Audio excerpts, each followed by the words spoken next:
In the year 2624, Eternal was no longer just a game. It had become reality. Monsters roamed freely. Magical disasters struck without warning. And humanity's only chance of survival was to awaken a class, level up, and fight back. Strength wasn't a luxury anymore. It was the only thing keeping people alive. Among the countless hopefuls preparing for their awakening was Zhou Yi, an ordinary young man, at least for now. But fate had something far greater in store for him. When the time came, he would awaken an S+ rank talent, protection of the Sacred Angel, granting him the hidden class Sacred Knight. This class came with blessings so powerful, weapon blessing, angel blessing, and honor blessing, that his mere presence could distort space itself. The story begins at Lijiang's Second City Academy, where the class awakening ceremony was in full swing. Students stood in disciplined rows, their faces a mixture of excitement and anxiety. Presiding over the event was Headmaster Luo Heng, his voice steady and commanding as he addressed the gathered students. "This ceremony will determine your future," he stated gravely. "Choose wisely." The crowd murmured. The stakes were high. Some students dreamed of becoming berserkers, tearing through monsters like forces of nature. Others aimed for strategic roles like summoners or engineers, though these paths required immense resources, something not everyone had. A few preferred safer, support-based classes, avoiding direct combat altogether. Decades ago, Eternal was just a game, a virtual escape where players thrilled at defeating monsters. Then one day, the world changed. The surface expanded thousands of times over, and monsters, secret realms, and otherworldly beings materialized. The line between game and reality vanished, forcing humanity to adapt. Now, leveling up wasn't a choice. It was survival. Among the students stood Zhou Yi, his expression unreadable. Unlike the others, this wasn't about dreams or glory. It was about survival. A transmigrator who had arrived in this world a year ago, his life had been nothing but hardship. His mother passed away soon after, and his younger sister, Zhou Yun, fell victim to a mysterious illness no ordinary priest could cure. He had sold everything, their home, their belongings, just to scrape together enough for temporary treatments from low-level priests. But it wasn't enough. Her condition was worsening. Without a miracle, he would lose the only family he had left. As the ceremony continued, Zhou Yi clenched his fists. This awakening wasn't just a chance. It was his only hope. For Zhou Yi, the stakes couldn't be higher. Awakening a combat class wasn't just about prestige. It was his only shot at securing enough power and resources to venture into secret realms, slay monsters, and earn enough money to find a high-level priest who could save his sister, Zhou Yun. As Headmaster Luo Heng wrapped up his speech, a level 24 mage stepped forward, his presence commanding the room. "The class awakening ceremony is about to begin," he announced. "When your name is called, step into the magic formation one at a time." With a flick of his wand, the formation activated. A massive purple magic circle spread across the floor, pulsing with overwhelming energy. The sheer force sent gusts of wind spiraling through the hall, forcing students to brace themselves. A single thought crossed everyone's mind. A level 24 mage is terrifying. Zhou Yi, despite his nerves, had a different take. "If this gig pays 6 figures, maybe I picked the wrong career path." As the wind settled, homeroom teacher Li Xiangyang stepped forward and called the first student. "Zheng Cheng, step into the formation." All eyes locked onto the trembling student as he walked forward. This was the moment, one that would define their futures. Zhou Yi clenched his fists, his mind laser-focused. Everything, his survival, his sister's life, depended on the class he awakened. The world offered over 1,000 possible classes, yet most fell into 3 categories. Combat classes, the most revered, granting strength for battle. Life-type classes, practical but low status like pharmacists. Support classes, valuable, yet dependent on stronger allies. Nearly half of all students awakened combat classes, with enchanters being among the most coveted. But luck was fickle. Some walked away with legendary potential, while others were left with bitter disappointment. As Zheng Cheng entered the formation, 3 glowing cards materialized before him. Each displayed a potential class: pharmacist, enchanter, decomposer. The students held their breath as the cards shimmered and shifted, reacting to his traits. Tension filled the room. For some, this ceremony would mark the start of greatness. For others, it would shatter their dreams. Finally, it was Zhou Yi's turn. "Number 30, step forward." The room buzzed with excitement as Zhou Yi made his way to the magic formation. His classmates erupted into cheers. After all, he was their class representative. With top-tier academic scores and impressive stats, many believed he was destined for a powerful class. But everyone knew the truth. Class awakening wasn't about grades. It was about fate. A smug voice cut through the crowd. "How's your class doing, Li Xiangyang?"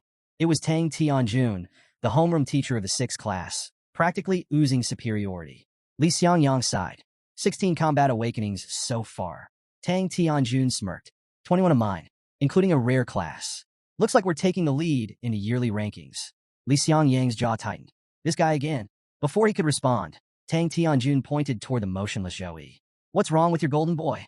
Stage fright? Eyes turned to Zhou Yi. He stood just outside the formation, unmoving, his face unreadable. The crowd buzzed with murmurs. Was he hesitating? Was he scared? Then something strange happened. The silver necklace around his neck began to glow. Faint at first, then brighter and brighter. Zhou Yi's eyes snapped open as the golden light enveloped him. The air crackled with energy, sending a pulse through the room. Suddenly, a system interface materialized before him. System energy detected. System activating. Loading complete. Strongest class support system activated. Rookie starter gift. S+ grade talent. Protection of the sacred angel. Zhou Yi blinked. Wait, what? He rubbed his eyes, half expecting the screen to vanish. But it remained, glowing and real. His mind reeled. A system? In real life. His gaze dropped to the necklace. That cheap trinket. The one he had randomly bought from a street stall in his past life. He had tested it 100 times, but it never did anything. When he transmigrated, it came with him, forgotten at the bottom of his belongings. And now, it had just changed his fate. The system notifications detailed his newfound power. Talent. Protection of the sacred angel. S+ grade. Effect. Immense affinity with divine and light-based abilities, drastically amplifying all related skills. In this world, talents were graded from F to S. Anything above S was practically legendary. In Zhou, he had just awakened an S+ grade talent. His heart pounded. This would change everything. Here's a refined version of your script with improved pacing, tension, and engagement. The awakening that shook the academy. Outside the formation, Zhou Yi's prolonged stillness sent a ripple of unease through the crowd. His classmates exchanged nervous whispers. Why isn't he moving? Did he fail to awaken a class? That's impossible. Nobody has failed in centuries. Even Li Xiangyang, his homeroom teacher, was starting to frown. Zhou Yi had always been reliable, so what was happening? Just as speculation reached its peak, the sky above the academy twisted and cracked. A deafening boom split the air. Golden light erupted from the heavens, piercing through the clouds and slamming directly onto Zhou Yi. The entire ceremony fell into stunned silence. The sheer force of the divine energy weighed heavily on the air, suffocating even the most powerful mages in the crowd. The headmaster's voice finally broke through the tension. This isn't just a class awakening. This is a talent awakening phenomenon. The level 24 mage beside him, usually composed, paled in shock. No, this is something far beyond that. From within the golden light, a celestial figure emerged. Her form radiated ethereal brilliance, her blindfolded eyes glowing beneath golden strands of hair. Divine energy pulsed from her presence, so overwhelming that even seasoned warriors found themselves trembling. The students barely dared to breathe. The angel descended gracefully before Zhou Yi, her radiant wings shimmering. She regarded him silently before speaking, her voice soft yet filled with divine authority. The light is your belief, the source of your strength. Under its radiance, you shall be shielded, and all evil shall be burned away. Then, with a gentle smile, she stepped forward into Zhou Yi. The moment she merged with him, golden energy erupted outward, surging through Zhou Yi's entire being. A brilliant symbol flared to life on his forehead, his eyes glowing with divine power. Zhou Yi screamed, his body convulsing as unimaginable energy coursed through him. Power beyond human comprehension flooded every fiber of his being, reshaping him in ways he couldn't yet understand. The entire academy watched, breathless. Nobody had ever seen an awakening like this. And then, as the golden storm settled, something even more shocking happened. Before Zhou Yi, 3 glowing emblems manifested in the air. Each one radiated immense power, symbolizing a potential class of unparalleled strength. The students erupted into chaos. This is insane. He's choosing from 3? I've never heard of protection of the sacred angel. What kind of class does that even give?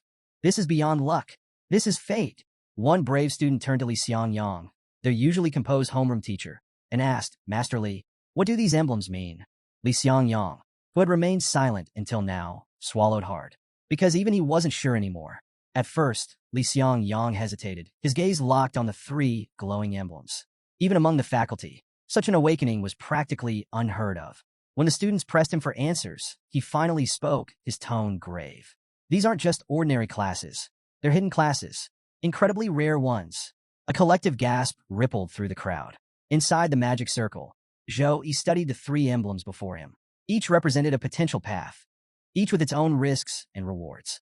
Small Blue Diamond Mage of Light, a pure DPS class, specializing in devastating ranged attacks but fragile defenses.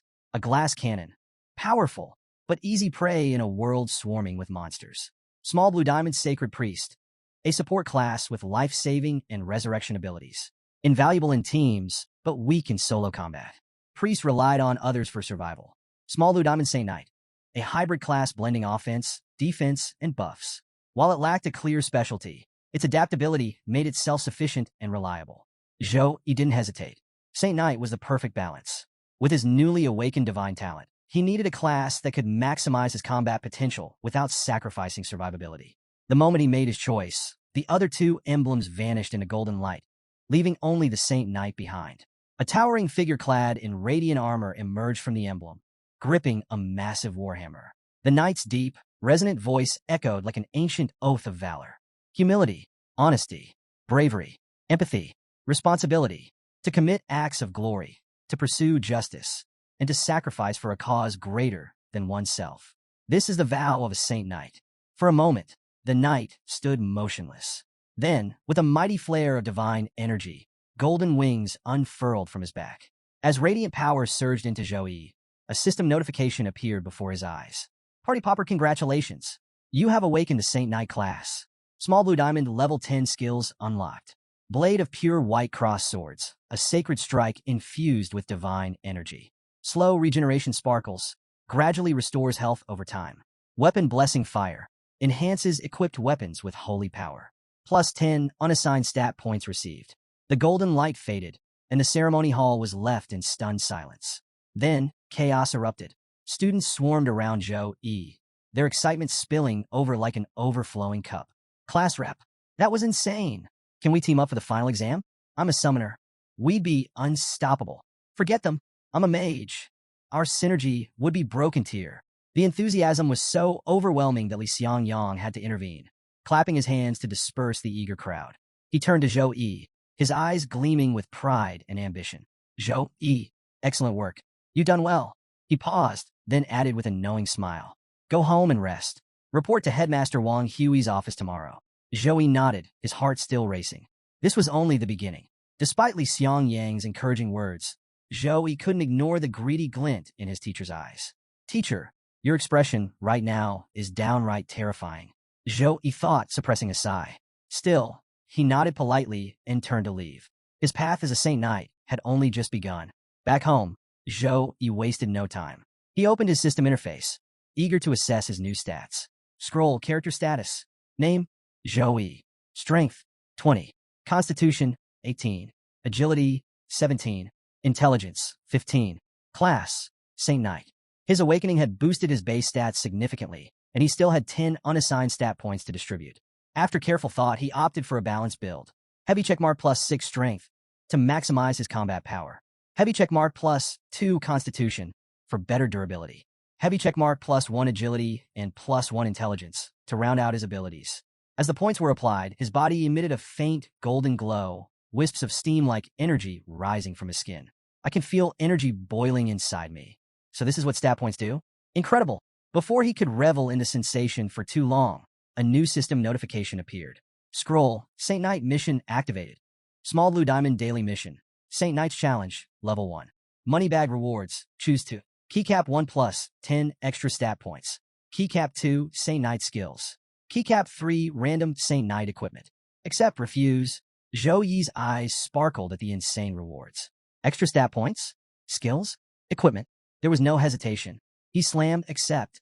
Scroll, mission adjusting to power level. Scroll, trial initiated. Scroll, defeat the ancient Rabbi monster. Warning, treat this trial seriously. Death in the trial means death in real life. Before Zhou could process the warning, his surroundings warped, and he suddenly found himself inside a mine. His academy lessons kicked in. Ancient Rabbi monsters. They live in mines. Normally docile, but when they sense humans, they turn into bloodthirsty beasts.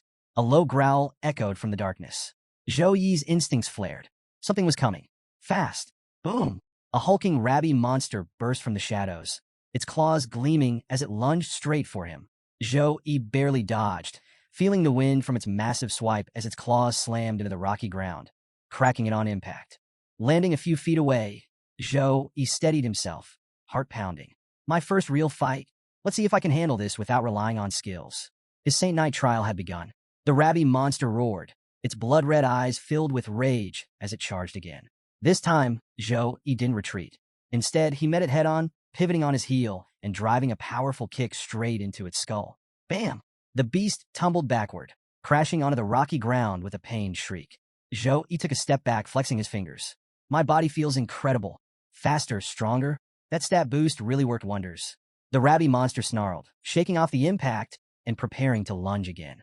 But now, Zhou Yi was ready. The battle escalated. Zhou Yi delivered blow after blow, but the beast refused to go down. Frustrated, it attacked with reckless fury, its swipes becoming a wild frenzy. Zhou Yi easily dodged each one, smirking. Too slow. I can see your moves coming from a mile away, he taunted. Then, a fatal mistake. The monster's tail whipped around, catching Zhou Yi completely off guard. Wham! The force slammed into his stomach, knocking the wind out of him. Pain flared in his side as blood seeped from the wound. Zhou Yi staggered, gritting his teeth. Cockiness had cost him. Scroll. Slow regeneration activated. Level 1. Restores a certain amount of HP for up to 2 teammates within range over 30 seconds. A soft golden glow enveloped him as the wound began to heal. I underestimated it. Zhou Yi clenched his fists. Training at the academy is one thing, but in the real world, even a low-grade monster can kill you if you let your guard down. Determined, Zhou Yi switched tactics. His hand tightened around his blade as he activated his first skill. Blade of Pure White. Level 1. Unleashes a cross-shaped slash infused with light magic. Enemies hit are briefly frozen. Slash. A brilliant arc of light cut through the monster, freezing it in place. Zhou Yi didn't waste the opening. Tiger Pounce. Level 4. Dash forward, grab the enemy, and slam them into the ground, dealing multiple instances of damage.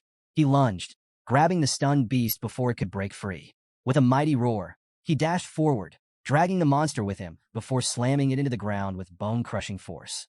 Boom! The monster howled as Zhou Yi unleashed a relentless barrage of attacks, each one accompanied by a system notification. His fists glowed golden, his armor shimmering with divine energy. With one final, devastating punch, he sent the monster crashing down, this time for good. The rabby monster collapsed, its body dissolving into golden particles. Zhou Yi stood victorious. As Zhou Yi caught his breath, a system notification appeared before him. Scroll trial complete. Score. Wrapped gift, choose your rewards. Keycap 1 plus 10 extra stat points. Keycap 2 Saint Knight skills. Keycap 3 random Saint Knight equipment. Zhou Yi paused to think. Stat points were crucial for strengthening his foundation, while new skills could be unlocked later. But a weapon? That was tempting. The system's equipment was leagues beyond anything he could afford. After a moment's deliberation, he selected stat points and random equipment. With a flash of golden light, a one-handed sword materialized in his hand. It wasn't flashy, but it was sturdy, well-balanced, and perfect for a Saint Knight. A reliable weapon for future battles. Satisfied, Zhou Yi ended the trial. In an instant, the world blurred, and the next thing he knew, he was back in his room. His phone buzzed. Mobile phone reminder. Visit the hospital. His expression hardened. Time to check on Zhou Yun. At the hospital, Zhou Yun was watching the news when he arrived. On the screen, a news anchor's excited voice filled the room. Television breaking news. Today, a student triggered the phenomenon of a sacred angel descending during their class awakening. Reports confirmed that the student awakened the hidden class, Saint Knight, the first recorded instance in this city in 50 years. Zhou Yun's eyes sparkled with admiration. A Saint Knight? That's incredible, she murmured, unaware that her own brother was the one making headlines. But before she could process the information, a nurse walked in and switched off the TV. Her expression was cold. She handed Zhou Yun a piece of paper. Page facing up. Medical bill. 10,000 zan due. Her tone was sharp.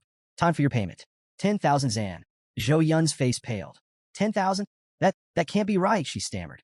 Even with Zhou Yi working 3 part-time jobs, their combined income barely reached 5,000 zan a month. Is there a mistake? She asked, her voice unsteady. The nurse's gaze hardened. Mistake, she scoffed. You used expensive medicines, suppressants, stabilizers, and even called a priest. Your condition flared up 3 times this month, forcing nurses to tend to you at midnight. She crossed her arms, her tone growing harsh. For someone in your state, Questioning the bill is unsightly. If you have a problem, go check it yourself. This is a hospital, not a charity. Zhou Yun, flustered, tried to explain. I didn't mean it that way. You're misunderstanding me. But the nurse cut her off. Don't act rich when you're not. Poor people should know their place. If you can't pay, don't bother coming back. The words hit like a dagger. Zhou Yun clutched the bill, her fingers trembling. She wanted to cry, but she refused to show weakness. And just then, the hospital door swung open. Zhou, he had arrived, and he had heard everything. Before Zhou Yun could respond, a firm hand landed on the nurse's shoulder. A calm, but commanding voice followed. I couldn't help but overhear. It seems you enjoy insulting patients. Let's see if you're as sharp-tongued in the director's office. The nurse stiffened, turning to face the newcomer. Her expression faltered when she saw the man, but she quickly regained her composure, muttering a final warning before storming out. Remember, the payment is still due today. Zhou Yun, still shaken, looked at the two strangers in her room. Who are you? She asked cautiously. One of the men stepped forward, producing a sleek card with a polite bow. You must be Zhou Yun. I'm a friend of your brother, Zhou Yi. Meanwhile, Zhou Yi hurried into the hospital, gripping the latest medical bill in his hand. He burst into the room, exasperated. Zhou Yun, I just want to pay the bill, and the system says there's still a 10,000 yuan balance. What's going on? Zhou Yun's face lit up at the sight of her brother, her earlier anxiety momentarily forgotten. Brother, these men came to see you. She gestured toward the two strangers, who were now chatting casually. Zhou Yi's gaze locked onto them, confusion flashing across his face. One of the men stood and approached him, his demeanor composed and refined. Mr. Zhou Yi, it's a pleasure to meet you. He extended a hand. My name is Zhao Wenbing, the mayor's secretary. I'd like to discuss a few matters with you. Zhou Yi's brows furrowed. The mayor's secretary? Why would someone of his status want to speak with me? But he quickly adjusted his expression and shook Zhao Wenbing's hand. This isn't the best place for a conversation. Let's talk elsewhere. Zhao Wenbing nodded. Of course. Turning to his companion, he instructed, stay here and keep Miss Zhou Yun company. I'll return shortly. The man nodded immediately. Yes, sir. Zhou Yun, still unaware of her brother's awakening, continued chatting with their unexpected guest, completely missing the connection between the news she had seen earlier and her own brother. Zhou Yi and Zhao Wenbing entered a nearby cafe where a lively atmosphere buzzed around them. At one table, a group of young people was excitedly discussing the biggest news of the day, the sacred angel awakening. Zhou Yi sat down, his mind racing. Just what does the mayor's office want from me? Did you see the report? Someone awakened a hidden class at the Second Academy, a girl exclaimed, eyes wide with excitement. Her friends leaned in eagerly. Who was it? Grinning, she pulled out her phone and flashed a leaked photo.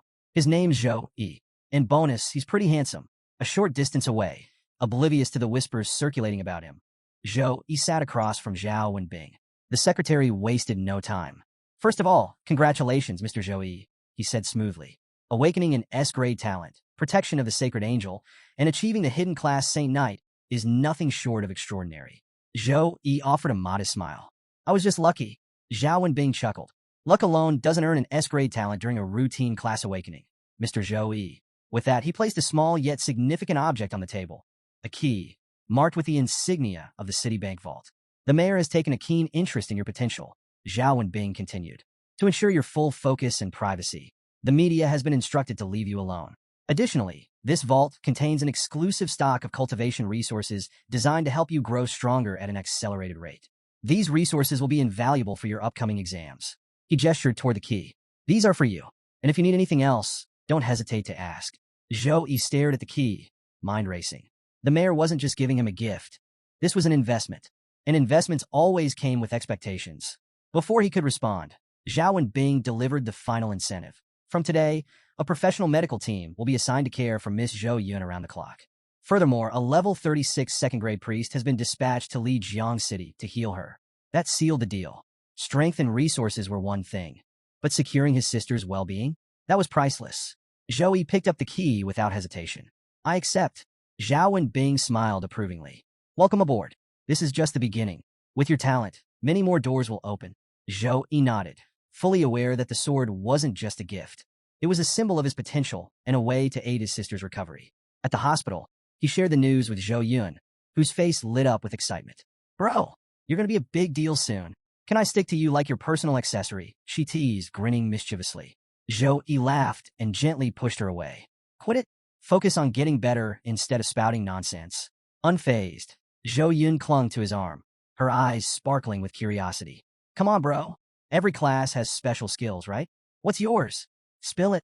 Her playful persistence made Zhou pause as he thought about the unique abilities tied to his Saint Knight class. Blade of Pure White for devastating strikes. Slow Recovery for healing. Weapon Blessing for supportive enhancements. He glanced at Zhou Yun's frail frame and decided to test Slow Recovery. Activating the skill, a gentle golden glow enveloped his hand as he channeled the energy toward her. Zhou Yun closed her eyes, a contented smile spreading across her face. This feels amazing, she sighed. It's like soaking in a heavenly hot spring. The energy visibly eased her discomfort. When Zhou asked how she felt, she beamed, her voice brimming with enthusiasm. It's incredible. No pain, and my body feels so much lighter. It's like I've just had the best recharge ever. Seeing her vibrant expression filled Zhou with pride and a sense of purpose. The Saint Knight class wasn't just a strategic choice for him. It was a way to bring relief and joy to his sister's life. While his skills couldn't cure her illness entirely, they could offer her moments of peace, and that was enough for now. The next day, Zhou walked alongside his headmaster, Luo Heng, through the academy corridors. Luo Heng, brimming with excitement, shared some surprising news. "A dozen universities called me yesterday to recruit you," he said with a laugh. "They practically bombarded my phone. Even 4 professors from the top 10 universities reached out. You got a golden ticket, kid." Luo Heng clapped Zhou on the shoulder. "These teachers are no joke. Secondary Awakened class holders, all above level 35. If you impress them, you'll get access to the finest resources and training. Don't let this opportunity slip." Zhou smiled to himself, the weight of responsibility settling on his shoulders. His journey wasn't just about personal growth anymore. It was about securing a better future for himself and his sister. Intrigued, Zhou asked, "Which universities are after me?" Luo Heng smirked. "Rongyang University, Chuan-Nan University, Hansheng University, and Anji University." Zhou raised an eyebrow. "And the top 3? They only recruit based on exam scores," Luo Heng explained. "No special admissions, no exceptions. Even if you have a hidden class, they won't care." As they walked toward the meeting room, the sound of an argument echoed from inside. "Old Xia, Chuan District is 4,000 kilometers from Lijiang City. Did you fly a fighter jet here?" one voice complained. "Fighter jet? Huh. I used a super long-distance teleportation array," another retorted. "Burned through a level 30 magic core per use. But who cares? A genius like Zhou is worth it. Chuan-Nan University will take him. Our offer will crush the rest of you." Zhou glanced at Luo Heng. "Are all university recruiters this intense?" Luo Heng chuckled. "You'll see." He pushed open the door. "Gentlemen and lady, Zhou has arrived." The 4 teachers turned to him, their eyes gleaming with anticipation. Luo Heng introduced them one by one. "This is Zhou Tianfu from Rongyang University, Li Bing from Chuan-Nan University, Zhu Yuan from Hanqing University, and Mr. Yuan from Anji University." Zhou gave a respectful bow. "Nice to meet you all." The teachers exchanged approving nods. Despite his rare class, the kid wasn't arrogant, definitely a good sign. Zhou Tianfu stepped forward first. "Let's get straight to business. Rongyang University offers 2 million yuan upon admission and an exclusive skill book with techniques for all 3 Saint Knight paths." Zhou Yi's mind raced. 2 million yuan up front? That was an astronomical sum. A regular family barely made 6,000 yuan a month. Even the mayor didn't have this kind of budget for a single recruit. Before he could respond, Li Bing from Chuan-Nan University let out a chuckle. "That's cute. Chuan-Nan University offers 3 million yuan upon admission, 3 exclusive Saint Knight skill books per year."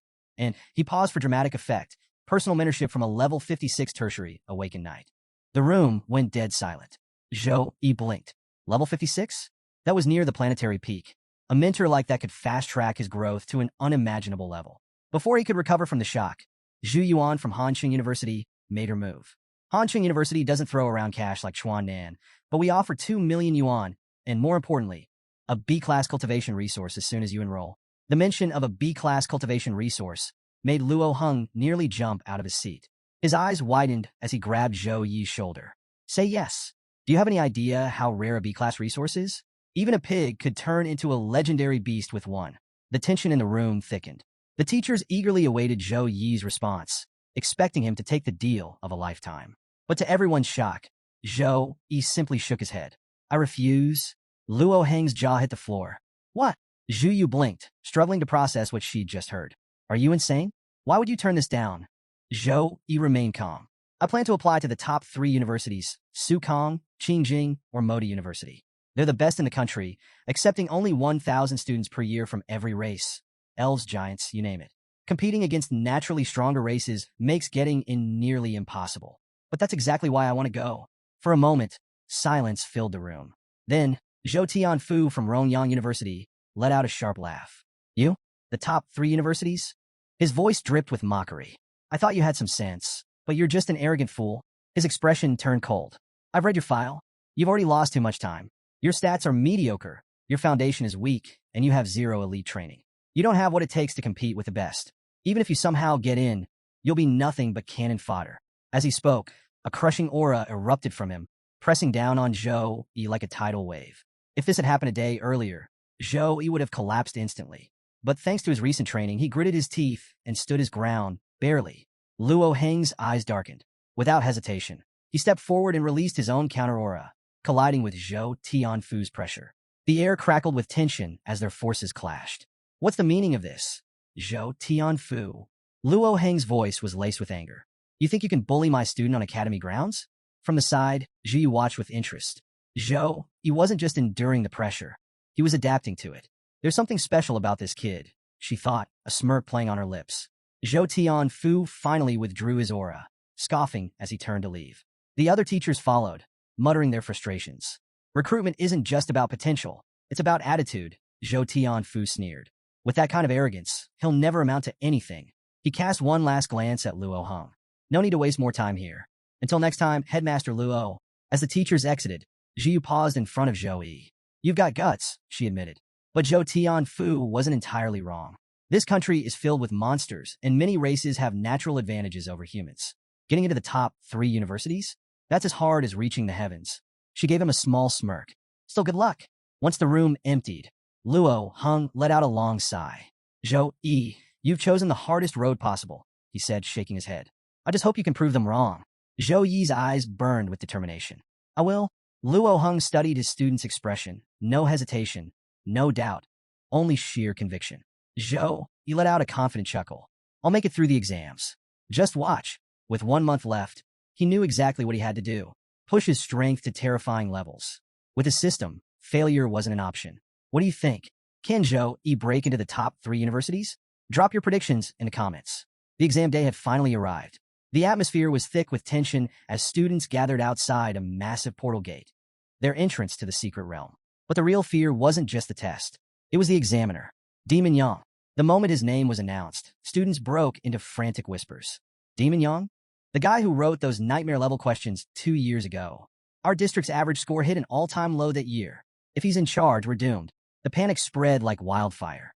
But in the midst of it all, one name kept popping up in hushed conversations. Zhou Yi. Did you hear? Zhou Yi rejected special admissions from the top 10 universities, a student whispered. Yeah, because he thinks he can make it into the top 3, another scoffed. Arrogant much? Even the top geniuses wouldn't aim that high. He's just showing off because of his hidden class. Watch, he's gonna crash and burn. If someone offered me millions and a guaranteed spot, I'd have taken it in a heartbeat. What a waste. But the murmurs stopped abruptly when Zhou Yi stepped into view. A golden aura radiated from his body. The change was impossible to ignore. His very presence sent a ripple of unease through the crowd. Is it just me, or does he seem different? Someone muttered. He looks strong. Zhou Yi paid no attention to the whispers. His focus was razor-sharp as he approached the portal gate. This wasn't just an exam. It was a stepping stone to the top 3 universities. A holographic map flickered to life, displaying the terrain for this year's test. A perilous zone teeming with deadly creatures. The descriptions alone sent shivers down the students' spines. Cat monsters, lightning fast, masters of ambush.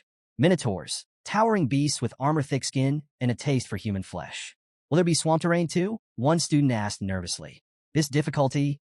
Demon Yang doesn't want us to survive. The max party size is 5 this year, not 3 like before, another realized. That means this map is even harder than previous exams. A teacher stepped forward, his voice firm. Remember, survival comes first. If you're in danger, use your return scroll immediately. Dying in the secret realm means dying for real. Stay sharp, and don't be reckless. Failing is better than losing your life. The weight of his words hung heavy in the air. 30 seconds, the teacher shouted. Nervous energy crackled among the students. Some clenched their fists, their expressions hardened with determination. Others swallowed their fear, sweat beading on their foreheads. Then, 0. In flashes of blue light, one by one, the students vanished, teleported into the secret realm. Some left with cocky grins. Others disappeared with fear frozen on their faces. But regardless of their emotions, only one thing mattered now: survival. Within moments, the portal gate stood empty. The only ones left were a few teachers and spectators, all waiting anxiously to see who would emerge victorious and who wouldn't return at all. Outside the secret realm portal, the atmosphere buzzed with excitement and tension as the crowd focused on massive screens displaying the participants' live progress. Each screen highlighted a contestant's name, stats, and role, sparking animated whispers among the onlookers. The first screen showcased Sun Chong, a warrior from Class 1, tackling hard difficulty solo. Next came Mo Ching, an assassin from the same class, also braving hard difficulty alone.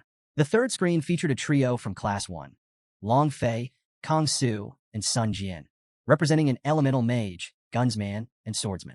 Their team had also opted for hard difficulty.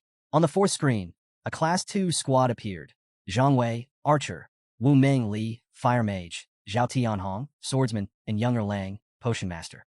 They too faced hard mode together. But it was the fifth screen that made the crowd erupt. The name Zhou Yi flashed across, accompanied by his title, Saint Knight. Nightmare difficulty? And he's going in solo? Gasped a student, breaking the tension. Is he insane? Nightmare maps are death traps, especially for solo players. He's after the high experience points and top-tier marks, another chimed in. But even seniors steer clear of nightmare mode unless they're gods. On screen, Zhou Yi's stats glowed in gold, stark against the haunting backdrop of the nightmare-level terrain. Shadows swirled as red eyes of monstrous enemies gleamed menacingly. The camera panned to the audience, zooming in on the visibly tense headmaster Luo and education director Zhang Tao. Director Zhang Tao couldn't contain his alarm. That Zhou Yi, a Saint Knight, is a support powerhouse, not a soloist. In nightmare difficulty, the death rate is 40%. Does he have a death wish? Headmaster Luo tried to maintain his composure. Director Zhang calmed down.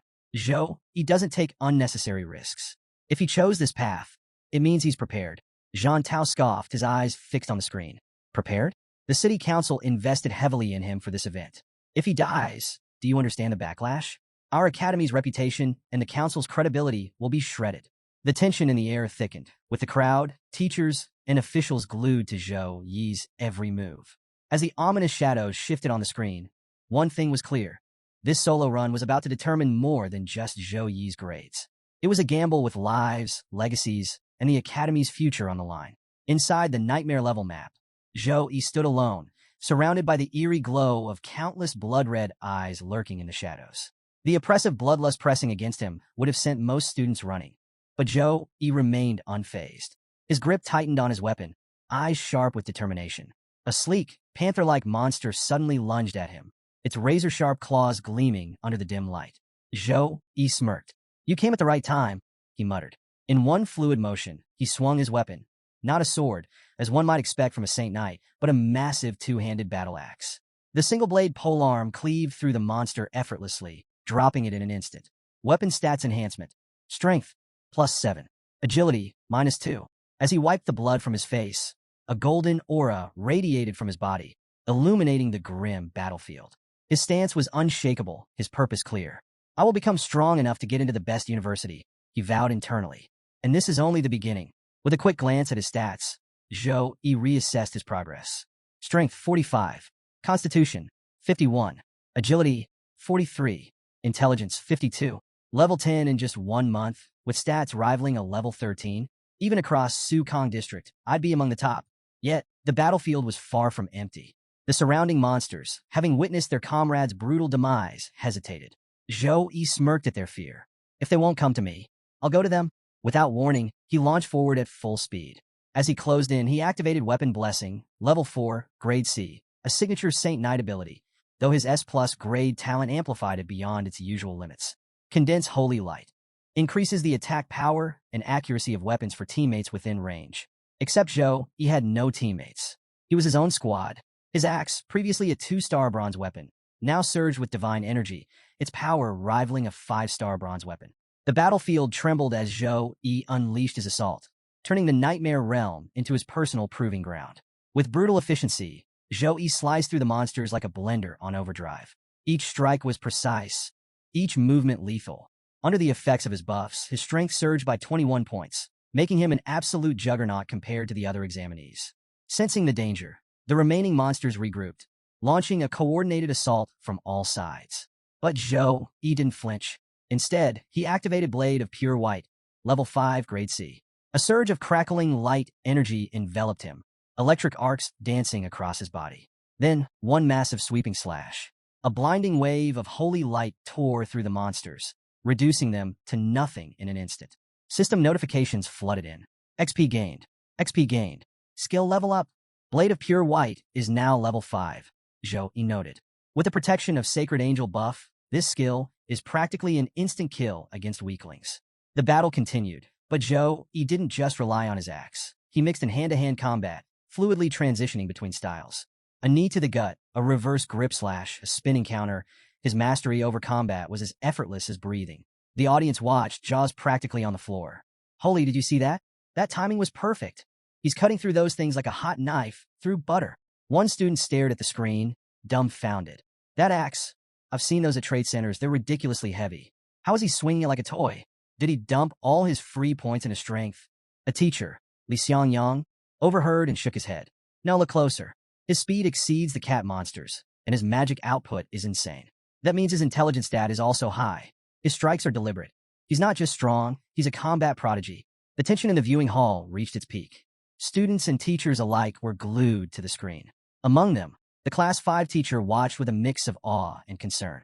Meanwhile, another teacher, Tang Tianjun, scowled. How does a monster like him end up in Class 5? He muttered, barely hiding his envy. Here's your refined and dynamic recap. Seated among the school's elite, Education Director Zhang Tao studied Zhou Yi's battle with a critical eye. His arms were crossed, his gaze sharp. His combat instincts are exceptional, he admitted, but his stamina management is flawed. He's burning too much energy on just the first wave of monsters. On screen, Zhou Yi prepared for the next assault. The forest pulsed with crimson eyes, a fresh horde of monsters encircling him. The tension in the viewing hall thickened. Nightmare difficulty isn't just about tougher enemies, the director continued, addressing the crowd. It's about endurance. Wave after wave wears down even the best challengers. Mages run out of mana. Warriors lose stamina. And that oversized axe of his, it's a double-edged sword. He won't feel it yet, but after swinging it hundreds of times, his arms will fail, leaving him wide open.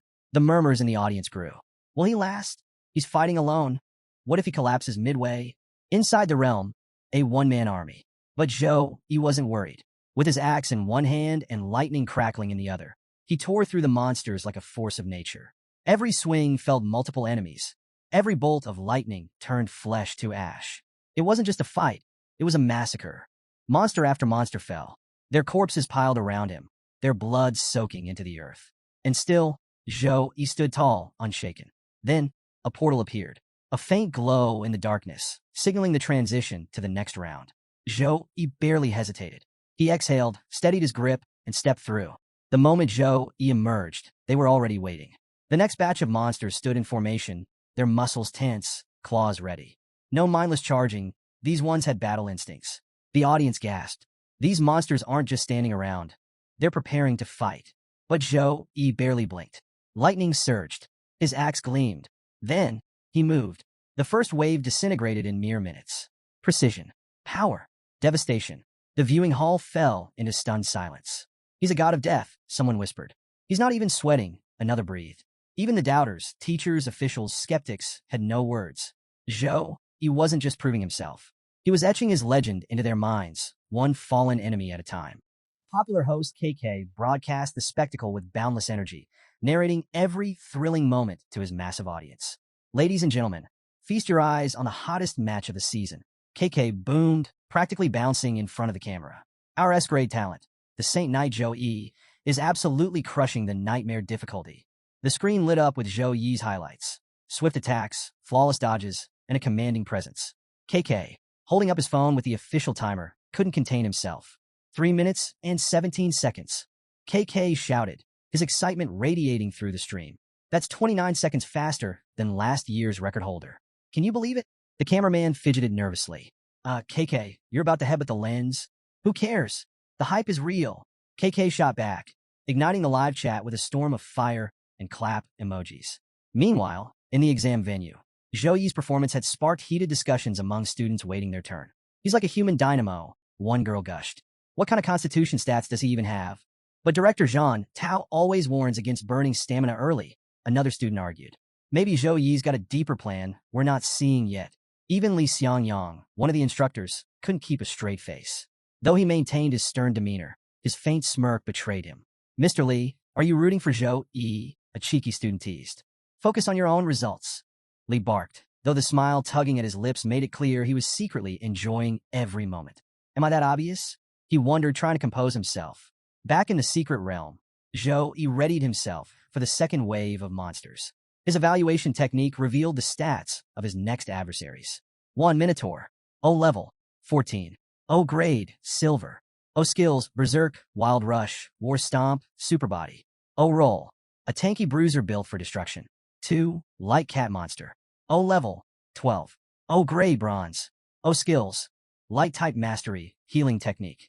O roll, a speedy healer that could prolong battles. 3 Fire Cat Monster. O level, 13. O grade, Bronze. O skills, Fireball, Fire Surge, Fire Type Mastery. O roll, a fiery glass cannon capable of area damage. 4 Dark Cat Monster. O level, 11. O grade, Bronze. O skills, Curse, Dark Type Mastery. O roll, a sneaky debuffer who could weaken him while strengthening its allies. Zhou Yi analyzed their synergy carefully. Together, the monsters were a well-rounded squad, but to him, they were just another obstacle in his way. A berserker, a healer, a blaster, and a debuffer. Cute lineup, Zhou Yi muttered. Let's see who's still standing after I'm done. With his strategy taking shape, Zhou Yi gripped his blade tighter, stepping into the fray like the protagonist in an epic boss battle. Zhou Yi assessed the battlefield with sharp eyes. This wasn't a mindless horde, it was a well-organized assault team. Warriors charging, healers supporting, mages striking from a distance. This was a coordinated attack, not some random brawl. The first round had been like fighting street thugs. This was facing an elite squad. And with the silver-grade Minotaur leading the charge, the stakes had skyrocketed. Then, the monsters roared in unison, attack signal confirmed. The Minotaur and warrior cats lunged forward with terrifying speed, while fire and dark mages launched their spells. Before Zhou Yi could even take a step, the dark-type monsters hit him with a curse, locking him in place. The audience outside exploded in panic. He's immobilized. This could be the end. Not even Zhou Yi can tank all that damage at once. Some students turned away, unable to watch what looked like an inevitable defeat. Yet, inside the battlefield, Zhou Yi remained eerily calm. As warriors closed in and fireballs rained down, a small smirk tugged at the corner of his lips. Not bad teamwork, he mused, but you're still a step too slow. At that moment, a brilliant golden light erupted from Zhou Yi's hands. The entire battlefield ignited. A massive, radiant cross materialized behind him, its divine glow engulfing everything in its path. Cross of the Sacred Light activated. Holy energy surged outward, dealing continuous light elemental fire damage to every enemy in range. The warrior monsters shrieked as their fur burned away. The fire and dark mages staggered, their spells fizzling under the overpowering brilliance. Even the healers, helpless against this relentless divine assault, crumbled to dust. The light was so intense that distant monsters flailed blindly, while those closest vanished on the spot. Within seconds, an army had been reduced to ash. The battlefield fell into absolute silence. The dust settled, revealing only one figure still standing. Zhou Yi. The glowing cross behind him gradually faded, its divine judgment complete. And then there was only the Minotaur, alone, visibly shaking. As it locked eyes with Zhou Yi, the once mighty beast realized an undeniable truth. It had just become the final boss of its own nightmare. Spectators erupted in chaos. Did you see that? Those monsters were wiped out in an instant. One student shouted, eyes wide with disbelief. And they called Saint Knight a support class? Yeah, right. Another added, shaking their head in amazement. Even the education director, who had been dismissive earlier, stood frozen in shock. Watching Zhou Yi's display of power, he muttered, a grade B area of effect skill? And he's already mastered it? Unbelievable. To clarify, skills like Zhou Yi's are ranked from grade F to grade S, with higher grades being exponentially more powerful and rare. Outside the arena, Director Jean Tao's expression darkened as he processed what had just happened. How did Zhou Yi manage to acquire a grade B skill? Jean Tao muttered, brows furrowed. With the resources we allocated, he should have only had access to grade C skills at best. That means he's hiding something. Inside the arena, Zhou Yi stood confidently, his axe resting lightly on his shoulder. His gaze locked onto the final opponent, a towering minotaur, the last monster of the second wave. "Well, looks like it's just you and me now," Joey said, smirking as if the hulking beast was no more than a minor inconvenience. The minotaur bellowed furiously, its massive frame trembling as it activated Berserk and Superior Body, boosting its strength and resistance. Slamming its hooves into the ground, it unleashed a seismic war stomp, splitting the earth beneath them. The shockwave alone was enough to knock most opponents off their feet. But Joey, he dodged it with the ease of someone avoiding a stray puddle. The minotaur wasn't done. With its body glowing from its buffs, it charged with wild rush, the devastating combination of speed and raw power, making it a living battering ram. Its momentum seemed unstoppable. "Nice try," Joey quipped, tightening his grip on his axe. As the minotaur closed in, Joey unleashed an air slash with a single fluid swing. The energy wave struck the monster mid-charge, sending it hurtling backward at twice the speed it had attacked. The crowd gasped audibly as the massive beast crashed into the ground with a deafening thud. Before the minotaur could recover, Joey dashed forward, his weapon glowing with golden energy as he unleashed the blade of pure light. The attack landed directly on the monster, but its enhanced hide barely showed a scratch. Joey frowned, quickly assessing the situation. Its defenses are too strong. Berserk and Superior Body are dampening my damage. I'll need to hit it harder, much harder. Drawing in a deep breath, Joey adjusted his stance, summoning every ounce of strength into a single, decisive swing. His axe cut through the air with devastating force, slamming into the minotaur's side. This time, even the monster's reinforced body couldn't withstand the blow. It collapsed onto the ground, blood dripping from its mouth, its roars fading into pained growls. Joey stood over the fallen beast, his expression calm, but his aura was anything but. The spectators were left in stunned silence. Joey stood over the fallen minotaur, his gaze cold and unyielding. "You're still alive," he muttered, watching as the massive beast trembled, its eyes filled with terror. Sweat poured down its body as if silently begging for mercy. Too bad for the minotaur. Joey wasn't in a merciful mood. Lifting his foot, he pressed down on the creature's skull. A sickening crunch echoed through the arena as the minotaur let out one final, agonized scream before going silent. The moment its body faded into particles of light, a glowing portal appeared, signaling the next stage, the boss fight. Without hesitation, Joey turned toward it and stepped in, completely unfazed. Outside the battlefield, the audience was losing their minds. "Did you see that? He crushed a berserk-boosted minotaur like it was a bug," a student shouted in disbelief. "That thing was 4 meters tall," another added, "and he took it down in less than a minute." Among the crowd, a group of girls couldn't hold back their excitement. "Senior Joey, we love you," they screamed, their voices nearly drowning out the others. The energetic livestream host was practically vibrating with excitement.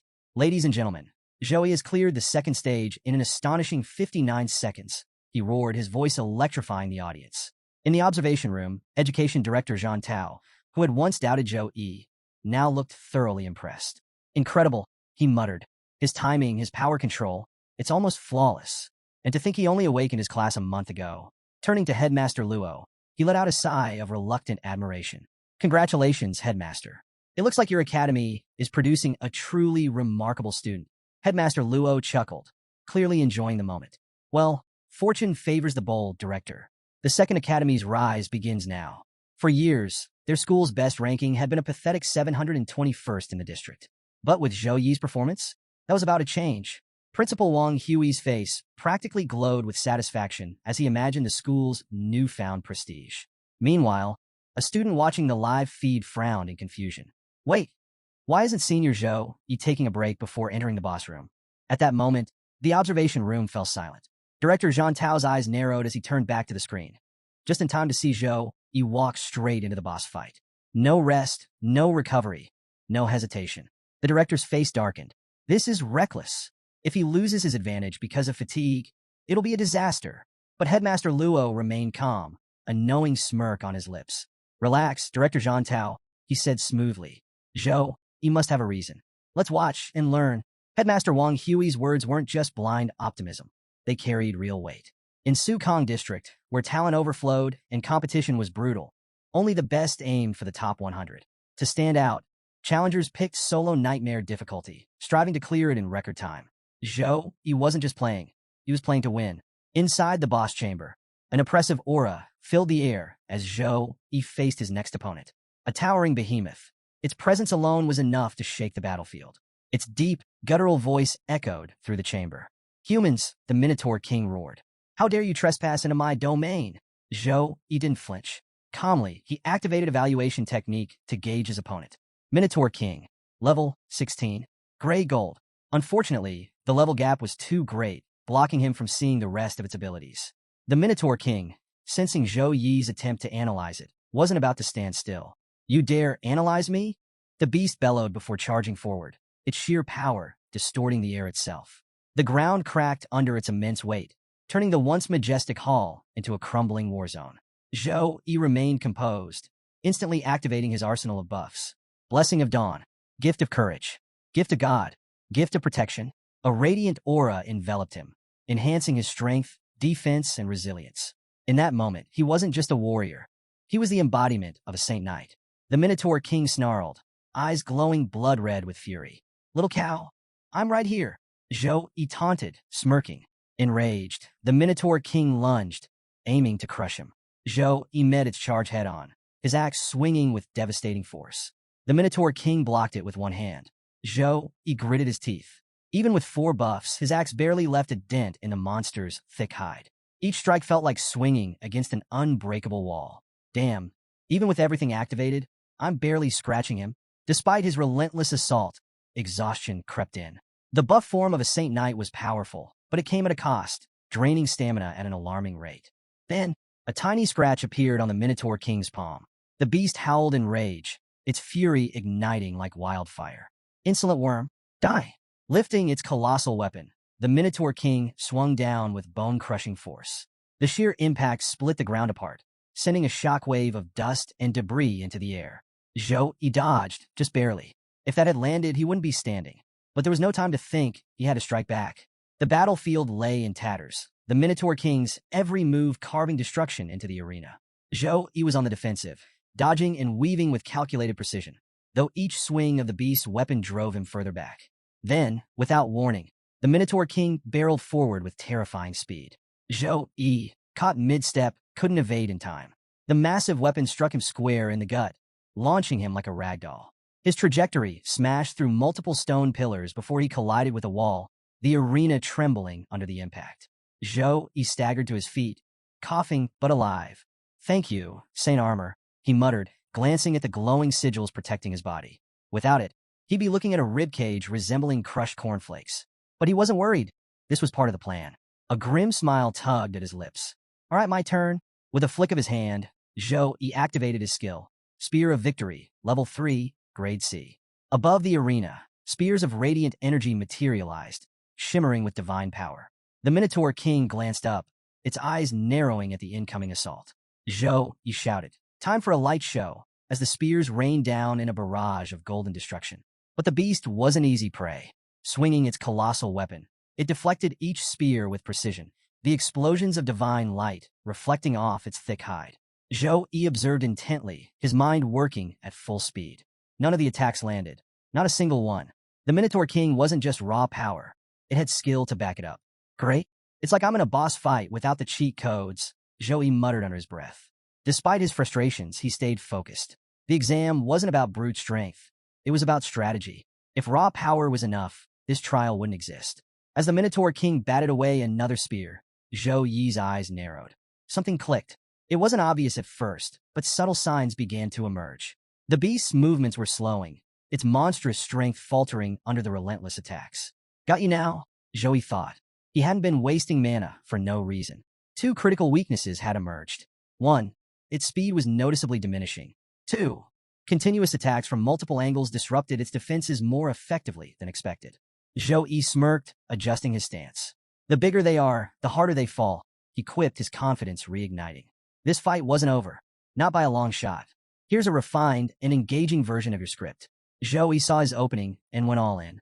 With the Minotaur King's mobility compromised, he unleashed a relentless flurry of attacks, each strike aimed at its weakened joints. His blade carved through the beast's defenses, forcing it further onto its knees. The system blared a warning. Mana, critically low. Immediate replenishment required. Zhou Yi ignored it. No time for that now. He had to end this fight before the Minotaur King recovered. Golden shockwaves rippled across the battlefield as each hit landed, the Minotaur King's guttural roars shaking the air. Spectators watching outside held their breath. This wasn't just a fight. It was an all-or-nothing gamble. Zhou Yi's vision blurred slightly, exhaustion creeping in. His mana reserves were nearly depleted. One last attack. If this fails, I'm done. Steeling himself, he tightened his grip on his sword. His muscles screamed in protest, but he lunged forward, channeling everything he had left into a single, decisive strike. With a flash of light, his blade tore through the Minotaur King's massive frame. The beast let out one final, deafening roar before collapsing with a thunderous crash. Dust and debris filled the air as the battlefield fell silent. Then a notification popped up. Congratulations! You have completed the Nightmare Difficulty Deep Dark Forest Dungeon. Another message followed. Time, 9 minutes, 24 seconds. Rating, SSS. You have secured first place in the Sukong District College entrance exam. Zhou Yi's breath hitched. First place? The system wasn't done. You were the first to achieve an SSS rating in this dungeon. Record-breaking achievement unlocked. Zhou Yi blinked, barely processing it. Then it hit him. He had done it. A laugh bubbled out of him. Half exhilaration, half disbelief. He had fought against overwhelming odds, pushed past his limits, and won. His body trembled, partly from exhaustion, partly from something deeper. Memories surged, his mother's passing, his sister's illness, the crushing weight of debt. The struggles, the sacrifices, the moments when giving up seemed like the only option. But he hadn't given up, and now for the first time in a long time, he stood at the top. Here's your refined script with better pacing, impact, and engaging dialogue. If Zhou Yi couldn't boost his stats, he sharpened his combat skills. If he lacked resources, he cultivated his spirit. Hard work was his only constant. He recalled the moment the system first appeared, the second chance of the reset button on fate. But he knew better than to rely on luck alone. Fate may have given me an opportunity, but my destiny is still in my hands. His resolve solidified. I'll outwork everyone. I'll seize every chance. My heart is steadfast, unshakable. As the system notifications faded, a glowing portal materialized, signaling his exit. Zhou Yi stepped through, eager for his rewards. Rewards obtained, experience points, 5,212 XP, leveled up to level 13. Skill points, plus 20 free stat points. Force belt, plus 10% constitution, plus 7% strength. Bonus, continuous HP, stamina, and mana recovery in forest terrain. Forest ring, plus 8% agility, plus 10% intelligence. Wild strawberries, a consumable that restores mana. Minotaur King card, gold grade, enhances item strength by 20% after enchanting. Zhou Yi inspected the loot, eyes lingering on the forest belt and ring. These were solid upgrades, perfect for his next challenge. But before he could strategize further, deafening cheers erupted around him. He stepped out of the portal and into chaos. The crowd went wild, chanting his name. Zhou Yi! Zhou Yi! Some girls screamed, I love you, Zhou Yi. Others called him their hero, their god. Zhou Yi blinked, overwhelmed. Did I miss something? Amidst the uproar, a group pushed through. Headmaster Wang Hui and the education director, leading a parade of reporters. Cameras flashed, capturing every second. The headmaster's booming laughter cut through the noise. A solo clear of Nightmare Difficulty under 10 minutes? Unheard of. You've brought unparalleled honor to the Second Academy. He clapped Zhou Yi on the back, grinning. With this performance, I bet my career you'll rank first in Sukong District. Your future is as bright as the sun. Zhou Yi, still processing everything, could only think so. This is what winning feels like. Zhou Yi gave a humble smile, responding, You flatter me, headmaster. As he basked in the glow of victory outside the venue, the scene was interrupted by the low hum of a sleek, futuristic S400 pulling up. The car's gleaming design and impossibly smooth finish immediately captured everyone's attention. Isn't that the S400? One student gasped. The flying car? Yeah, it's worth more than a mansion in the capital, another exclaimed wide-eyed. Whispers spread like wildfire as students gawked at the luxury vehicle.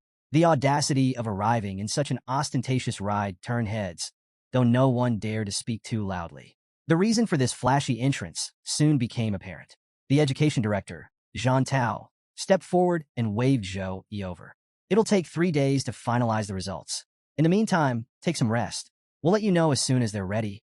Zhou Yi nodded, expressing his thanks. Before stepping into the car, Headmaster Wang Hui clapped him on the shoulder. Take it easy for now, Zhou Yi. You've earned it. The narrative shifted to Zhou Yi arriving at the hospital to visit his sister, Zhou Yun. As promised, Zhao and Bing had arranged for her to be admitted to a deluxe suite, where she was receiving top-notch care under the watchful eyes of a professional medical team. As Zhou Yi entered the elevator, a nurse greeted him with a warm smile. Here to see your sister? Yes, Joey replied, returning the smile. I've got good news for her. The elevator began its ascent, but a chill settled over the cabin. The nurse shivered, rubbing her arms. Why is it so cold all of a sudden? Zhou Yi's instincts flared. Something was wrong. When the elevator doors slid open to the 26th floor, the sight that greeted them was nightmarish. The entire floor was frozen solid. Ice covered every surface, from walls to the floors, turning medical equipment into crystalline sculptures. Doctors and nurses stood frozen in place, their expressions locked in panic. The nurse beside Zhou Yi gasped. What? What happened here? Zhou Yi's heart sank. Zhou Yun. Ignoring the nurse's protests, he sprinted toward his sister's room. As he entered the icy corridor, another nurse reached out to stop him, but her hand froze solid the moment it touched the cold air, her body encased in ice within seconds. The door to Zhou Yun's room was sealed shut, covered in a thick layer of frost. Zhou Yi didn't hesitate. With a powerful strike, he shattered the icy barrier, calling out, Zhou Yun. The sight within made his breath catch. Hovering above Zhou Yun's bed was an ethereal ice dragon, its shimmering form radiating intense cold. The room itself was a frozen tundra, icicles hanging from the ceiling as frost glittered on every surface. Zhou Yun lay on the bed, her unconscious form writhing in pain, surrounded by a faint, otherworldly glow. Zhou Yi clenched his fists, his mind racing. Whatever was happening, it wasn't natural, and it wasn't going to end quietly. Zhou Yi's eyes widened as realization struck. The dragon wasn't just in the room. It was coming from Zhou Yun. Her body trembled violently, the spectral beast coiling above her like a guardian gone rogue. The sheer pressure in the air was suffocating, freezing everything in its path. A nearby healer struggled to approach, his hands glowing with restorative energy. Her bloodline is awakening. But this power is out of control, he gasped, his breath visible in the icy air. The healer attempted to channel warmth into Zhou Yun's body, but the moment his energy touched the dragon's presence, it was repelled, sending him staggering backward. Zhou Yi clenched his fists. This isn't just a sickness. This is a bloodline phenomenon. He had no idea how to stop it, but standing still wasn't an option. Zhou Yi's heart pounded as he watched Zhou Yun convulsing in agony. Fury ignited within him. An instinct took over. He wasn't going to stand by and do nothing. Summoning his energy, he prepared to strike, his aura crackling with power. If this dragon was hurting Zhou Yun, then it had to go. Just as he was about to unleash his attack, a strained but firm voice cut through the freezing air. Stop! Healer Qing, kneeling beside Zhou Yun, barely managed to lift her frostbitten hands. I'm stabilizing her. If you strike recklessly, her heart could shatter. Zhou Yi's breath hitched. Her heart. He forced himself to halt, fists trembling as he processed Qing's words. Stepping closer, he saw just how bad things were. Qing was on the brink of collapse, her hands already half frozen, her feet encased in ice. Despite that, she refused to stop channeling her healing energy. The spiritual dragon continued to radiate a deathly chill, its freezing aura creeping outward. Any normal person would be an ice sculpture by now, but as awakeners, Zhou Yi and Qing barely held on, though not for long. Zhou Yi turned to Qing. What's happening? And why can't I stop that thing? Qing, still locked in her healing efforts, replied through gritted teeth. This isn't just an attack. It's her bloodline awakening. The dragon is part of her. If you attack it, you'll be hurting her too. She exhaled sharply, ice forming on her breath. I've been holding back her condition for as long as I could, but I'm running on fumes. At best, I can slow the spread of the cold. You need to get out of here. Zhou Yi's face darkened. And what about Zhou Yun? Qing's exhausted eyes met his, laced with quiet frustration. Without a high-level priest, this is all I can do. That answer wasn't good enough. Zhou Yi clenched his fists. He could see Qing's dedication, but it wasn't going to be enough. If no one else could save Zhou Yun, then he would. Taking a deep breath, he accessed the system. He had been saving his skill points for a moment like this. This was that moment. With zero hesitation, he dumped every last point into slow recovery, pushing it from level 4 to level 10. The skill evolved. Slow regeneration. LV.10 gradually restores health and mana to all allies within range over a set duration. Zhou Yi's eyes burned with newfound determination. Time to turn the tide. Zhou Yi activated slow regeneration, and instantly, a divine light engulfed the room. A radiant symbol formed behind him, amplifying the healing aura. The sheer power of it sent waves of warmth through the frozen air, melting the ice that had gripped the floor and walls. Qing, half frozen and barely able to move, gasped as the warmth spread through her limbs. The ice encasing her began to crack and melt, restoring her mobility. This healing magic, she stammered, eyes wide with disbelief. It surpasses the abilities of a level 23 priest like me. But Zhou, he had no time to celebrate. He focused everything on Zhou Yun. The divine light wrapped around her like a protective cocoon, melting the frost encasing her body. Her violent shivering eased, her expression softening. However, it wasn't enough. He could slow the effects, but he couldn't cure her completely. Turning to Qing, he spoke firmly. Sis Qing, I'll hold things down here. Go find Secretary Zhao Wenbing. Tell him to get a high-level priest here immediately. Qing hesitated. Even if we contact her now, she won't make it in time. The appointment Zhao Wenbing set up is for next week. Zhou Yi's gaze hardened. Then tell Zhao Wenbing this. If he can bring a high-level priest here tonight, I'll owe him one unconditional favor. Anything he asks, I'll do it. Qing's expression tightened at the weight of that offer, but she nodded. Understood. I'll go. With a final glance at Zhou Yun, she turned and hurried out. Inside, Zhou Yi gritted his teeth and kept his healing skill active. The cold had haunted Zhou Yun for a year, but he had never realized how much stronger it had grown. Now, it wasn't just affecting her, it was consuming the entire building. The temperature plummeted. Frost crept across the walls, and the windows cracked under the strain of expanding ice. Zhou Yi himself felt the creeping numbness as his body became layered in a thin sheet of frost. His limbs grew sluggish, but he didn't stop. Above Zhou Yun, the spectral ice dragon's eyes gleamed. It noticed him.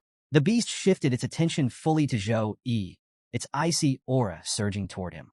The cold intensified, seeping into his bones. Zhou Yi's breath became visible in the air, his vision blurred at the edges. Still, he refused to back down. Then, a streak of green light shot into the room. A swirling energy ball slammed into the ice dragon, sending crackling pulses of force through its ethereal form. The beast let out a guttural roar as the energy lashed at it repeatedly. But in that same moment, Zhou Yun convulsed violently on the bed. Zhou Yi's heart nearly stopped. The dragon was linked to her, and right now, she was feeling every bit of that attack. Zhou Yi's voice tore through the freezing air. Stop! Don't touch her! But before he could react, another energy ball slammed into his stomach, sending him flying across the icy floor. He tumbled hard, landing just outside the dragon's range, gasping for breath. A figure strode into the room, her presence alone enough to command attention. Clad in flowing robes laced with intricate runes, she exuded an aura of overwhelming authority. Come to me, she ordered. The ice dragon let out a guttural snarl, its fury undeterred. It lunged at her, its frozen breath chilling the air. But the high priest was ready. With fluid precision, she brandished her weapon and unleashed a series of spell-like attacks. Chains of pure magic wrapped around the dragon, coiling tighter with each strike. The beast roared in defiance, thrashing violently, but only its mouth remained free, snapping wildly as it struggled against the bindings. She didn't let up. With a final surge of power, she forced the ice dragon back into Zhou Yun's body. The moment the dragon vanished, the room shifted. The oppressive cold lifted. The ice covering the walls melted away, revealing the original hospital suite beneath. Most importantly, Zhou Yun's pained expression softened. Her breathing steadied, and the color returned to her face. Zhou Yi, still sprawled on the floor, exhaled in relief. She's safe. The high priest turned her sharp gaze to him. You must be Zhou Yi. He pushed himself up, still aching from the earlier attack. Nice to meet you, miss. Cui Laina, level 35, secondary awakened priest from Yun City. Zhou Yi stiffened. Level 35? That was an absurdly high rank, far beyond what he expected. Cui Laina continued, her tone measured. Director Jean, Tao personally requested that I treat your sister ahead of schedule. Though inwardly, she mused, if he hadn't mentioned your potential to take first place, I wouldn't have broken the rules to come here. However, after witnessing Zhou Yi's sheer willpower in resisting the ice dragon's aura, she found herself nodding slightly. Jean Tao wasn't exaggerating. This kid is something else. Still catching his breath, Zhou Yi looked at her with urgency. Miss Cui Laina, what's happening to my sister? Can she be cured? Cui Laina crossed her arms. The fact that the ice energy solidified into a form proves one thing, a bloodline awakening. It's rare and incredibly dangerous if not controlled. Zhou Yi blinked. Bloodline awakening? She nodded. Yes. When the Eternal Game first appeared, many players chose non-human races, elves, giants, demons, and more.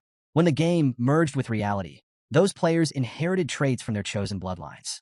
Elven descendants often developed sharper features and longer ears. Humans who picked giant bloodlines grew to heights of 3 to 4 meters. Zhou Yun's ice dragon? It's her bloodline manifesting, and if she doesn't learn to control it, it could destroy her.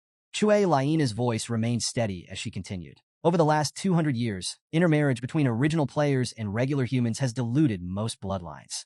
Their traits and abilities have weakened, except in rare cases where a bloodline awakening occurs. He listened intently, his hands clenched. A bloodline awakening is a double-edged sword, she explained. If successful, the awakened gains immense power, rapid level growth, and enhanced learning abilities. However, if their body fails to withstand the transformation, she hesitated. They either become permanently crippled or they die on the spot. Zhou Yi's heart pounded. Zhou Yin, was she walking that razor's edge? Shui Laina met his gaze. Your sister's bloodline is incredibly rare. Her dragon spirit is proof of that. But her body is rejecting it. If she wants to survive, her constitution must change. There is only one known way to achieve that. This treasure can restructure her body, allowing her to control her bloodline, Shui Laina revealed. But, she sighed, it's one of the rarest artifacts in existence. The last recorded appearance was 30 years ago, when it sold at auction for $1.3 billion to an unknown buyer. Zhou Yi's stomach twisted. $1.3 billion. That wasn't just expensive, it was impossible. Seeing his expression, Shui Laina offered an alternative. There's another option, the Great Sealing Skill. It would lock away her bloodline, preventing any further outbreaks. Zhou Yi's hope flared, until she delivered the catch. If we seal it, Zhou Yin will never be able to level up. The weight of her words crushed him. Seal her power forever, or risk her life trying to control it. Shui Laina stood. I've told you everything. The decision is yours. With that, she turned and left, leaving Zhou Yi alone with his unconscious sister. He sat there in silence, staring at her. His phone was in his hand, but his mind was elsewhere. 3 months. That's how long she had before the cold consumed her completely. Zhou Yi trained like a madman. Every day, from sunrise to sunset, he pushed his body to the limit. His training regimen was relentless. 200 deep squats, 200 push-ups, 200 sit-ups, 200 weapon swings. Every muscle burned, every breath felt heavier, but he never stopped. He couldn't afford to. At the end of each session, the system prompted him to choose his daily reward. As always, he selected stat points. Using the 2-3-3-2 distribution method, he balanced his growth. +2 strength, +3 constitution, +3 intelligence, +2 agility. For a Saint Knight, constitution and intelligence were crucial. But Zhou Yi knew better than to neglect the others. Balanced development was key. Just as he finished his workout, a system notification popped up. Exam results released. Zhou Yi took a deep breath. This was it. The announcement echoed like a thunderclap. Exam results announced. Zhou Yi has achieved first place in the Sukong district exam. Rewards will be distributed based on rank. Zhou Yi's jaw nearly hit the floor as a cascade of rewards began popping up like achievements in a video game. Level S Divine Skill, God Hand. Legendary Healing and Support with insane buffs. Instant Recovery? Yep, this skill screams overpowered cleric vibes. S-Grade Divine Item. One-time Mystery Skill Exorcism. Perfect for kicking spiritual entities back to the Shadow Realm. AoE Rare Skill, Punishment of Light. An apocalyptic light show guaranteed to ruin anyone's day. Free stat points, +30. Skill points, +30. Zhou Yi was barely done processing his newfound power-up arsenal when the outside world exploded with news of his win. Headlines blazed. Dark Horse of Sukong District rides to victory. News anchors hyped him up like he'd just taken down a raid boss solo. They recapped his legendary awakening ceremony, the one with the sacred angel phenomenon that left everyone slack-jawed, and how he entered the secret realm at a mere level 10. Education Director Zhang Tao basked in the media spotlight, looking like he'd known this outcome all along. From the moment Zhou Yi awakened the Saint Knight class, I knew he was destined for greatness, he said with the confidence of someone claiming credit for inventing electricity. Of course, the haters were out in full force. At a cafe, a group of students crowded around a phone. Are they serious? A Saint Knight got first place? One guy sneered. That's a support class, right? They're like the healbots of teams, another chimed in. But then a girl at the next table casually dropped the ultimate Uno reverse card. I have the recording. Want to see how wrong you are? She pulled out her phone, and the skeptics leaned in. The video showed Zhou Yi in action, and the change in their expressions was priceless. Wait, what the? His Holy Cross skill looks like a nuclear explosion. And those buffs? Weapon Blessing, Gift of God, Blessing of Courage. How does he stack so many at once? While they were busy picking their jaws off the floor, elsewhere, another reaction was brewing. One much less amused. In a dimly lit room, a young man with fiery red hair sat surrounded by flickering flames. His eyes burned with frustration as he replayed Zhou Yi's Secret Realm run. This guy was also a nightmare difficulty finisher, but Zhou Yi's time had been a solid 20 seconds faster. He clenched his fists, the flames around him roaring to life. Zhou Yi, he growled. You're not the only one aiming for the top. He dares to take him my honor? The fiery-haired young man seethed, his glowing eyes burning with resentment. Flames surged from his body, licking the edges of his room until, boom, a nearby training robot exploded. Smoke curled around him as he sneered through the wreckage. Zhou Yi is inviting his death. Meanwhile, Zhou Yi had zero idea some firestarter was out for revenge. Casually strolling through the bustling city streets, he checked his phone, only to be met with some very interesting messages. Jiang City government has transferred 5 million into your account ending in 7013. Please confirm this transfer. Jiang City government has transferred 2 million into your account ending in 7013. Please confirm this transfer. 7 million out of nowhere? Zhou Yi stared at his screen, wondering if he'd just glitched reality. Before he could process the windfall, his phone rang. Mr. Zhou, came the calm, professional voice of Secretary Zhao Wenbing. Due to your exceptional exam performance, the government has decided to reward you with 5 million in cash and a luxury mansion. Would you like to choose the location, or shall we handle it? Zhou Yi thought for a moment before replying. You can choose. Understood. A pause, then a subtle chuckle. Oh, and one more thing. Recruitment teachers from the top 3 universities are on their way to meet you. Shall I send a ride? Zhou Yi smirked. No need. They're already here. Sure enough, just ahead stood a recruiter from Rongyang University. One Zhou Yi immediately recognized. It was him, the same guy who had dismissed Zhou Yi earlier, calling him too arrogant during recruitment. Before either of them could speak, another voice rang out from above. If I remember correctly, didn't Rongyang University say Zhou Yi was too arrogant? Both men looked up as a helicopter descended in dramatic fashion. A man leaped out with all the flair of a blockbuster action star, smirking as he landed. He turned to the Rongyang recruiter. And now here you are, trying to recruit him? What changed? The Rongyang representative scowled. Watch your words, he snapped. That was Zhou Tianfu's mistake. He's been fired for his poor judgment. Then, regaining his composure, he turned back to Zhou Yi, his tone much more polished. Zhou Yi, if you join Rongyang University, we'll offer you 4 million up front. Before Zhou Yi could respond, helicopter guy laughed. Whatever Rongyang University offers you, he said with an easy grin, Modi University will double it.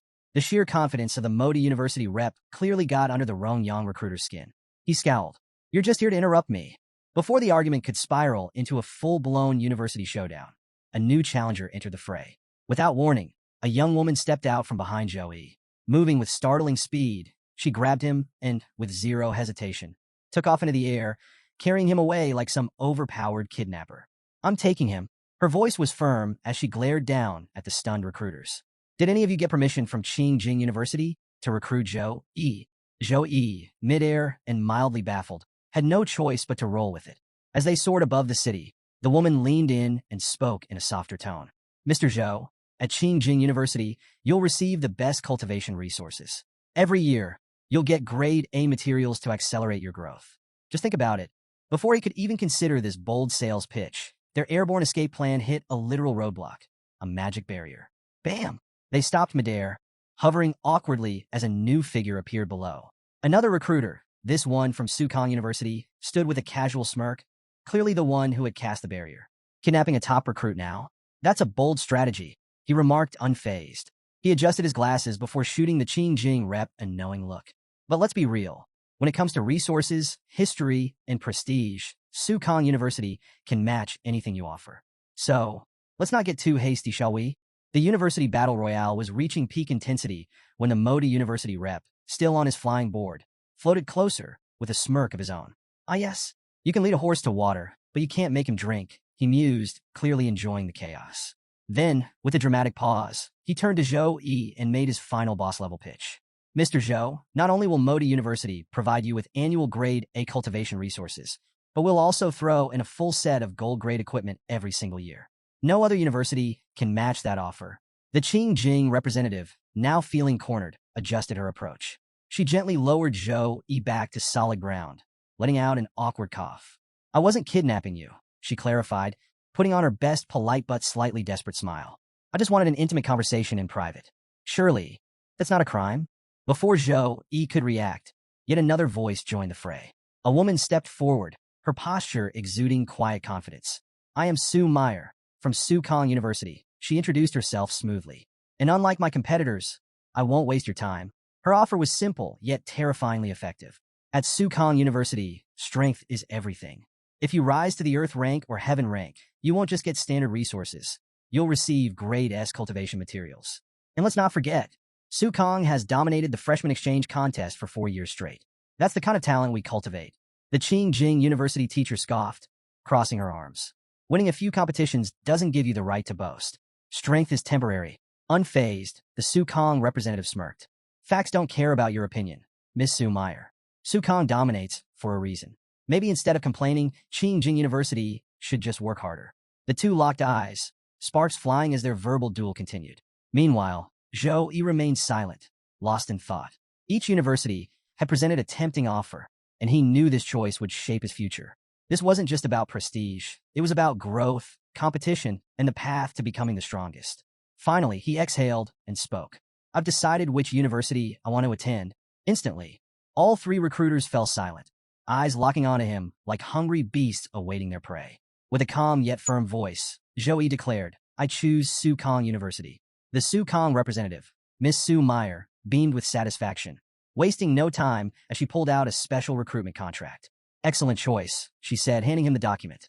Take your time to review it, and if everything looks good, sign here.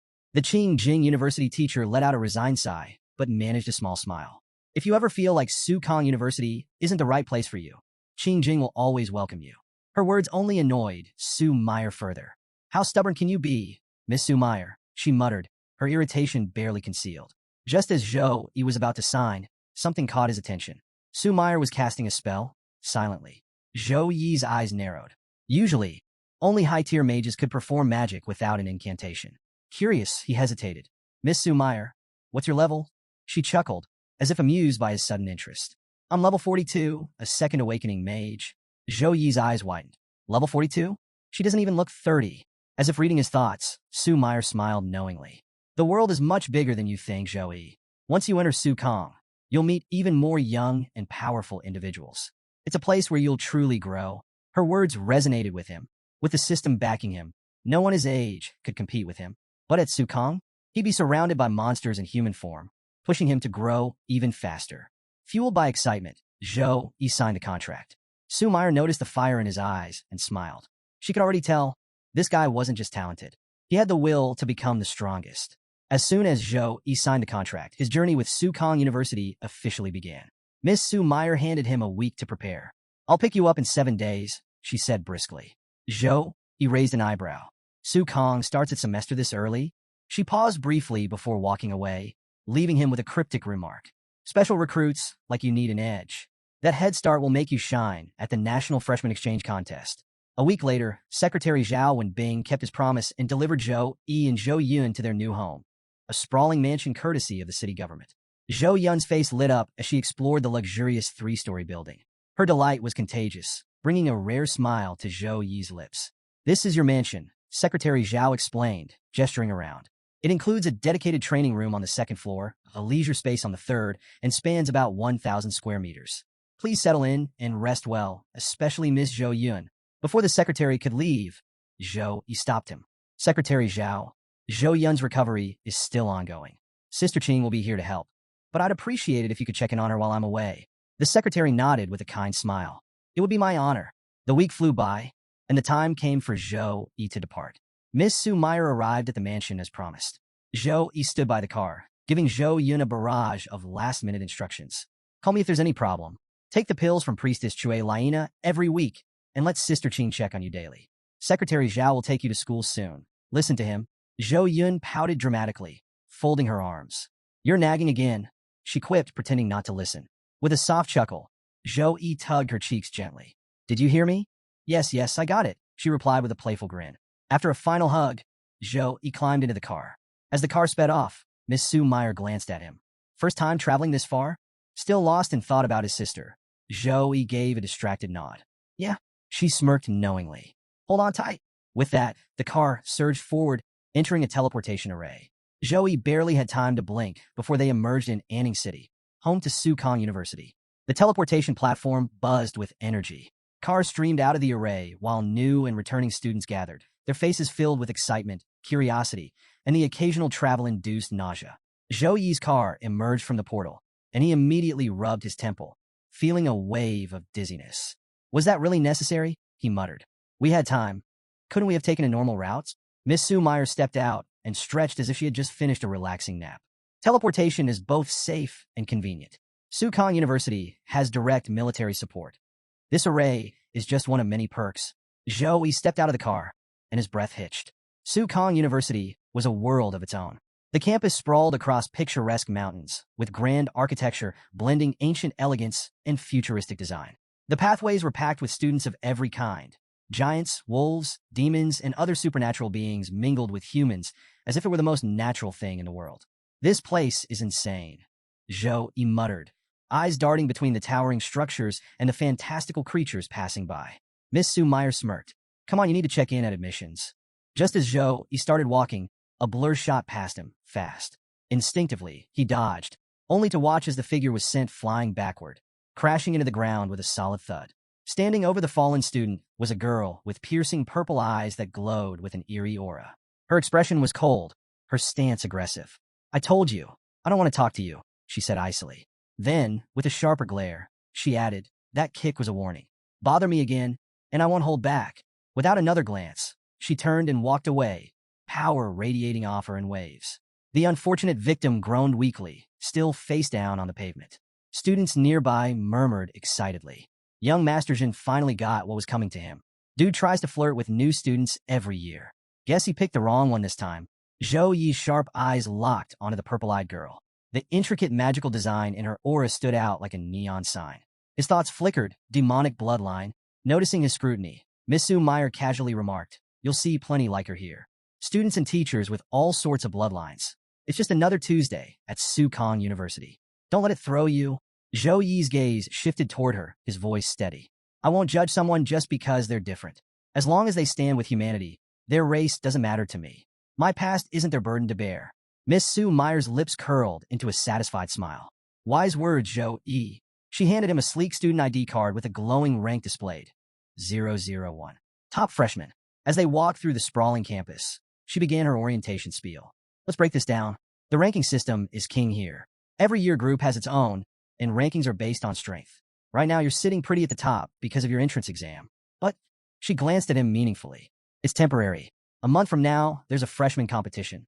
The rankings will be reshuffled based on that. And trust me, everyone's gunning for you. Zhou met her gaze, a confident grin spreading across his face. If I'm at the top, I'll stay there. Miss Sue Meyer chuckled, amused by his boldness. That's the spirit. But keep that fire burning, you'll need it. The conversation shifted gears as she explained the score system. Now about scores. These are your lifeline at Sukong. You'll use them for everything, food, gear, potions, skills. Rack up enough, and you can even buy S-class resources. Zhou listened intently as she continued. You earn scores in 3 main ways. 1. Your rank. Higher rank, more scores. Simple as that. 2. Score missions. Use your ID to access the mission board. Pick a task, complete it, earn scores. 3. Heaven and Earth rank. These top-tier ranks come with guaranteed score payouts. Her tone hardened, her earlier smile gone. 5,000 students, Zhou Yi. Most of them are clawing their way up, desperate to make it into the Heaven and Earth rank. Don't get cocky just because you're number 1 right now. Zhou Yi's eyes gleamed with determination. Don't worry. I know the stakes. I'm ready for whatever comes. Miss Sue Meyer smirked. Good. You'll need that resolve. Welcome to Sukong, where survival isn't just a skill, it's an art. Zhou Yi nodded firmly. Got it? Miss Sue Meyer led him through the campus until they reached a high vantage point.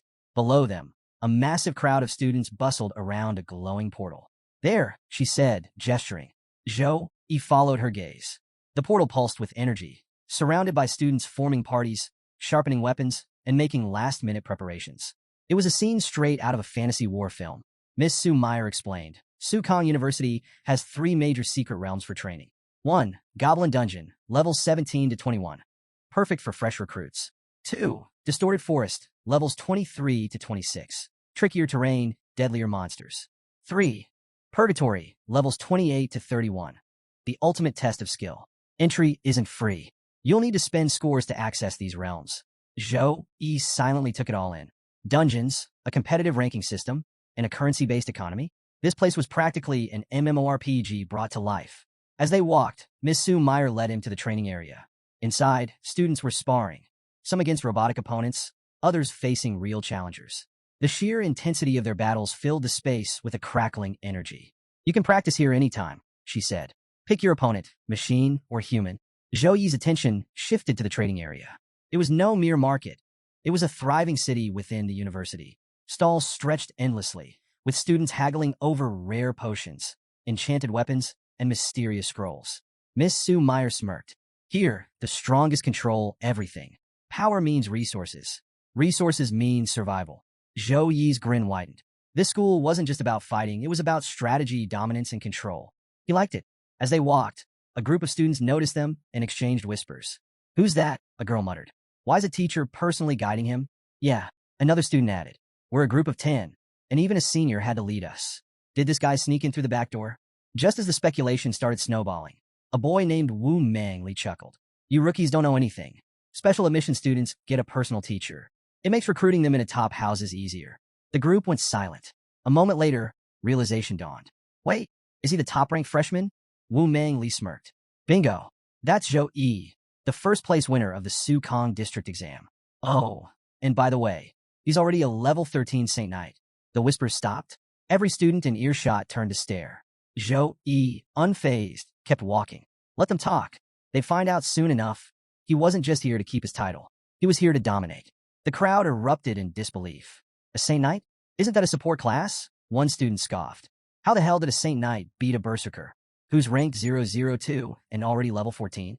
Some struggled to reconcile their rigid class stereotypes with Zhou Yi's unexpected dominance. Others, however, had different concerns. "He's so handsome," a girl whispered, eyes practically sparkling. "He could be a celebrity." Meanwhile, the purple-eyed girl from earlier remained silent, watching Zhou Yi closely.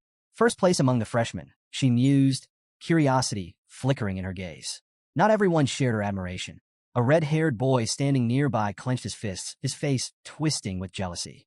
He had noticed the demonic bloodline girl's interest in Zhou Yi, and it made his blood boil. "I think this so-called first place is just a fraud," he suddenly barked. The students turned, startled by his outburst. Even Zhou Yi, who had been content to ignore the murmurs, now shifted his gaze to the red-haired challenger. His expression remained calm, but his sharp eyes bore into him like a blade. The boy smirked and stepped forward. "Lu Jing, level 13, Punishment Knight, rank 038.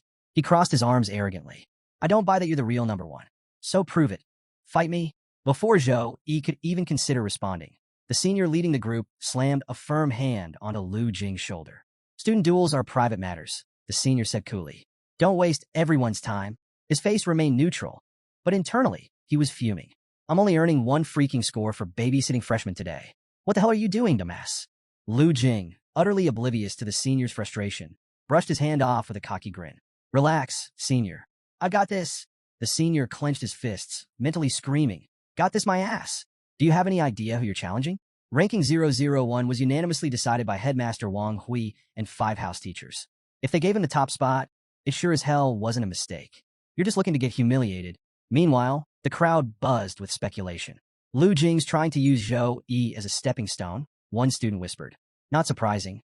People still think Saint Knights are weak. Maybe he just wants attention," another added. "But does he seriously think he stands a chance?" Zhou Yi stood his ground as Lu Jing approached, his expression calm and unreadable. Lu Jing, eager to provoke him into accepting the challenge, made an enticing offer. 100 points if Zhou Yi won, with no risk on his end. But Zhou Yi wasn't so easily swayed. If he was going to do this, he'd make it worth his while. After a brief pause, he countered with a bold demand. 300 points. Gasps rippled through the crowd. "That's insane," someone whispered. "He's ranked 38th. If he loses, that's almost all his points gone," another murmured, eyes wide in disbelief. Lu Jing hesitated, clearly rattled by the stakes. His gaze flickered toward a purple-eyed girl in the audience, her attention fixed on Zhou Yi rather than him.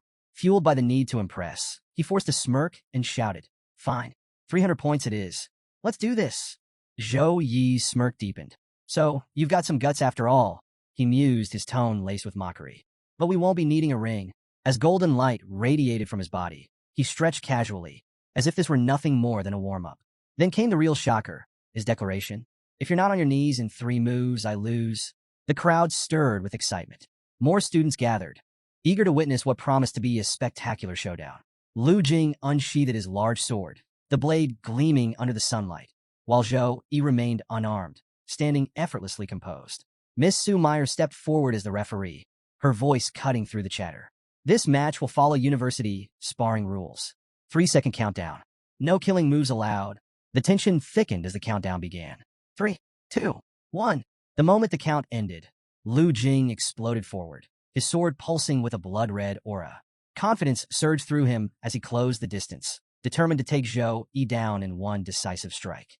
The battle had begun. Lu Jing's mind raced as he charged forward. His class, the Punishment Knight, was a hidden evolution of the Knight class, just like the Saint Knight. But unlike the Saint Knight, which focused on support, the Punishment Knight was built purely for destruction. This fight was already won in his head. As long as Zhou Yi hadn't buffed himself, Lu Jing believed he had the upper hand in both speed and raw power. And this battle wasn't just about proving his strength. He had another goal. His gaze flickered toward the demonic bloodline girl in the crowd.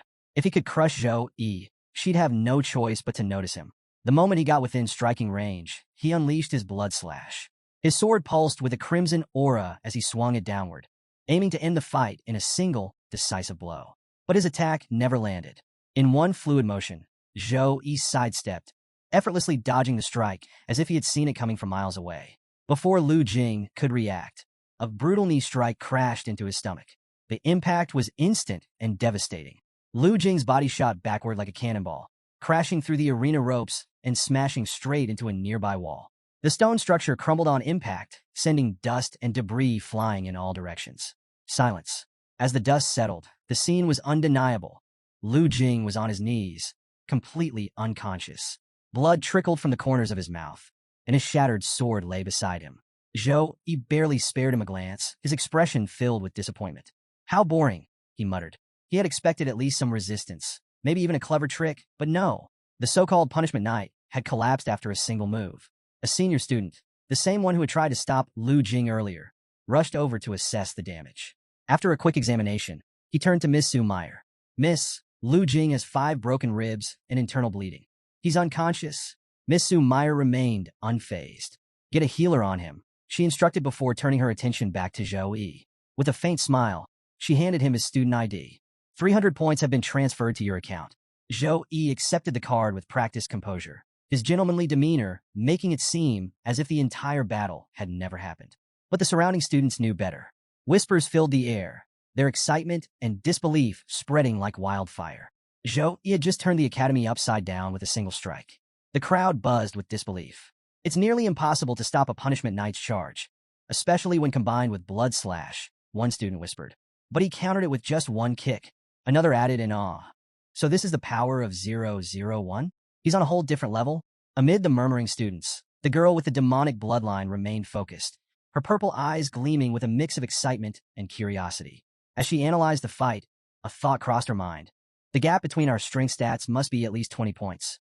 Without hesitation, she stepped forward, standing before Zhou Yi. Zhou Yi, fight me, she said, her tone both eager and challenging.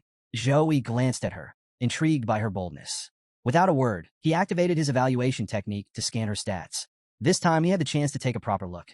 A powerful demonic bloodline and legacy equipment? His gaze flickered toward the sword strapped to her back. The name Dark Moon Ancient Sword glowed faintly in his system interface. Quality, legacy. Race limitation, human. Class limitation, swordsman. Effect, unknown. Zhou Yi's curiosity deepened. This is the first time I've seen stats like this. He couldn't ignore the opportunity to test her strength. I accept, he said, stepping into the arena. Both fighters took their positions in the ring. This time, Zhou Yi summoned his Warhammer, a mystic light-class weapon that radiated golden energy. Quality gold. Effect 1. Increases Constitution by 18%. Effect 2. Increases Wisdom by 24%. Additional effect. Enhances all light elemental skills by 1 level, up to grade B. Source. System Lottery. As the tension in the arena grew, several senior students arrived, drawn by the commotion. Freshmen are already fighting on their first day. One of them chuckled. Among them was Li Dongsheng, a level 29 spearman and captain of the Aurora Club. Spotting Sue Meyer, he greeted her with a charming smile. Miss Sue Meyer, what brings you here? Before she could answer, the countdown ended. The battle began. The demonic girl struck first, activating Shadow Slash, her blade crackling with dark energy as she lunged forward at lightning speed. Zhou Yi wasted no time, raising his Warhammer high and unleashing Typhoon Smash, a devastating skill designed to deal massive damage and knock enemies back. The clash was about to begin. The moment their attacks collided, the arena erupted with a deafening explosion of energy. A shockwave rippled outward, forcing spectators to shield their eyes from the sheer force of the clash. Both fighters skidded backward, their auras flaring even brighter. Zhou Yi's golden light radiated with overwhelming energy, while the demon girl's purple aura pulsed with dark, mysterious power. The crowd watched in stunned silence. This wasn't just a sparring match. It was a battle between two rising titans, a collision of light and darkness. The demon girl steadied herself, gripping her dark moon ancient sword tighter as realization set in. What kind of monster is this? She could still feel the impact of Zhou Yi's last strike reverberating through her body. But instead of backing down, she poured more dark mana into her blade, preparing Demonic Slash, a devastating move infused with dark elemental energy. Zhou Yi, on the other hand, was exhilarated. His eyes gleamed with unrestrained excitement, and a wide grin spread across his face. Finally, someone who can go head-to-head with me, he roared, his booming laughter echoing through the arena. Their next clash was even more ferocious. The moment their weapons met, the impact sent another wave of force across the battlefield. Neither of them relented. Blow after blow, they unleashed relentless attacks, their strikes moving at dizzying speeds. A flurry of skills engulfed the arena. Zhou Yi's uppercut, a powerful rising strike designed to send opponents airborne. Demon Girl's enhanced rapid stab, a precise forward thrust, followed by an additional stab. Shockwave slash, a devastating uppercut slash that released multiple shockwaves. Mountain crushing hit, a multi-stage attack that shattered the ground with sheer force. The intensity escalated with each exchange. Zhou Yi's golden light burned fiercely, forming an almost impenetrable shield, while the demon girl's dark energy swirled like a raging storm. Their movements blurred, making it nearly impossible for onlookers to keep up. The entire arena trembled under the sheer power of their battle. Blow after blow, they tested each other's limits, neither willing to back down. And for the first time, it felt like the academy itself had become the battleground for something far greater than a simple match. Among the stunned onlookers, the senior students, who had previously scoffed at the idea of freshmen sparring, now stood in silent awe. This is insane, one of them murmured, eyes locked on the battle. Are these two really freshmen? Another whispered, struggling to believe what they were witnessing. This isn't a sparring match, it's a clash between masters, conserving energy for the right moment. But Zhou Yi, his relentless offense was anything but cautious. He's not holding back, Li Dongsheng murmured. Either he's reckless or he's completely sure of his victory. The Warhammer, typically a slow and cumbersome weapon, became an instrument of pure dominance in his hands. Each swing disrupted the demon girl's footing, cutting off her options. She had no choice but to defend. Li Dongsheng smirked. A hot-headed Saint Knight who doesn't hold back? And against someone that's stunning? Man's got no mercy. In the ring, the tide shifted. The demon girl, after an exhausting exchange, finally dropped to one knee, her breath ragged. Zhou Yi stood tall, golden energy crackling around him, his warhammer resting easily on his shoulder. With a casual shrug, he said, "All right, warm-up's over." Then, in a single breath, he activated Gift of God, Gift of Courage, Weapon Blessing, Blessing of Dawn, and Gift of Protection. Holy energy surged around him, a divine whirlwind that sent shockwaves through the arena. The audience watched in stunned silence. The real fight was only just beginning. Here's your refined scene with sharper pacing, stronger character moments, and a smoother flow. The demon girl knelt, struggling for breath as the sheer weight of Zhou Yi's power bore down on her. So this is his true strength? Before she could recover, Zhou Yi activated Spear of Victory. Radiant energy spears materialized above him, raining down like divine judgment. Reacting instantly, she used Phantom Slash, vanishing in a blur and reappearing right in front of Zhou Yi, blade poised to strike. But I knew you'd do that. Her breath caught. Zhou Yi was already there, waiting. When did he move? A chill ran down her spine as she saw his warhammer rising. With no time to dodge, she squeezed her eyes shut, bracing for impact. Yet the blow never came. Instead, his voice rang out, calm and composed. "Do you want to keep going?" She opened her eyes to see Zhou Yi standing before her, his warhammer planted firmly on the ground. He wasn't mocking her. He was waiting, exhaling slowly. She pushed herself to her feet, brushing off the dust. "No," she admitted. "I've got nothing left. Against this level of aggression, I can't win." Zhou Yi tilted his head slightly. "You weren't fighting at full strength." A sly smile crossed her lips. "Neither were you." She reached in her pocket and pulled out her phone, holding it out to him. "I saw your exam video. Add me. We'll do this again sometime." Zhou Yi shrugged and added her to his friend list. Then, her entire demeanor changed. Her face flushed a deep crimson. Her eyes sparkled with unspoken emotions. In her mind, fireworks exploded, cherry blossoms swirled, and an imaginary romance theme played on loop. Is this love? Meanwhile, Zhou Yi, noticing her suddenly dreamy expression, felt a shiver run down his spine. Why is she looking at me like that? Clearing his throat, he turned to Miss Su. Let's move on.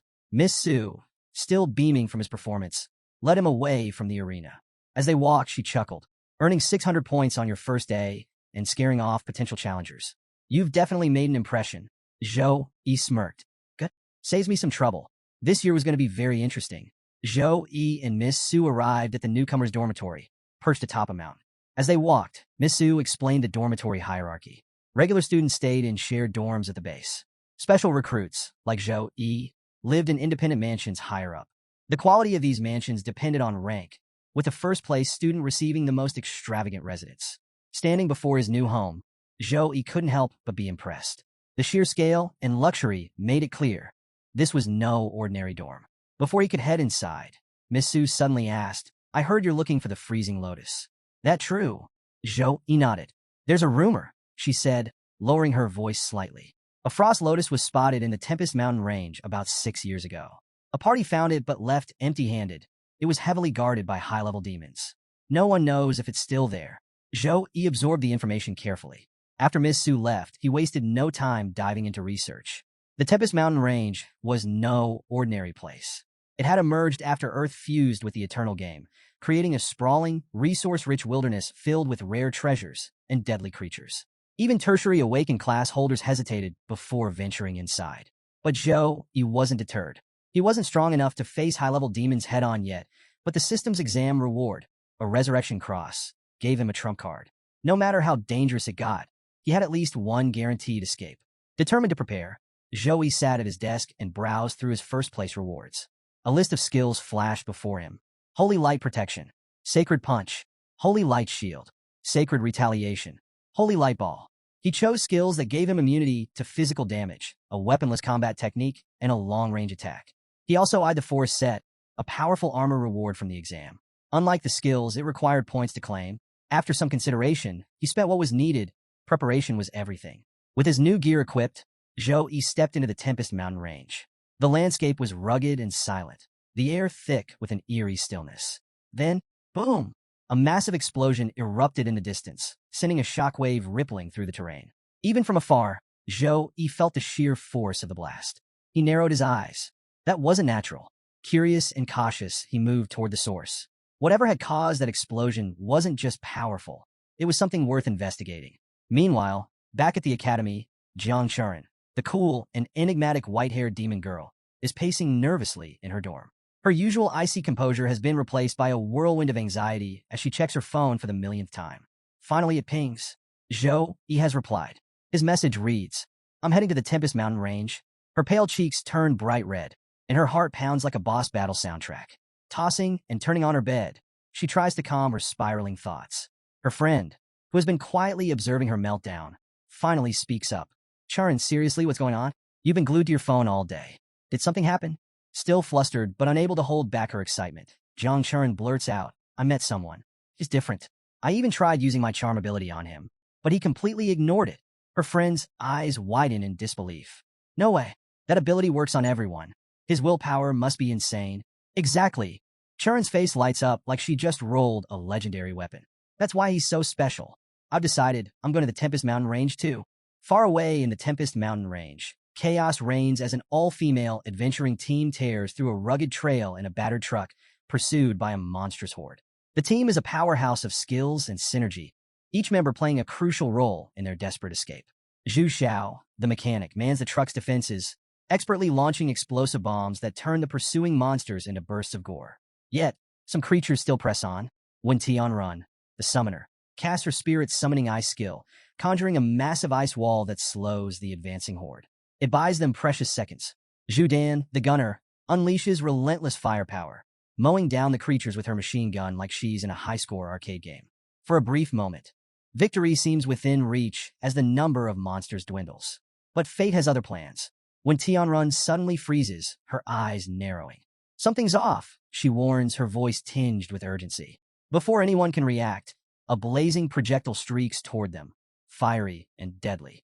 When Tianrun conjures an ice shield around the truck just in time, but the fiery attack shatters their momentum. The projectile narrowly misses Su Qinglian, the swordsman of the group, but the truck takes the brunt of the blast. The vehicle explodes into a cloud of smoke and flames, scattering the team like an overpowered AoE attack. When the dust settles, the team is left battered and vulnerable. Some are pinned under wreckage, others barely standing. Su Qinglian scrambles to assess the situation, calling out, "Everyone, sound off. Are you okay?" When Tianruan's face pales as she gasps in terror, pointing behind Su Qinglian. "Look behind you." The sight is nothing short of terrifying. A horde of demons, one of the 5 most violent races, surrounds the battered team. These creatures are infamous for their unrelenting hunger for living beings, their monstrous mouths glowing ominously as they prepare to unleash a wave of fiery destruction. The team is frozen in place, exhaustion and despair gripping them. They've used up every trump card, yet they've barely managed to scratch the enemy's numbers. The same grim realization flashes through everyone's mind. Is this the end? The demons unleash a hellish inferno, their fire attacks converging into a massive wave of destruction. The adventurers brace for impact, knowing there's no escape. Then a flash of white. A streak of light cuts through the battlefield as Zhou Yi arrives, riding atop a majestic white wolf. Without hesitation, he raises his hand, activating Sacred Storm. A radiant cross symbol materializes midair, intercepting the incoming inferno. When the holy energy clashes with the demonic fire, a fiery tornado infused with divine light erupts, twisting and consuming the flames while sending a shockwave through the battlefield. The storm's holy radiance pierces through the night, causing the demons to shriek in agony as the sacred energy disrupts their dark essence. Zhou Yi stands at the center of it all, his cross-shaped mark glowing brilliantly on his forehead, intensifying the purifying force. Before the demons can regroup, Zhou Yi strikes again, a lightning-fast sacred slash. His sword, bathed in divine energy, cuts through the demonic horde in an instant, leaving behind only lifeless bodies and a battlefield soaked in holy light. Silence. The once overwhelming horde is reduced to nothing. The eerie calm that follows is almost surreal. The rescued adventurers, still processing what just happened, stare at Zhou Yi in utter awe. His overwhelming power, his divine presence. Who is this man? Even as he approaches, there's a lingering hesitation in their eyes. Is he truly a savior, or simply another unknown force they should fear? Zhou Yi quickly dispels their doubts. Slow healing activates, and a soothing golden glow envelopes the injured, closing their wounds within moments. However, when Tianrun remains unconscious, her condition is still critical. Grateful yet cautious, Su Qinglian steps forward. "Thank you for saving us," she says sincerely. Zhou Yi's gaze lingers on her for a moment before he responds with a small smile. "Of course I know you. Su Qinglian's team is one of the top 3 in the academy. Naturally, I've heard of you." Su Qinglian blinks in surprise before letting out a light laugh. "Hearing that makes me feel shy," she admits, her tone unusually warm. Her expression turns serious as she continues. "Brother Zhou, your light attribute abilities are terrifyingly effective against demons, but the Tempest Mountain range is no joke.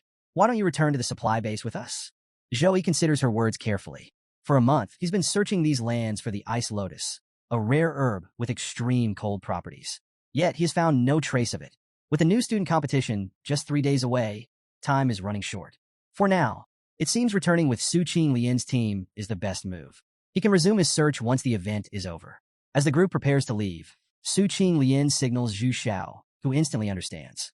With a confident smirk, Zhu Xiao summons a squad of mechanical spiders, sleek, high-tech constructs that radiate advanced engineering and lethal precision.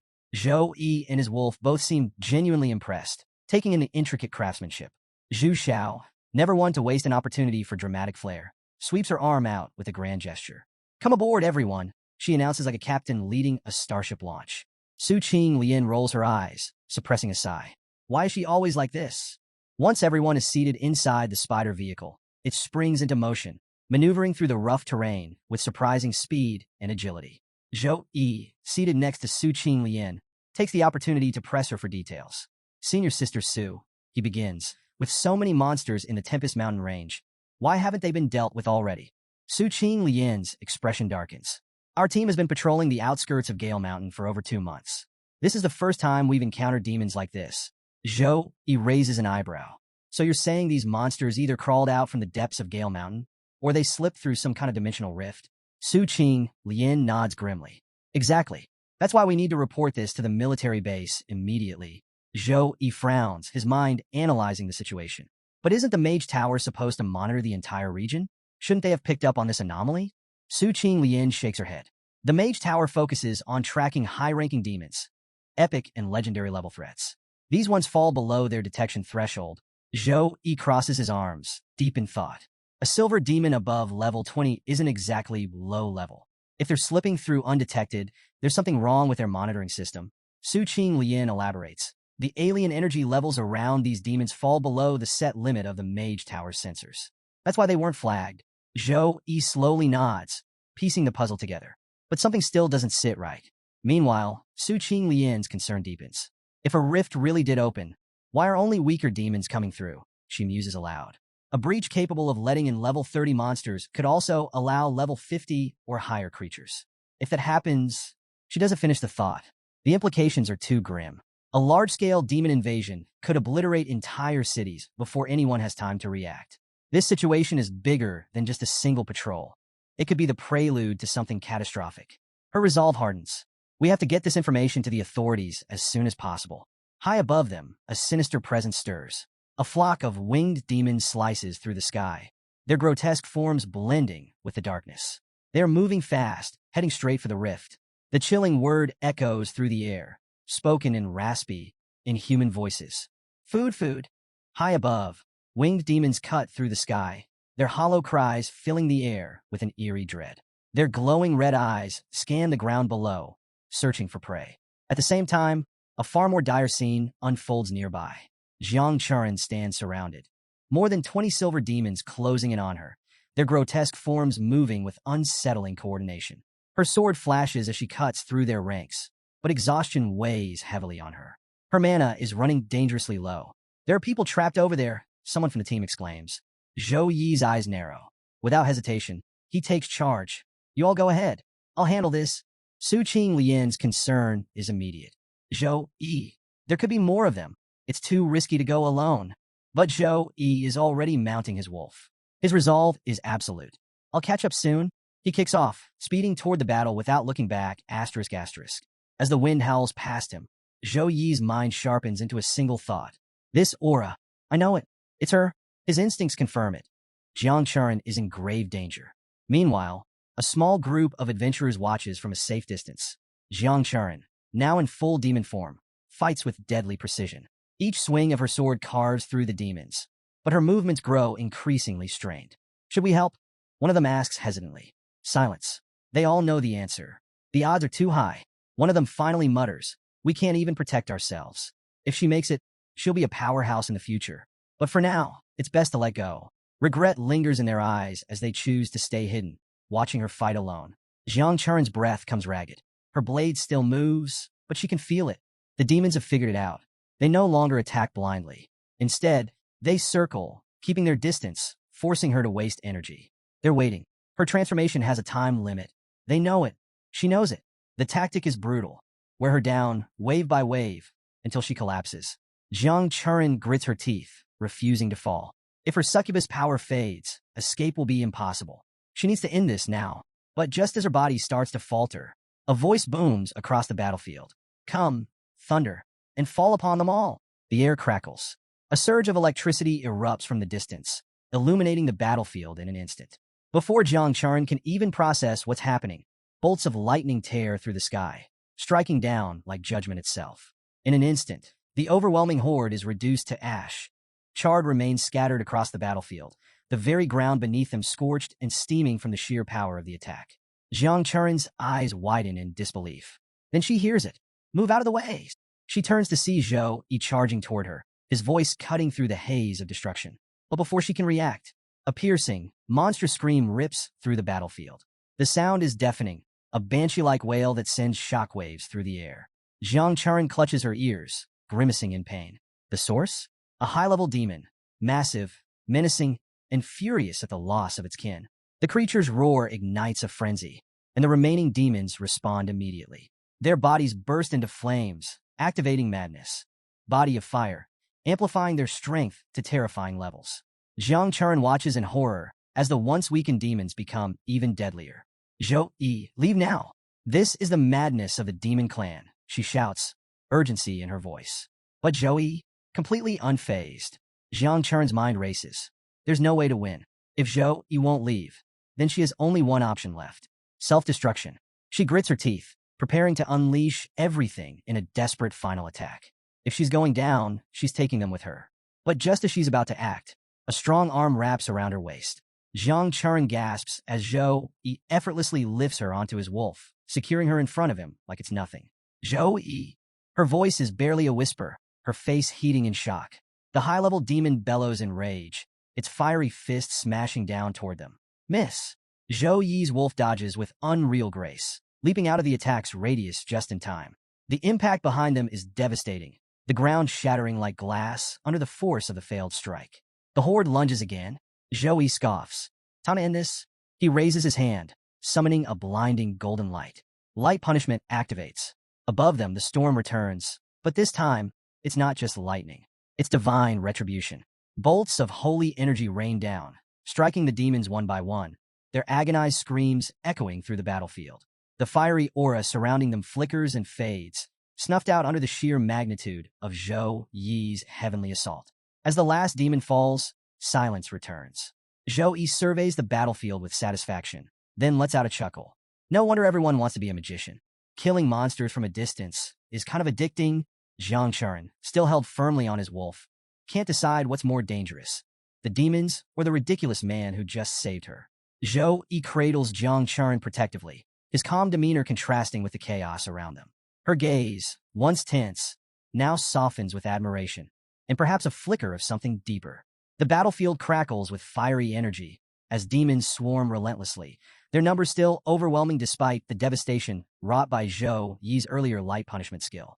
The two find themselves encircled by 180 demons, their fiery auras blazing with rage.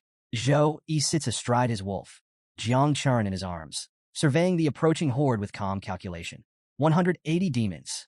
Scattered, but manageable if I can group them together. Zhou Yi thinks, his tactical mind at work. Jiang Churen, however, is less composed. Her eyes dart between the advancing foes, her voice trembling with doubt. This is impossible. They've all been drawn here. How are we supposed to survive? Without missing a beat, Zhou Yi turns to her. His voice is steady, radiating confidence. Jiang Churen, distract the ones on the left. Don't engage. Just lead them away. Her stunned expression says it all. What? Zhou Yi, what are you? Her words trail off as he activates slow healing, a warm energy enveloping her and restoring her vitality. Before she can protest further, Zhou Yi casts a series of buffs. Death Dawn Blessing, Blessing of Weapon, and God's Gifts. Each spell amplifies her power, bathing her in radiant light. Her stats skyrocket. Strength, from 114 to 143, plus 29, 25% increase. Speed, from 122 to 153, plus 31, 25% increase. Constitution, from 103 to 129, plus 26, 25% increase. Intelligence, from 156 to 195, plus 39, 25% increase. Jiang Churen gasps as the surge of energy floods her system. This is the power of a Saint Knight? How is this even real? Zhou Yi's sharp voice cuts through her amazement. Focus. You got the power now. Go. I'll take care of the rest. Though reluctant, Jiang Churen nods and darts to the left, her newfound speed allowing her to lure a portion of the demons away. Her swift movements split the horde, creating an opening for Zhou Yi. Gripping his warhammer, Zhou Yi spurs his wolf forward and charges into the thick of the remaining demons. The fiery creatures react, their glowing forms unleashing energy attacks, but Zhou Yi is faster. Each swing of his warhammer reverberates through the battlefield, the impact unleashing holy light that obliterates his foes in radiant explosions. With each strike, the tide of battle begins to shift, Zhou Yi's unwavering determination shining like a beacon against the darkness. Zhou Yi's hammer swings with divine precision, erasing weaker demons in a single blow. The stronger ones barely stagger, but they don't escape his wrath. Every strike is a symphony of destruction, turning the battlefield into chaos incarnate. Flames burst across the ground as demon cries echo through the melee. Zhou Yi's presence transforms the fight into an apocalyptic scene. Jiang Churen, watching from the sidelines, struggles to believe what she's seeing. Her boosted agility and strength keep her mobile, dodging and distracting the demons in her path. Still, her attention is fixed on Joey. This is insane, she whispers. Not even a level 25 Saint Knight should have this kind of raw power. Despite her combat experience, Jiang Churen is dumbfounded. Zhou isn't just fighting. He's rewriting the laws of combat, making it clear who rules this battlefield. The relentless waves of demons keep coming, but Zhou meets them head-on, each strike sending shockwaves through the air. The holy light from his attacks bathes the area, disintegrating any demon unlucky enough to get caught. But the battlefield shifts as a group of demons breaks away and charges Jiang Churen. One particularly fast demon lunges at her, only to meet Zhou Yi's wolf in midair. The beast clamps its jaws around the demon, forcing it to the ground. Jiang Churen tightens her grip on her sword, fending off the surrounding demons. Her mind races. Focus. Don't think. Just trust him. Meanwhile, Zhou Yi continues to carve through the horde, but the enemy numbers refuse to dwindle. A group of demons sneaks up behind him, until a wave of dark energy slashes through them in an instant. Zhou Yi glances back to find Jiang Churen wielding a shadow whip. The weapon hums with dark energy, lashing out in sharp arcs that cut through demons and their shadows alike. Her movements are sharp, precise, and devastating, turning the tide in her immediate area. A smirk tugs at Zhou Yi's lips. She's better at luring them than I expected, and pulling out moves I didn't see coming. Sacred energy radiates from Jiang Churen, enhanced by Zhou Yi's buffs. Her strikes grow even stronger, her movements faster. Zhou Yi tosses a glowing sphere of light in her direction. It bursts into a radiant shield around her, shimmering with holy energy. Stay inside the shield, Zhou Yi commands, his voice steady but firm. Jiang Churen nods, her confidence bolstered by the protective aura. The two warriors, now working in tandem, turn the battlefield into a playground of divine destruction. Zhou Yi raises his warhammer and invokes Holy Cross, summoning a massive cross of radiant light that towers behind him. It blazes with holy flames, scorching every demon within a 200-meter radius. The air crackles with divine energy as the demons writhe and howl in pain, their bodies succumbing to the relentless flames. Jiang Churen, standing nearby, can't take her eyes off him. Her voice barely a whisper, she mutters, This is power beyond reason. Despite the widespread destruction, the remaining demons, driven by fury, launch a desperate attack. Zhou Yi steps forward unbothered, his voice booming with conviction. All darkness will fall under the light of holy light. With a flourish, he raises his warhammer again, chanting, Let the light gather, and the storm rage. From above, glowing crosses rain down like a divine meteor shower, blanketing the battlefield in radiant destruction. The holy storm spares no one. Every demon caught in its grasp is obliterated, their remains fading into nothingness. Even those who attempt to flee are pulled back into the storm's grasp and reduced to ash. From a safe distance, the 6 men who had abandoned Jiang Churen earlier are frozen in terror. Not at the demons, but at Zhou Yi. Is he even human? One of them stammers. Another nods, his voice shaky. That's not human. He's like a god of war. Their leader swallows hard, sizing up Zhou Yi's strength. At level 26, I'm the strongest among us, but against him, even all 6 of us together wouldn't stand a chance. He hesitates, then resolves, we need to be on his good side. Let's introduce ourselves before it's too late. Before they can act, a mechanical spider skids to a stop nearby. Gunner girl Zhu Dan leaps out, her voice brimming with excitement. Brother Zhou Yi, we're here to back you up, her words catch in her throat as her eyes sweep over the battlefield. The once chaotic field is now littered with the lifeless remains of 180 demons, the ground scorched and silent. You did all this? Zhu Dan asks, her face a mix of awe and disbelief. At that moment, a familiar chime rings in Zhou Yi's mind. Congratulations! You've reached level 17. Reward, plus 15 free attribute points, plus 15 skill points. Congratulations! You've reached level 18. Reward, plus 15 free attribute points, plus 15 skill points. Zhou Yi lowers his warhammer, his exhaustion finally showing. Jiang Churen, equally drained, exhales deeply as they survey the aftermath. Zhou Yi pulls out a recovery potion and gulps it down, grimacing at its minimal effect. Still not enough, he mutters, his eyes narrowing as he assesses the battlefield. Zhou Yi's stats now read like a mini-boss flex. Strength, 160. Physique, 171. Agility, 162. Wisdom, 172. He sighs, feeling bittersweet about his progress. Man, if it weren't for those level caps on XP, We'd be on a whole new tier after that fight. Before he can stew further, Su Qing Lian, the ever-composed swordswoman, leads her team toward him. Her usual calm is replaced by wide-eyed disbelief. Zhou Yi, did you really handle all this? She asks, scanning the carnage with a hint of suspicion. Even Zhu Dan, the sharpshooting gunner who rarely lets emotions show, seems shaken. Brother Zhou Yi, this level of strength is unreal. The praise is cut short by Jiang Churin dramatically flopping onto the ground. She groans. Yep, definitely overdid it. Su Qing Lian refocuses, her tone shifting to business. Did you encounter anything unusual? Zhou Yi pauses, replaying the battles in his mind. The strongest one was a level 23 gold-ranked demon. Not exactly a big deal. Su Qing Lian's expression darkens. That's troubling. Demonic armies don't operate without a leader. If there wasn't one here, it means their main force hasn't arrived yet. The weight of her words settles on everyone like a bad plot twist. She straightens up, her voice commanding. We need to move. Now. Everyone, head to the supply base before things get worse. The group doesn't waste a second, hustling away from the danger zone. Meanwhile, a group of 6 spies hidden in the nearby bushes exhales collectively, relief evident. They're gone.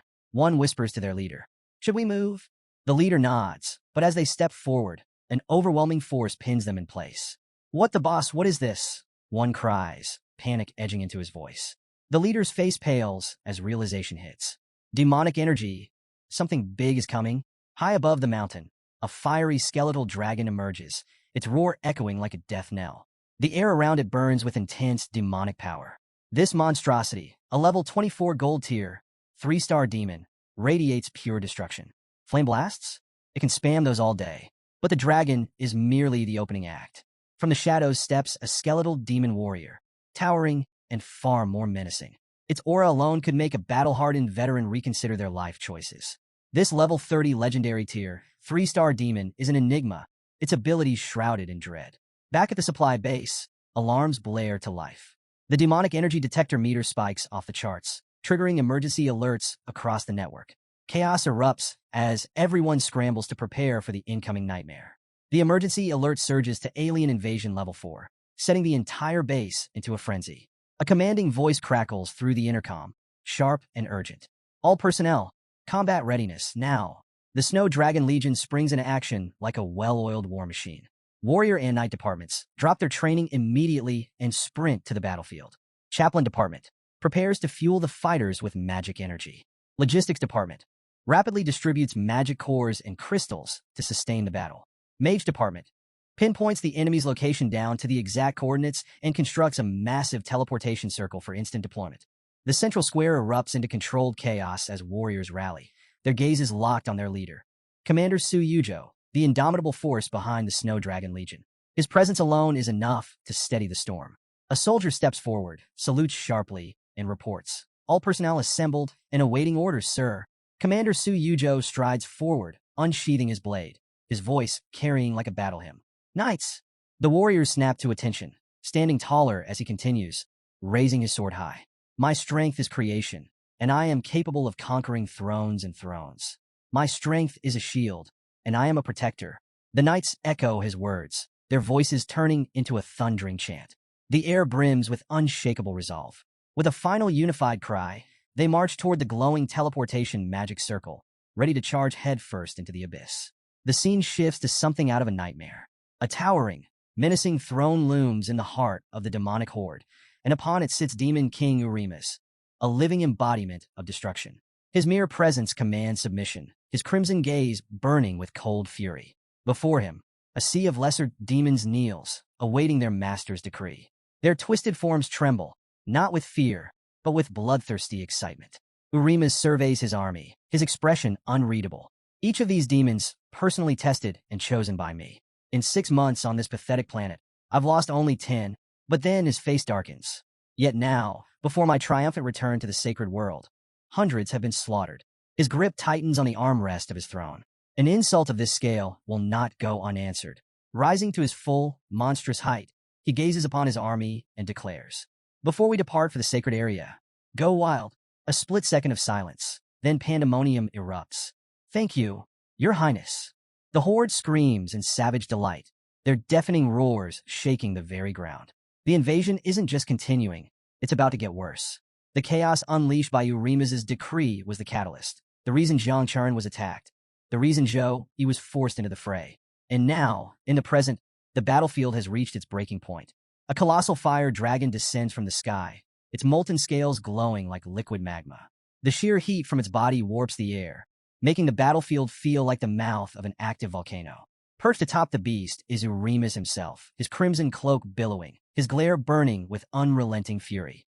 The ground trembles as the dragon lands with a bone-rattling crash. Urimas fixes his gaze on Zhou Yi's group, his voice venomous with rage. I will never forgive this insult. You will drown in regret. The fire dragon snarls, its voice a deep, guttural growl that seems to reverberate through their very souls. Your spirits will burn forever in the flames of the underworld. Without hesitation, Urimas raises his hand, activating a summoning skill. The battlefield transforms into a nightmare. A tsunami of demons surges forth. Golden tier demon knights, silver tier demon spellcasters, countless lesser fiends, forming a seemingly endless tide of darkness. The very horizon disappears under their sheer numbers. Su Qing Lian quickly scans the battlefield with her detection skill. Her face darkens as the enemy ranks unfold before her. Legendary devils, gold tier knights, silver tier spellcasters. This is beyond anything we've faced before. She steps in front of Zhou Yi, gripping her sword tightly. Zhou Yi, listen to me. If you get an opening, you need to escape. We'll hold the line. Zhu Dan forces a nervous chuckle. Yeah, you're way more valuable than the rest of us. No offense, everyone. Their resolve is clear. They see Zhou Yi as humanity's best chance for survival, someone whose potential must be protected at all costs. Then, a blinding flash. The teleportation circle above them suddenly activates. The sky splits open, revealing glowing gates of light. Warriors begin descending like a divine army, their presence turning despair into hope. Su Qing's breath catches in her throat. Then, her expression erupts into relief. The Snow Dragon Legion is here. The elite second-tier professionals, all level 30 and above, march forth with unwavering determination. At their helm, a towering level 51 third-tier warrior, his aura alone radiating power. It feels like a miracle, but miracles don't last long in war. Urimas smirks. Then he laughs. Fools! A pulse of demonic energy ripples outward. You really thought your reinforcements could save you? My magic ensures they stay far from this battlefield. They can only watch as you are erased. A shimmering magic barrier materializes around Zhou Yi's group, effectively sealing them inside enemy territory. The Snow Dragon Legion, mere meters away, suddenly halt, powerless to break through. Su Qing's relief shatters into horror. They're trapped. Tension rises as the Snow Dragon Legion knights assess their dire predicament. One knight presses his hand against the shimmering energy shield, his tone grim. This is the Demon Clan's Dark Wall of Flame, a forbidden level spell. It creates a barrier that blocks teleportation and external attacks. Another knight turns to Commander Su Yuzhou, his expression equally somber. We need the strength of two armies to break this. Otherwise, we wait for it to fade naturally. Commander Su Yuzhou's voice tightens. How long? The knight hesitates before answering. 5 minutes at least. Su Yuzhou clenches his fists, frustration and regret clear. In that time, the demons will wipe out everyone inside. After a heavy pause, he adds, compile information on the survivors. Once this is over, notify their families to claim their remains. Below the barrier, Zhou Yi's system notification flares to life. New achievement quest unlocked. Mission, kill the legendary demon. Failure penalty none. Reward, +1 level, talent fueling potion. Zhou Yi smirks, determination lighting up his face. Finally, something exciting. As Su Qing Lian and her team shout futile warnings, Zhou Yi strides forward, holy energy radiating from his frame. His unflinching resolve cuts through their pleas. High above, Urimas, son of Satan, sneers from his fiery mount. So, you're the one who dared to slaughter my soldiers. I'll crush you myself. His fire dragon roars, its molten scales glowing ominously as it takes flight. Urimas' voice booms across the battlefield. Burn in eternal suffering. The dragon unleashes a massive fireball that rockets toward Zhou Yi. Su Qing Lian's panicked cry rings out. Zhou Yi! But Zhou Yi is unfazed.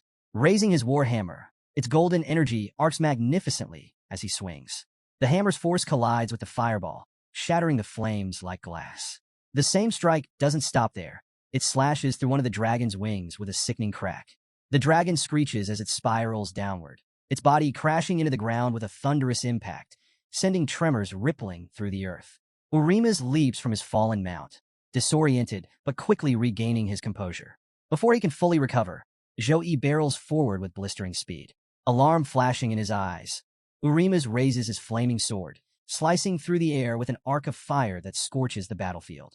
Zhou vanishes in a blur, effortlessly dodging the fiery slash. Urima's whips his head around in frantic search. Too late. A presence looms behind him. Zhou Yi's warhammer swings down with earth-shattering force. Urima's barely raises his sword in time, meeting the strike head-on. The collision erupts in a shockwave that ripples across the battlefield, sending tremors through the ground. Both warriors are thrown back, locking eyes in an intense standoff. Urima's sneer falters, his voice tinged with disbelief. Impossible. This human. He's only level 18. How is he matching my strength? Zhou Yi plants his warhammer into the ground, golden energy crackling around him. His calm, commanding voice cuts through the battlefield's chaos. Resilient, aren't you? Good. You're the first legendary monster I've ever fought. The demon's pride takes a direct hit. Snarling in fury, he charges, flames surging from his sword as he swings at Zhou Yi with breakneck speed. Their weapons clash again, each impact ringing like thunder. The battlefield becomes a blur of steel and fire, their strikes too fast for the onlookers to track. Seizing an opening, Zhou Yi leaps into the air, summoning divine energy into a new attack. Pure white blade. A radiant slash of holy power hurtles toward Urima's, closing the distance in an instant. The demon's eyes widen, too fast to dodge. The attack slams into him, sending him staggering. Zhou Yi doesn't let up. Punishment of light. A deafening crack splits the air as lightning surges from the heavens, a golden torrent crashing down. But Urima's reacts in time. Balog's shield. Dark energy flares as a barrier materializes. The holy lightning strikes with devastating force, but disperses against the shield. Though Urima's remains standing, his arms tremble slightly from the impact. Zhou Yi narrows his eyes. Even that wasn't enough? His grip tightens on his hammer. He's facing a monster that won't go down easily. Sensing danger, Urima snarls. Reinforcements now! A deafening roar echoes across the battlefield. From the shadows, an army of demons surges forward, his elite generals leading the charge, countless lesser demons following in a bloodthirsty frenzy. Kill him! Urima's commands. The demonic horde charges, the ground trembling beneath their numbers. But high above, Zhou Yi lifts his hands, his voice resonating with divine power. Let the heavens open and cleanse this land. The air shifts. A sacred wind howls across the battlefield, sending shivers through demons and humans alike. The sky glows golden as divine energy floods the atmosphere. The demons freeze.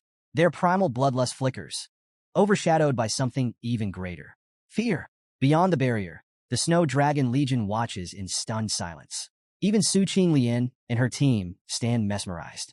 Zhou Yi is preparing to end this. The massive sacred palm descends from the portal like divine judgment, its impact obliterating the battlefield.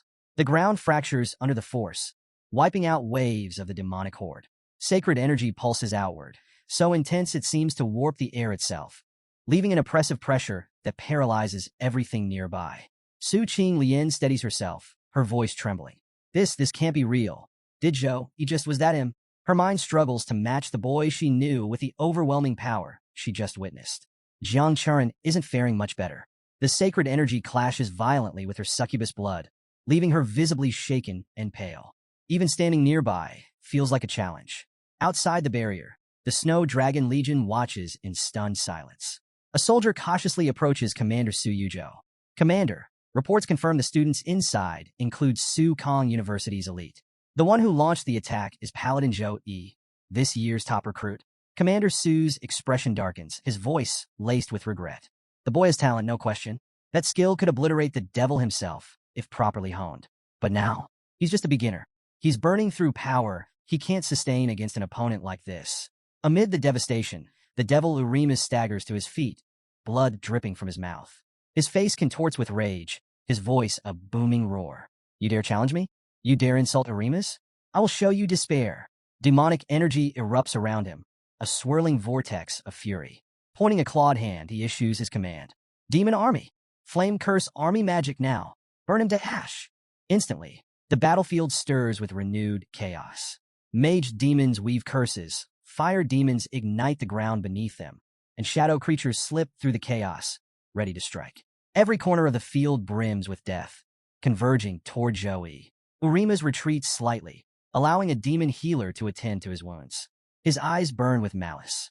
He's bluffing, he growls. A level 18 warrior can't sustain that kind of power for long. His magical reserves must already be depleted. The healer nods, his expression grim yet confident. You're right, Lord Urimas. Against the combined might of 300 tribal warriors and millions of lesser demons, his exhaustion is inevitable. He'll be torn apart. Urimas' lips curl into a cruel grin. Exactly. This ends here. Let's remind him why mortals should fear the abyss. His laughter echoes across the battlefield, his confidence fully restored. A celestial radiance descends, splitting the suffocating darkness of the demonic barrier. Zhou Yi's shining for help skill activates the of Light's secret technique, summoning a divine presence that stuns the battlefield. From the heavens, the radiant angel from his awakening materializes once more, golden wings unfurling as she embraces him. Silence blankets the battlefield. Even the monstrous Urimas, who moments ago exuded unshakable confidence, stares in frozen dread. Then, the angel's wings tremble, and sacred feathers begin to fall. Their beauty is mesmerizing, hypnotic even. Demons, unable to resist, instinctively reach out. The moment their claws graze the feathers, however, they ignite into searing pillars of divine fire. Agonized shrieks rip through the battlefield as entire demon ranks are reduced to smoldering ash. Outside the barrier, the Snow Dragon Legion watches in stunned disbelief. A single feather drifts toward Commander Su Yujo. He catches it gently, feeling the immense power pulsing through it. Commander, what is this? A soldier asks, his voice laced with awe. Su Yujo's gaze remains fixed on the battlefield. Divine magic, he murmurs. A gift from the gods. Only high-tier divine professionals can wield it. I once saw a level 58 priest cast a divine spell that healed an entire legion in seconds. That same magic saved us from 3 demon armies during the siege of the Northern Gate. And now, he exhales almost reverently. This magic alone could wipe out every demon on that battlefield. The legion stands transfixed, the realization settling in. Zhou Yi is wielding a force beyond mortal limits. Meanwhile, Urimas watches in pure horror as his once mighty army is annihilated. His elite generals, his shadow assassins, his flame casters. Nothing withstands the relentless holy flames. Impossible, he bellows, voice cracking with fury.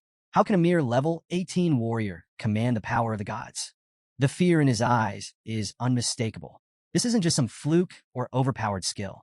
This is something else, something unnatural.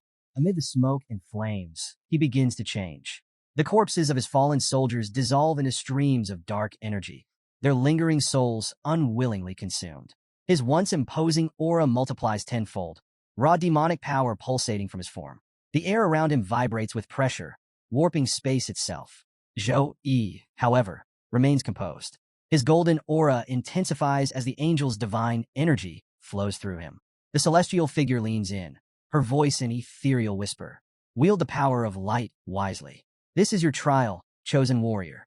Darkness must be eradicated without hesitation. With her blessing, Zhou Yi's body ignites with holy flames, forming a protective barrier around him. Behind him, the divine circle glows with unshakable brilliance, a testament to the light's favor. Zhou Yi watches his enemy's reckless aggression, then slowly raises his warhammer, whispering an incantation. His voice resonates across the battlefield, each syllable carrying divine authority. The ground quakes beneath him. The sky, once darkened by demonic energy, splits open as beams of heavenly light pierce through the clouds. In the name of light, may all shadows be banished. Carrying with his glowing warhammer, the impact detonates like a bomb, sending shockwaves across the battlefield, shattering the terrain beneath them. Light and darkness twist and churn in a violent struggle. Then, Zhou Yi seizes the moment. Channeling the angel's full power, he thrusts his hand forward. A colossal beam of divine light streaks down from the heavens, striking Urima's dead center. The demon lord howls as the sacred energy burns through him, his body smoldering from the sheer force. Yet, even as his form cracks and flickers, his eyes burn with undying fury. I will not fall to a mere mortal, he bellows, his voice shaking the skies.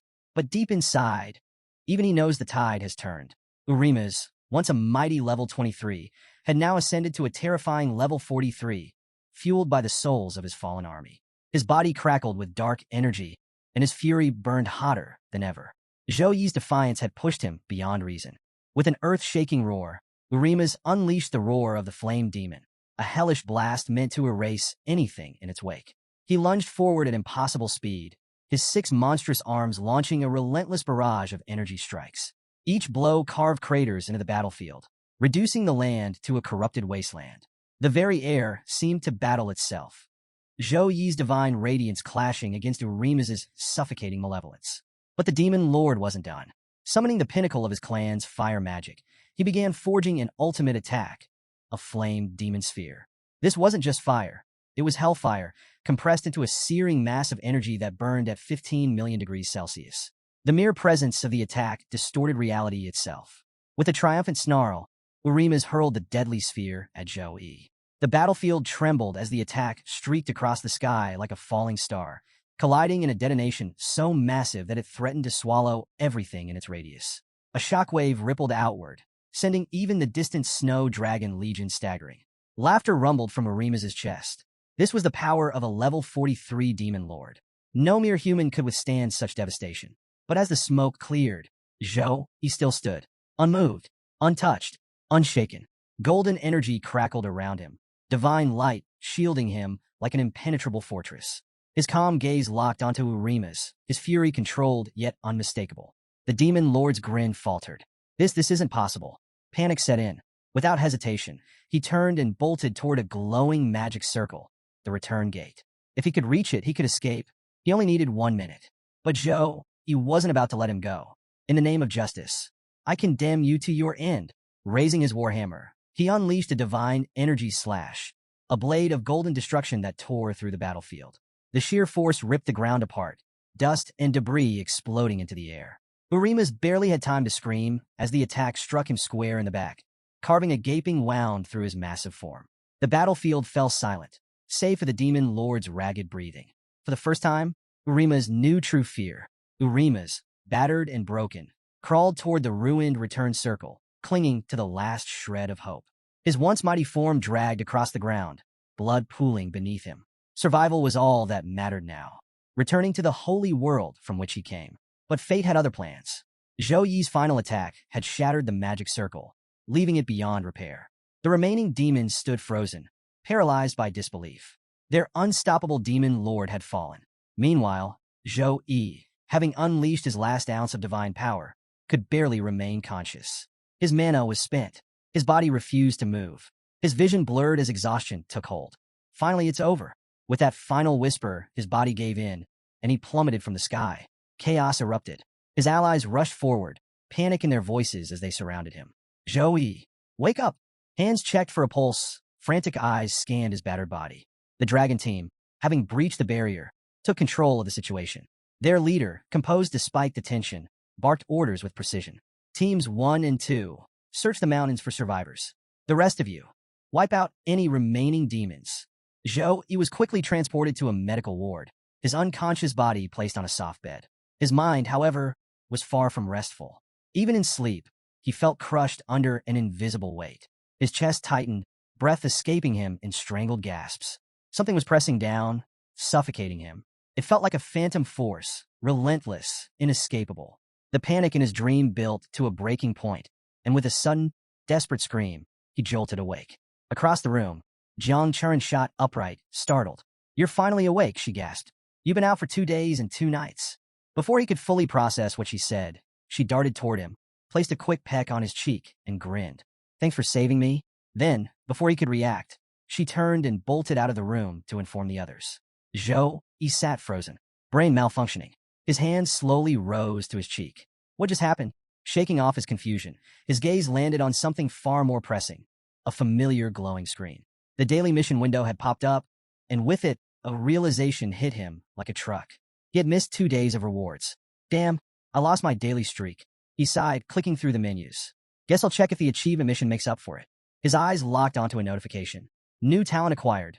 Death resistance, S+ grade. A rare ability unlike anything he had ever seen before. His fatigue momentarily forgotten, his eyes widened. S+ grade? What kind of broken ability was this? Zhou Yi's curiosity got the best of him. Grabbing a small knife, he decided to test his newfound talent. Without hesitation, he stabbed himself lightly in the stomach. The wound vanished in seconds. Eyes widening, he grinned. Healed in 2 seconds? This is broken. Regular wounds won't even slow me down now. My survival rate just skyrocketed as excitement bubbled within him. His gaze shifted to his inventory. He scrolled through the random treasures he had picked up over time. A legendary artifact from a street vendor, a mysterious token from a retired warrior grandma, and a bottle labeled possibilities. I should check that out later, he mused, deciding to save it for a crucial moment. His eyes then landed on something else, Holy Flame Halo. Reading its description, his brain went into full strategist mode. This divine ability could enhance both light and flame-based attacks. Even better, when paired with protection of the Sacred Angel, it increased his damage output by 40%. His grin widened. If I stack this with Punishment of Light, I'll be a dual-element mage, wielding both light and flame. I'll be unstoppable. A new strategy was forming in his mind, one that would redefine his fighting style. Feeling reinvigorated, he stepped out of his room. As he walked down the corridor, his gaze landed on a composed, authoritative figure seated on a nearby sofa. The man turned to him and introduced himself. I presume? I am Wang Liang, Vice Captain of the Snow Dragon Legion. Blinked. A high-ranking officer? Here to see him? Wang Liang continued. Thanks to your elimination of the demonic sun and destruction of the return portal, we've captured several high-ranking demons. Your actions have turned the tide of this conflict. He scratched his head. Oh, no big deal. Wang Liang smiled at his modesty and held out a glowing orb. Commander Su Yuzhou wanted to thank you personally, but he's handling urgent matters. Your final strike not only obliterated half of Dark Shadow Valley, but also preserved key traces of demonic energy. Thanks to you, we've uncovered secrets about the demon descent, and Su Yuzhou is reporting them to the higher-ups as we speak. As he spoke, the room transformed. The once simple surroundings shifted into a dazzling vault, filled with ancient treasures, weapons, and rare artifacts. Rows of enchanted armor gleamed under ethereal light, and tomes of forgotten magic pulsed with hidden power. He stood frozen. Wang Liang gestured grandly. These are resources accumulated by the Snow Dragon Legion over centuries. Tell me, what do you want? The hero's eyes gleamed as he scanned the treasure vault. His gaze locked onto a specific artifact. Vice Captain Wang Liang, does the Snow Dragon Legion's warehouse have the treasure Frozen Lotus? Wang Liang smirked, clearly amused. Let me check. With a casual wave, a radiant piece of equipment materialized before them. This what you're looking for? The hero's excitement was unmistakable. That's the one. Wang Liang forced a smile, mentally calculating the damage. An S-rank treasure worth 100 million points. That's 3 years of my salary. Yeah, the captain's covering this one. He began restoring the room's original, more modest appearance. The Frozen Lotus is stored in our headquarters, Wang Liang explained. You'll need to stay here for a few days if you want to collect it. If you get bored, I can arrange a hunting party for you in Tempest Valley. A cunning gleam flashed in his eyes. I'll pair you with some younger Legion members. If he rises to the top, the Snow Dragon Legion wins big. A flawless plan. Before he could leave, the hero interjected, Can't stay. I have a freshman competition at school tomorrow. Just mail it to my dorm. Wang Liang blinked, momentarily thrown off. Right, you're still a student, he chuckled. All right, the Frozen Lotus will be delivered to Sukong University in 2 days. If you run into trouble in Tempest Valley, don't hesitate to call us. Thanks, Vice Captain, the hero said as Wang Liang exited. Alone at last, he collapsed onto the sofa with a relieved sigh. Zhou Yun is safe. I owe this to the demonic sun. Without him, I wouldn't have gotten access to the Snow Dragon Legion's vault or the Frozen Lotus. A glance at the clock.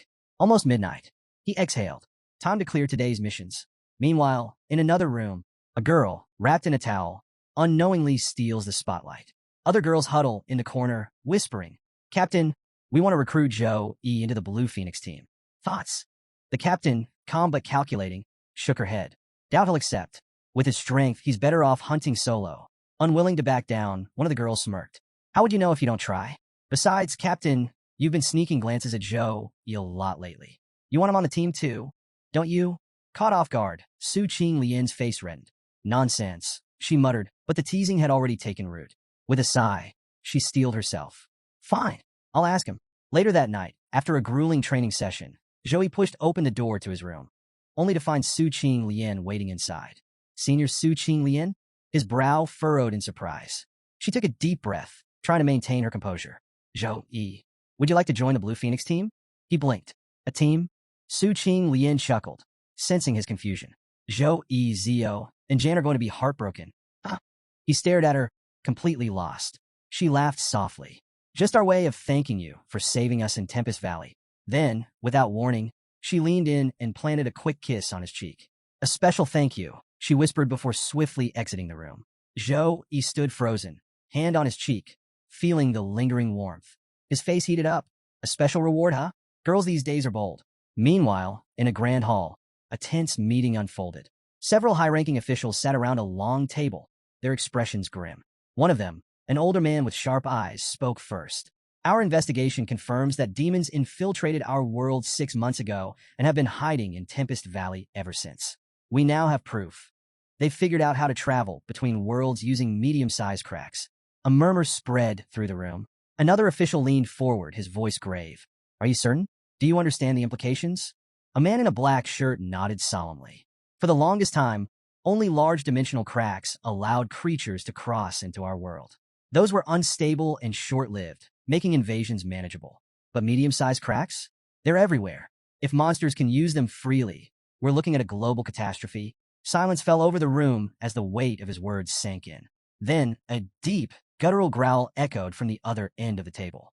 A lion-like figure, his golden mane bristling with tension, rumbled, "What's our window of actions?" The black-shirt official replied, "Luckily, our research shows that only monsters below level 30 can pass through these cracks for now. That gives us time." The lion man nodded.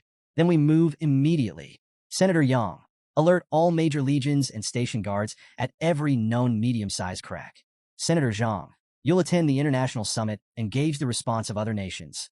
The senators exchanged glances and nodded in agreement. Time was running out. The black-shirt man cleared his throat. "One more thing.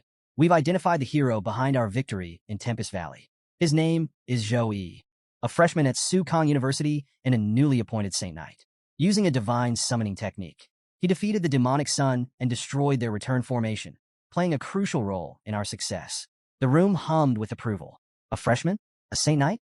The weight of his contribution wasn't lost on anyone. At Sukong University, a loudspeaker crackled to life. "Attention all students. The freshman competition will begin at 10 a.m. All participants must gather at the field on time." At the starting grounds, the housemasters of Sukong University stood in formation. One of them, an imposing figure with sharp eyes and a commanding presence, stepped forward. "I am Housemaster Wu Mang of the Warhouse," he announced. "Welcome to Sukong University." The freshman competition consists of 2 phases. The first phase is the Secret Realm Challenge. Your rank will be determined by the difficulty you clear and your completion time. The second phase is the Free Challenge. You'll have 3 chances to challenge someone ranked higher. Win, and your ranks swap. As he spoke, a girl in the crowd fidgeted nervously. "Where are Zhou Yi and Jiang Churen? If they don't show up soon, they'll be disqualified." I shouldn't have told him about that unverified frozen lotus. Around her, students murmured among themselves. "Anyone seen Zhou Yi? No. Maybe he forgot the competition? He's been gone for a month. If he's a no-show, that's one less powerhouse to worry about." Nearby, a red-haired boy smirked, arms crossed. "You wasted a whole month, Zhou Yi. Instead of training, you vanished. Now you don't even have the guts to show up. Pathetic." Wu Meng raised his hand, a golden aura radiating from his palm. "Let the first phase of the freshman competition begin, the Secret Realm Challenge." At his command, the silver portal to the Secret Realm roared to life, its fiery glow illuminating the arena. This year's competition was unlike any before. With the most powerful freshman batch in history, the challenge had been modified. For the first time ever, a new difficulty had been unlocked. Beyond easy, hard, and nightmare modes, there was now Abyss difficulty. Gasps rippled through the crowd. They really unlocked Abyss difficulty? No wonder the portal's surrounded by those weird flames. Are they insane? I heard Abyss is dozens of times harder than Nightmare. Tension filled the air, and Zhou, he was still nowhere to be seen. "This is going to be fun. Abyss difficulty? I'll crush it like it's nothing." Housemaster Wu Mang's voice boomed across the field. "Bring your best potions, equipment, and weapons. Step forward and prove your strength." At his command, students surged toward the portal, their figures appearing on a massive display screen. Watching their determined expressions, Wu Mang nodded in approval. "Not bad. This batch has ambition." But then his sharp eyes caught something amiss. "Where are number 1 and number 3? Sumair quickly stepped forward. "Reporting, sir. They went to the Tempest Mountain Range for training and haven't returned yet." Wu Mang's face darkened. "Ridiculous." His voice thundered across the field. "The freshman competition determines their future training resources, and they treat it like an afterthought? They're too arrogant just because of their rankings and age." Sumair hesitated before speaking. "Housemaster, Zhou isn't like that." Wu Mang cut her off with a raised hand. "Students like them need discipline. If they won't take this seriously, their rankings will be reversed." Just as he was about to make it official. "Wait, Sorry for being late. Zhou Yi dashed onto the scene, Jiang Churin right behind him. Without missing a beat, the two charged straight into the portal, leaving Wu Meng momentarily stunned. You have entered Bear Monster Nest. Difficulty Abyss. Warning. Monsters in Abyss difficulty are extremely violent. Be mindful of return scroll usage. Jiang Churin exhaled in relief. We made it. Zhou Yi, however, was already shifting into battle mode. A golden aura flared around him as he tightened his grip on his weapon. Let's see if this Abyss difficulty is as terrifying as they say. A guttural roar echoed through the dark cavern. From the shadows, monstrous bears emerged, hulking, bloodthirsty, their claws gleaming like razors. Zhou Yi smirked. Let's see if you can actually make me go all out. With a flash of movement, he charged straight into the horde, his weapon cutting through the dim light like lightning. Outside, the housemasters watched closely. The freshmen are handling themselves well, one remarked. Indeed, another agreed. The Bear Monster Nest is one of the toughest secret realms. Most newcomers panic and bail early. This group, they're different. Housemaster Wu Meng crossed his arms, eyes locked onto the display. I want to see what number one can really do. He wasted a whole month in the Tempest Mountain range. Let's see if it actually paid off. Inside the realm, Zhou Yi moved like a storm. Precise, relentless, unstoppable. With each strike, monstrous bears collapsed, their roars cut short by the sheer ferocity of his attacks. Congratulations! First level cleared. Monsters killed. 16 bear monsters. Time taken. 5 seconds. Outside, the housemasters sat in stunned silence. 5 seconds? One finally blurted out. That's absurd. Another shook his head in disbelief.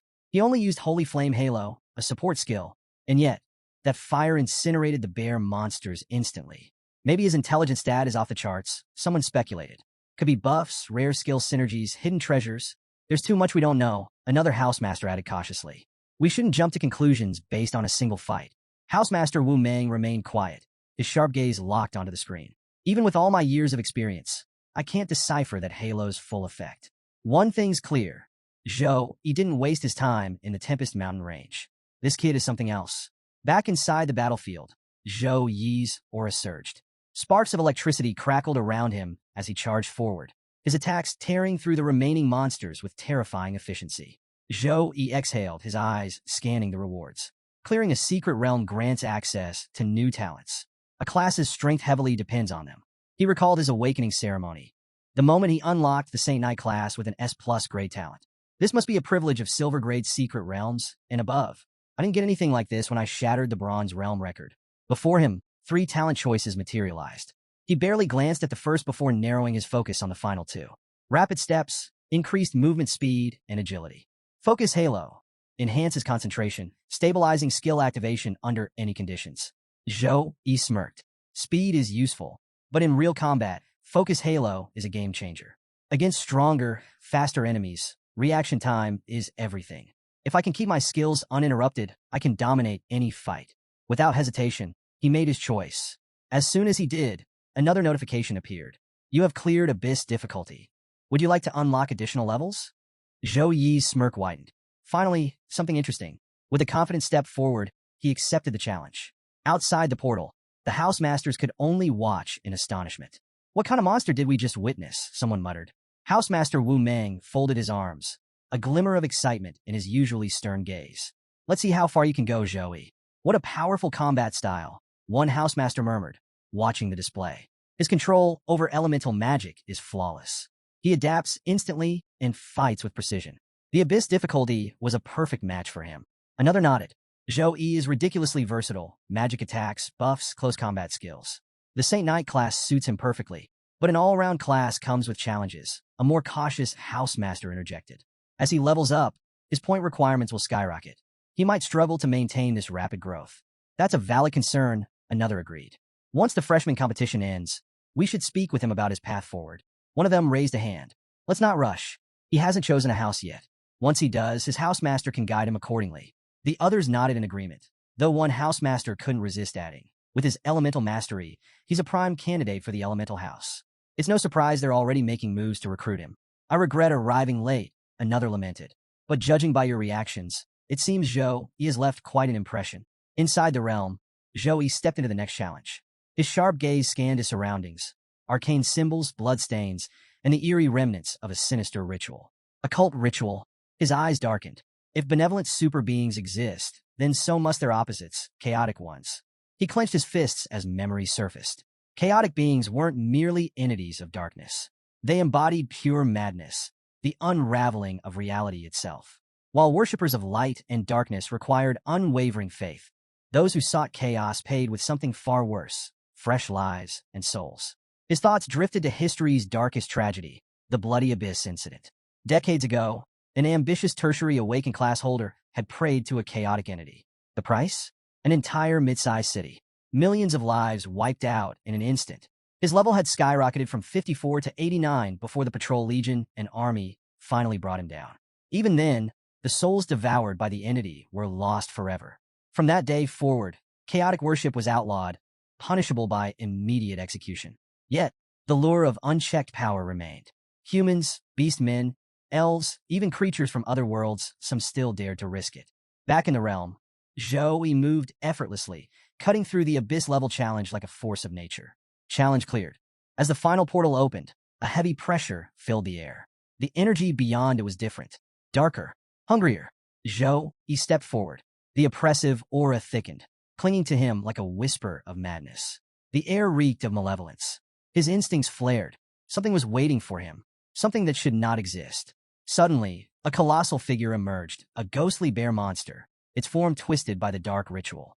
Undead energy pulsed through its body, rendering it immune to physical attacks. A suffocating aura of menace filled the air. Yet, instead of fear, Zhou Yi's lips curled into a confident smirk. If martial artists were here, they'd be losing their minds. An undead bear, as the final boss? He planted his feet firmly and raised a hand, beckoning the creature forward. Come to me. With a thunderous roar, the ghost bear charged. Zhou didn't flinch. He raised his weapon, summoning a divine tornado. A massive surge of radiant energy erupted, engulfing the battlefield in holy light. The ghost bear thrashed violently, trying to resist, but the divine force ripped through its essence, reducing it to nothingness. For a moment, silence fell. But then, the malevolent energy in the air did not fade. Zhou Yi's smirk disappeared. He watched as the chaotic energy coalesced once more, gathering like a storm. The bear's mangled form began to reassemble. A deep, guttural laugh rumbled from the creature as it rose again. Its hollow eyes gleamed with a sinister light. I'll admit, the bear's voice echoed, your holy light is powerful. Its massive body pulsed with dark energy. But I live because I've been granted immortality by the great god Xia. Your efforts are meaningless. A surge of black flames erupted from the monster, aiming to consume Zhou Yi. But the hero stood his ground, countering with an equally intense burst of sacred energy. The two forces collided, shaking the entire realm. The ghost bear snarled, sensing something was wrong. The divine energy surrounding Zhou Yi wasn't fading, it was growing. The bear roared defiantly. You can't kill me. I'll revive again and again. How much energy do you have left after using your trump card? When I return, it will be your end. Zhou Yi's response was simple. Another devastating blast of divine power tore into the beast, making it shriek in agony. I told you, it bellowed. You cannot kill me. Zhou Yi ignored the empty boast. He didn't stop. A relentless barrage of holy energy rained down, engulfing the entire battlefield in blinding light. Explosion after explosion shook the ground as the bear screamed, desperately calling out to its god. But there was no answer. As the last of its energy burned away, the bear let out one final, pitiful roar before vanishing completely. A notification flashed before Zhou Yi. Extra level cleared. Completion time, 1 minute 12 seconds. Rewards, 713 EXP, gold grade horn acquired. With this, he advanced to level 19. As the next portal opened, Zhou Yi stepped forward, smirking. As I thought, immortality is just an illusion. Everything has a limit. You just have to burn through it. Zhou Yi reflected on his battle. When he first entered the secret realm, he had sensed an ominous, violent energy. It wasn't elemental, yet it felt eerily similar to the divine summoning skill he had used before. Now, he understood. The ghost bear's revival was fueled by the remnant power of an evil god. But with each resurrection, that power visibly weakened. So that's the trick he mused. The bear isn't truly immortal. It just has a limited energy supply. The correct strategy? Keep destroying it until it burns through every last drop of divine fuel. Outside the portal, a massive screen displayed the student's progress.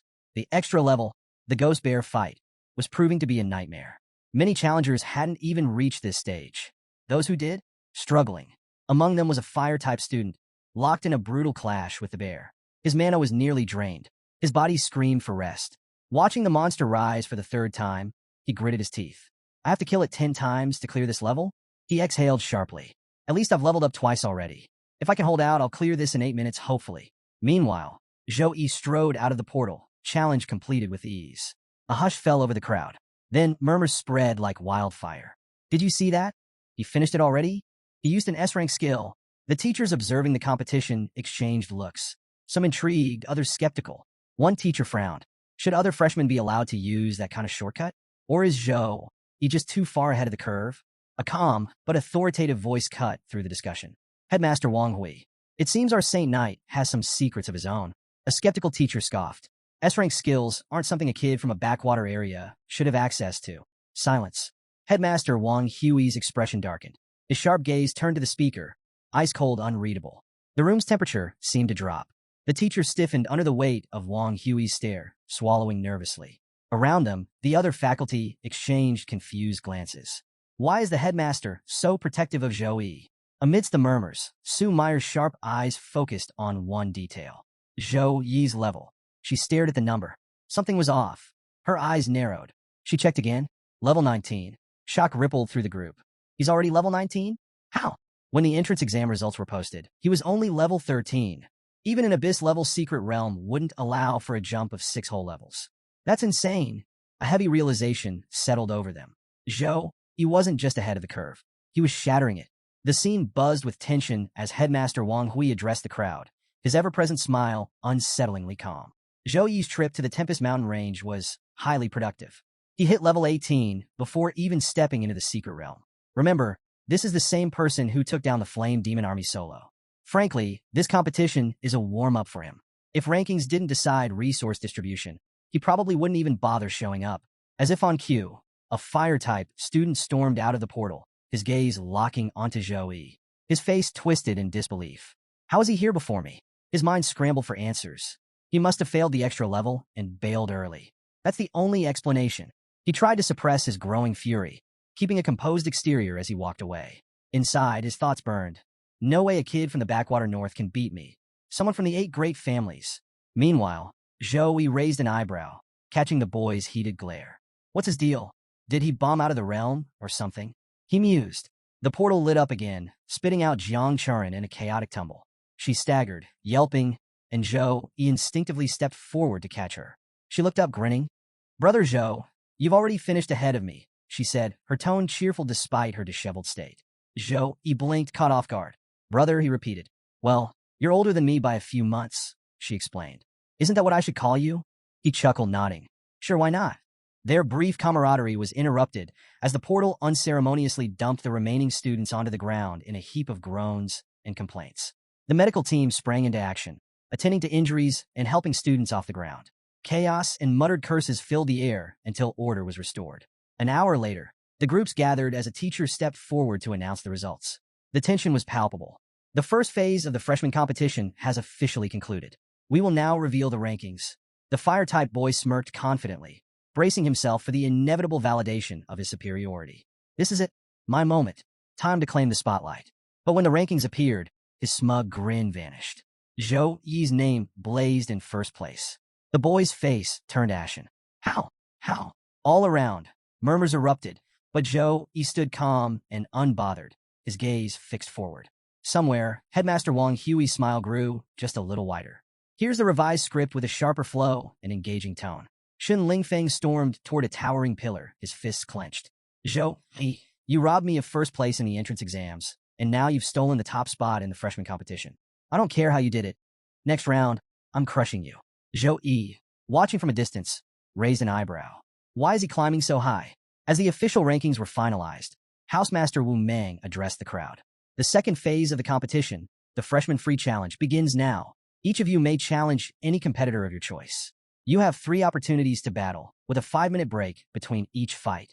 Excitement surged through the crowd. Students wasted no time issuing challenges across the arenas. Then, Shun Lingfeng stepped forward, his voice booming. Zhou, let's settle this now. Zhou turned to face him, unfazed. Jiang Churin, standing beside him, offered some context. That's Shun Lingfeng. second place in the entrance exams. One of Jiang City's great family heirs. He's got the Fire Dragon bloodline, and your unexpected debut knocked him off the throne in Sukong District. Basically, he holds a major grudge. Zhou Yi blinked, surprised. All this because of a test score? His anger's making him reckless. Without hesitation, he stepped into the arena. I hope you'll let me show my full power, he said, a smirk tugging at his lips. Shin erupted into flames. Come on, Joey. Saint Knight versus Berserker. Let's see who dominates. His fiery aura blazed, heating the entire arena. The referee gave the signal, and Shin wasted no time. He shot forward, a blur of speed, his fire punch crackling with power, amplified by blood berserk. In the stands, students held their breath. A teacher observed, that's the Berserker's signature move. Shun's going for a blitz strategy. He's not giving Zhou Yi time to activate any buffs. Classic great family combat instincts. Flames surged. The battle had begun. Shin Lingfeng's fiery punches exploded toward Zhou Yi with blistering speed, but each one shattered harmlessly against a golden barrier. The protection of the holy light, a B+ grade skill, flickered faintly before fading, leaving Zhou Yi completely unscathed. Shun's eyes widened. What? I didn't even see him activate it. Realizing his attacks were useless, he leaped back to regroup. But Zhou Yi, unbothered, calmly summoned his massive warhammer. A slight smirk played on his lips. Smart move, he said. Your speed is decent, but I only need 0.1 seconds to activate my shield. I held back, hoping for a good fight. But honestly, I'm disappointed. His tone turned ice cold. You're not worth my time. Before Shun could react, Zhou Yi lunged forward, swinging his warhammer in a devastating arc. The sheer force sent shockwaves rippling through the arena. Panicking, Shun summoned a fire shield, its blazing energy forming a protective dome. But the moment the warhammer struck, boom, the shield shattered instantly, sending Shun skidding across the battlefield. He staggered to his feet, his face a mix of shock and disbelief. How? His attack just tore through my fire shield like paper. Zhou Yi gave him no chance to recover. He closed the gap in a flash, raising his warhammer for another crushing blow. Shun's breath hitched, too fast. There's no way to dodge. Desperation ignited within him. His eyes burned with fury. No, I refuse to lose. Just as Zhou Yi's hammer came crashing down, a blinding explosion erupted, engulfing the arena in flames. The sheer heat forced the crowd to shield their eyes. As the light faded, gasps filled the air. Standing amidst the smoke was Shun Lingfeng, transformed. His fire dragon body was fully activated, his muscles surging with raw power, veins glowing like molten lava. He had tapped into his rare bloodline ability, his ultimate trump card. With newfound strength, Shun pushed Zhou Yi back, gaining distance. Zhou Yi steadied himself, his eyes flickering with interest. So this is the Fire Dragon bloodline, he mused. No hesitation. Shun charged with relentless ferocity, his attacks now faster, hotter, stronger. Zhou Yi weaved through them with effortless precision, his mind sharp, analyzing. Another trump card tied to a special bloodline, just like Jiang Charan. The real fight had just begun. Though Zhou Yi admired the sheer power of the Fire Dragon bloodline, a flicker of jealousy stirred within him. Why do all these special bloodline users get such broken abilities? Determined to prove his own strength, he grabbed Shun Lingfeng's arm, his warhammer glowing with energy. Even with your bloodline unlocked, you're still no match for me, he declared, swinging the weapon with devastating force. But this time, Shun dodged, a smirk creeping onto his face. You think my Fire Dragon bloodline is just about brute strength, he taunted. Let me show you its true power. Shun took a deep breath, and then unleashed a roaring dragon breath, a torrent of flames surging toward Zhou Yi at terrifying speed. The crowd exploded with excitement. That's the Fire Dragon bloodline's signature skill. Shun's pulling out his trump card. This could turn the tide. Zhou Yi doesn't have a special bloodline. He might actually be in trouble now. Is this the end for him? Inside the arena, Zhou Yi remained completely unfazed, his expression unreadable as the firestorm raced toward him. Then, with a surge of divine energy, he activated Holy Flame Halo, a golden aura bursting around him. The incoming flames didn't consume him.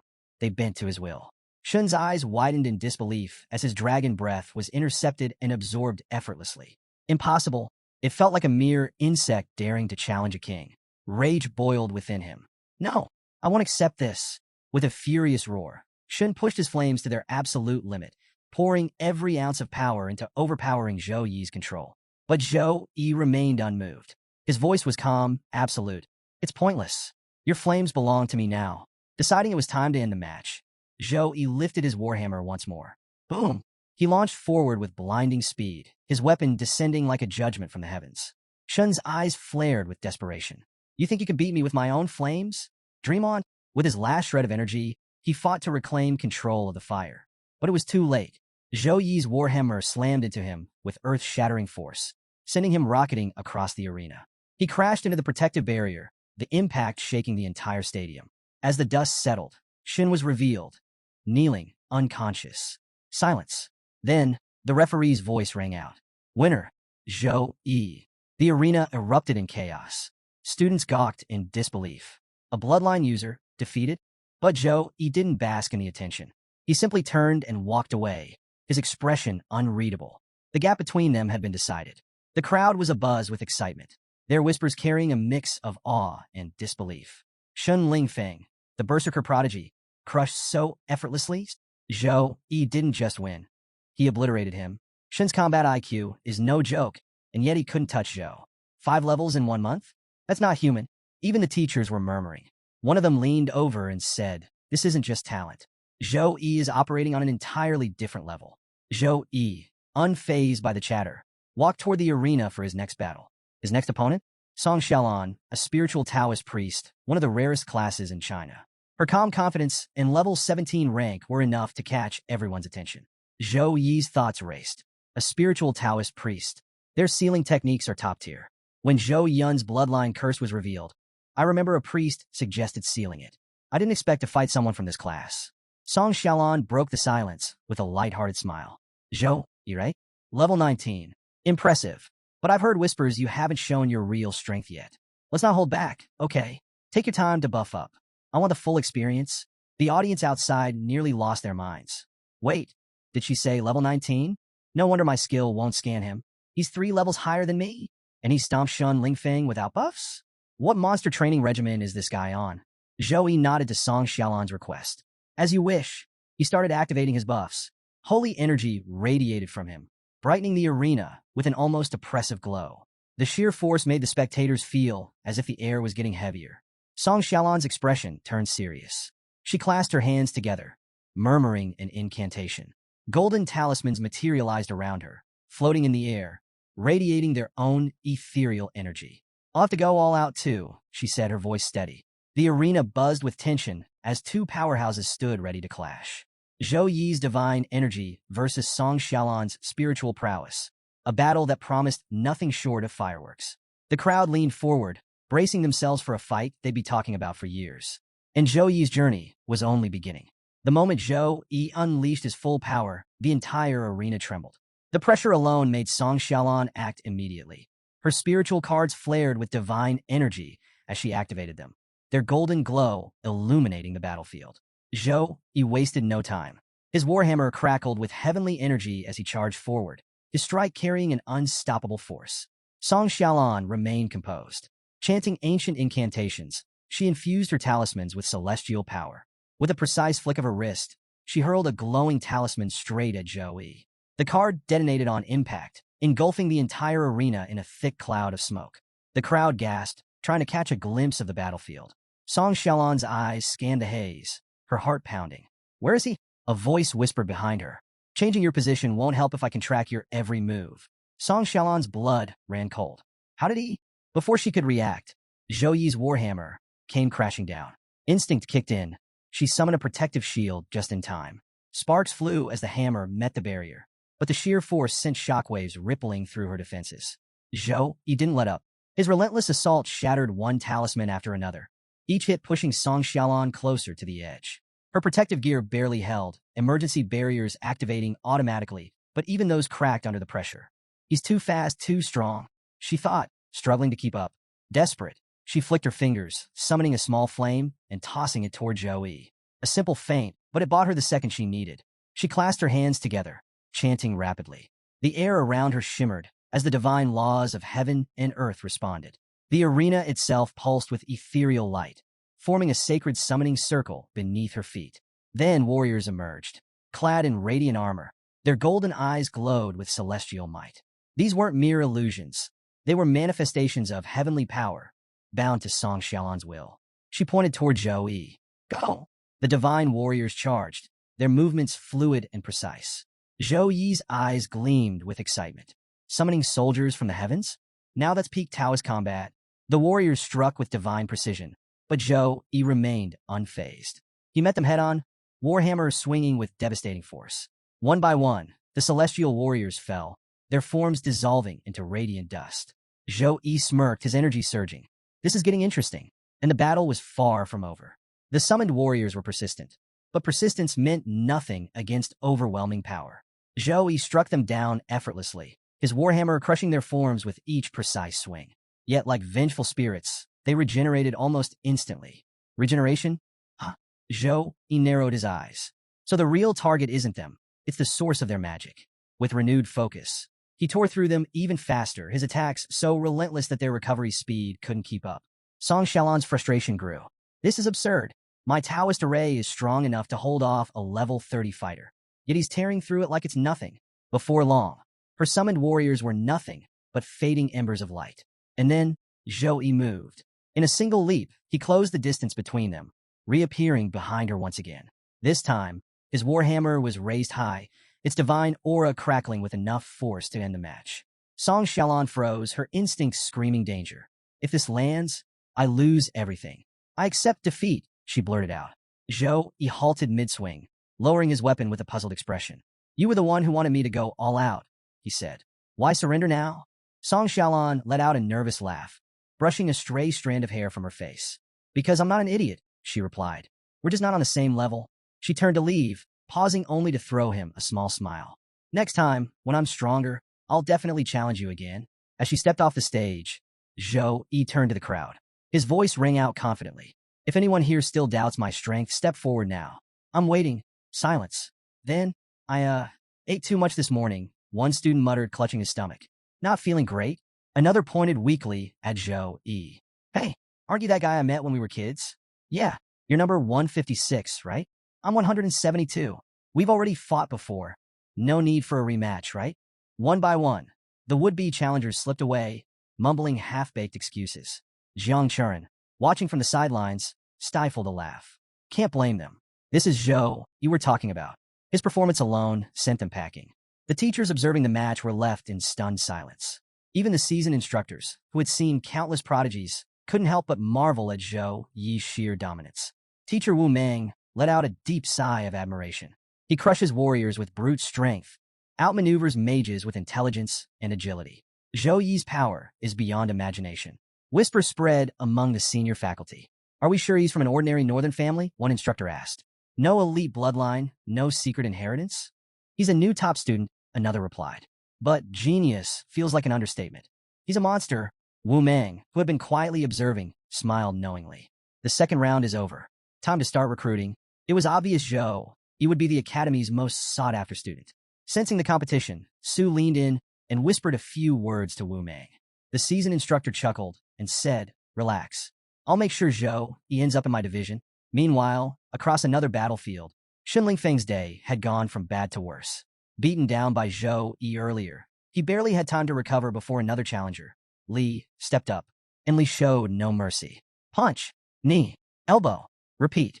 Within moments, Xun lay sprawled on the ground, bloodied and defeated.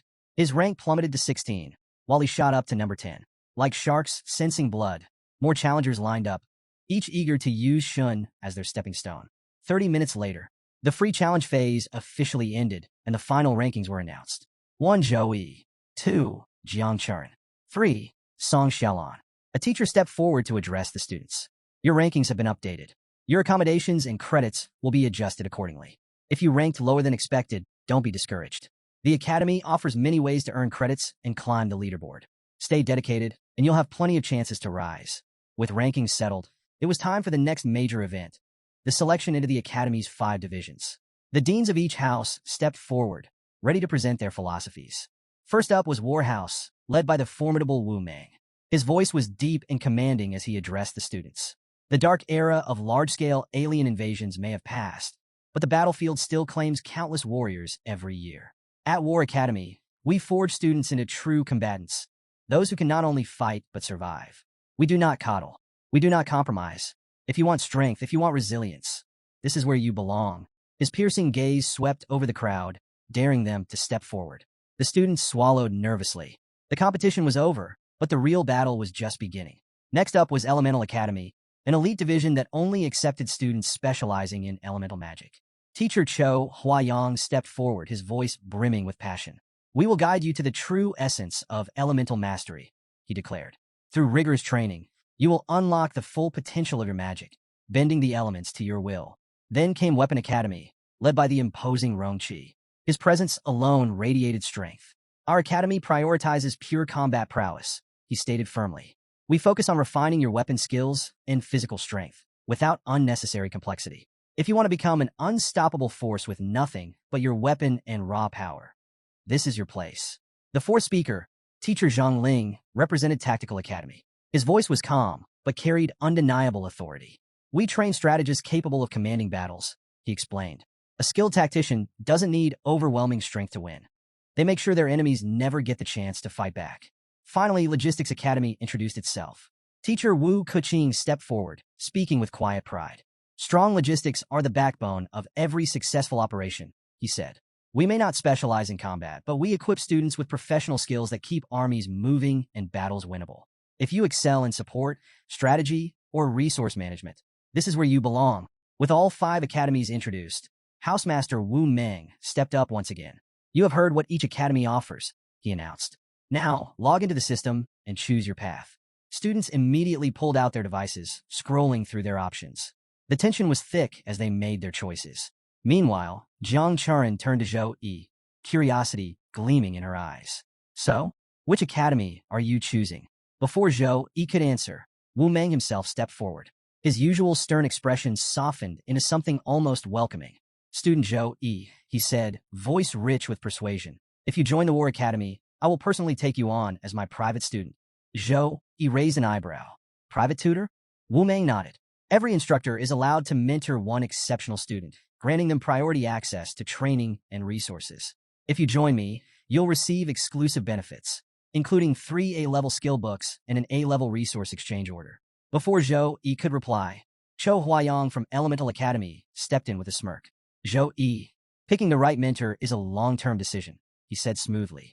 "Join Elemental Academy, and I'll personally craft a legendary equipment set tailored for you." Not to be outdone, Rongqi from Weapon Academy cracked his knuckles. "Forget fancy spells and strategy," he said. "Come to Weapon Academy, and you'll have unlimited access to everything that enhances your raw strength." The other students watched in awe as the top teachers fought over Zhou Yi like merchants bidding on a priceless artifact. Jiang Churin crossed her arms, amused. "Looks like you're the most wanted man on campus," she teased. Zhou Yi just smiled. "Well, this is getting interesting." Wu Meng's frustration grew as the teachers' bidding war escalated. "What are you two doing?" he barked, glaring at them. "I was here first." Rongqi, the Weapon Academy teacher, smirked. "This isn't a cafeteria line. It's about who's more sincere." The chaos left Zhou Yi torn. Around him, the crowd buzzed with excitement. 3 deans fighting over Zhou Yi, one student whispered. "This has to be the VIP package for being top-ranked, right?" Another chimed in. "Becoming a personal student is like being a direct disciple of a martial arts grandmaster. But these offers? Insane. 3 A-level skill books? And a legendary equipment set from Dean Chow. That's God tier." Before the bidding could escalate further, a commanding voice silenced the commotion. Headmaster Wang Hui had arrived, his authoritative presence cutting through the tension. All eyes turned to him. "Zhou Yi," he said firmly, "I want you to be my personal disciple." Gasps rippled through the crowd. Even the teachers froze, stunned by the declaration. Unfazed, Wang Hui elaborated. "If you agree, I'll teach you the bloodline fusion technique." Zhou Yi's curiosity was instantly piqued. "What's the bloodline fusion technique?" "It's a forbidden-level skill," Wang Hui explained, his tone grave. "It uses the blood of an alien race to amplify your physical power. On top of that, every level up grants bonus attributes and skill points. It's a rare, game-changing technique reserved for those with a critical mission." The crowd erupted into whispers, disbelief evident in their voices. "A forbidden-grade spell? This is next-level crazy," one student exclaimed. "Talk about breaking the game," another muttered. "If Zhou Yi agrees, he'll be on a whole different plane of power." Beyond power, the offer had another layer. Among the crowd, someone pointed out the prestige that came with being Wang Hui's disciple. "Wang Hui's last personal student is the president of the Tianyu Association," one murmured. "That guy's a literal legend. If Zhou Yi steps into that role, he'll inherit the connections too. Total one-way ticket to the top." Meanwhile, Shun Lingfeng stood silently, his clenched fists betraying his fury. He couldn't stop the seething thoughts swirling in his mind. Why does everything fall into Zhou Yi's lap? If it weren't for him, I'd be the one at the top. That offer should have been mine. Jiang Churin stood beside Zhou Yi, her mind racing. Bloodline fusion? The mere thought of it was mind-blowing. If Zhou Yi accepted, he'd become even stronger, possibly unstoppable. Chou Huayang, the Elemental Academy teacher, crossed her arms with an amused smile. I never realized Zhou Yi had such star power that even Headmaster Wang Hui wants him personally. But Wang Hui was unfazed by the side chatter. With a flick of his hand, he summoned a small, ornate box. Zhou Yi, he said, smiling. There's more to you than meets the eye. He opened the box, revealing a gleaming gold medal. The crowd gasped. Students craned their necks for a better look, their excitement reaching a fever pitch. Shun Lingfeng's jaw tightened. A gold medal? Even the Shun family, one of the Great Eight, doesn't have one. How the hell did Zhou Yi get this? Song Xiaolon blinked in disbelief. Wait, isn't that an honor medal? Jiang Churin, equally stunned, instinctively grabbed Zhou Yi's arm. A gold medal? My grandfather fought for years on the front lines and only got a silver one. Zhou Yi stared at the engraving. In honor of those who have contributed to China's civilization. Huh, when did I do anything that great? Sensing his confusion, Wang Hui explained, I know about what you did in Tempest Valley. This outstanding achievement gold medal is well-deserved. Zhou Yi frowned slightly. A medal like this for just killing some demons? Something felt off. There was definitely more to this than he was being told. Still, he accepted the medal with a respectful bow. Thank you, Headmaster. Chou Huayang chuckled. Still calling him Headmaster? You might want to rethink that, Zhou Yi. Zhou Yi bowed even lower. Teacher, I'm honored to be your student. Satisfied, Wang Hui wasted no time.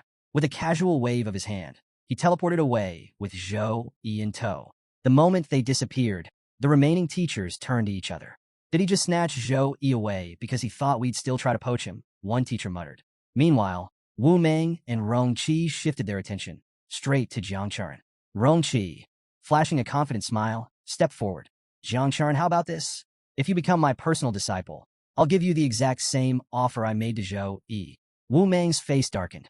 Old Rong, are you deliberately trying to piss me off? Rong Qi smirked, completely unfazed. Zhou Yi's off the market now, but Jiang Churin? I'm not letting you snatch her up so easily. She's got potential, and I'm not backing down. Meanwhile, Zhou Yi found himself whisked away by Headmaster Wang Hui, landing in a massive, high-tech mansion. The place had the aura of a secret lab fused with a treasure hoard. Ancient relics, rare artifacts, and glowing energy sources neatly displayed on shelves and inside reinforced glass cases. Zhou Yi's eyes widened. This place is insane. Headmaster Wang Hui gestured around. Welcome to my private mansion. It's where I keep my most valuable possessions. If you ever need me, this is where you'll find me. Zhou Yi nodded, still absorbing the sheer magnitude of the collection. This isn't just a mansion. It's a hidden treasury. And considering the teleportation used to get here, it could be anywhere, maybe even outside China. As they walked deeper into the mansion, they stopped at a heavily reinforced room containing 3 glowing formations. Each held a vial of radiant liquid, pulsating with raw power. Zhou Yi stared at them, mesmerized. What kind of energy is this? These, Wang Hui said, are source blood, 3 different kinds. They hold the key to true transformation through the bloodline forging technique. He glanced at Zhou Yi. Most people only focus on the forbidden grade spell aspect of the technique. But the real game changer? It's this, the source blood. Zhou Yi listened intently. A regular human's potential is finite. As you level up, your stat gains diminish. Eventually, you hit a cap where growth slows to a crawl. That's why top-tier classes merge with the blood of other races, to push beyond their limits. Zhou Yi's curiosity spiked. Wait, teacher, even you have trouble leveling up? Wang Hui nodded solemnly. Of course, once you reach tertiary awakening, leveling up becomes an entirely different beast. Right now, I'm level 64. At this stage, most monsters I fight are leader-tier bosses, each one a nightmare to take down. Zhou Yi's mind raced. Even at level 64, he struggles? Just how high does this power scale go? Headmaster Wang Hui gestured toward the 3 glowing vials of source blood, each radiating immense power. He explained their origins one by one. 1. Angel source blood. This comes from the divine angel race, extracted from the remains of a fallen angel. They are beings of pure light, granting an unparalleled affinity for light-based abilities. Merging with this bloodline will enhance your control over light energy to a whole new level. 2. Titan source blood. The Titans were ancient beings who worshipped thunder. They had absolute mastery over lightning, and their bloodline carries that power. Merging with Titan blood would greatly amplify any lightning-based abilities you possess. 3. Dragon Source Blood. The dragon race descends directly from the dragon god, carrying the purest form of dragon lineage. Merging with dragon source blood will grant you dominance over all beast races and drastically enhance your physical capabilities. Zhou Yi stood frozen, his mind reeling. Angels, titans, dragons. These aren't just any races. These are high-tier beings, all level 60 and beyond. Despite the overwhelming choices, Zhou Yi didn't let excitement cloud his judgment. Instead, he asked calmly, "Teacher, which bloodline do you think would suit me best?" His composed response made Headmaster Wang Hui smile approvingly. Most young people, when faced with 3 legendary bloodlines, would impulsively pick the most exciting one, Wang Hui said. But you remained rational. This mindset will take you far. He then explained further. The Titan and Dragon bloodlines are exceptionally powerful, no doubt. Both would dramatically increase your strength and mana capacity. However, Wang Hui paused, his gaze sharp. Your natural light affinity makes the Angel Source Blood the best choice. With it, you won't just improve. You'll evolve beyond your imagination. Trusting his teacher's judgment, Zhou Yi made his decision. Angel Source Blood it is. As soon as he reached for it, the vial glowed even brighter, as if reacting to his very presence. Wang Hui chuckled. It seems the Angel Source Blood has taken a liking to you. That's a good sign. Satisfied, the headmaster continued. You are my 5th student. You have 4 senior disciples before you. When the time is right, I'll introduce you to them. Zhou Yi nodded, but then hesitated, a lingering question nagging at him. Teacher, I have one more question. Why was I awarded the gold medal? His brows furrowed. Killing some demons in Tempest Valley doesn't seem like enough to justify such an honor. The room fell silent for a moment. Wang Hui's expression grew serious. Finally, the real mystery was about to be unraveled. Headmaster Wang Hui's expression darkened. I'll be honest with you, he said gravely. Your actions in Tempest Valley exposed a critical threat. The military has confirmed that otherworld creatures can now travel through middle-sized cracks. Zhou Yi's breath caught. Wait, doesn't that mean there are already otherworld creatures hidden all over China? That's exactly right, Wang Hui confirmed. Our investigations have found hundreds of these cracks. The good news?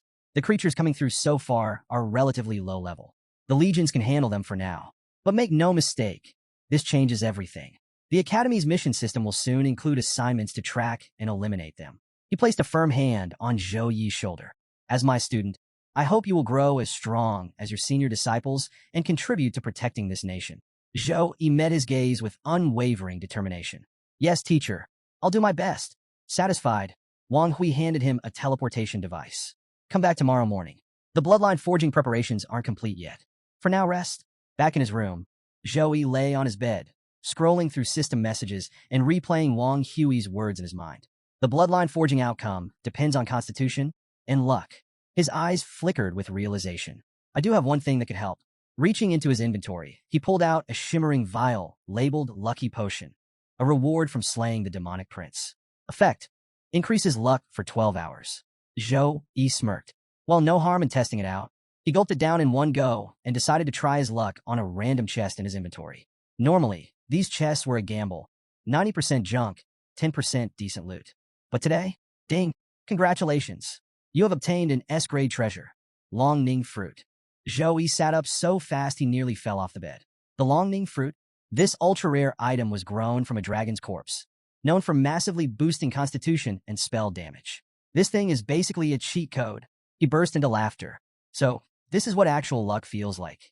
Not wasting another second, he used the teleportation device and arrived back at Headmaster Wang Hui's mansion. Just as he stepped inside, he overheard Chou Huayang speaking with Wang Hui. Headmaster, you're insanely generous, she said. The corpse of an angel is beyond rare. Do you know how many wars have been fought over a single vial of angel source blood? Headmaster Wang Hui's calm demeanor didn't waver as he addressed the room. I've waited a long time to find someone worthy of receiving this source blood.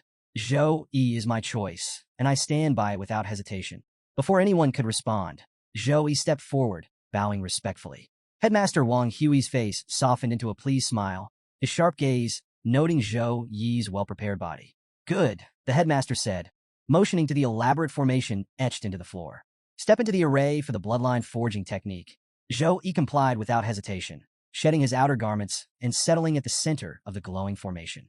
Headmaster Wang Hui turned to the elemental teacher, Chou Huayang, and explained the process. Activate the array. I will personally safeguard Zhou Yi during the infusion. Chou Huayang nodded. a trace of curiosity flashing in his eyes as he began channeling energy into the formation. With a hum, the intricate lines lit up, and the angel source blood, glowing with divine radiance, began to merge into Zhou Yi's body. The entire chamber was bathed in a holy light as the transformation commenced. But then, the unexpected struck. A sudden burst of blue energy erupted from Zhou Yi, sending a freezing chill across the room. "What is this?" Cho Huayang gasped as his breath became visible in the icy air. Headmaster Wang Hui's sharp eyes narrowed. "Frost energy, and it's no ordinary kind." The frost energy surged like a tidal wave, clashing violently with the angel bloodline trying to integrate with Zhou Yi. The temperature dropped sharply, frost creeping along the walls, and both teachers found themselves battling against the bitter chill. Cho Huayang barely shielded himself with his elemental magic, but even his protective barrier began to crackle with ice. This frost power, it's overwhelming. It seems Zhou Yi already possesses an extraordinary bloodline. The angel bloodline and frost energy were like two titans, locked in a ferocious battle within Zhou Yi's body. The frost surged outward, encasing parts of the room in solid ice. Despite their immense strength and experience, both teachers felt the suffocating presence of Zhou Yi's latent power. This power could rival the angel bloodline itself, Wang Hui murmured, though his tone held more intrigue than alarm. Cho Huayang, however, seemed less composed. Watching the display of frost energy, a thought crept into his mind. If Zhou Yi were to shift his focus to magic, he could become a legendary ice mage, far surpassing anyone of this era. The air grew heavier as Zhou Yi's frost energy roared in defiance, resisting the divine bloodline with ferocity. The temperature continued to plummet, the formation itself groaning under the strain of the elemental clash. Cho Huayang clenched his fists, torn between his duty and the spark of greed ignited by witnessing Zhou Yi's raw potential. This wasn't just any frost energy. It was a force that could change the balance of power in the world. Headmaster Wang Hui steadied himself, channeling his internal energy to shield against the icy onslaught. His eyes remained fixed on the violent clash of bloodlines, a flicker of realization crossing his face. "So, it runs in the family," he murmured. "Zhou Yi's sister is awakening a frost bloodline. This confirms he shares the same lineage." Cho Huayang's expression darkened with disbelief. The angel bloodline, one of the highest-tier divine inheritances, should have effortlessly dominated any lesser lineage. Yet here it was, locked in a deadlock against Zhou Yi's frost bloodline, neither side giving way. Headmaster Wang Hui's thoughts ran deeper. For this frost bloodline to hold its own against the angel bloodline, his mind traced back to the origins of the eternal game. After the game fused with reality, the strongest bloodlines had been inherited from the legendary first-generation players, beings who had reached unimaginable heights of power. If Zhou Yi truly carried such an ancient lineage, his potential could be beyond anything they had foreseen. The clash between the two forces only grew more violent. Under normal circumstances, the angel source blood would have seamlessly merged with Zhou Yi, elevating him to new heights. But the frost bloodline's resistance was relentless, not just disrupting the process. It was actively consuming the angel source blood. Cho Huayang let out a long sigh. At this rate, the angel source blood is being wasted. If this continues, the final fusion might not even match a low-tier bloodline. "We can't interfere now. Forcing a stop could kill him."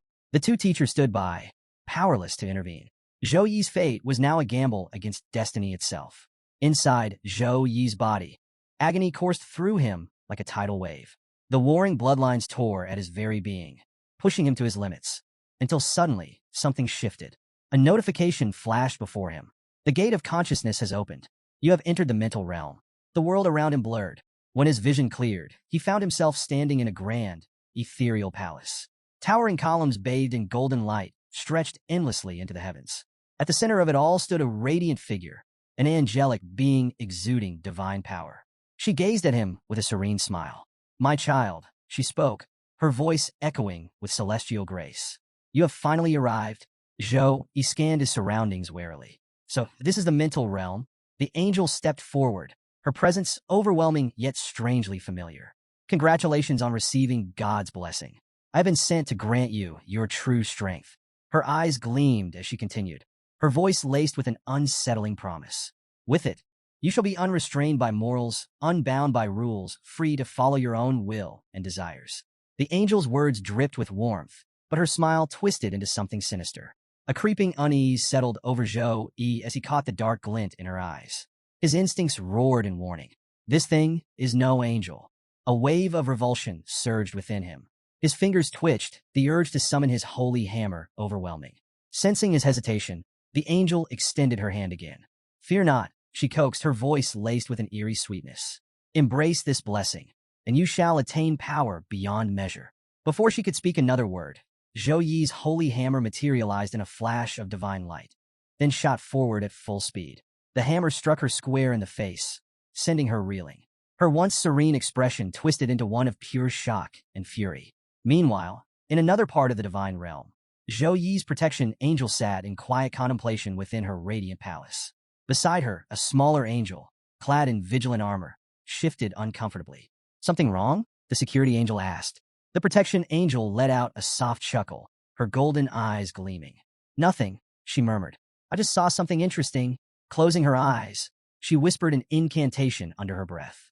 "Don't disappoint me, little one." Back in the mental realm, the corrupt angel staggered to her feet, her fury palpable. Dark energy crackled around her as she fixed Zhou Yi with a venomous glare. "You dare strike a divine being?" she spat. "God shall unleash holy punishment upon you, erasing your very existence. Kneel now, beg for forgiveness, and perhaps I shall grant you mercy in his name." Zhou Yi met her gaze, unwavering. "Yeah, that's going to be a no from me." Her scowl deepened, but a wicked smirk returned to her lips. "Impudent boy," she sneered. With a flick of her wrist, chains of pure darkness shot forward, wrapping around Zhou Yi's limbs. All around him, countless demonic eyes blinked open from the shadows, their twisted gazes filled with malice. The chains pulsed with corrupt energy, seeping into his very being, trying to erode his will. Zhou Yi gritted his teeth, muscles straining as he fought against the bindings. The corrupt angel's laughter rang through the sacred palace. "You dared defy my master, Xia," she taunted, her voice dripping with mockery. "Now, you shall suffer his judgment." At the mention of that name, Zhou Yi's eyes burned with pure rage. "You're nothing but his lackey," he spat. The angel's smirk vanished, replaced by a snarl. She struck him across the face, the force reverberating through the chamber. "Brat," she hissed, "you've successfully earned master's attention. Feel honored. He has sent me to correct your path." Dark energy surged around her as she loomed closer. "Your baptism begins now." The chains constricted around Zhou Yi, pulsing with Xia's corrupt energy. Like a venomous tide, it surged through his body, poisoning his mind, drowning him in unbearable agony. His thoughts blurred, his very soul teetering on the brink of corruption. Outside the mental realm, Headmaster Wang Hui and Chou Huayang felt the shift immediately. A wave of malevolent energy erupted from Zhou Yi's body, filling the chamber with an overwhelming, oppressive force. Chou Huayang staggered back, his face pale. "What's happening?" "This energy, it's pure evil." Headmaster Wang Hui's eyes darkened. Quickly, he channeled his own energy, forming a protective barrier around Zhou Yi. "Why is there an evil god's power within the angel's source blood?" he muttered, his tone grim. Could it be the angel was already corrupted? The clash of energies intensified, the dark force within Zhou Yi lashing out violently. Headmaster Wang Hui's barrier shuddered under the relentless assault, sending shockwaves rippling across the room. Chou Huayang clenched his fists. Zhou Yi is in grave danger. That evil god won't stop until he's consumed entirely. But then, to Chou Huayang's disbelief, Headmaster Wang Hui smiled. "Relax," the headmaster said, his voice filled with certainty. "Look closer." Chou Huayang turned his gaze back to Zhou Yi, and what he saw left him speechless. Instead of being overwhelmed, Zhou Yi's energy was evolving.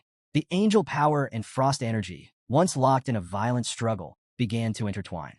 Instead of destroying one another, they found a new balance, melding into something entirely new. A singular, divine bloodline was born.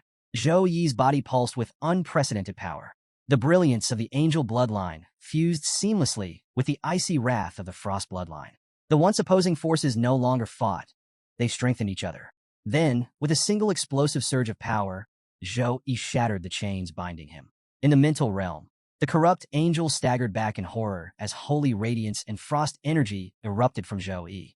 The combined power of light and ice surged through him, purging every trace of Xia's corruption. The angel barely had time to react before the frost lashed out, encasing her limbs in ice. At the same time, the holy energy burned through her very essence. She shrieked, writhing as both forces ravaged her body. "How?" she gasped, panic gripping her. This boy was moments away from corruption. How did he suddenly awaken such divine strength? Her thoughts spiraled into despair as the frost spread further, sealing her in an unbreakable prison. The once arrogant emissary of Xia was now reduced to nothing more than a frozen relic of failure. Zhou Yi's transformation was complete. His entire body radiated with divine brilliance, and from his back, a pair of crystalline wings, woven from pure frost and celestial light, unfurled majestically. His aura surged with overwhelming might, the very air around him humming with power.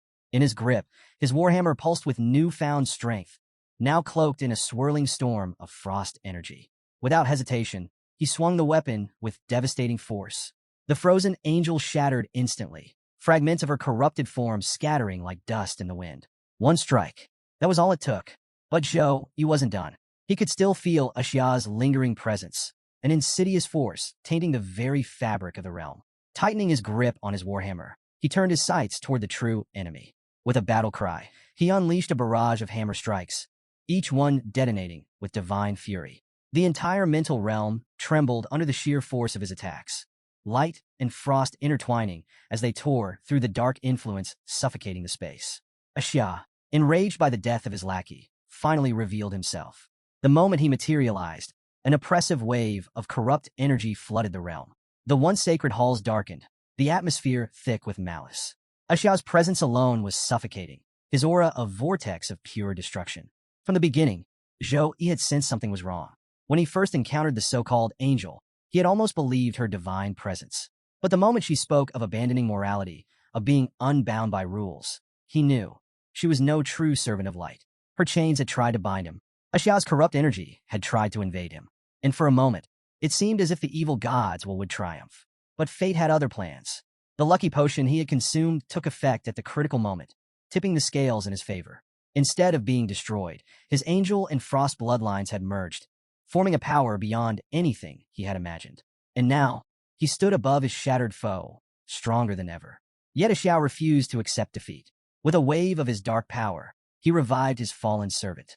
But she was no longer an angel. What rose from the icy remnants was an abomination, twisted, grotesque, pulsating with raw, corrupt energy. Her once divine form had morphed into something monstrous, her wings now skeletal, her face contorted in unholy glee. She laughed, her voice dripping with venom. Your resistance is nothing but a temporary inconvenience. With a flick of her grotesque claw, she summoned a massive chain, pulsating with evil energy.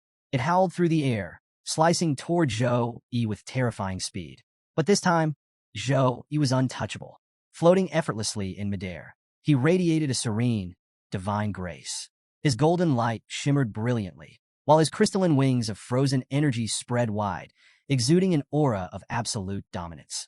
The fusion of his two bloodlines had elevated him beyond the reach of darkness.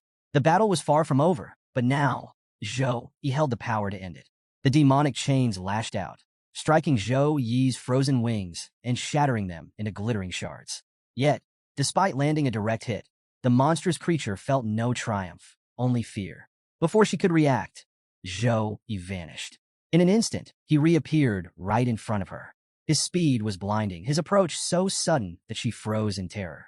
Before she could even flinch, Zhou Yi activated a formation beneath her feet. Crystalline spikes erupted from the ground, impaling her from every angle. The ice tore through her grotesque form, her screams filling the air as blood splattered against the jagged shards. Zhou Yi stood at a distance, watching coldly as she writhed. But even in agony, she laughed. I will accept this gift of yours, she taunted, her voice trembling with something dark and unnatural. A surge of ominous power radiated from her body. The corrupt energy within her flared violently, stitching her wounds together and amplifying her strength. Her form twisted, expanding, her limbs grotesquely elongating, her body pulsing with malevolent energy. You humans call this power? She sneered, her many glowing eyes narrowing. It's nothing more than scraps of light thrown to you by your so-called god. With a chilling grin, she unleashed a storm of laser-like beams and shadowy chains, each attack carving through the air with lethal precision. But Zhou Yi was untouchable. He moved like a phantom, slipping between the deadly projectiles with absolute ease. Every attack missed him by a hair's breadth, leaving the monstrous being seething in frustration. Worms like you only know how to run, she spat, voice dripping with venom. Furious, she charged a massive energy blast, an orb of pure destruction crackling in her hands. With a monstrous roar, She hurled it at Zhou Yi, the attack streaking toward him like a comet, leaving a trail of darkness in its wake. Yet Zhou Yi didn't move.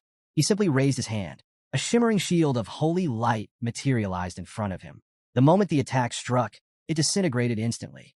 The creature's confidence wavered. Her many eyes widened in disbelief. How is he still standing? Zhou Yi didn't answer. He just moved. With unwavering determination, he surged forward, his warhammer obliterating every shadowy chain that dared reach for him. Step by step, he closed the gap. High above, in the divine palace, Zhou Yi's protection angel watched the battle unfold. A knowing smile graced her lips as she whispered, "It's about to end." Back in the mental realm, Zhou Yi reached the monstrous creature. She unleashed one final, desperate shriek. But it was already over. Zhou Yi raised a single finger and touched her. The moment Zhou Yi's hand touched the creature, an explosion of holy light erupted from his body, engulfing the entire mental realm in divine brilliance. The searing radiance tore through the grotesque figure, her agonized wails reverberating as her form began to disintegrate. "Where is this power coming from?" she gasped, her voice filled with disbelief and fading malice. The holy light grew even brighter, obliterating every last vestige of her existence. Within seconds, the once corrupted mental realm was purified, left immaculate and untainted by the darkness that had plagued it. As the malevolent creature dissolved, residual traces of a corrupted bloodline, tainted by the evil god Xia, emerged from the shadows surrounding Zhou Yi. It became apparent that Xia had left remnants of his influence when the fallen angel perished. But now, with the creature vanquished, the angel bloodline was freed from its corruption, its divine essence restored. From the remnants of the battle, the purified angel bloodline emerged in a radiant glow, its brilliance piercing through the fading remnants of lightning. It drifted toward Zhou Yi, its divine energy palpable. Reverting to his human form, Zhou Yi extended his hand and grasped the glowing essence, beginning the process of merging it into his very being. As the fusion commenced, a potent holy aura surged from Zhou Yi, rippling through the air with an intensity that left even seasoned warriors in awe. Outside the mental realm, Chou Huayang stared in amazement. This is the power of an angel," he exclaimed. "It's completely eradicating the evil god's influence." Nearby, Headmaster Wang Hui, who had been visibly tense just moments earlier, allowed a small smile to break through his stern demeanor. "The fusion of the angel bloodline and frost bloodline is extraordinary," he remarked, his voice tinged with pride and relief. The two teachers exchanged a look of shared satisfaction. Moments ago, they had feared Zhou Yi might be consumed by the overwhelming darkness, but witnessing his triumph filled them with hope. Within the protective formation, Zhou Yi maintained his focus, channeling the sacred energy coursing through him to complete the fusion. Overhead, the protection angel manifested, silently lending her support by infusing him with additional holy power. The radiant holy aura enveloping Zhou Yi grew even more intense, bathing the entire area in a blinding light. As the merging process reached its climax, a brilliant glowing symbol appeared on his chest, a mark of the bloodline fusion success. The protection angel stood vigil, stabilizing the transition and ensuring no remnant of corruption remained. Finally, Zhou Yi opened his eyes. He felt the harmony of frost and light intertwining within him, a perfect balance of opposing forces now unified in his body. The surge of newfound strength coursed through him like an unstoppable tide. Chou Huayang watched with a broad smile. Zhou Yi truly is blessed. The power of light intervened at the critical moment, granting him the strength to overcome this trial. Headmaster Wang Hui nodded. This marks a turning point. With this fusion, Zhou Yi's potential is boundless. The aura of divine radiance lingered, a testament to the victory won and the transformation achieved. As Zhou Yi rose from the formation, the lingering divine aura around him gradually faded. Headmaster Wang Hui stepped forward, his sharp gaze scanning Zhou Yi. "How do you feel after successfully merging the bloodlines?" Zhou Yi took a deep breath, sensing the immense transformation within him. Before he could respond, a system notification flashed before his eyes. His expression shifted from curiosity to sheer excitement as he scanned the rewards. Bloodline talent updates. 1. Six-winged angel bloodline. A legendary and exceedingly rare divine lineage, unlocking Zhou Yi's unparalleled potential. 2. Divine Mark of Light, A grade. Enhances his affinity with both light and ice elements, with the potential to evolve further, expanding his elemental compatibility. 3. Magic Immunity, B grade. Grants resistance to magical effects, including debuffs and non-damaging abilities like Purify and Disperse. Zhou Yi's eyes lit up, It's the six-winged angel bloodline, he exclaimed, unable to contain his excitement. And I inherited two bloodline talents. Cho Huayang's jaw nearly dropped. The six-winged angel bloodline, he repeated, his voice a mix of shock and admiration. Such a bloodline was nearly mythical, and seeing someone obtain it in real life was nothing short of a miracle. Headmaster Wang Hui nodded approvingly. The forging process was indeed a success. The six-winged angel bloodline stands at the pinnacle of angelic lineage. The talents it bestows will continue to evolve, potentially reaching an S+ grade as you grow stronger. You've truly awakened something extraordinary. As Zhou Yi scrolled through the notifications, his eyes suddenly stopped on a particular message. His breath hitched. Master, he called, excitement bubbling in his voice. There's also an S+ grade bloodline technique called Angel Physique. That got their attention. Headmaster Wang Hui's interest visibly sharpened, while Cho Huayang took a step closer. Read it, Wang Hui instructed. Zhou Yi quickly scanned the description and relayed it aloud. Angel Physique, S+ grade. Unleash the full potential of your six-winged angel bloodline. The higher your level, the stronger the power you can wield. Note, until reaching level 50, the bloodline remains incompletely absorbed. Using this ability before then will result in temporary weakness. A brief silence followed as both Cho Huayang and Wang Hui absorbed the information. Then, they exchanged looks of quiet astonishment. This is no ordinary bloodline talent, Wang Hui murmured, his voice laced with rare admiration. An ability of this level means that Zhou Yi's angelic potential surpasses even the strongest known angels. Zhou Yi clenched his fists, feeling the holy energy surging within him. His new talents were nothing short of divine.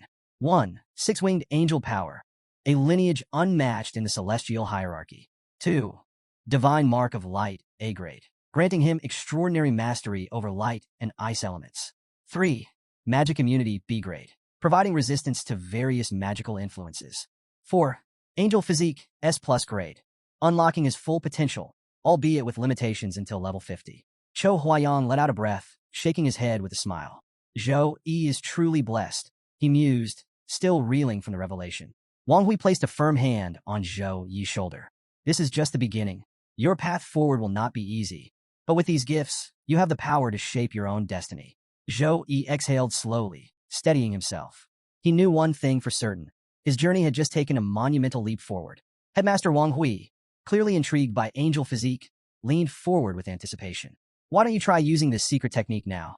He suggested. Let's see just how much your power has increased after merging the bloodline. Zhou Yi, eager to test his newfound strength, nodded without hesitation. Closing his eyes, he focused on activating angel physique, drawing upon the depths of his newly awakened bloodline. The moment he channeled his energy, golden light surged around him, swirling like celestial flames.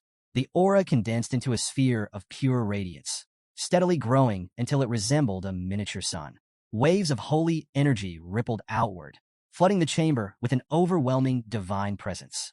Cho Huayang and Headmaster Wang Hui stood motionless, stunned by the sheer magnitude of the power unfolding before them. Even as seasoned experts, they had never felt an energy this raw, this refined, this divine. As the transformation neared completion, Zhou Yi's form underwent a dramatic shift. Gone was the frost energy that had once been a defining trait. In its place, a golden radiance engulfed his entire body, making him appear almost ethereal, like a celestial being descended straight from the heavens. When he opened his eyes, his presence alone exuded an unmatched majesty. The sacred energy pulsating around him was undeniable. Headmaster Wang Hui's expression broke into one of sheer pride and exhilaration. This is remarkable, he exclaimed, taking a step closer. The sheer force radiating from Zhou Yi was staggering. It was as if his power had increased at least 5-fold in an instant. How do you feel? Wang Hui asked, his voice filled with expectation. Zhou Yi took a deep breath, letting the celestial energy course through him.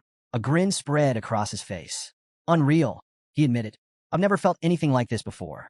My entire body is brimming with power.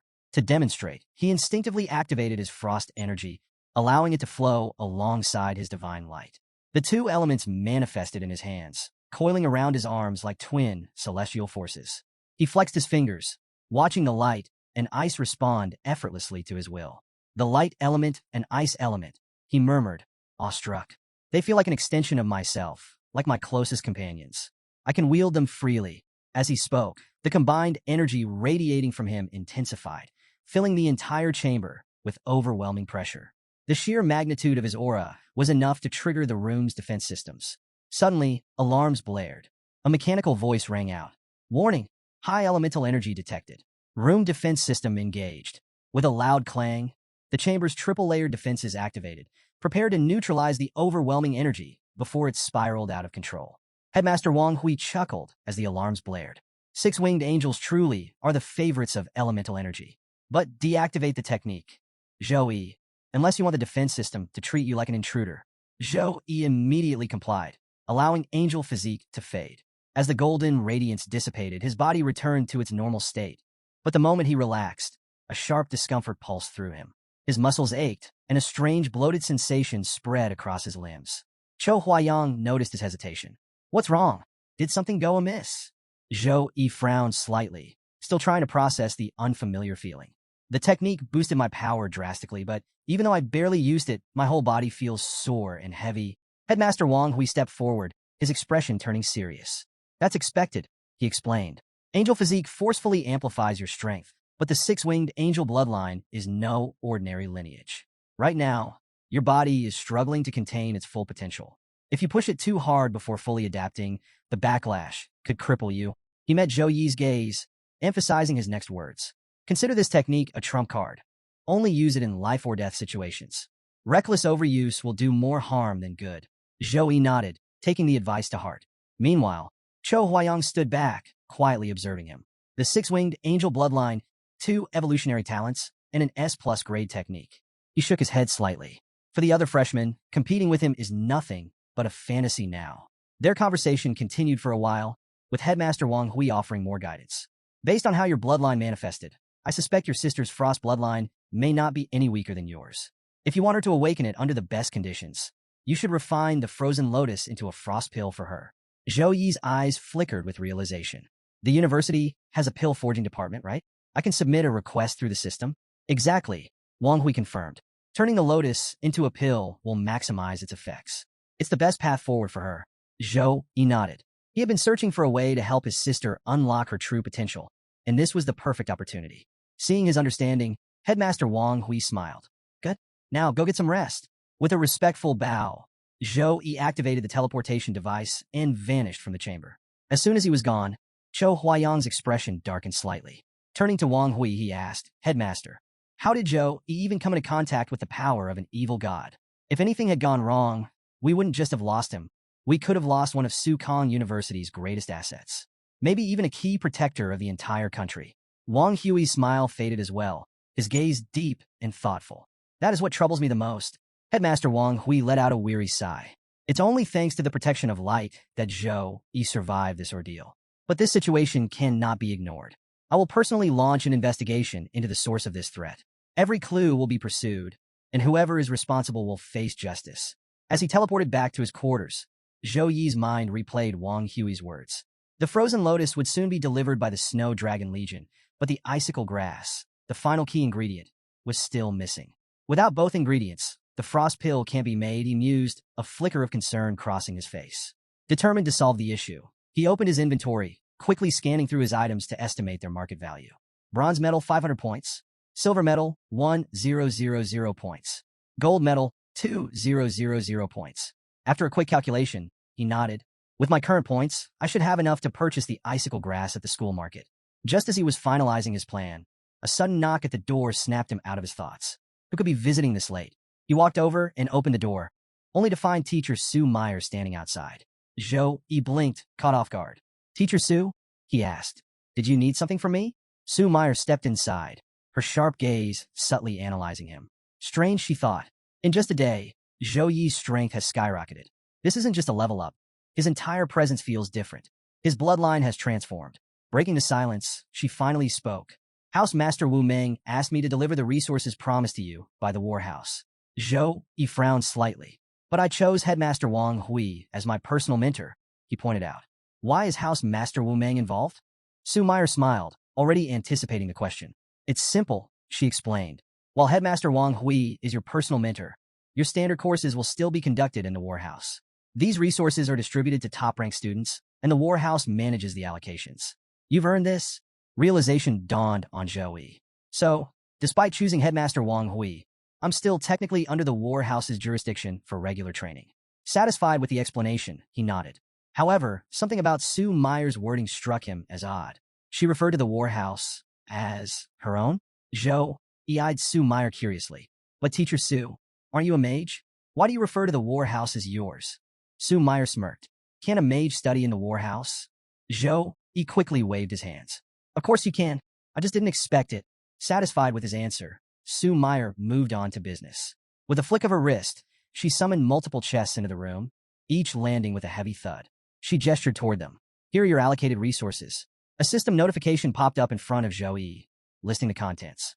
Grade A treasure, 1000 mountain dragon root. Grade A treasure, icicle grass. Grade A weapon, Cha short sword. Grade B equipment, Pim gauntlet. Grade B equipment, Hang apes white chest armor. Grade B enchantment material, wind chasing tendon. Grade B enchantment material, blood of earth dragon. Grade C skill book, touch of ice. Grade C skill book, icicle protection. Grade C skill book, blade of light. Zhou Yi's eyes lit up when he spotted the icicle grass, the missing ingredient for the frost pill. The lucky potion's effects really are something else, he thought. Everything seemed to be falling into place. With the frozen lotus already secured, he was now only a few steps away from refining the frost pill. He quickly signed off on the inventory, storing the items away. However, Sue Meyer wasn't done. Folding her arms, she gave Zhou Yi a sharp look. Now that you've got your resources, it's time for a proper lesson. Before Zhou Yi could react, she continued, her voice firm. You're powerful, I'll give you that. But diving into the deeper parts of Tempest Valley? That was reckless. Borderline foolish. Ignorance and lack of fear is a deadly combination. You might have survived this time, but next time, you need to be sure you have the strength to back up your ambition before taking risks like that. Zhou Yi considered explaining that his system gave him complete awareness of threats, but he decided against it. Sometimes it was better to just nod and listen. Seeing his silence, Sue Meyer let out a sigh and softened her tone. Every year, Su Kong University produces plenty of geniuses, but only a handful rise to become true elites. Many fall along the way, sometimes due to enemies, sometimes due to bad luck. But more often than not, it's because of their own overconfidence. She studied him for a moment before adding, I'm not saying this to nag you. Just be careful. Talent means nothing if you don't live long enough to use it. Zhou Yi nodded respectfully. I understand, Teacher Sue. I'll be more cautious in the future. Sue Meyer gave a small, satisfied nod. Good. Now, get some rest. You'll need it. Zhou Yi, eager to push his limits, turned to Sue Meyer. Miss Sue, my strength has increased again. Could you recommend a good training ground where I can gain real combat experience? Sue Meyer blinked before letting out a chuckle. You really are a monster, she said, shaking her head in disbelief. Without further delay, she led Zhou Yi to a specialized combat training facility. As they arrived, she gestured toward the high-tech environment. This training ground allows you to fight combat robots in realistic battle scenarios. You can manually adjust the difficulty from level 1 to level 10. The more robots you include, the stronger the challenge. At level 10, these machines can fight on par with a level 20 class opponent.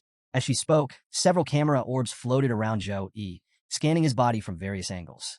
Zhou Yi raised an eyebrow. What are these orbs doing? They're recording, Sue Meyer explained.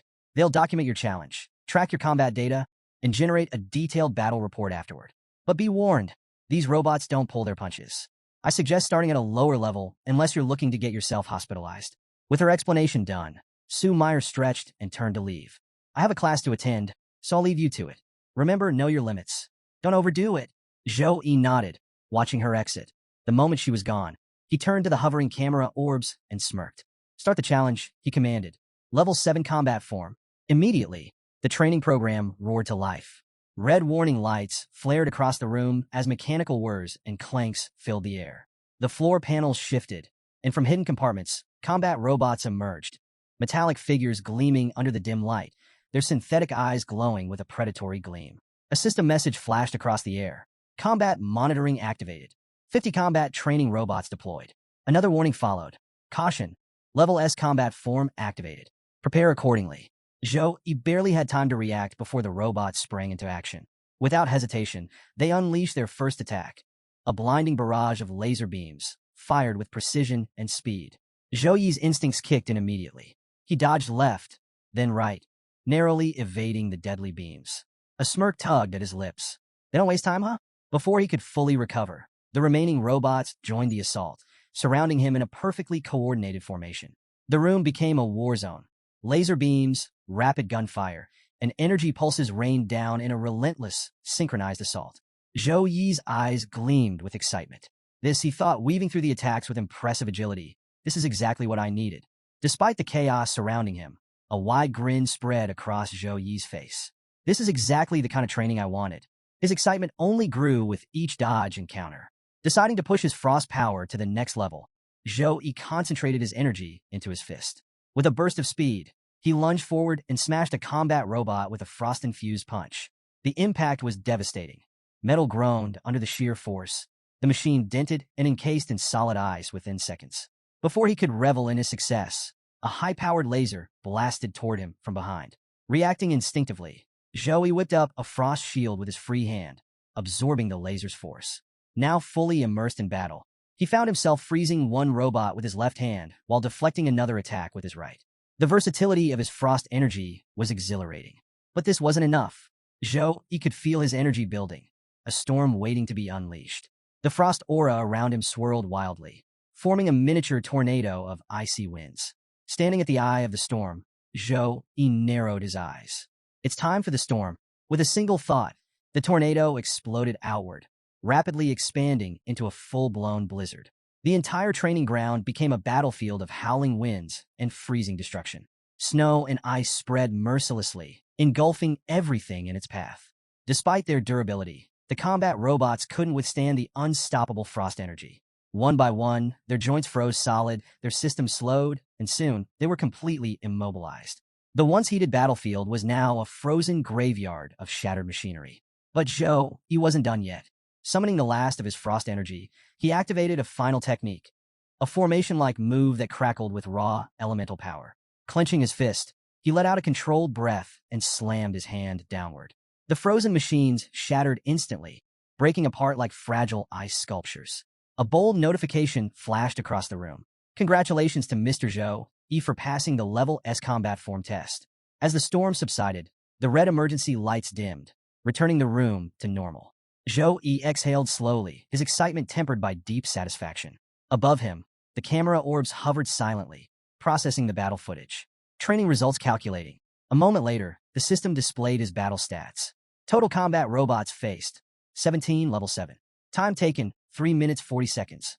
Final grading, top-tier distinction. Zhou Yi's eyes gleamed as he read the results. Frost power is ridiculously effective for crowd control. Passing level 7 was easier than I expected. His gaze shifted toward the control panel. I wonder, will the highest difficulty finally push me to my limits? Zhou Yi, ever the daredevil, smirked as he commanded the camera orbs. Activate the level 10 combat form. His voice carried a mix of anticipation and mischief, completely undeterred by the chaos he'd caused earlier during level 7 training. The wreckage of the prior robots had forced the system to unleash its ace in the hole, the supernatural-grade training robots. The room rumbled ominously. Metallic clangs and stomps filled the air as the new adversaries powered up. These weren't your typical clunky training bots. They were sleek, advanced, and downright intimidating. Zhou Yi's eyes sparkled with excitement as the orb provided commentary. These units are equivalent to a level 25 class, equipped with advanced intelligence for optimal offense and defense. The orb explained, almost as if it was showing off a prize creation. Then came the obligatory cautionary note. Should your safety be compromised, you may command us to cease the exercise. But Zhou Yi simply waved it off. Safety? Never heard of her. His grin widened. This was exactly what he wanted, something to truly push him. The countdown started. Zhou Yi barely had time to brace himself when the robot launched its first move, a frost energy laser beam that seared through the air with deadly precision. Zhou Yi's reflexes saved him by a hair's breadth, the searing cold barely missing him as he rolled out of the way. Frost energy? Seriously? Zhou Yi's mind raced. These bots weren't just tough. They had elemental tricks up their mechanical sleeves. He responded in kind, summoning his frost-infused warhammer, its icy aura crackling as he prepared to strike back. From above, Zhou Yi dived, his warhammer glowing like a comet of frozen fury. But the robot wasn't letting up. Streams of frost energy arced toward him, forcing him to weave and dodge like a seasoned martial artist in a bullet hell game. Deciding it was time to get creative, Zhou Yi activated a secret weapon of his own, Ice Light Double. The technique combined frost energy with refracted light, creating a dazzling, illusionary clone. As the shimmering duplicate advanced, Zhou Yi vanished into the ether. The robot, clearly confused, redirected its frost laser at the clone. Every shot missed its mark, but the illusion was convincing enough to keep the bot occupied. Meanwhile, Zhou Yi circled stealthily, his real self preparing a decisive counterattack. Seizing the moment, Zhou Yi surged forward, his warhammer gleaming with concentrated frost energy. With a roar, he swung it down, aiming to shatter the robot in one devastating strike. The battle had only just begun, but Zhou Yi was already relishing the thrill of facing an opponent worthy of his ambition. Zhou Yi closed the gap, swinging his warhammer with all his might, aiming to cripple the supernatural robot's offense. The impact sent the machine staggering, but the crucial laser system remained untouched. Before he could press the attack, the robot retaliated instantly. A light beam shot straight at him, slamming into his chest. The force tore the warhammer from his grasp and sent him skidding across the training ground like a ragdoll. Flat on his back, Zhou Yi clenched his teeth. How the hell is it mimicking my skills? His gaze flicked to the camera orbs floating overhead. Are they feeding him my combat data? As if in response, the robot systems completed a synchronization process. Its next move left Zhou Yi speechless. It forged its own warhammer, composed of pure light energy, an exact replica of his technique. Without hesitation, the machine lunged, its hammer aimed to crush him. Reacting on instinct, Zhou Yi channeled his light energy into his hands. As the hammer fell, he caught it midair, his palms glowing with a blinding radiance. The resulting shockwave rippled across the room, sending waves of pressure through the air. But the robot wasn't done. Mid-clash, its arm shifted, transforming into a mechanical wolf that detached and lunged at Zhou Yi from the side. You're kidding me, Zhou Yi cursed, twisting his body to evade. The hammer bore down on him from one side, while the cybernetic beast went for his flank. He barely managed to deflect both, beads of sweat forming on his forehead. This thing can even replicate Tempest Wolves? This isn't just a training bot. It's a damn nightmare factory. Realizing his usual tactics wouldn't cut it, Zhou Yi made a split-second decision. He activated Angel Physique. A blinding explosion of light energy erupted from his body, forcing both the robot and the mechanical wolf to reel back. The sheer brilliance illuminated the entire training ground, turning Zhou Yi into a glowing figure of power. He stood tall, his smirk returning. All right, let's see you copy this. His voice carried unwavering confidence. The fight had just reached a whole new level. The thrill in Zhou Yi's eyes was unmistakable. This was exactly the challenge he had been craving. Meanwhile, elsewhere in the facility, Jiang Chern approached the training area. Scanning her ID at the entrance, she watched as the system granted her access. Unaware of the chaos unfolding inside, she stepped forward. Here's a refined and engaging rewrite of your script. As Jiang Chern walked through the corridor, she reflected on her rapid progress. Becoming House Master Rong's personal disciple had granted her access to rare resources, accelerating her cultivation. Just a while ago, clearing an S-level combat form seemed impossible. But now, she was ready to take on the challenge. However, as she reached the training room, an unexpected system notification popped up. We apologize for the heavy damage sustained by the training robots. Please reschedule your challenge for tomorrow. Jiang Chern blinked in confusion. Heavy damage? Before she could process it, another message flashed on the large hallway screen. Warning, a student is currently challenging the level 10 combat form. Her eyes widened. Level 10? That was insane. This training ground was meant for freshmen. Most struggled to clear level 6. Who in their right mind would attempt level 10? Her thoughts immediately drifted to Zhou Yi. Could it be Brother Zhou Yi? But she quickly dismissed the notion. Even for him, this would be an extreme challenge. Still, an uneasy feeling settled in her chest. Inside the training ground, Zhou Yi was facing the fight of his life. His opponent wasn't just any combat bot. It was a monstrosity capable of copying his abilities from frost to light techniques. Overwhelmed by its relentless adaptation, Zhou Yi unleashed his trump card, Angel Physique. Radiant energy burst from his body as he pushed his power to its peak. But he needed more than raw strength. He needed control. Summoning the Holy Chain, he called forth a divine weapon made entirely of pure holy light. Golden portals materialized in midair, unleashing luminous chains that crackled with sacred energy. Unlike brute force attacks, the Holy Chain specialized in restraint, binding enemies completely. Zhou Yi hadn't forgotten how the demonic chain had once left him powerless during his bloodline awakening. Now, it was time for his mechanical foe to experience that same helplessness. With a flick of his wrist, the chains lashed forward, targeting the mechanical beast first. The glowing links struck with pinpoint precision, tearing the cybernetic wolf apart in an instant. With the beast eliminated, Zhou Yi turned his attention to the supernatural robot. The golden chains surged forward, wrapping around the machine's limbs and torso, locking it in place. The robot thrashed violently, its systems desperately analyzing the holy chain, searching for a way to replicate or counter it. But the data came up blank. This ability was an anomaly beyond its capacity to mimic. As the bot struggled, Zhou Yi activated another ace up his sleeve, Vision of Light. His eyes shimmered with celestial energy, granting him the ability to perceive an enemy's weak points and hidden abilities. Scanning the robot, he quickly pinpointed its power source, hidden deep within its chest. A smirk formed on Zhou Yi's lips. There it is. Time to end this. Zhou Yi's grin widened as he locked onto the robot's weakness. Without hesitation, he concentrated pure light energy into his fist, preparing to deliver a devastating light punch. With a burst of speed, he closed the distance, driving his glowing fist straight into the robot's chest. The impact sent shockwaves rippling through the room, the sheer force triggering an electric surge that crackled through the machine's core. The robot systems faltered, its movements jerky and unresponsive. Desperate, it attempted to initiate a self-destruct sequence, but the system intervened, preventing an explosion that would have taken the entire facility with it. Instead, the impact unleashed a sacred detonation, engulfing the training ground in a blinding storm of light and dust. As the haze settled, Zhou Yi stood amidst the wreckage, victorious yet barely able to stay upright. At that moment, the training room doors slid open. Jiang Churen stepped inside, only to freeze in shock. The place was ruined. Scorch marks lined the walls, shattered training bots lay in heaps, and remnants of the combat arena smoldered from the sheer intensity of the battle. Then her gaze landed on Zhou Yi, exhausted, bruised, but very much standing. What in the world happened here? A system notification popped up in front of Zhou Yi. Congratulations, you have cleared the level 10 combat form. Entry access is now reactivated. However, the system wasn't done. Warning, due to excessive damage caused during testing, repairs are required. The training ground will be unavailable for 1 week. Jiang Churen remained frozen at the doorway, struggling to process what she was seeing. Someone actually cleared level 10? Her heart pounded. Who could have pulled this off? Driven by curiosity, she stepped forward, taking in the sheer destruction. Then her eyes locked on Zhou Yi once again. Zhou Yi, she gasped, rushing toward him. What? What did you do? Before he could answer, the floating camera orb whirred to life, scanning Zhou Yi before flashing a result screen. Level 10 combat form cleared in 8 minutes and 32 seconds. Final appraisal. Single greatest physical damage, 27,304.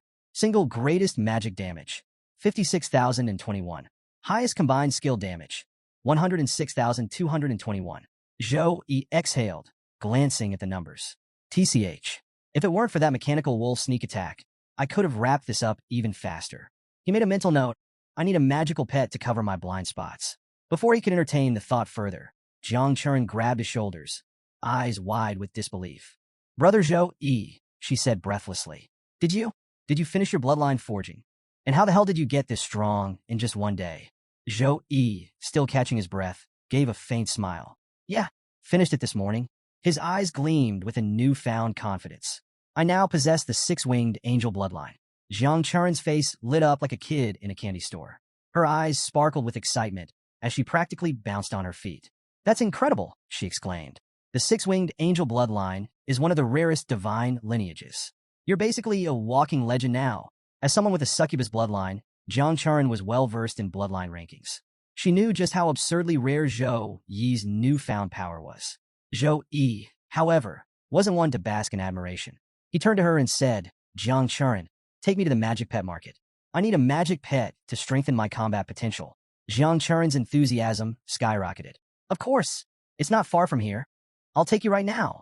The moment they stepped into the bustling market, they were met with a storm of activity. People shouted bids, vendors flaunted their rarest beasts, and magical creatures roared, chirped, and hissed from all directions.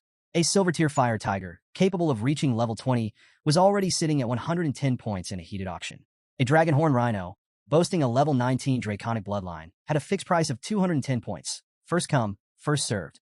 A vendor waved a silver-tier golden claw greenhawk egg, calling it a once-in-a-lifetime bargain. As they wove through the chaos, Jiang Churen suddenly grabbed Zhou Yi's hand and grinned. So, do you have a specific magic pet in mind, brother Zhou Yi? Zhou Yi stopped to think. Back in Tempest Valley, I tamed a Tempest Wolf, he said. But after defeating the demonic sun, I blacked out and lost my chance to contract it.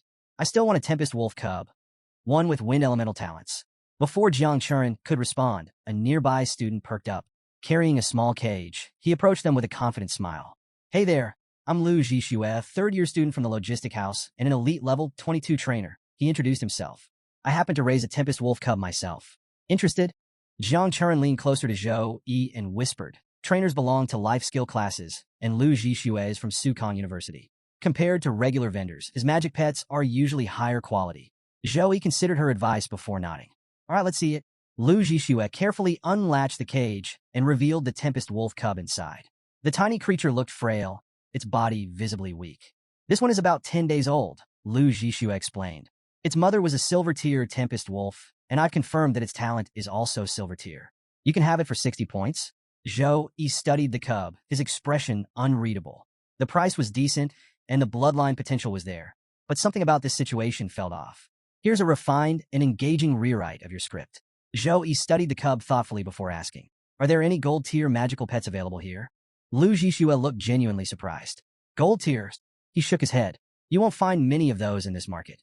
If you're serious about getting one, I can keep an eye out, but it'll cost you way more than 60 points. Zhou Yi nodded but remained focused on the cub in his hands. Jiang Churen stepped closer, examining it with sharp eyes. Her brows furrowed. Something's not right, she muttered. It's too small and looks malnourished. Lu Jishue's expression stiffened slightly. He quickly forced a smile. Tempest wolves are naturally leaner than other monsters. Their cubs always look small at first. It's completely normal. Before he could ramble further, Zhou Yi suddenly smiled. It's fine. I'll take it. Lu Jishue blinked in surprise. Even Jiang Churen looked at him curiously. Are you sure? She asked. Zhou Yi held the frail cub gently and said, there are no weak magical pets. Only weak masters. I have high hopes for its future. Jiang Churen smiled, impressed by his confidence. Well, if you believe in it, then it must be a good choice. Relieved, Lu Jishue wasted no time handing Zhou Yi a magic pet contract scroll. Here, take this. It's on the house, he said quickly. Just place the scroll in your contract space to bind it. After Zhou Yi transferred the 60 points, the cub and the scroll officially became his. As he inspected the contract scroll, he noted its intricate design built specifically for controlling magical creatures.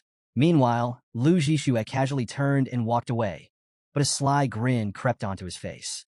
That cub was the weakest of its litter. I was worried I'd never get rid of it. He chuckled internally. This rookie showed up just in time. Good thing he paid first. If that defective wolf had collapsed during contracting, I'd be in trouble. Unaware of Lu Jishue's scheming, Zhou Yi prepared to activate the contract scroll. As he unfurled it, an ethereal formation lit up beneath him. Placing the cub inside, he watched as the ritual took effect. Suddenly, deep purple light erupted from the formation, its radiance sweeping across the market. Lu Jishue, already halfway down the street, felt the surge of energy and froze in place. Slowly, he turned back, his face draining of color. The once frail cub was changing, its body expanding, its aura intensifying, its dull fur now gleaming with an intimidating violet glow. Gasps rippled through the crowd. Wait, that dark purple light, someone stammered. Isn't that the sign of a legendary tier magical pet? How ridiculously lucky do you have to be to find a legendary tier pet at this market? Here's a refined and engaging rewrite of your script. A man rushed up to Zhou Yi, eyes gleaming with greed. I'll buy that Tempest Wolf from you, 1,000 points right now. Jiang Churen, just as stunned, clung to Zhou Yi's arm, practically vibrating with excitement. Brother Zhou Yi, you've got insane luck. This cub must be a devolved legendary magical pet. Your energy must have nourished it, restoring its original tier. Zhou Yi finally pieced it together. He had seriously underestimated the effects of that lucky potion he drank earlier. The once frail cub, now brimming with power, wagged its tail happily and hopped onto Zhou Yi's lap, already acting like a loyal companion. Jiang Churen admired the little wolf before grinning. You haven't named it yet. What do you call it? Zhou Yi thought for a moment, then smiled. I'll call it Gray. Jiang Churen blinked, then burst out laughing. Gray? That's so basic. You pull a legendary pet out of nowhere, and that's the name you go with. She ruffled Gray's fur affectionately. But fine, it's still cute. Before they could leave, Lu Jishue came storming back, face red with panic and desperation. Wait, I messed up selling that cub for only 60 points. He took a deep breath, forcing his voice to sound firm. If you want to keep it, pay me 500 more points. Or return the pet. I'll refund you 300 points.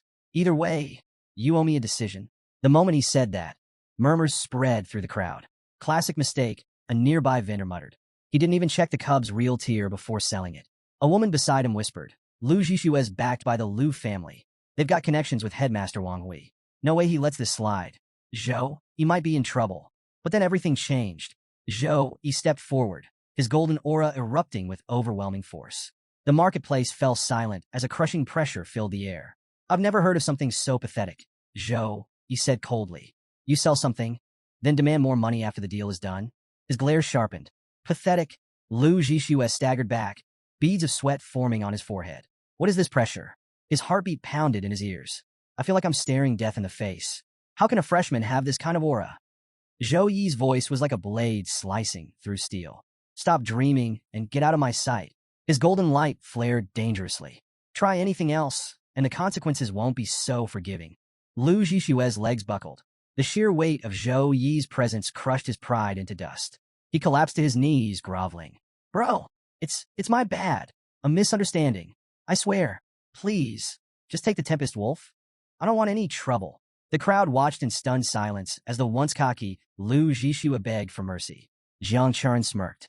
Wow, brother Zhou Yi, you don't just tame legendary pets, you tame people too. As Zhou Yi withdrew his aura, Lu Zhixue scrambled to his feet, his face pale and drenched in cold sweat. He didn't dare make eye contact. Zhou Yi turned to leave, but glanced back one last time. His voice was calm, but carried an unmistakable weight. Take care of yourself, and stay out of my way. I won't warn you again.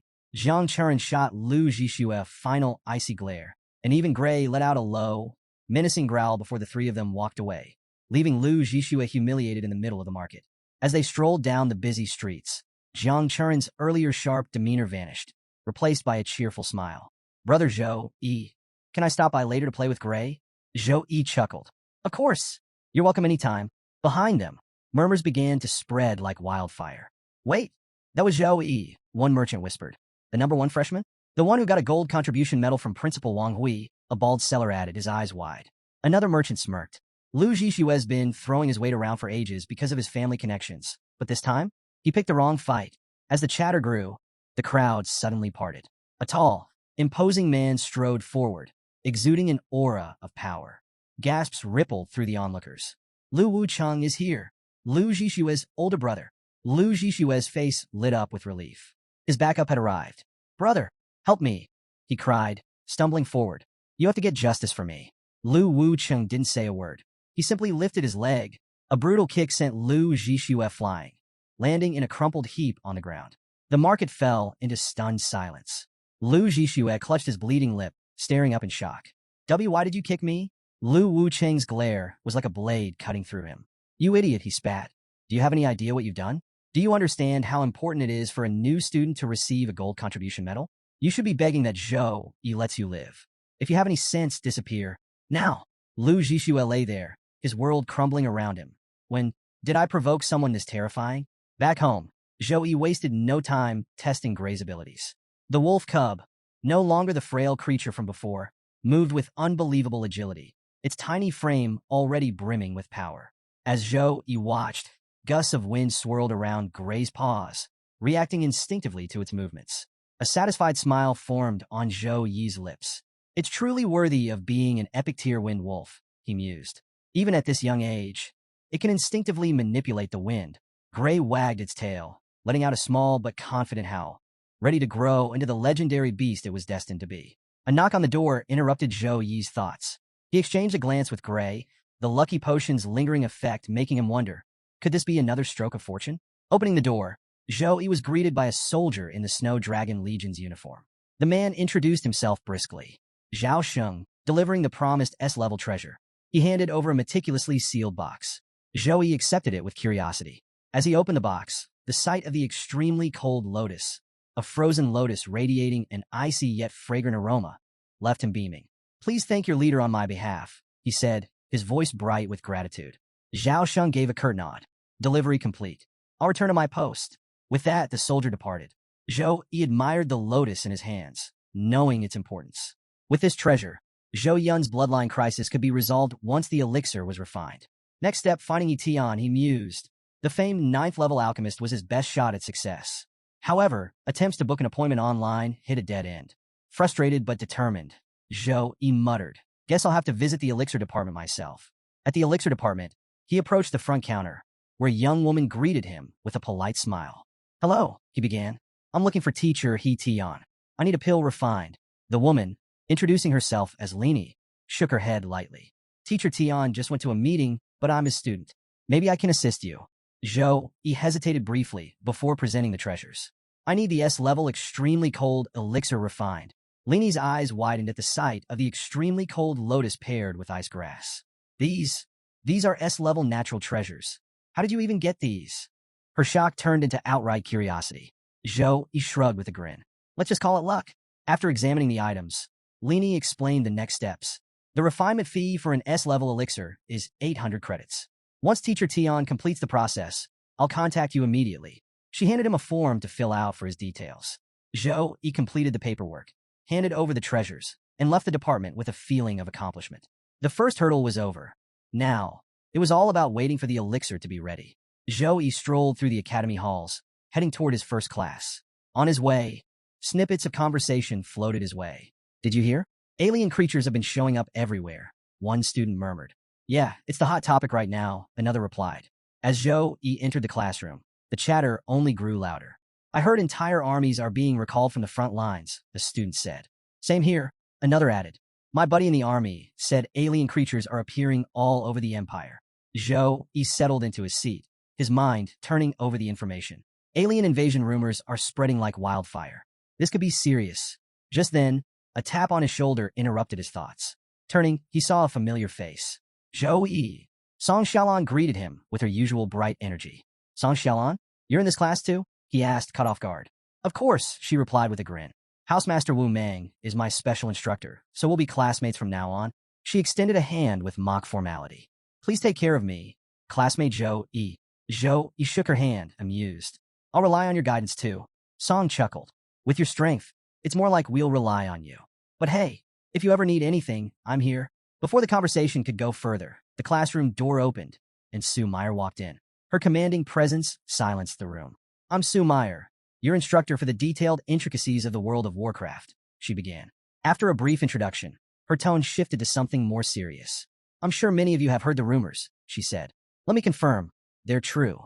The Empire is facing an invasion of alien creatures.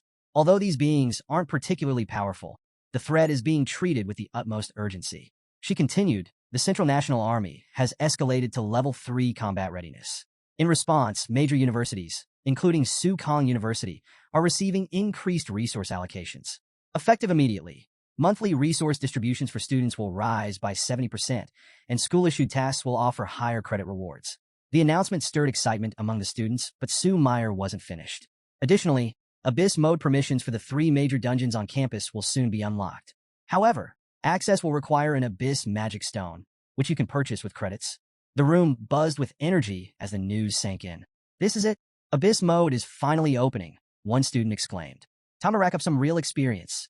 He leaned back in his chair, a faint smile on his lips. The storm brewing across the Empire was now knocking at their door. A student in the crowd muttered, even the mission credit rewards are higher now. Looks like the school is really going all out. Noticing the rising excitement, Sue Meyer kept her tone firm but calm. Settle down, she instructed. Increased resources mean nothing if you slack off. Strength comes from effort, not handouts. From his seat, he watched her thoughtfully. She seems different, stronger, more confident. It wasn't just in making progress. The academy was buzzing as students gathered in small groups, discussing dungeon runs. I tried taking on the goblin dungeon boss yesterday, one student groaned. Got wiped at the last second and lost 100 credits. That's what you get for jumping straight into nightmare level, another teased. Nearby, Joey considered his own plans. Now that I'm level 19 and have the extremely cold ice lotus, Gale Mountain is a waste of time. The Abyss level goblin dungeon is the perfect grind spot. Just as he finalized his decision, a familiar figure caught his eye, Jiang Churin. Curious, he walked over. Jiang Churin, what brings you here? He asked, smiling. She turned, her expression brightening. Joey, I heard the dungeon rewards have been boosted, so I wanted to give it a shot. She hesitated before adding, would you like to team up? He raised an eyebrow. What a coincidence. I was heading there too. With their plans aligned, they entered the dungeon together. Inside, Jiang Churin turned to him. Which difficulty are you going for? Abyss level, He answered without hesitation. You? Jiang Churin hesitated. Abyss level is too tough for me, she admitted. With my strength, I can only manage the difficult level. He stepped closer, his voice calm and reassuring. That's fine. When I clear Abyss level, I'll help you through it next time. A faint blush dusted Jiang Churen's cheeks. Feeling shy, she gently freed her hand from his. Okay, brother Zhou, she murmured with a small smile. I'll go for the difficult level then. Take care. You too. Zhou replied, watching her walk off. With their paths set, Zhou strode toward the abyss-level dungeon. Just then, a stir spread through the crowd. Wait, is that Shiming Xian? What's he doing here? The crowd buzzed with anticipation. It wasn't every day that a top-ranking student challenged the leaderboard dungeon. Don't you know? A student explained. If you break the abyss-level dungeon record, you earn an achievement talent. Those things are nearly impossible to get unless you stumble upon a rare opportunity. No wonder Shiming Xian's here. Shiming Xian, a level 23 mage ranked 86 on the leaderboard, stood nearby, exuding confidence. His reputation as a prodigy made him the center of attention. Zhou spared him a glance before sighing internally. Meh, not interested. I've got my own business to handle. Ignoring the growing chatter, he stepped forward and selected abyss-level difficulty. As soon as he confirmed his choice, the system deducted 400 credits from his account, granting him a glowing purple abyss magic stone. In a flash of light, Zhou vanished, teleported into the goblin dungeon. Outside the dungeon, a murmur of shock rippled through the students. Wait, was that Zhou? The top newcomer? No way. A level 19 warrior challenging abyss level? Is he insane? One student scoffed. But he's just throwing away 400 credits, another sneered. Even Shiming Xian smirked, shaking his head. Looks like some people are letting all these extra resources get to their heads. Inside the dungeon, Zhou landed in the middle of what looked like the ruins of an ancient battlefield. The ground was littered with broken weapons and shattered stone. Crumbling structures loomed in the distance, as if the place had been ravaged by war. He narrowed his eyes. Why is this place in such a state? Could demons have taken over and destroyed everything? Before he could ponder further, his instincts flared. A goblin assassin crept up from behind, blade in hand, its movements nearly silent. Nearly. Without turning around, Zhou pivoted and delivered a devastating punch. The goblin flew back like a ragdoll, its body slamming into a broken pillar before crumpling lifelessly. Zhou smirked. A sneak attack on a 20-year-old? That's just embarrassing. Then, a low growl echoed through the ruins. He turned to see a horde of goblins emerging from the shadows. Each one level 22, silver tier grade. Their glowing eyes locked onto him as they raised their jagged weapons. Unlike the first one, these goblins weren't here for cheap tricks. They were hunters, and they had just found their prey. Zhou cracked his knuckles. Finally, a challenge worth my time. Summoning his warhammer, he tightened his grip. The goblins charged. With fluid precision, Zhou swung his warhammer in a wide arc. The sheer force sent goblins flying, their bodies crumpling like paper dolls. Each impact sent shockwaves through the ruins, reducing the goblins to broken heaps. Within moments, the entire wave had been obliterated. Zhou exhaled, resting the warhammer on his shoulder. That's it. But before he could relax, the ground trembled. A second wave emerged from the ruins, this time larger, stronger, and angrier. A literal goblin army now stood before him. Their sheer numbers made the earth quake beneath their feet as they roared in unison. Zhou grinned. Now we're talking. Zhou quickly assessed the real danger. Not the goblins' individual strength, but their sheer numbers. These grunts are like an endless swarm. If I waste too much energy here, I'll be drained before facing the boss. Gotta be smart about this. With that in mind, Zhou activated Shining Phantom Slash. His warhammer spun like a blur, creating a deadly whirlwind of destruction. Goblins were shredded apart in rapid succession, their shrieks of pain echoing through the ruins. Within minutes, silence fell. The battlefield was now a graveyard of goblins. A system notification popped up. You have gained 11,236 experience points. Zhou exhaled, resting his warhammer on his shoulder. As expected, he muttered, "The higher my level, the harder it is to climb. Even after all that, I'm still far from level 20. Hopefully, the boss makes it worth my time." After catching his breath, he strode toward the boss's lair. The air grew thick with oppressive energy. At the chamber center stood a towering figure. A level 24 legendary tier monster. The Goblin King had led countless raids, leaving human cities in ruins. His hulking frame radiated menace, and his piercing red eyes locked onto Zhou. Then the boss spoke. "Foolish human," the Goblin King roared. "Welcome to the land of your death, prepared especially for you." Zhou blinked. Why do villains always talk so much? Before he could respond, the Goblin King, enraged over the massacre of his minions, charged forward. Fast! Zhou dodged just in time, the king's massive fists slamming into the ground, shattering the stone beneath them. Strong too. Zhou didn't hesitate. He countered with a devastating warhammer strike, aiming straight for the Goblin King's head. The boss reacted instantly, activating Dominant Body. A shimmering shield enveloped his body, nullifying the attack completely. The ground trembled from the impact, but the Goblin King simply grinned. "Human, are these scratches supposed to frighten me?" he mocked. Zhou Yi narrowed his eyes. Physical attacks are useless against him. He was already formulating a new plan when, out of nowhere, a golden angel chain appeared, cutting through the king's defenses like butter. The divine chains wrapped around the Goblin King's massive frame, locking him in place. The moment they tightened, his entire body froze. "What is this?" the Goblin King bellowed, thrashing violently, but his limbs refused to respond. Zhou Yi smirked. "Your magic resistance is surprisingly low," he remarked. Then he raised his warhammer, crackling with energy. "Now, enjoy the special gift I prepared just for you." With a smirk, Zhou Yi unleashed his finishing move. A radiant blast of holy energy erupted from his warhammer, engulfing the Goblin King in a blinding surge of power. The boss's eyes widened in terror, but the angel chain held him fast. He had no chance to escape. The dungeon trembled under the sheer force of the attack. When the light finally faded, the Goblin King was gone. Zhou Yi lowered his weapon, surveying the battlefield. "That was it," he muttered, shaking his head. "Abyss-level boss, and I didn't even need my full mana or advanced skills. What a letdown." Just then, a system notification flashed before him. "Congratulations. You have set a new clearance record for the Abyss-level dungeon. New talent acquired. Rapid casting, A level. Effect: greatly accelerates spell casting speed, allowing the instant release of low-level spells."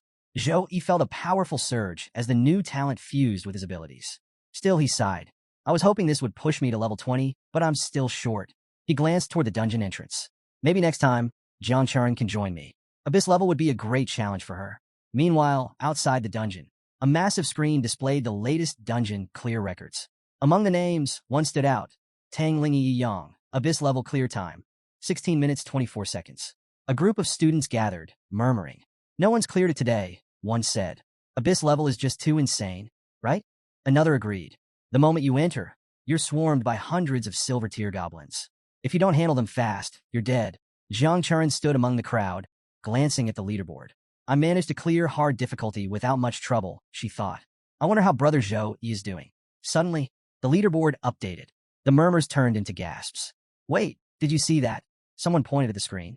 "A level 19 Saint Knight named Zhou. He just got first place." Another student yelled. "He broke the Abyss level record."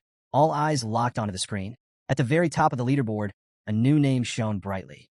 First place, Zhou Yi. Abyss level clear time, 10 minutes 56 seconds.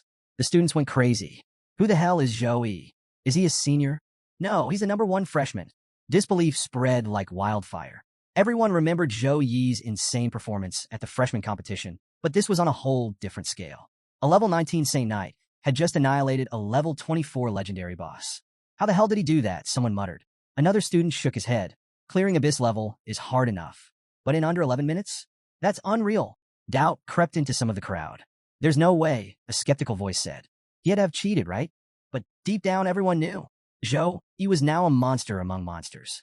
The crowd held its breath, waiting for sure Ming Xian to emerge. Ranked 86th on the Earth list, Xian was expected to put on a far stronger performance, maybe even surpass Zhou Yi's record. Then, the dungeon gate shuddered open.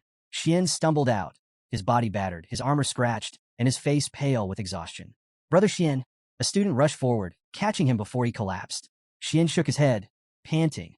The Abyss realm, it was too much. I lost golden grade equipment and still failed to clear it. He uncorked a recovery potion, taking a shaky sip, but the murmuring crowd caught his attention. What's going on? He asked, his brows furrowing. The student supporting him hesitated before speaking. Brother Xian, a freshman named Zhou, he just cleared the Abyss level in 10 minutes and 56 seconds. He set a new record. Xian froze. The potion slipped from his fingers and shattered on the ground. Impossible, he whispered. Then, the dungeon gate opened again. Zhou, he stepped out. The murmurs grew louder. There he is. Zhou Yi's back. Xian's disbelief hardened into determination. He stepped forward, blocking Zhou Yi's path. I'm sure Ming Xian, ranked 86th on Earth. He introduced himself, his voice steady but tense. How did you clear the Abyss level? His gaze locked on Zhou Yi, sharp with both curiosity and doubt. Did you? Before he could finish, Zhou Yi waved him off. Sorry, I got other things to do. Goodbye. Then he walked right past Xian without a second glance. The abrupt dismissal left Xian speechless. His expression twisted into frustration. Before the tension could build further, Brother Zhou Yi, Jiang Charan came running over. Her face lit up with excitement. Zhou Yi greeted her warmly. Hi, Jiang Charan. Blushing slightly, she said, Congratulations. You cleared abyss level, and I barely survived hard difficulty. It feels like no matter how much I train, you just keep getting further ahead. Zhou Yi stepped closer, his tone calm, yet encouraging. Don't worry. The Goblin King is easy once you know the right strategies. He smirked. I'll teach you everything you need to beat him.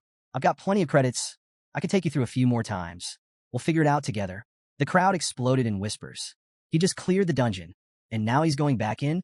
Has he turned abyss difficulty into his personal training ground? That's the difference between monsters and regular people, one student muttered in awe. Meanwhile, Ming Xian stood frozen. Each comment cut deep.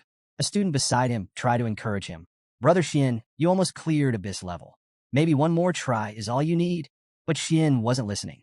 His hands clenched into fists. His pride had just taken the biggest hit of his life. Ming Xian's resignation.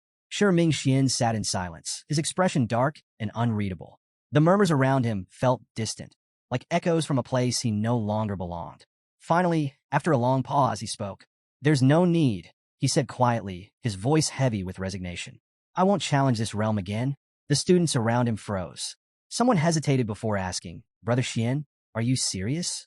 But Xian didn't answer. The weight of his defeat, the whispers, the comparisons to Zhou Yi, they had taken their toll.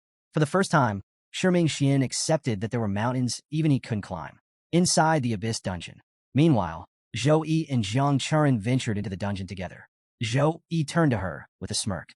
This is our second time teaming up. Feels like just yesterday we were fighting side by side in Tempest Valley. Jiang Charan's cheeks flushed pink at the memory. Shyly, she started that experience, but her voice trailed off. Her mind drifted back to that battle. Waves of demons surrounding her, pushing her to the brink. In that moment of despair, she had almost chosen self-destruction. But Zhou Yi had been there, fighting, protecting, refusing to let her fall. And then that moment, the kiss, a gesture born of gratitude and something deeper. Gathering her courage, she looked at him and said, Those demons had me completely trapped. If not for you, I don't even want to think about it. Zhou Yi grinned. It was an honor to rescue you. His voice was warm but confident. And that was just the beginning of our adventures. There are many more ahead. Jiang Charan's heart skipped a beat. But before she could say anything, a horde of goblin warriors suddenly emerged, their grotesque laughter filling the air. Each one was level 22, and there were a lot of them. Jiang Charan's eyes widened. The abyss difficulty really doesn't hold back. These goblin stats are insane. Zhou Yi, however, was completely unfazed. He had brought Jiang Charan here to help her gain experience and clear the dungeon together. Calmly, he began coaching her. Don't focus on their levels, he instructed. They're dangerous because of their numbers, not their strength. Control the battlefield. Focus on your skills, and you'll see they aren't as scary as they look. Jiang Charan took a deep breath and nodded. Zhou Yi smirked. All right, you take the left. I'll take the right. Watch your back, and don't let any sneak up on you. Jiang Charan gripped her sword tighter. Got it? The battle was set. Before charging in, Zhou Yi activated several buffs. Gift of Power enhances strength and speed. Shield of Protection reduces incoming damage. Weapon's Blessing increases attack impact. Not only boosting himself, but enhancing Jiang Charan's abilities as well. Empowered by the buffs, Jiang Charan raised her Dark Element sword, its edge gleaming with magic. Zhou Yi spun his warhammer, the air crackling with raw force. Side by side, they charged.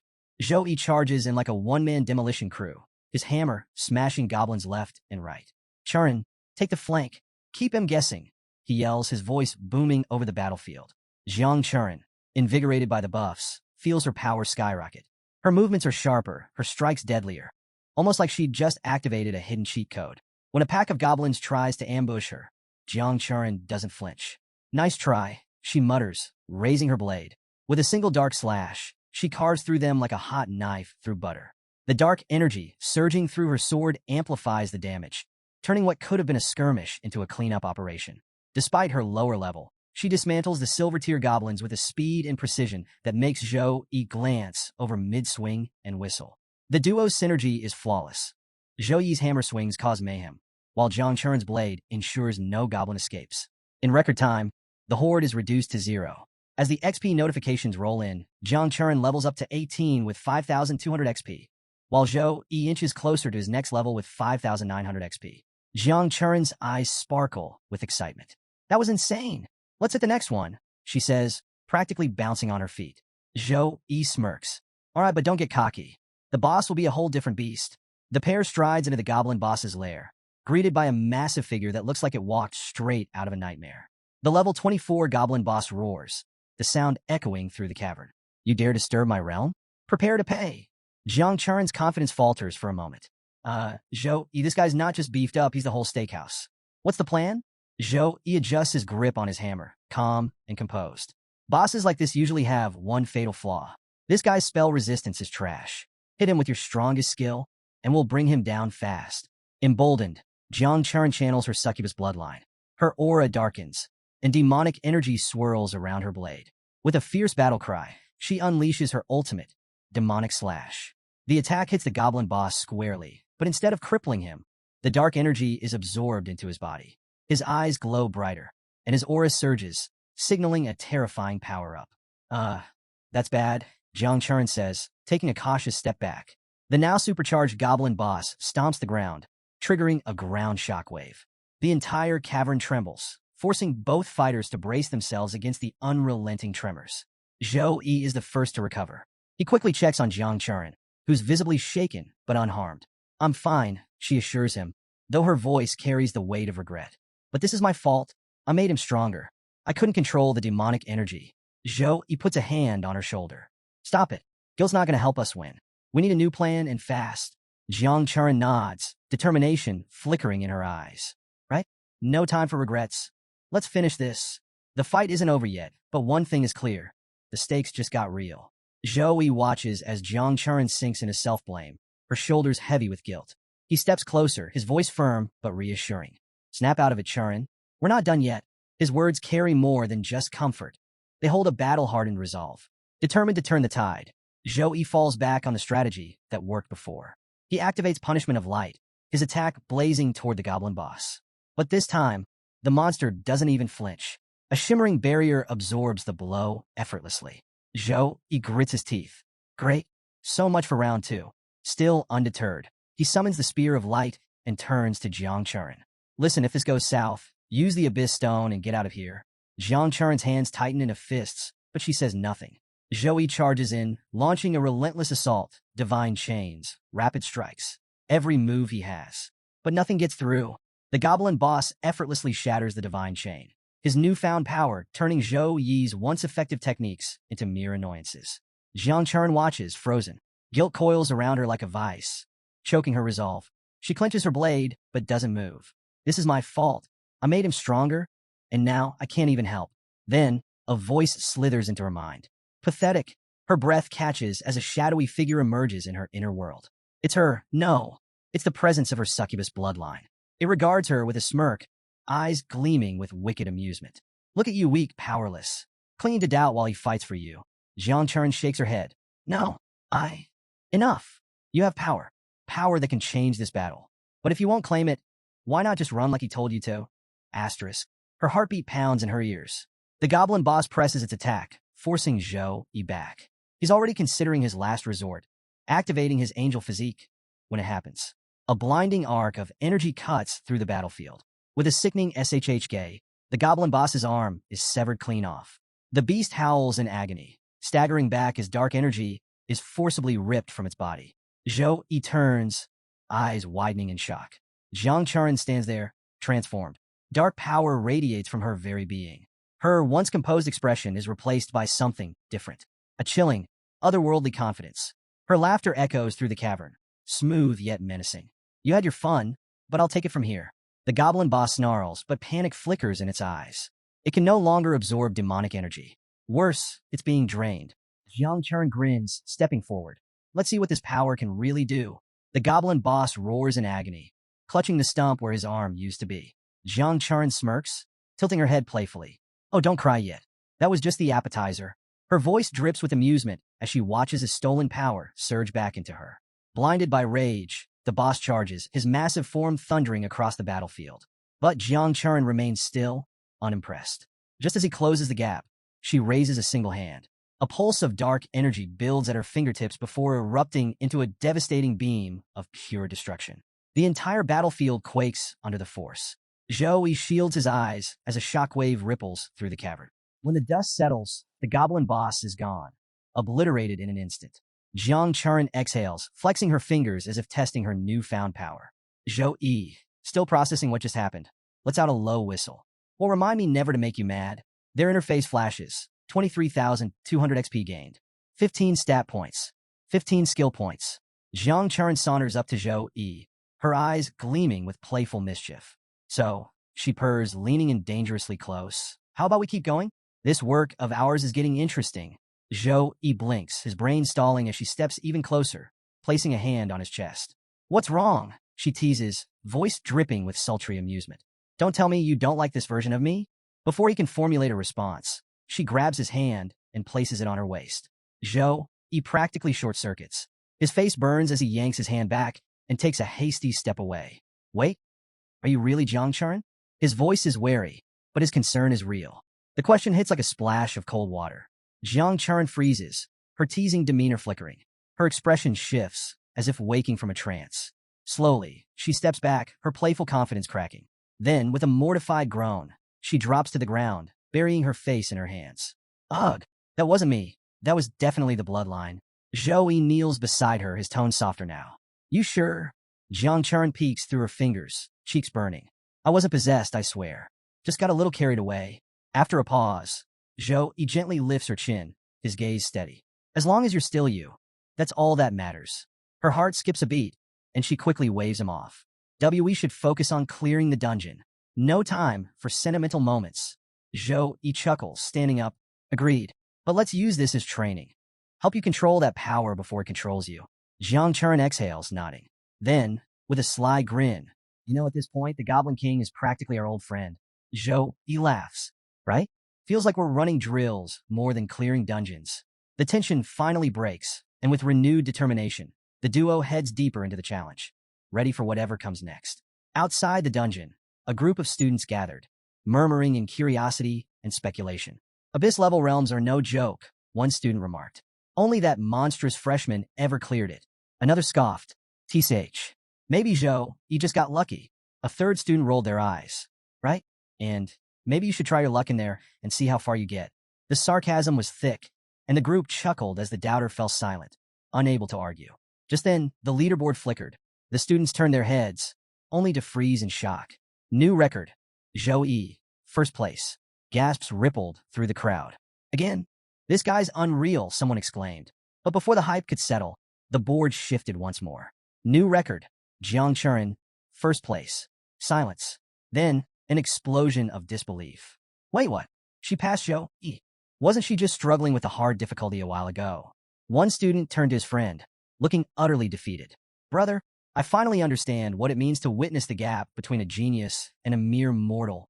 Meanwhile, inside the dungeon, Zhou Yi and Jiang Churin showed no signs of slowing down. Zhou Yi conquered the abyss-level realm again, while Jiang Churin, now fully in sync with her newfound power, cleared it once more. This time as part of their unstoppable duo. Their repeated victories turned them into living legends on campus. When they finally emerged from the dungeon, exhausted but triumphant, Jiang Churin stretched her arms with a bright smile. Brother Zhou Yi, I heard the Element House is putting on a fireworks display for the freshmen. Let's go watch. Zhou Yi, more than ready for a break, chuckled. Sounds good. Let's take it easy for a bit. The two made their way to the Element House, a street powered entirely by magic. The entire area shimmered with ethereal lights, creating an enchanting atmosphere. The warm glow reflected in Jiang Churin's excited eyes as she looked around in awe. Zhou Yi glanced at her and let out a laugh.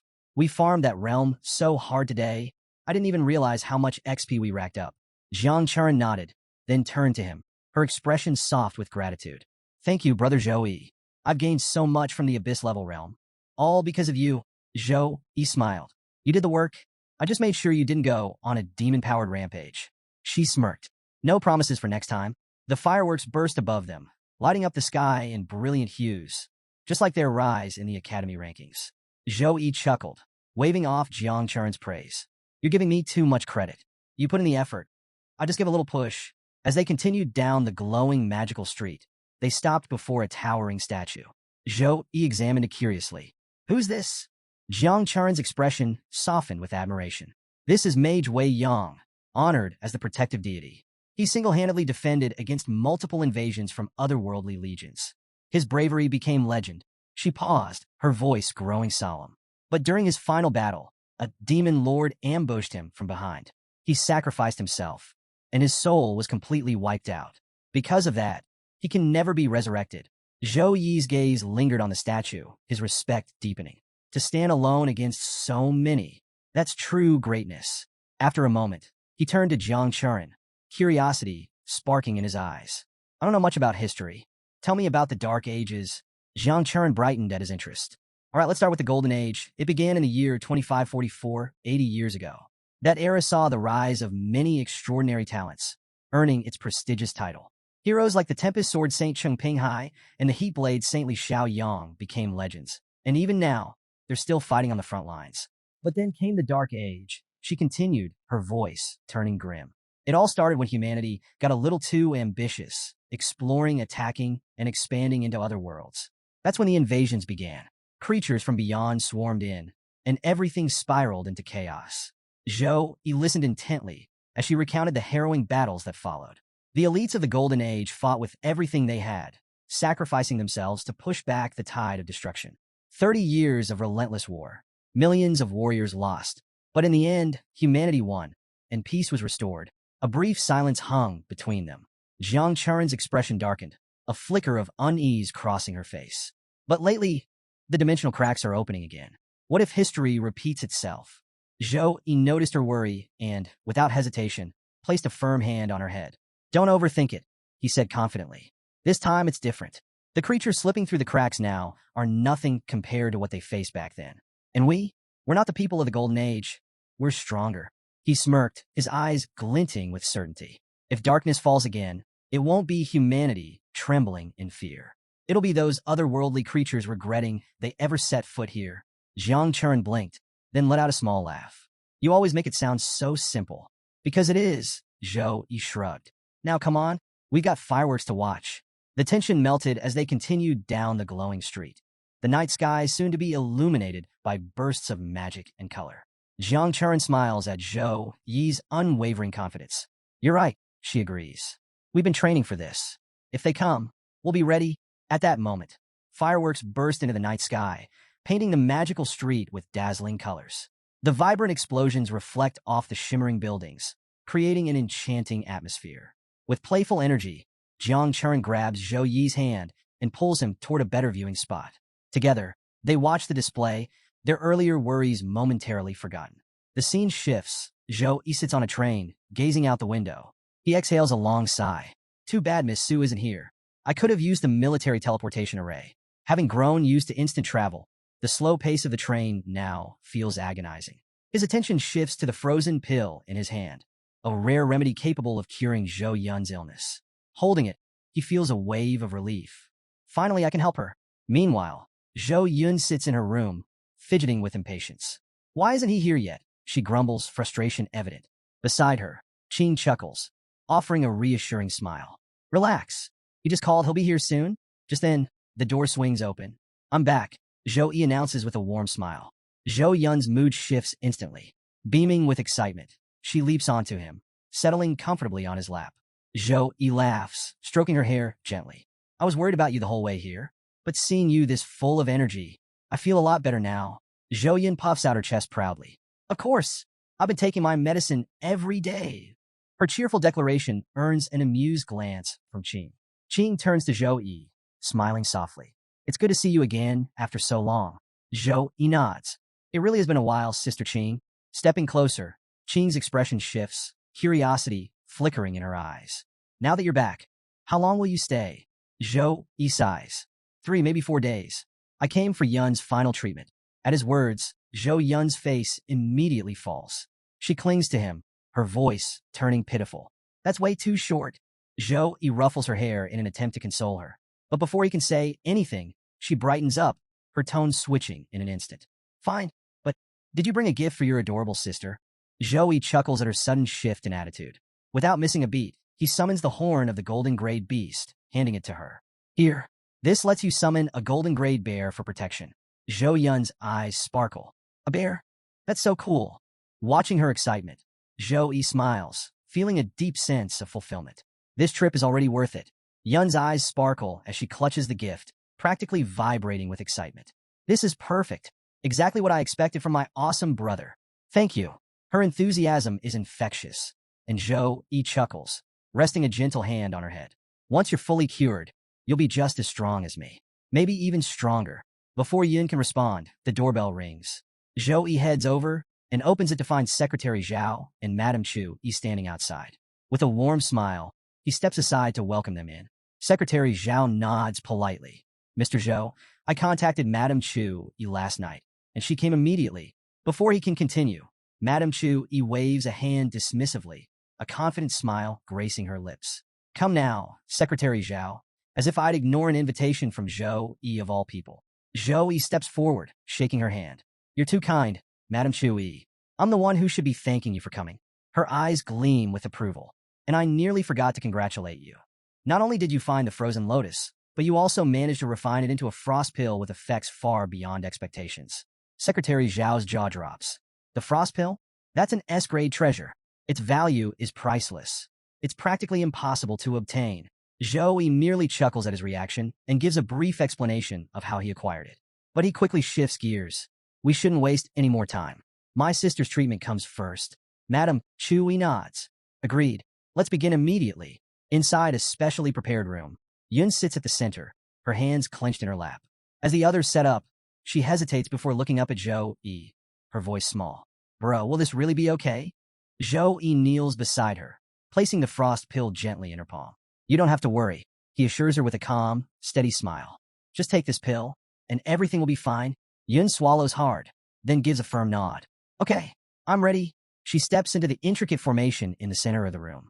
As she prepares, Zhou Yi moves into position, activating a series of powerful buffs. Blessing of protection, blessing of dawn, blessing of courage. The room is instantly bathed in radiant light, the sacred energy rippling through the air like a divine force. Everyone present watches in awe as the power intensifies. Even Madame Chu Yi, a seasoned priest, is taken aback. She studies Zhou Yi with wide eyes, unable to hide her admiration. His sacred energy, it's purer than my own. As the light washes over her, Yun's earlier fear fades, replaced by newfound strength. She takes a deep breath, steadying her resolve. This was it, the moment that would change everything. With everything in place, Zhou Yi gives a firm nod to Madame Chu Yi. She steps forward, activating the intricate formation beneath Yun. As the array hums to life, glowing symbols spread across the room, pulsing with energy. Now, take the frost pill, Madame Chu Yi instructs. Yun swallows the pill, and the change is immediate. A brilliant frost light erupts from her body, sending a chilling shockwave through the air. Ice rapidly spreads across the floor, freezing everything in its path. The temperature plummets, and a thick mist swirls around the room. What's happening? Is something wrong? Someone shouts in alarm. Zhou Yi remains composed. Stay calm. I'll handle this. Without hesitation, he activates the sacred flame. Warm, purifying energy radiates outward, pushing back against the encroaching frost. The intense energy from the pill gradually stabilizes under the sacred flame's influence, bringing balance to the chaotic burst. Zhou Yi looks around, reassured by the change. That was the last uncontrolled frost surge Yun will ever experience. Slowly, the freezing energy settles. The radiant frost light dims as Yun regains control over her power. Madame Chu Yi exhales in relief. The hardest part is over, she says. Now, all that's left is for Yun to fully absorb the pill's essence. Inside the formation, Yun feels the icy energy flowing through her veins. The frost pill dissolves completely, and for the first time in her life, she isn't fighting against the frost. It's hers to command. Taking a deep breath, she raises a hand, channeling her newfound power. In a final act of release, she summons the lingering frost energy into a majestic frost dragon. The shimmering beast coils around her, its presence both awe-inspiring and serene. Unlike before, the frost no longer harms. It nurtures, strengthens. Everyone watches in stunned silence as the dragon slowly dissipates, leaving behind a transformed Yun. She steps out of the formation, her posture confident, her aura entirely different. Then, without hesitation, she runs straight to Zhou Yi, her face lit with joy. Bro, I think my illness is completely gone. Zhou places a hand on her head, smiling. That's great news. Now, let's check your status, see what's changed. Excited, Yin quickly examines her abilities. Her eyes widen as she instinctively raises a hand, forming an intricate ice sculpture in mere seconds. The details are flawless, precise, like an artist's masterpiece carved from pure frost. Bro, my frost bloodline awakened, she exclaims. I can control ice freely, summon it whenever I want. As she marvels at her newfound abilities, a thought crosses her mind. She looks up at Zhou, eyes gleaming with curiosity. So, does this mean I'll get more cool abilities after my bloodline fully awakens? She asks, grinning playfully. Watching his sister excitedly test her newfound frost bloodline, Zhou chuckles. Normal bloodline awakenings don't usually come with special talents. But then again, you are my sister. You awakened a rare frost bloodline after all. As he speaks, a thought crosses his mind. Our family gained so much from this frost bloodline. Could we have a powerful frost-class ancestor? He quickly dismisses the idea, recalling their family struggles. Even if that were true, it's clear our lineage fell from prominence long ago. Shaking off the thought, he turns to Madame Chu-yi. Madame Chu-yi, Yun's frost bloodline has fully awakened. But could you check her condition, just to be sure? Before she can respond, Secretary Zhao steps forward with a formal air. Mr. Zhou, I wanted to inform you that not only has Miss Yun been completely cured, but the mayor is taking her frost bloodline awakening very seriously. He has arranged for a new batch of resources to support your cultivation. Zhou nods in appreciation. Thank you, Secretary Zhao. I truly appreciate the support. I'll need to return to school soon, but I'll have to trouble you with looking after Yun while I'm away. Secretary Zhao bows slightly. It would be my honor, Mr. Zhou. Meanwhile, Yun is happily playing with King, her laughter filling the room. Zhou watches with a smile before calling out. Yun, have you decided what class you'll switch to in the future? Yun pauses, her expression turning thoughtful. Then, with a confident grin, she declares, definitely mage. Zhou smirks. A perfect choice. When you reach level 10, I'll find a hidden mage class conversion book for you. Yun's eyes widen with excitement. Really? That's amazing, brother. But then, as if sensing something deep within herself, she hesitates before adding, I can feel a dark power awakening inside me. It won't be long until our true power is fully unlocked. Her words instantly change the atmosphere in the room. Madame Chu-yi stiffens, her face flashing with concern. Dark power? Why would she have dark power? Without wasting a second, she rushes over and begins examining Yun carefully, scanning for anything she might have overlooked. The tension is palpable. Suddenly, the scene shifts, a childhood memory. A much younger Zhou and Yun are playing together. Yun giggles mischievously, waving her hands dramatically. Behold, I am a mistress of dark power, she declares, striking a villainous pose. Zhou raises an eyebrow before grabbing her by the collar. All right, little villain, time for a reality check. Let me show you what real frost power can do. Yun thrashes playfully, laughing as he drags her toward the training room. Sis Qing, save me. If my brother trains me, I'll die, she cries out dramatically. The memory fades, leaving only the looming mystery of her awakening dark power. As everyone laughs at Yun's playful antics, Madame Chu-yi chuckles to herself. Dark power, huh? This should be interesting, she muses, amused by the light-hearted moment. Later, Zhou takes Yun to a separate room for training. The moment they arrive, she strikes a dramatic pose. Brother, I won't hold back. I'll unleash my full power and freeze everything in my path.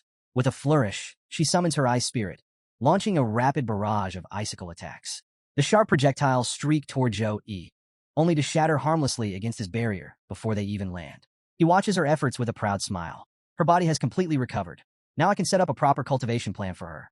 But the second he mentions training schedules, Yin suddenly clutches her chest in exaggerated distress.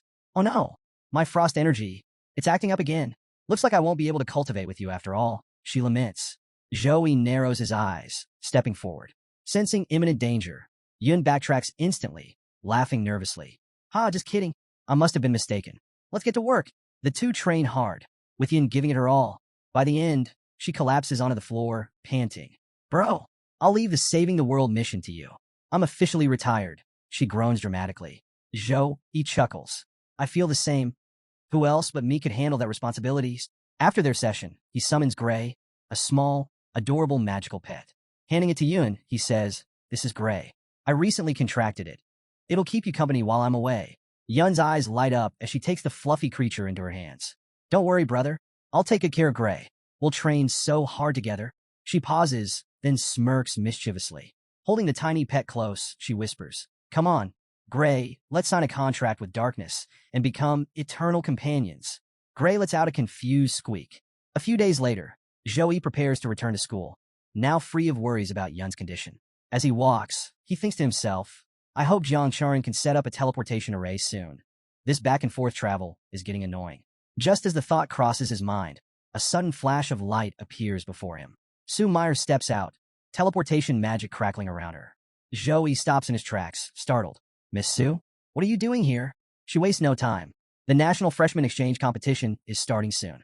Each team needs 5 members for the team match. Since you won first place in the Academy's freshman competition, you're the team leader. She crosses her arms, giving him a pointed look. That means assembling the team is your responsibility. Here's the refined version of your script with improved pacing, sharper dialogue, and a natural blend of strategy, tension, and intrigue. Sue Meyer hands Joe a list of the top 10 performers from the freshman competition.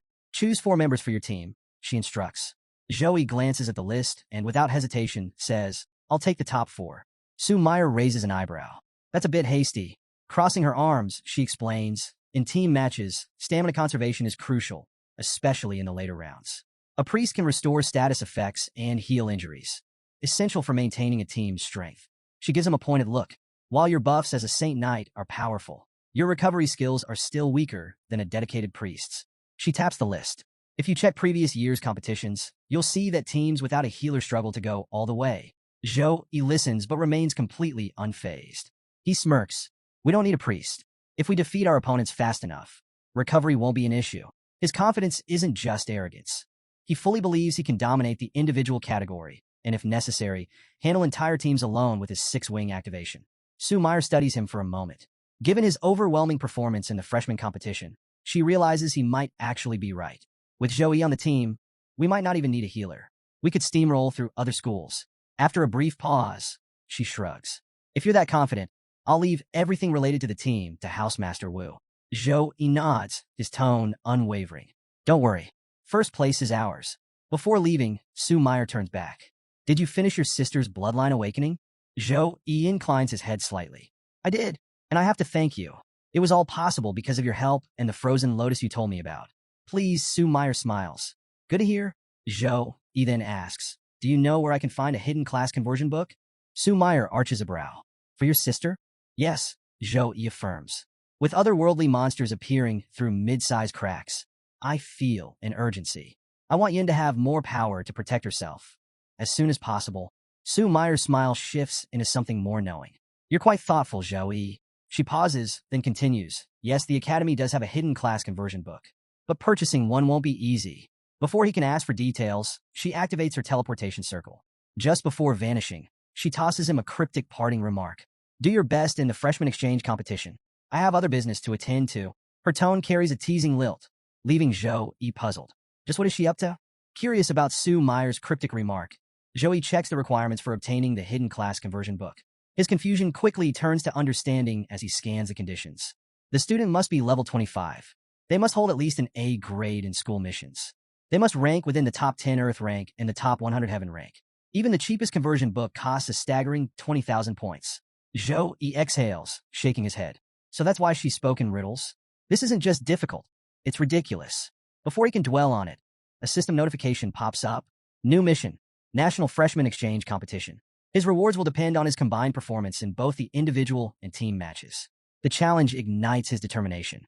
Looks like I'll have to dominate this tournament.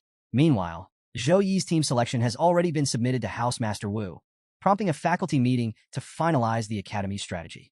As the teachers gather, Housemaster Wu begins. Joey has submitted his lineup for the team match. Here are his choices. Saint Knight Joey, Spiritual Swordsman Jiang Charin, Spiritual Taoist Song Xiaolan, Mage Tang Lingyi, Warrior Wei Tiexin. The announcement sparks immediate surprise. Mr. Rome, one of the instructors, furrows his brows. "There's no priest? That's risky. Without healing support, this could fall apart fast." Before the concern spreads, Element Teacher Cho Huayang waves a hand dismissively. "I don't think we need to worry. Joey alone is enough to replace a priest."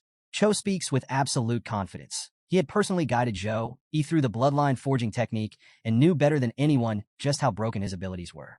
Teacher Kong nods in agreement. Not only can he provide buffs, but his defensive and offensive capabilities are top tier. He might be able to handle the entire tournament on his own. Teacher Jiang, instead of objecting, takes a more strategic approach. Then our focus should be on maximizing Zhou Yi's strength while ensuring the team can work together effectively. With their concerns addressed, the teachers approve the lineup. Housemaster Wu finalizes the decision and instructs Su Meyer to gather the team in the warehouse in 3 days. Meanwhile, Zhou Yi is in the middle of completing a system mission when another notification appears. Message from Headmaster Wang Hui. A one-on-one class has been arranged. Your first since becoming my disciple. Zhou Yi grins, excitement flickering in his eyes.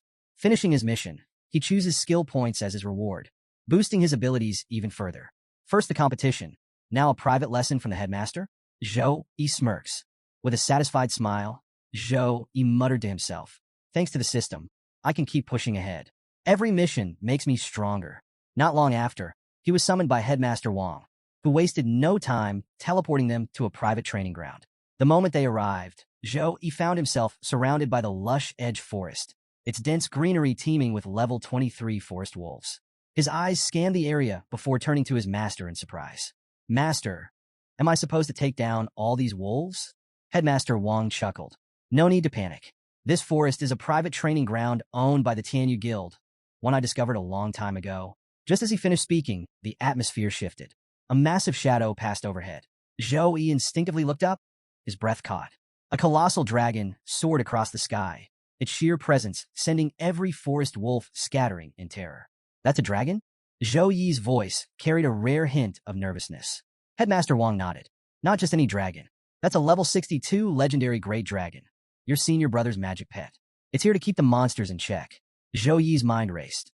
If his pet is that strong, how powerful must my senior brother be? Sensing his thoughts, Headmaster Wang smiled. This year, your senior brother reached level 64, equal to me. In fact, his combat ability has already surpassed mine. Zhou Yi blinked. He's only 30, and he's already on your levels? The headmaster nodded. That's why I handed the Tianyu Guild over to him without hesitation. Zhou Yi was stunned. At that level, his senior brother was already strong enough to be a guild master, a national-level powerhouse, and a true legend in the making. But before he could process it further, Headmaster Wang placed a hand on his shoulder. I've seen countless talents in my time, but you, Zhou Yi, his gaze sharpened. You are the most gifted of them all. Stepping forward, Headmaster Wang raised a hand, his aura shifting dramatically. Watch closely. This is the first skill I will teach you. A brilliant golden light burst from his palms, forming 2 massive shields of radiant energy on either side of him. This is Holy Light Heart Shield. The shields collided with a thunderous crash. A massive explosion erupted, obliterating everything in its wake. The once lush forest vanished, replaced by enormous craters scorched into the earth. Zhou Yi stood there, speechless. Headmaster Wang turned back to him, handing him a skill book. This is the first skill you'll learn. His eyes gleamed. Master it well. Here's the refined version of your script with improved pacing, sharper dialogue, and a stronger balance between action and character development. Zhou Yi takes the skill book with reverence. You don't need to study it the traditional way, Headmaster Wang explains. Just connect it to your consciousness and use skill points to absorb the knowledge. Following the instructions, Zhou Yi links the book to his consciousness. Instantly, a flood of knowledge pours into his mind. Skill unlocked. Holy Light Heart Shield. Grade A. Effect. Summons 2 massive shields of holy light that collide to trigger a colossal explosion. The blast deals devastating damage while clearing a path for allies and blocking enemy reinforcements. Legacy skill. A Saint Knight inheritance passed down through generations. Absorbing the information, Zhou Yi turns to his master, curiosity flickering in his eyes. This is a Saint Knight legacy skill. Master, how do you know it? Headmaster Wang chuckles. Because your grandmaster created it when he was still a tertiary returned Saint Knight. I inherited it from my own mentor, and now I'm passing it down to you. Zhou Yi is humbled. A skill designed by my grandmaster himself. After mastering the basics, the headmaster gestures toward the field. Now let's see it in action. Zhou Yi activates the skill. 2 radiant shields of light manifest, crashing into each other with a burst of holy energy. The explosion ripples outward, but at level 1, its power is limited. The blast injures the weaker monsters, but it lacks the overwhelming force of his master's demonstration. Even so, Headmaster Wang smiles. Impressive. Achieving this much with just a level 1 skill shows your potential. Holy Light Heart Shield is designed for team battles. Use it to split the battlefield and limit enemy movement. Zhou Yi nods, taking note of its strategic value. The headmaster steps back. Enough theory. It's time for practical combat training. Overhead, the colossal dragon Gaolong, lets out a mighty roar. At its command, monsters lurking in the forest emerge, forming a massive horde. The more you defeat, Headmaster Wang says, the more experience you'll gain. A few monsters lunge first, aiming to catch Zhou Yi off guard. He swings his hammer, obliterating them in a single blow. The main horde charges, but Zhou Yi is already moving, activating his buffs and unleashing a relentless counterattack. Holy energy erupts from his strikes, reducing enemies to ashes. Frost energy freezes others in place before he shatters them effortlessly. His combat style is fluid, relentless, and precise, each strike maximizing damage while maintaining efficiency. Wave after wave falls before him. He fights with such ferocity that he loses track of time. By the time the dust settles, the battlefield is silent. Not a single monster remains standing. Headmaster Wang approaches, arms crossed, thoroughly impressed. "You put everything into that fight," he says with a laugh. "I didn't expect you to burn through all your stamina and mana." Then, with a teasing glint in his eye, he adds, "But tell me, if more monsters appeared right now, wouldn't you be scared?" Zhou Yi wipes the sweat from his brow before flashing a confident grin. "Of course not," he replies, "because I have you." After a quick rest and a recovery potion, Zhou Yi feels fully recharged. The battle was tough, but the reward makes it all worthwhile. His system notifies him of a major achievement. He has reached level 22. Along with the level up, he gains 20 stat points and 20 skill points. Eager to grow stronger, Zhou Yi immediately invests his skill points in a Holy Light Heart Shield, upgrading it to level 3. The improvement gives him a deep sense of satisfaction, knowing it will be a crucial asset in future fights. The headmaster surveys the now empty battlefield, impressed by the sheer scale of the victory. Turning to Zhou Yi, he remarks that he expected him to defeat around 100 monsters, but the final count is nearly 400. Zhou Yi, both proud and a little bashful, acknowledges the praise and credits his progress to the headmaster's teachings. Over the past 2 months, his skills have advanced far beyond what he once thought possible. The headmaster steps closer, his voice steady yet firm. With the upcoming exchange competition, Zhou Yi's team will be competing without a priest, a risky move. He reminds Zhou Yi to stay composed and never waver in critical moments, as he expects nothing but excellence from his student. Zhou Yi flashes his usual confident grin. "No need to worry, master. As long as I'm here, first place is guaranteed." His unwavering determination is evident, and the headmaster nods, reassured by his confidence. Meanwhile, at the Tempest Forest Station, Zhou Yi's chosen teammates, Jiang Chuan, Song Xiaolan, Tang Lingyi, and Wei Tiexin, gather in an old hut, gearing up for the competition. Across the country, an official announcement sends waves of excitement through the student community. The National Freshman Exchange Competition is officially underway. With 218 high schools and universities participating, social media buzzes with discussions, predictions, and speculation. Lists of participants and team captains appear across various platforms, drawing intense scrutiny from students and teachers alike. One detail about Zhou Yi's team immediately stands out. They have no priest. The revelation stirs up shock and doubt among the competitors. Is this real? How can they compete without a healer? The murmurs spread like wildfire. Back in Tempest Valley, Zhou Yi's teammates eagerly check the finalized rosters. Among them, 2 of his admirers, Gunner Girl and Mechanical Girl, react with enthusiasm upon seeing his name listed as team captain, with Jiang Chuan as vice captain. Gunner Girl, amused by the flood of skeptical comments online, chuckles at the overconfident naysayers. "Look at all these people already counting Zhou Yi's team out just because there's no priest," she scoffs. With a smirk, she watches the doubts spread. They have no idea what's coming. They're going to regret underestimating him. At another school, a rival team captain, also impressed by Zhou Yi's abilities, expresses her confidence in his potential. She muses aloud, convinced that with Zhou Yi leading, even without a priest, this year's championship is as good as theirs. Her belief in him is so strong that she even instructs an attendant to cover all of Zhou Yi's expenses for the day, a gesture of unwavering trust in his capabilities. Meanwhile, Zhou Yi remains focused on his training. Inside the combat room, he pushes through a level 10 training session, but the challenge barely phases him anymore. His newfound strength has far outgrown this level, turning what should be a grueling test into little more than a warm-up. Recognizing that he needs a tougher challenge, he contemplates his next steps until his phone rings. Sue Meyer's voice comes through the receiver with timely news. Housemaster Wu is kicking off special training for the National Freshman Exchange Competition at the Warehouse Court today. Seizing the opportunity, Zhou Yi thanks her and immediately makes his way to the location, eager to sharpen his skills. As he arrives at the warehouse gates, he overhears an energetic discussion inside. "The competition is so close. I was so excited I couldn't sleep last night," one voice exclaims. Another voice adds, "Same here. My fists are itching for battle. But can you imagine the pressure? Our school has held the championship title for 4 years straight. A third voice, brimming with confidence, reassures the group. Relax. Once you see Joey in action, you'll understand. With him on our team, victory is guaranteed. At that moment, Joey steps inside, greeted by a wave of excitement. His teammates turn toward him with bright smiles, clearly thrilled to see him, even though it's obvious he's the last to arrive. Jiang Chern, a little shy, steps forward. Brother Joey, we've been waiting for you for so long. Joey chuckles, rubbing the back of his head. Sorry for being late. He then approaches Housemaster Wu and Su Meyer, offering a respectful bow. I apologize for keeping you waiting. Housemaster Wu dismisses the concern with a wave of his hand. It's fine, he says. Let me introduce your team officially. The introductions begin. First up is Wei Tiexin, a level 18 warrior, who steps forward with a firm nod, expressing gratitude to Joey for the invitation. Next is Tang Ling Yi, a level 18 mage, who shyly greets him with a soft hi, her cheeks turning slightly red. Joey responds with a warm smile, quickly easing any tension. Of course, two of his teammates need no introduction. Jiang Chern, the spiritual swordsman and vice captain, and Song Xiaolan, the spiritual Taoist priest, both of whom Joey is already familiar with. Once the introductions wrap up, Housemaster Wu's gaze lingers on Joey's status, and his expression shifts to one of surprise. I didn't expect you to level up so quickly under Headmaster Wang's guidance, he remarks. Jiang Chern, wide-eyed, turns to Joey. Brother, you've gotten even stronger? Joey offers a modest smile.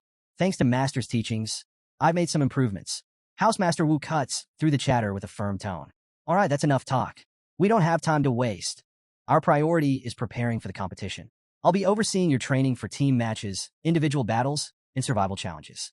For today, we'll focus on team coordination and combat abilities. The announcement energizes the group, but what really gets them excited is the next part. Housemaster Wu reveals that later, they'll be forming a party to challenge the Abyss-level Goblin Dungeon. The school will cover all expenses for points used in the Abyss realm, he adds. Hearing this, Tang Lingyi's mind races. No wonder Miss Su kept pushing us to reach level 18. She was preparing us for this dungeon all along. We're already strong as a party, and with Joey leading, clearing the Abyss level is practically guaranteed. She sneaks a glance at Joey, admiration flickering in her eyes. Honestly, he could probably solo this dungeon. With all four of us backing him up, there's no way we'll fail. Joey catches her looking at him and offers a warm smile. The unexpected eye contact sends Tang Ling into a flustered panic, and she quickly turns away, her face slightly red.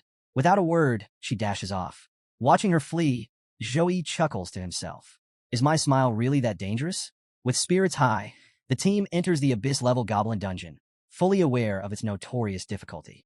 As they step into the eerie realm, Joey takes charge. This is our first time working together as a team, he begins. I'll handle the strategy. The group nods in agreement, trusting his leadership completely. Joey swiftly lays out the battle plan. Wei Tiexin will take point, managing defense and drawing the goblins' attention. Jiang Chern and Tang Lingyi will focus on dealing physical and magical damage. Song Xiaolan will provide support, ensuring the team stays in top shape. Joey himself will stay flexible, eliminating threats and reinforcing the team as needed. Just as they finalize their strategy, the ground trembles, and a horde of goblins rushes toward them. Be careful, Joey warns. Wei Tiexin is the first to act, slamming her fist into the ground. The impact, infused with powerful energy, sends shockwaves through the battlefield, destabilizing the goblins. As she moves, she realizes something incredible. Her strength has increased by nearly 40%.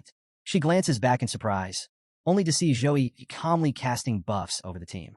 His support abilities are amplifying everyone's power beyond their usual limits. Tang Lingyi, positioned at the rear, watches in astonishment as Joey effortlessly casts 3 buffs in rapid succession. Even professional mages struggle to cast 3 buffs this fast. She thinks, barely able to process his speed and precision. Fueled by Joey's impressive display, Tang Lingyi taps into her own power, activating sound magic destruction. A surge of sonic waves rips through the battlefield, disorienting the goblins and throwing them into chaos. Seeing an opening, Jiang Chern swiftly moves in, her blade slicing through enemy after enemy with precise, fluid strikes. As the battle intensifies, a goblin archer lurking in the shadows takes aim at Joey. The arrow flies toward him in a deadly arc. Be careful, Joey shouts, spotting the danger. Wei Tiexin reacts instantly, raising her shield just in time to deflect the projectile, protecting Joey from harm. Meanwhile, Jiang Chern narrows her eyes, quickly assessing the situation. Something isn't right. This dungeon has changed. Goblin archers? They weren't here before. Her sharp gaze locks onto the new threat. These aren't just any goblins. They're level 23 specialists in sneak attacks and long-range combat. This is different, she mutters. The difficulty has definitely increased. The team immediately tightens their formation, adapting to the unexpected challenge. Watching his teammates move and sync, Joey can't help but smile. The dungeon is evolving, just like them. With more challengers entering this realm, the goblins have adapted, developing stronger tactics and countermeasures. Deciding to clear the path, Joey activates Punishment of Light. A blinding surge of energy erupts, obliterating an entire cluster of goblins in one devastating strike. He turns to his team, his confidence unwavering. "I'll handle these pests," he says. "The rest is up to you." Understanding his intent immediately, his teammates spring into action. Song Xiaolon hurls talisman papers into the fray, each one detonating in fiery explosions. "If everyone else is giving it their all, I can't slack off," she declares, summoning 5 thunders of justice. Bolts of lightning crackle through the air, obliterating goblins in electrified bursts. Meanwhile, in a monitoring room, Housemaster Wu and Su Meyer observe their progress through a large screen. Housemaster Wu smirks. Joey's casting speed has improved drastically since the freshman competition. Some of his skills are practically instantaneous now. Su Meyer nods in agreement, clearly impressed. It looks like he chose a talent that enhances casting speed after clearing the Abyss-level realm. His growth rate is unbelievable. Don't forget, he and Jiang Churin conquered this dungeon as soon as school started and secured the top rankings. Housemaster Wu's smirk deepens. "That's exactly why I decided to raise the difficulty a little." Su Meyer's eyes widen. "You increased the difficulty just for him?" This is supposed to be the preparation stage for the national freshman competition. Back in the dungeon, the team faces an overwhelming wave of goblins, but their coordination is flawless. Surrounded on all sides, Jiang Churin unleashes Shadow Slash, her blade cutting through the goblins with precise, lethal strikes. Song Xiaolon continues hurling talismans, each one exploding on impact, sending shockwaves through the enemy ranks. Tang Lingyi, positioned at a distance, conjures a massive wind tornado, trapping a swarm of goblins within its spiraling vortex. She calls out, "Wei Tiexin, finish them off!" Without hesitation, Wei Tiexin leaps into the tornado, her fists and feet moving like a storm. Empowered by Joey's buffs, each strike lands with devastating force, reducing the trapped goblins to nothing. Despite the dungeon's increased difficulty, the team pushes forward relentlessly. One by one, the goblins fall, and soon, the battlefield is clear. Tang Lingyi scans the area, sensing for any remaining threats. "No more goblins nearby," she announces. The group erupts into cheers, thrilled by their swift progress. However, Joey steps forward, his tone steady. "Don't celebrate just yet," he reminds them. "This was just a warm-up. The real challenge is ahead, the boss fight. Stay sharp, and don't let your guard down." Wei Tiexin cracks her knuckles, a grin spreading across her face. "Afraid? Not a chance. With your buffs, my strength has nearly doubled. This dungeon feels like a playground." Song Xiaolon laughs, nodding in agreement. "She's right. With you leading us, Joey, we could probably clear this place on our own." Tang Lingyi, standing nearby, smiles. "Our captain is truly impressive." Joey feels a little embarrassed by the praise, though he doesn't show it. "They really trust me," he thinks. Jiang Churin, standing quietly beside him, watches the exchange with a warm smile, her confidence in him unwavering. After some time, they finally arrive at the entrance to the boss chamber. The towering doors loom before them, exuding an ominous presence. "Is the final boss inside?" someone asks. Joey steps forward, studying the dark energy radiating from beyond the doors. Something feels different, more oppressive, more dangerous than before. A sense of unease stirs within him, but he pushes it aside. "No turning back now. We have to clear this level." With a deep breath, he pushes the doors open. "Whatever's waiting for us inside. Let's go." As the heavy doors creak apart, the team steps into the chamber. A chilling laugh echoes through the air, sending shivers down their spines. From the shadows, a towering figure emerges, the second Goblin King, a level 25 legendary grade boss. The thick, dark energy surrounding the room feels suffocating, far more intense than anything Joey remembers from his past clears. This battle will be unlike anything they've faced before. The Goblin King sneers, his voice dripping with malice. "Foolish children, you've walked right into my lair. I knew you were coming, so I prepared a little gift for you." As he raises his hand, a massive fireball begins to form above him. The sheer size and intensity of the flames radiate an oppressive heat, filling the entire chamber. Standing at the front, Tang Lingyi feels her breath hitch. The overwhelming pressure from the fireball locks her in place. "How? Is it this powerful? She whispers, frozen in terror. With a wicked grin, the Goblin King hurls the fireball straight at her. The team shouts in alarm, urging her to move, but she remains paralyzed, her body refusing to obey. Seeing the imminent danger, Wei Tiexin doesn't hesitate. She rushes to Tang Lingyi's side, conjuring a shield just in time to block the attack. The fireball collides with a deafening impact, sending shockwaves rippling through the chamber. Wei Tiexin grits her teeth, pushing back with all her strength. But cracks begin to spiderweb across her shield, the sheer force of the attack proving overwhelming. This is way stronger than I expected, she mutters, struggling to hold her ground. Within moments, the shield shatters. The remnants of the fireball explode, sending both Wei Tiexin and Tang Lingyi flying backward.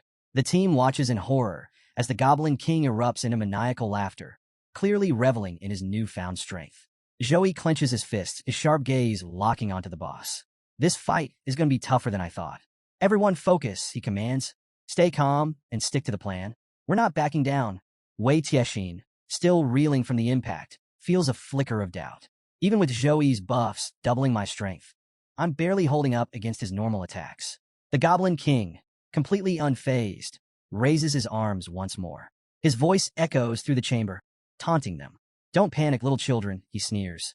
This place has been prepared as your grave for a long time. With a mocking grin, he summons not one, but 3 massive fireballs, each one burning hotter than the last. Get ready to be reduced to dust, he roars, launching the blazing spheres toward the group. Tang Lingyi and Wei Tiexin's eyes widen in horror. There's no time to dodge. The flames surge toward them, promising devastation. Just as panic begins to take hold, Zhou steps forward. His expression remains steady as he activates frost power. A massive frost shield materializes before them, its icy aura spreading across the chamber. Captain, be careful. This isn't just any ordinary fireball. Zhou nods grimly, his gaze never leaving the Goblin King. You're right, he murmurs. This is much trickier. This boss is far stronger than the last time I fought here. Before Zhou can strategize further, Song Shalon steps forward, determination burning in her eyes. Let me take the lead this time, she declares.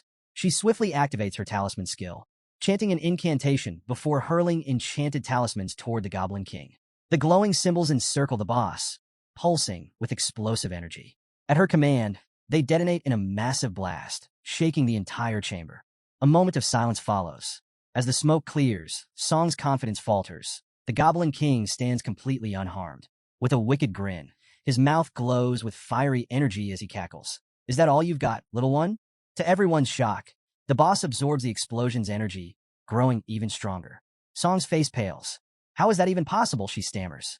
Tang Lingyi refuses to back down. She raises her staff, summoning a fire magic long arrow, while Jiang Churen dashes forward, her demonic blade slashing through the air toward the Goblin King.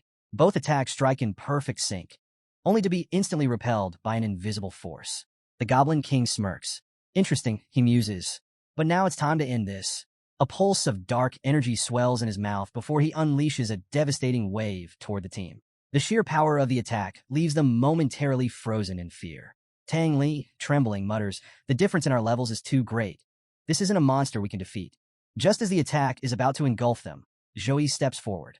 With a flick of his hand, he summons a radiant shield, intercepting the dark energy. "Don't worry," he says, his voice calm and unwavering. "I'm still here." The shield absorbs the attack before shattering into particles of light, leaving the team unharmed. Wei Tiexin, seeing his unwavering confidence, clenches her fists. "Brother Zhou, let me fight this boss up close," she insists. Zhou considers her offer, but shakes his head. "This is a level 25 legendary boss. It's far beyond what you're ready for. Leave the rest to me." With that, he activates Light of True Sight. His eyes glow with a brilliant golden hue as intricate details flood his mind, revealing the Goblin King's abilities and weaknesses. A smirk crosses Zhou's face. So that's how it is? This Goblin King is only one level higher than the last boss, but its stats have nearly doubled. A tricky upgrade, but nothing I can't handle. Zhou quickly weighs his options. If he activates his S+ grade Bloodline Secret technique, he can multiply his stats and surpass the Goblin King's overwhelming strength. The realization dawns on him. This is no ordinary battle. This is the Housemaster's doing. A deliberate test, meant to push him beyond his limits. An amused smile tugs at his lips. All right, if that's how it is. His confidence surging, he activates Angel Physique, his voice steady and commanding. "Then let me show you the true power of my divine angel form." A radiant glow engulfs Zhou as he transforms. His angel physique pulses with a fusion of divine and frost auras, illuminating the entire dungeon with a blinding light. The surge of energy sends shockwaves rippling through the chamber, intensifying the already treacherous battlefield. Outside the dungeon, observing the battle, Housemaster Wu smirks knowingly. I raised the difficulty of this realm to test their limits, he admits. Su Meyer, alarmed, shoots him a look. This boss was already at an extreme difficulty level. Was that really necessary? The Housemaster's tone turns serious. Their current strength is impressive, but the National Freshman Exchange competition won't be forgiving. Sukong University, Qingjing University. Those schools will send their very best.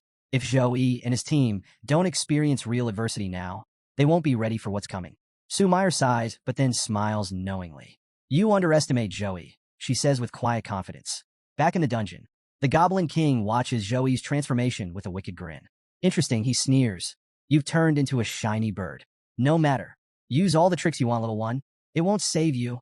Hovering in the air, Zhou remains calm. As you wish, he replies. With a single motion, he gathers energy into a brilliant sphere of light, its radiance illuminating the entire chamber. The sheer power contained within hums with intensity. Then, with a decisive throw, he hurls it at the Goblin King. The boss's smirk fades, replaced by rage. You're too arrogant. You're just a challenger. Yet you dare challenge me like this. With a furious roar, the Goblin King unleashes his ultimate attack, Apocalypse Meteor Fire. A colossal fireball, pulsating with raw, destructive energy, hurtles toward Zhou's attack. The two forces collide midair. The impact is cataclysmic. The resulting explosion sends shockwaves tearing through the dungeon, shaking the ground beneath them. The sheer pressure forces the team to brace themselves, shielding against the overwhelming force of the blast. As the energy storm subsides, the room slowly returns to focus. Song Shelon stares at Zhou in utter disbelief, her voice barely above a whisper. Is this Zhou's true power? A thought strikes her, unsettling yet undeniable. They were never on the same level to begin with. She turns to Jiang Churin, her expression filled with awe. Have you ever seen him use this form before? Jiang Churin shakes her head, her eyes locked onto Zhou. No, this is my first time, she admits. Then, with a knowing smile, she adds, it seems Brother Zhou is giving this battle his all. The Goblin King, still standing after Zhou's devastating attack, sneers through his injuries. Is that all you've got? No matter how much you change your form, you can't win. Zhou simply smiles, unfazed. Without hesitation, he summons Holy Light Chain, sending radiant chains surging toward the boss. The glowing bindings wrap tightly around the Goblin King, immobilizing him completely. The boss thrashes, struggling violently to break free, but the chains hold firm. His smug confidence quickly fades into fear. Seizing the opening, Zhou unleashes the Spear of Victory. A radiant energy spear pierces through the air, striking the bound Goblin King with devastating force. A massive explosion erupts on impact, shaking the entire dungeon.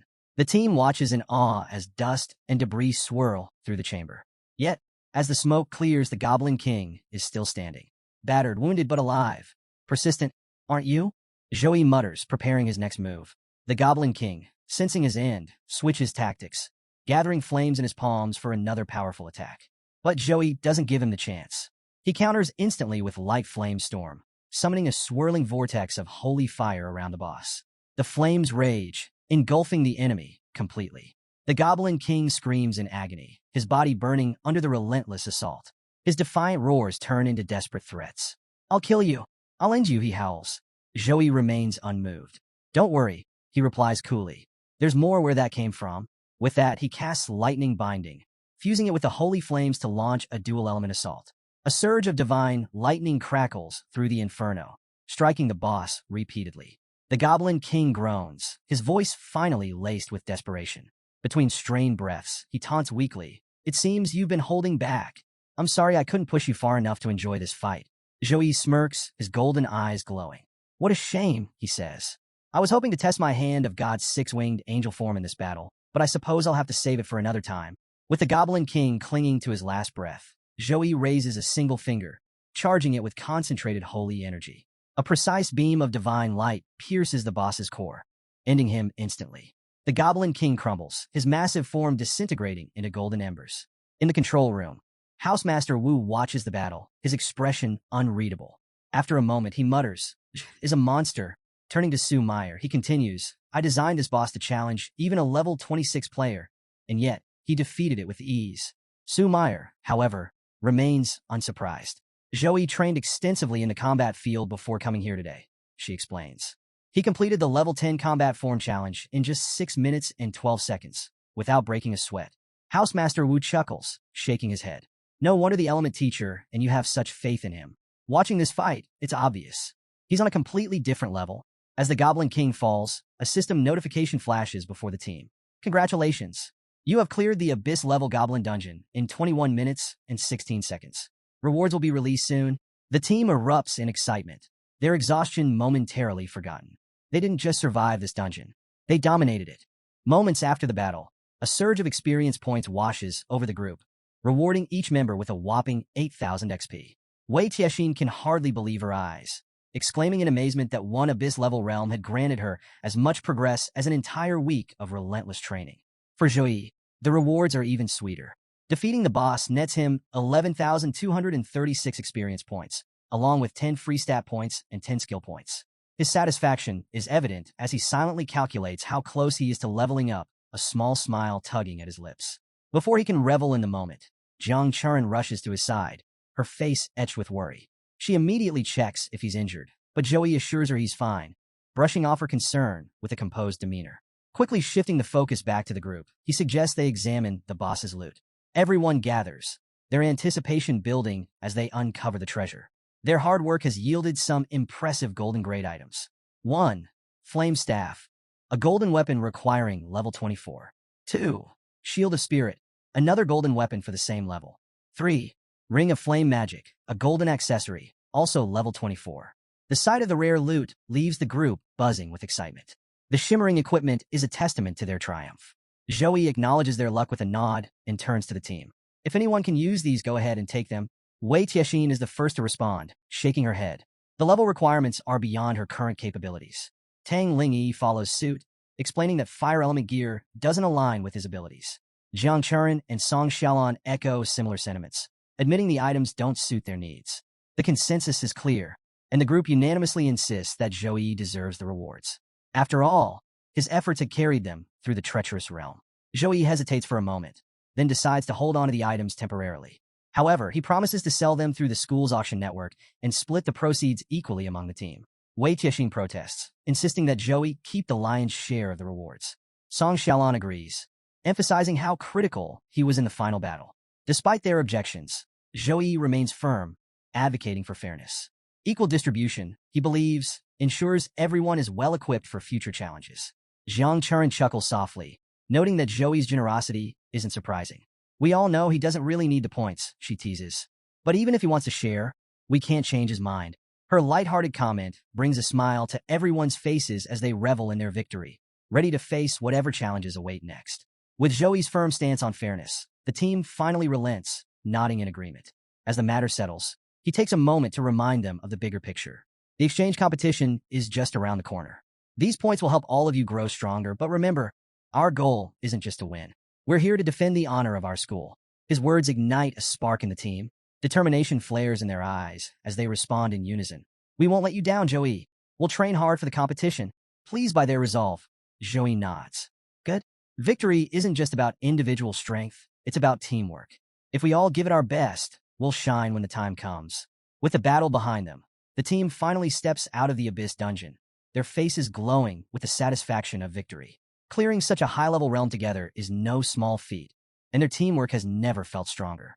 But just as they take in the fresh air of the outside world, an unexpected sight stops them in their tracks. Housemaster Wu stands before them, clapping enthusiastically. Well done, the Housemaster exclaims, his grin wide. Congratulations on conquering this specialized training realm. I designed it just for you. The team exchanges stunned glances, even more surprised to see Su Meyer standing beside him. Housemaster Su Meyer, what are you both doing here? Someone blurts out. Still clapping, Housemaster Wu chuckles. I had to witness your performance firsthand, and I must say, you all exceeded my expectations.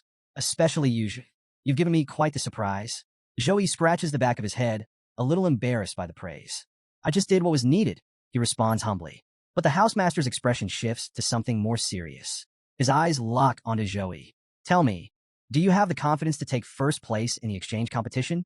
Zhouyi's hesitation vanishes in an instant. His gaze sharpens with determination. Absolutely. We're taking first place for sure. Housemaster Wu bursts into hearty laughter. That's the spirit. Confidence is key to a championship. At that moment, Sue Meyer steps forward, her expression thoughtful.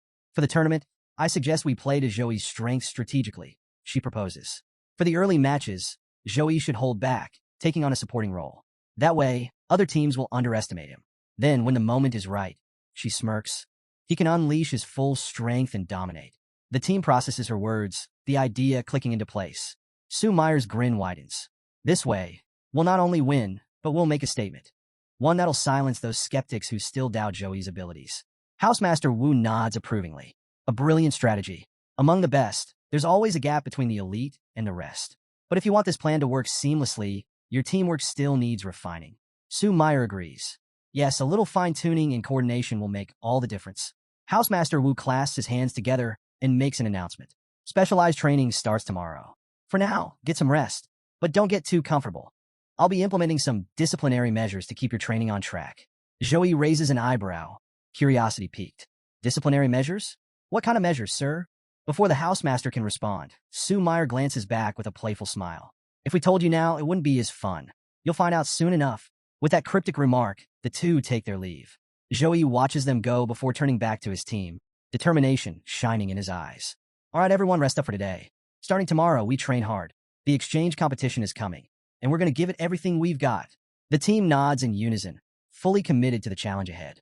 The next day, outside the Goblin Dungeon, a group of students stands in heated discussion, frustration clear on their faces. The nightmare level is brutal, one complains. His friend groans in agreement. I've tried twice and still couldn't clear it. And if nightmare is this hard, imagine how impossible abyss level must be. Their conversation is suddenly interrupted by the sound of voices.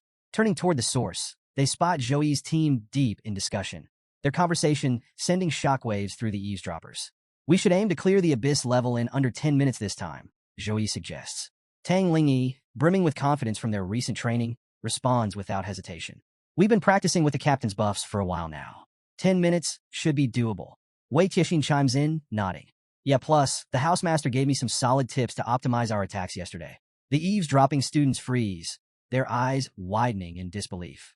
Did they just say they're speedrunning the abyss realm in under 10 minutes? One of them stammers. His friend, equally stunned, suddenly realizes something. Wait, that's the team representing our school in a national freshman exchange competition. The first student is even more floored. Are you serious? The strongest warrior from last year's team was only level 19, but their lowest level member is already at 20? This competition is going to be on a whole different level. His friend smirks, nodding toward Zhouyi. And that guy? He's not just strong. He's the top ranker in the entire school. As realization sets in, the watching students are left in awe. The upcoming competition isn't just going to be intense, it's going to be legendary. The first student, still in shock, quickly pulls up the school leaderboard. His eyes widen as he spots Zhouyi's name firmly secured at the very top. So that's Zhouyi, he mutters in awe. The one even Earth-rank experts couldn't surpass. Meanwhile, Zhouyi's team is already locked in battle with the Goblin King. Enraged, the massive boss roars and unleashes his most devastating attack. Apocalypse Meteor Fire, a blazing onslaught aimed directly at them. But Wei Tiexin steps forward, grinning with excitement. I've been waiting for this, she exclaims. As the fiery meteor plummets toward them, she channels every ounce of her strength into a thunderous punch, shattering the attack midair. The team watches in awe. Under the housemaster's training, her growth has been astonishing. But the battle is far from over. The Goblin King glares at her, unimpressed. Weakness is still weakness, he sneers. A little improvement doesn't mean you can defeat me. Wei Tiexin tightens her fists, refusing to back down. But before she can react, the boss lunges at her with terrifying speed. Just as his massive hand is about to strike, Zhouyi intercepts with a single, earth-shattering punch. The force is so immense that it completely severs the Goblin King's arm and shoulder, sending the boss howling in agony. Zhouyi turns to Wei Tiexin, his expression calm but approving. You did great handling the first attack on your own. Now let's end this together. Tang Lingyi steps in with a nod. That's right, Wei Tiexin. You've done enough, take a breather. Leave the rest to us. Despite his injuries, the Goblin King isn't done yet. His fury reaches its peak as he bellows. I'll kill all of you. But before he can act, Zhouyi moves first, summoning his holy chain to bind the boss in place. Smirking, he taunts, scream all you want. But you're not going anywhere. From there, The team launches a perfectly coordinated assault. Song Shalon follows up by plastering the Goblin King with talismans, suppressing his power, and even muffling his ability to roar. Tang Lingyi unleashes Thunderfall, a devastating electric blast that sends waves of energy crackling through the boss's body, leaving him writhing in agony. With the boss now completely immobilized, Jiang Churen steps forward to deliver the finishing blow. With a single, decisive swing of her sword, she beheads the Goblin King. The massive creature collapses lifeless. A system notification instantly flashes before them. Dungeon cleared. Their final time? 8 minutes and 36 seconds. An unbelievable achievement. As they step out, still riding the high of victory, they're met with a familiar figure, Housemaster Wu, waiting for them with an amused expression. It seems their performance had not gone unnoticed. Housemaster Wu claps enthusiastically, his face beaming with pride. That was flawless. I can't even find a single flaw in your performance, he praises. Zhou Yi, caught off guard by his presence, raises an eyebrow. Housemaster, what brings you here? With a knowing smile, Housemaster Wu responds, I came to deliver some important news. The exchange competition's date has been finalized. It starts in 1 week. Tomorrow, I'll personally escort you all to the venue, Qingjing University. The team's excitement is palpable. Zhou Yi, in particular, feels a rush of anticipation. Finally, a chance to face off against geniuses from other universities. Fighting dungeon bosses was getting boring. Housemaster Wu continues. To ensure a smooth and safe trip, we'll be using the school's exclusive teleportation point. This way, there won't be any unnecessary delays or complications. The team follows him to the teleportation area, where the headmaster and several housemasters are already waiting. They greet Zhou Yi's group warmly, offering words of encouragement. The headmaster steps forward, his gaze sharp but encouraging. You are the finest among our freshmen. The honor of our school rests on your shoulders. We've won the championship 4 years in a row, and now we trust you to secure our 5th consecutive victory. The weight of responsibility settles over the team, but so does the immense pride their school has in them. After listening to the headmaster's words, Zhou Yi and his team eagerly strategize for the competition. Meanwhile, the Element Housemaster, Chou Huayang, steps forward at the headmaster's command. Activate the teleportation formation. Chou Huayang nods. Understood? With a few precise gestures, he weaves a powerful incantation, and the teleportation gate flares to life. Bright energy swirls around them, signaling that the formation is ready. Before stepping through, the headmaster gives them a reassuring smile. Travel safely. We'll be watching your progress closely.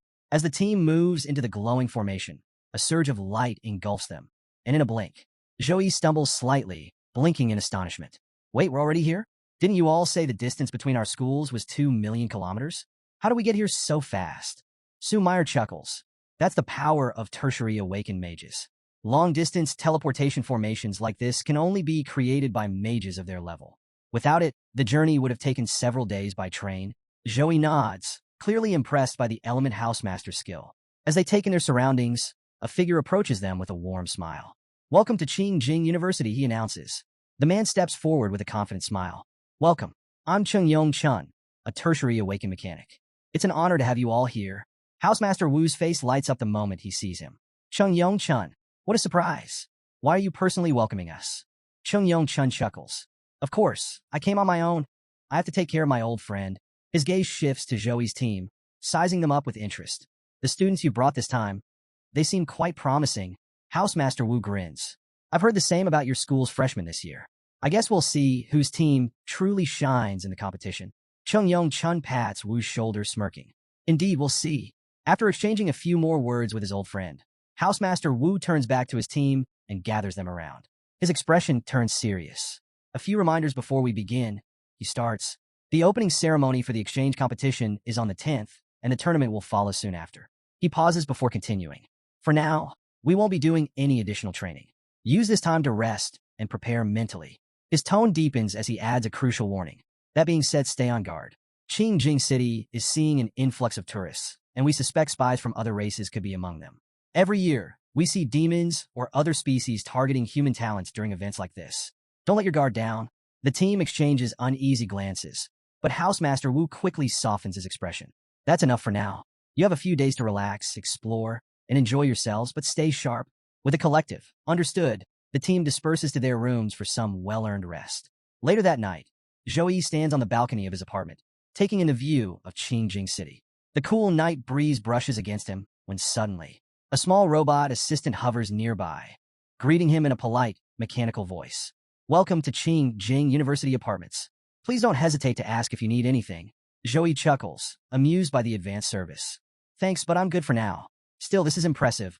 With some free time on his hands, he opens his system menu, deciding it's time to put his hoarded experience points to good use. He immediately begins leveling up. However, after using every single point, he frowns. Still not enough to reach level 24, he mutters to himself. His current abilities are mostly C grade and B grade, but once he reaches Secondary Awakening, he'll gain access to B grade Saint Knight skills. And if he's lucky, he might even unlock the coveted A grade Jewel of Apocalypse skill. Jewel of Light would allow him to enhance and buff his teammates. Jewel of Darkness would grant him a devastating offensive edge against his enemies. While Tertiary Awakening is still far on the horizon, Joey remains focused on completing his system missions. The thought of growing even stronger brings a satisfied smirk to his face.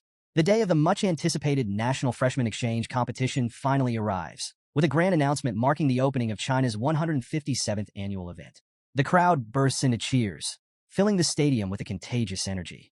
The first team to be introduced is none other than Sukong University, the reigning champions, and a university represented by the renowned Joey. The audience's excitement reaches a fever pitch, chanting loudly for Sukong University as the team steps onto the field. Observing the electric atmosphere, Joey can't help but note how captivating the competition is, drawing so much enthusiasm from fans and participants alike. Standing beside him, Jiang Chern smiles knowingly, adding that if today's opening ceremony is this intense, the finals will see the crowd double in size, turning the stadium into a roaring sea of excitement. Next up is Rongyang University, Su Kang's first opponent. However, their introduction is met with a visible shift in mood among their players.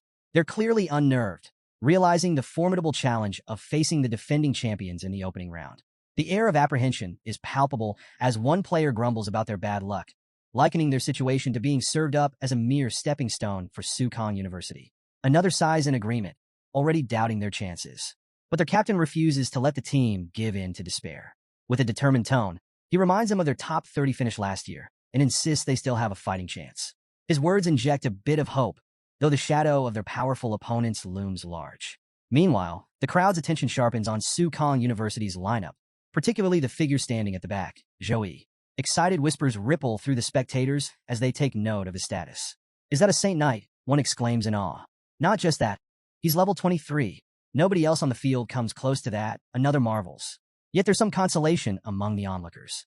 Thankfully, he's only a supporter. If he were playing offense, this match would be over before it even started.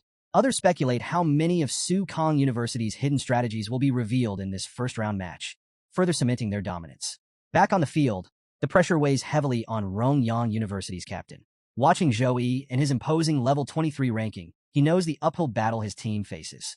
Even so, he calls out a rallying cry to his teammates, emphasizing that in competitions like these, strategy and execution can often outweigh sheer power. As both teams take their positions in the arena, the stage begins its transformation, assembling the battlefield through a series of automated mechanisms. A protective shield rises around the stage, ensuring that the crowd remains safe from any stray attacks. With the defensive barriers in place, the countdown to the match begins, and the tension in the stadium becomes almost tangible. The match begins, but just as Rongyang University's players prepare to charge, their captain urgently calls out, "Hold back. Stay calm and focus on defense first. Let's see what they do." His team hesitates for a moment before retreating slightly, shifting into a defensive stance. Then, in an instant, a radiant golden energy sweeps across the battlefield, drawing everyone's attention. Joey, moving with effortless precision, activates all his team buffs within seconds. The sheer scale and speed of his enhancement abilities leave Rongyang University momentarily frozen in shock. Gasps ripple through the audience as Sukong University's team is enveloped in a golden aura, their strength surging visibly. He cast that many buffs in mere seconds. One spectator blurts out in disbelief. No wonder he's their captain, another murmurs, watching in awe. Even Chung Yong Chun, observing from the sidelines, can't hide his admiration. He glances at Housemaster Wu and comments, "The Saint Knight captain of Sukong University, Joey, is truly remarkable. With those buffs, your team's overall power just shot up by nearly 50%. Housemaster Wu chuckles, clearly pleased. That's the essence of a hidden class Saint Knight. Large-scale buffs are their specialty. Despite the impressive display, Chung Yong Chun's smile fades slightly as he watches Joey's flawless execution. His gaze sharpens, and he mutters under his breath, "Fortunately, Our team has its own trump cards. Otherwise, Joey alone would be a nightmare to deal with. On the field, Rongyang University's players exchange nervous glances, overwhelmed by the sheer dominance of their opponents. What do we do now, Captain? One player asks, their voice trembling with uncertainty. The captain swallows hard, trying to maintain composure. I think I can block that, he stammers, though the fear in his tone betrays his lack of confidence. Recognizing the hesitation in their opponents, Joey quickly gathers his team. Since their strength seems ordinary, let's keep it simple.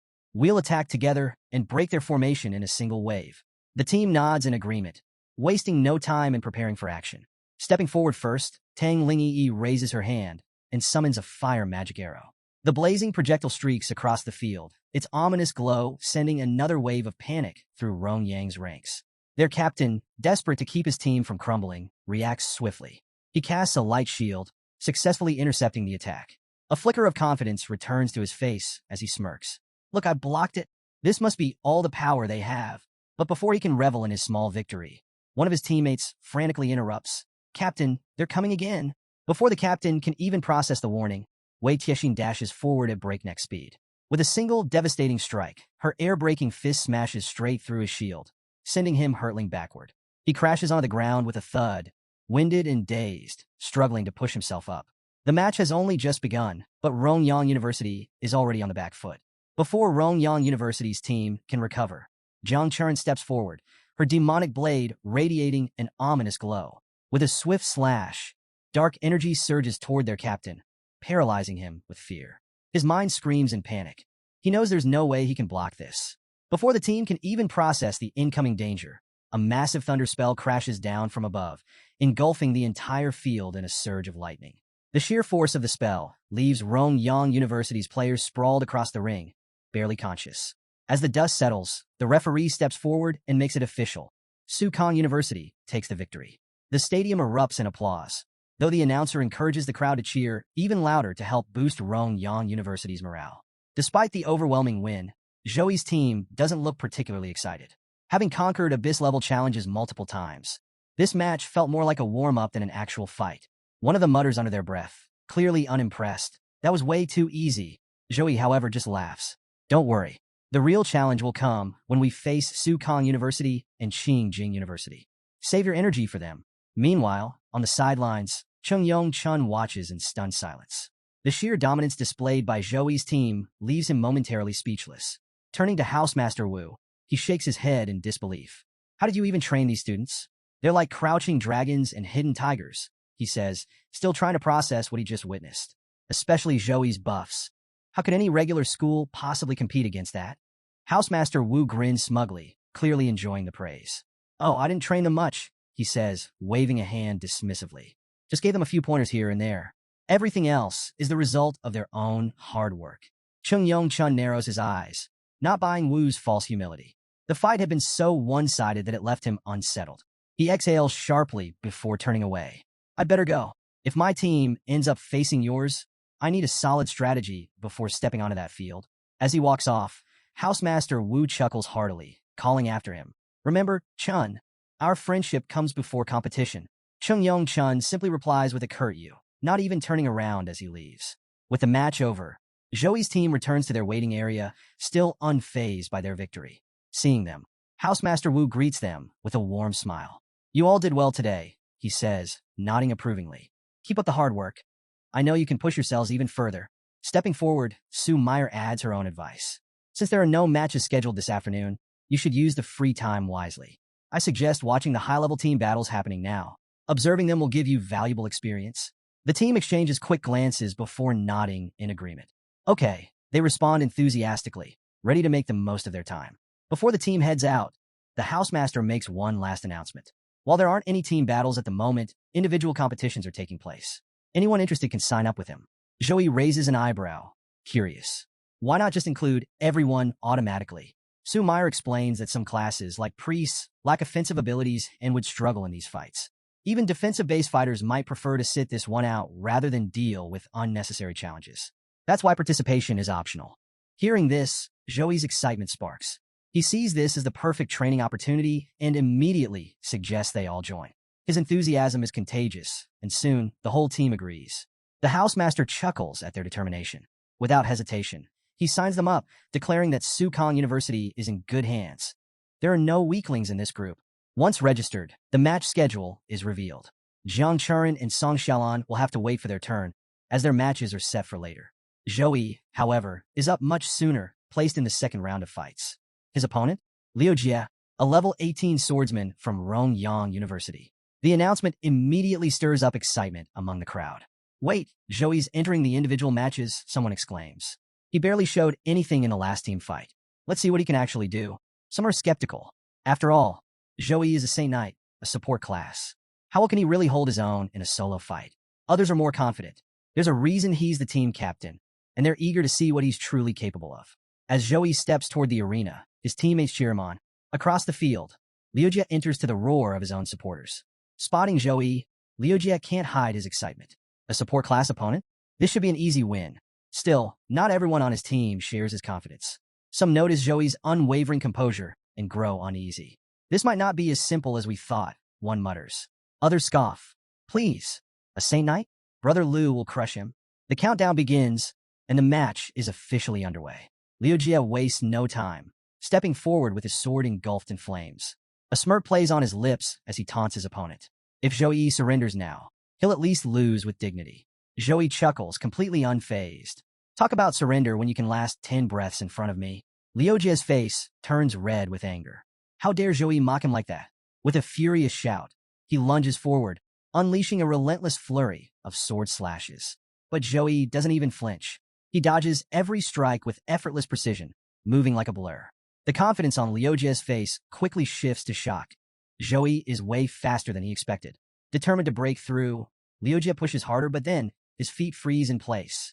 Zhou Yi's frozen ability locks him down, and now the tables have turned. Liu Jie grits his teeth, struggling against the ice. A cheap trick like this won't stop me, he sneers. Desperate to counter, he raises his sword to block Zhou Yi's incoming punch. But the moment blade meets fist, crack. The sword shatters into pieces. Before Liu Jie can even process what just happened, Zhou Yi's punch slams into his stomach. The impact sends him flying across the ring, crashing hard onto the ground. The entire arena goes silent for a split second, then erupts into gasps. Liu Jie's teammates, who had been so sure of his victory, now stand frozen in disbelief. What just happened? One of them whispers. I couldn't even see his attack. Their schoolteacher steps forward, shaking his head. You underestimated him. That's Zhou Yi, the captain of Sukong University. Liu Jie got cocky and paid the price. A Saint Knight may be a support class, but Zhou Yi's combat power is anything but ordinary. Back in the ring, Liu Jie remains on the ground, unable to continue. The referee wastes no time. Zhou Yi is declared the winner. Zhou Yi barely acknowledges the victory, glancing at his fallen opponent with a smirk. That was weak, he mutters. Couldn't even handle a grade C punch. The crowd loses it. Cheers explode from every corner of the arena. What a terrifying punch, someone exclaims. He took him down in just a few moves, insane. Another spectator chimes in, and this isn't even his full power. He's still holding back. Amid the excitement, Miss Sun, a representative from another school, watches in shock. She murmurs to herself, I can't believe it. He's improved so much since the recruitment trials. I never saw him this strong back then. Beside her, Chung Yong-chun overhears and raises an eyebrow. Wait, you're saying we almost recruited Zhou Yi? Miss Sun sighs, a tinge of regret in her voice. If I had known his true potential, I would have fought harder to bring him to our university.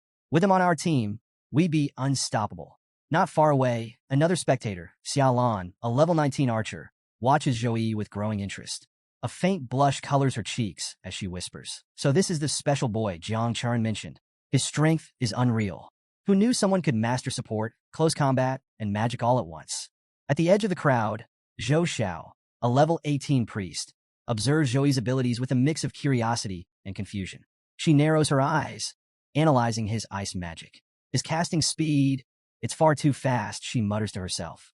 Even among the elite families of ice mages, no one can release spells that quickly. As Zhou Xiao continues analyzing Zhou Yi's abilities, a faint glow catches her attention.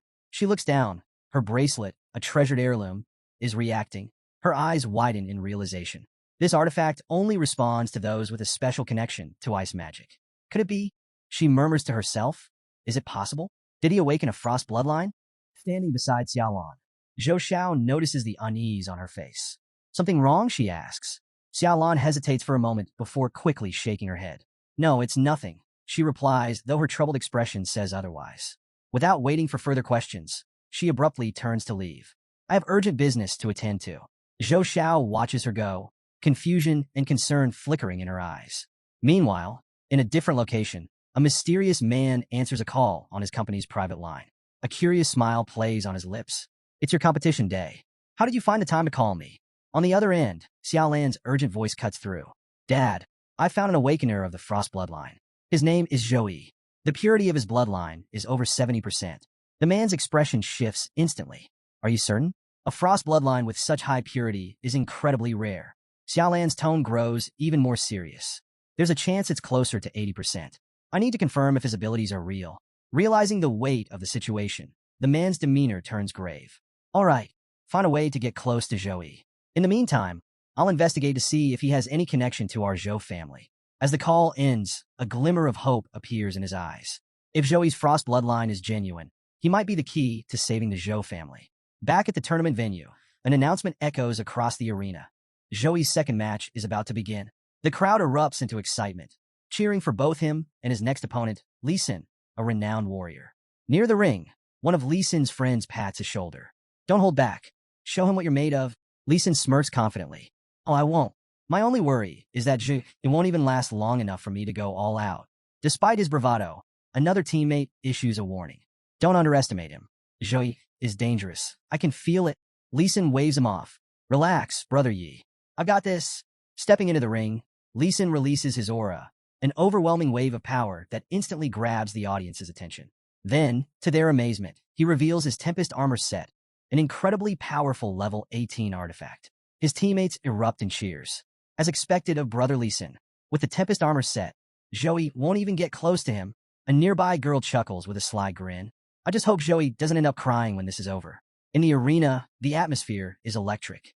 The crowd roars with excitement, split between cheering for Zhou and rallying behind Lee Sin. The supporters from both universities chant their schools' names, their energy shaking the stadium as the match inches closer to its start. Meanwhile, outside the arena, a distinguished man arrives, accompanied by a young girl named Zhou Dong. As she takes in the massive venue, her eyes widen in awe. This place is huge. It's almost as grand as our family's private training grounds, she remarks. Just then, Zhou Xiao approaches. Sister, Zhou Dong calls out, rushing forward for a warm embrace. After greeting her, Zhou Xiao turns to their father, curiosity in her eyes. What are you both doing here? Her father's expression remains serious. After looking into Zhou's background, we discovered that he's likely a descendant of a branch family that separated from us during the Dark Ages. When the family head heard about someone awakening the Frost bloodline, he sent me to confirm his identity. He glances at Zhou Dong. I also brought her along to witness the strength of Su Kong University's freshmen. There's a lot she can learn from them. Zhou Dong crosses her arms, unimpressed. Learn from a support class, say Knight? There's nothing worth learning from that. Zhou Zhao's expression darkens. That's wrong, Zhou Dong. A Saint Knight isn't inferior to any other class. Zhou's Frost bloodline purity exceeds 70%, which makes him eligible to awaken our family's hidden class. Zhou Dong's skeptical gaze flickers with interest. The youngest member of the main family barely has 40% purity. Is this really that high? Their father speaks firmly. Zhou Dong, I told you before, show respect. Zhou is, by name, your elder brother. Zhou Dong frowns, still unconvinced. Even if he is part of our family, he has to prove himself. I won't acknowledge him until I see his strength for myself. Zhou Xiao sighs but nods. Father is here. We'll verify his blood purity soon enough. For now, let's focus on his match. It's about to begin. Back in the ring, Zhou and Lee Sin from Modi University finally face off. This is the first individual match of the third round, and the crowd's anticipation reaches a fever pitch. Lee Sin studies Zhou with a confident smirk. At first, I figured I'd take it easy and finish this quickly, but my captain warned me not to underestimate you. So, I'll be using my full strength from the start. Zhou meets his gaze unfazed. A smirk of his own forms as he responds calmly. Do your best. As the match begins, Zhou carefully assesses Lee Sin's abilities. His aura is strong, and the Tempest armor set proves he's no ordinary opponent. Modi University's captain is clearly not someone to take lightly. However, after a closer evaluation, Zhou notes something crucial. Lee Sin is only level 18, 5 levels below him. A simple move like Punishment of Light could end this in seconds. But with tomorrow's match against Qing Jing University, Revealing too much now isn't an option. Deciding to keep his true strength a secret, Joey opts for close combat instead. He'll win this match, but without showing his full hand. As the countdown begins, Joey feels the familiar frustration of holding back. Restraining his power isn't easy, but for now, it's necessary. The moment the match starts, Joey wastes no time, activating Blessing of Protection. A glowing shield of holy energy surrounds him, shimmering under the arena lights. Lee Sin scoffs at the display. Flashy tricks, but that's all they are. He taunts before charging forward. He opens with a low kick, aiming to destabilize Joey. But Joey reacts instantly. His own kick counters Lee Sin's mid-motion, stopping the attack cold. Is that all you've got? Joey remarks before driving a sharp elbow strike straight into Lee Sin's face. A loud crack echoes as the impact visibly damages the Tempest armor. Lee Sin's eyes widen in shock. How is his strength bypassing my armor? Before he can recover, Joey follows up with another strike, sending him flying into the protective barrier surrounding the ring. The audience erupts in disbelief. A fighter is being dominated by a support class? What is happening? Is Joey actually breaking through Lee Sin's defenses? But Lee Sin has an A-grade steel talent. His armor should be impenetrable. Inside the ring, Lee Sin struggles to stand. Blood drips from his mouth, and his once reliable armor is now visibly cracked. He stares at Joey in disbelief. Are you from a martial artist family? How is your fighting stronger than mine? Joey casually stretches his hands, warming up. A faint smile plays on his lips. No, I'm not from a martial artist family, he replies. I'm just slightly stronger than you. Then, without hesitation, Joey unleashes a rapid barrage of holy punches. Each strike shatters more of Lee Sin's armor, his defense crumbling with every blow. I can't stop this. Lee Sin realizes, panic setting in. Joey's relentless assault leaves him with no openings to counter. The rhythm of Joey's punches only intensifies. Lee Sin knows the final strike is unavoidable. With desperation in his voice, he raises a trembling hand and shouts, I surrender. Stop. But Joey's final punch is already in motion. At the last second, he adjusts his trajectory, redirecting the blow toward the ground. The impact is devastating. A massive crater forms beneath him, shaking the entire stadium. Even so, the sheer force of the attack still sends Lee Sin flying, leaving him sprawled across the arena floor in a terrible state. His once mighty Tempest armor is completely shattered, and his body bears clear signs of exhaustion and injury. Medics rush onto the field as the referee officially declares Joey the winner. The audience erupts in a mix of cheers and disbelief. Did you see that punch? He cracked the entire arena. This guy is terrifying. He's not just a Saint Knight. He's a monster.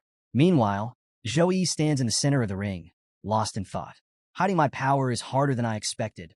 He exhales slowly, regaining his composure. Once I get into my rhythm, it's almost impossible to hold back. Despite the overwhelming cheers, Lee Sin's teammates remain frozen in shock. This is absurd. How did a Saint Knight defeat a full-fledged fighter barehanded? One spectator chimes in, still stunned. Joey doesn't fight like a support class at all.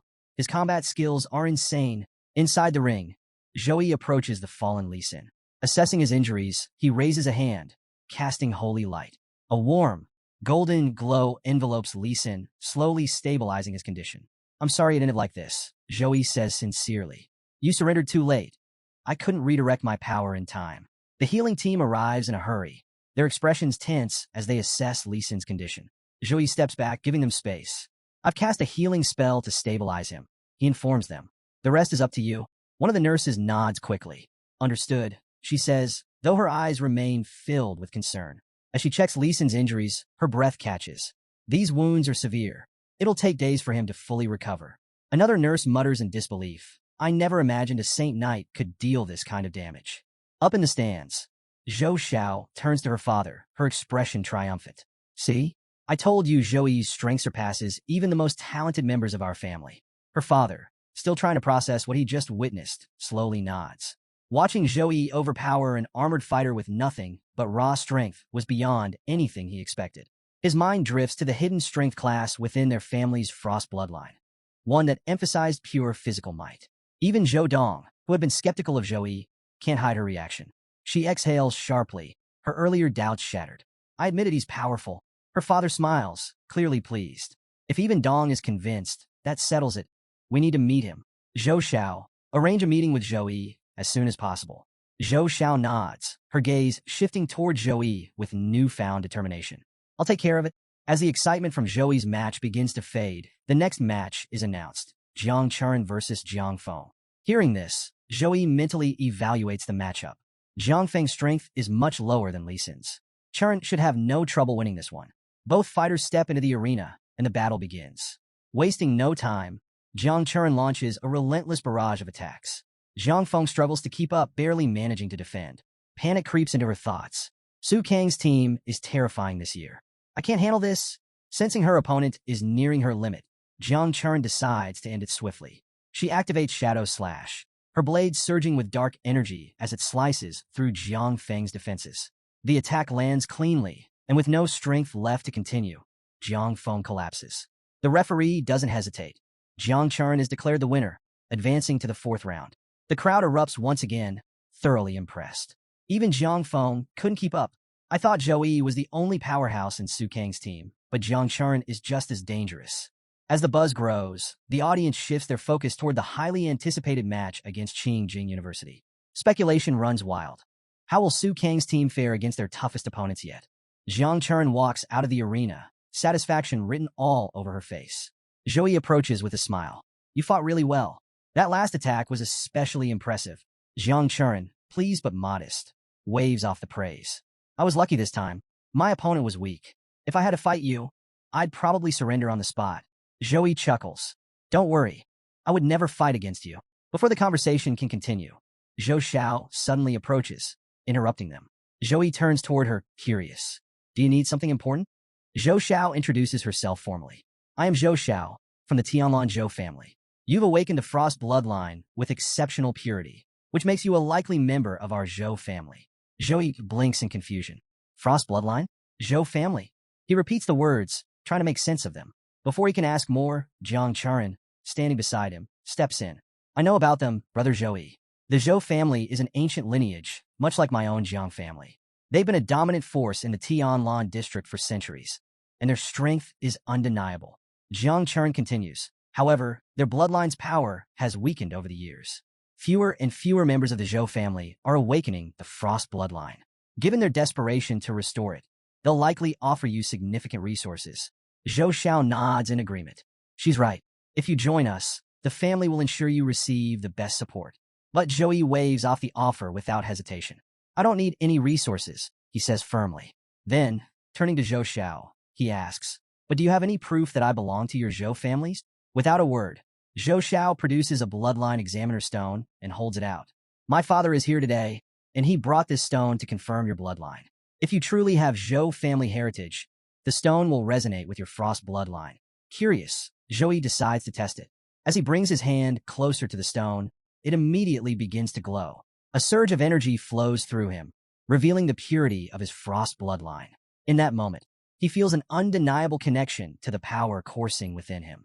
Staring at the glowing stone, Zhou murmurs, I never thought I'd uncover the origins of my Frost bloodline during an exchange match. Zhou Xiao smiles. This confirms it. My father wants to meet you. Would that be all right? Zhou nods. Sure. Then, glancing at Jiang Chuan, he says, I'll go meet Zhou Xiao's father now. You can head back without me. Jiang Chuan gives him a warm smile. All right, Brother Zhou. Just don't feel pressured by the Zhou family. They may be powerful in Tianlan, but compared to the Jiang family, they're nothing. Zhou Xiao's expression twitches slightly. Our Zhou family is not inferior to anyone, she snaps. Jiang Chuan chuckles. We'll see, she replies playfully before walking away. Zhou Xiao leads Zhou to a private apartment where her father and younger sister, Zhou Dong, are waiting. As they walk, Zhou's thoughts drift. When my sister was sick, no help came from the Zhou family. But now that I've awakened the Frost bloodline, they suddenly want me. What should I do? Upon arrival, Zhou Xiao's father greets Zhou warmly. Hello, Zhou. My name is Zhou Xiaoyu, he says, his eyes filled with a mix of curiosity and admiration. Zhou nods politely. I'm Zhou. Xiaoyu studies him closely. I've heard a lot about you recently, and I must say, you're extraordinary. Your Frost bloodline purity is remarkably high.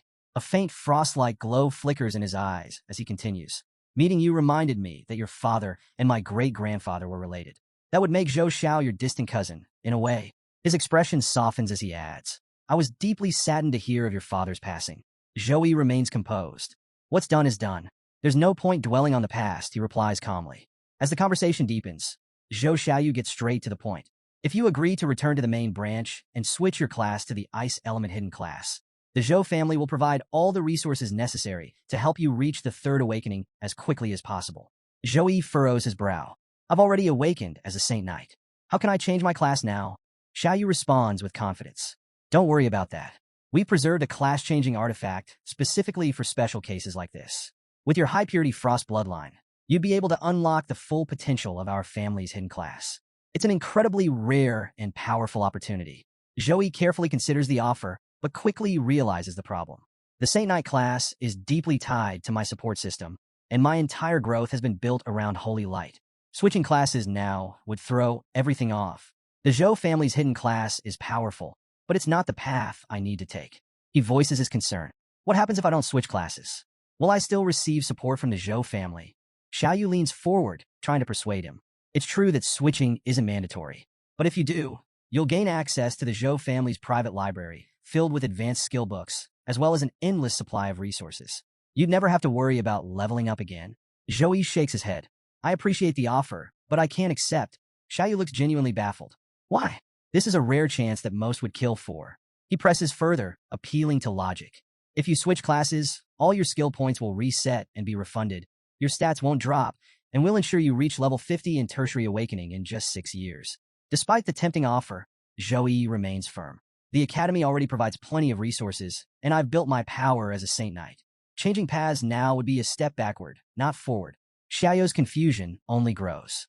The Saint Knight class is just a heavy support role, he says, almost dismissively. The Zhou family's hidden class is a pure damage dealer. Why hesitate? At that remark, Zhou's expression hardens. His tone turns sharp. If you think the Saint Knight class is just support, then you clearly don't understand its true potential. He stands tall, unwavering. Tomorrow, we face Qingjing University. Watch closely. I'll show you exactly what a Saint Knight is capable of. With that, Zhou bids them farewell, his tone firm and unwavering. He has nothing more to say. Without hesitation, he turns and walks away. Zhou Xiao instinctively reaches out, trying to stop him, but before she can get a word in, Zhou is already gone, leaving her Xiaoyu and Zhou Dong stunned by his sheer determination. Frustration flares in Zhou Xiao as she turns to her father. Why didn't you try harder? You just let him walk away. But Xiaoyu remains calm, shaking his head. Let him go. He still doesn't understand the limitations of the Saint Knight class. Once he sees the overwhelming power of damage-dealing classes, he'll come to us on his own. Up until now, Zhou Dong has been quietly listening, but suddenly, she raises a hand. Hold on. I have a question. Her voice is steady but firm. Why are we trying so hard to bring Zhou into the main branch? Do we really need him that badly? Her words catch both Zhou Xiao and Xiaoyu off guard. After a brief pause, Xiaoyu finally responds, his tone carrying the weight of history. Our family's past explains everything, he begins. The Zhou family's ancestor was the first on this planet to awaken the Frost bloodline. Under their leadership, our family rose to prominence, with generations of descendants inheriting that power. Many even reached the legendary Tertiary Awakening. But then came the Dark Ages. When invaders from another world arrived, our ancestor led the Zhou family into battle. Tragically, they vanished deep within enemy territory, and without their guidance, our most powerful warriors perished. Though 5 elders were resurrected using revival magic, they returned cursed. And that curse spread through the bloodline, corrupting it. The once strong Frost bloodline weakened, and now, the chance of awakening it is less than 1% of what it once was. This curse is unshakable. It can't be purified, and without heirs, the Zhou family's strength has been steadily fading. Outwardly, we may still seem formidable, but in truth, we're a shadow of what we once were. Zhou Dong takes it all in, her expression contemplative. So that's why Zhou is so important? Xiaoyu nods. Exactly. His Frost bloodline is exceptionally pure. If he joins the main branch, we can invest everything into his growth. He could reach a level of power that rivals our ancestors. But right now, he's riding high on his recent victories. Tomorrow's match against Qingjing University will be his wake-up call. That's when he'll realize true strength lies within the Zhou family. Zhou Dong tilts her head, a smirk playing on her lips. But what if he wins tomorrow? Zhou Xiao snaps at her almost instantly. How can you even say that? I'm fighting too. Are you doubting me? Zhou Dong shrugs, feigning innocence. I'm just saying, what if? The next day, the arena is packed, buzzing with excitement. The highly anticipated showdown between Sukong University and Qingjing University has drawn a massive crowd, with tickets selling out in record time. Fans from both universities wave banners and chant their school names, creating an electrifying atmosphere. Every seat is filled as the two teams prepare to take the stage. Sitting among the spectators, Zhou Dong watches intently. Sister has a good chance of winning. But could Joey actually lose? The announcer's voice booms through the arena, officially welcoming both teams. The crowd erupts as the competitors step forward, one by one. Then, Joey makes his entrance. His team strides into the arena with confidence, but the moment Joey steps forward, all eyes are on him. He raises his warhammer, its radiant glow illuminating the field.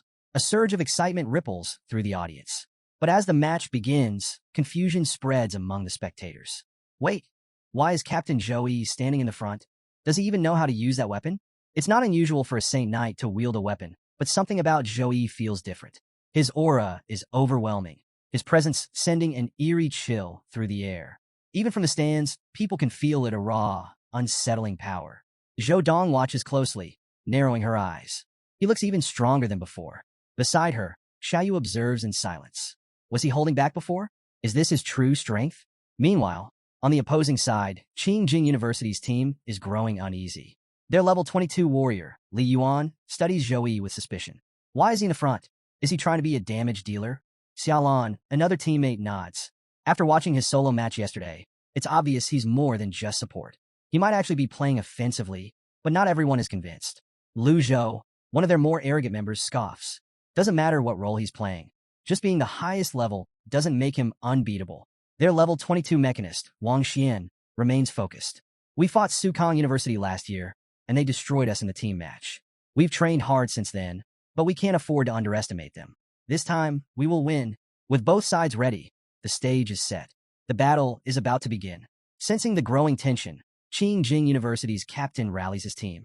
His voice is firm, filled with determination. Stay sharp. This is our shot at reclaiming the championship. No holding back. Give it everything you've got. His teammates respond in unison. Yes, Captain. Meanwhile, in Sukong University's section, Cheng approaches Housemaster Wu Meng, watching the unfolding scene with skepticism. Do you really think Joey can handle both support and damage roles? Cheng asks, doubt lacing his tone.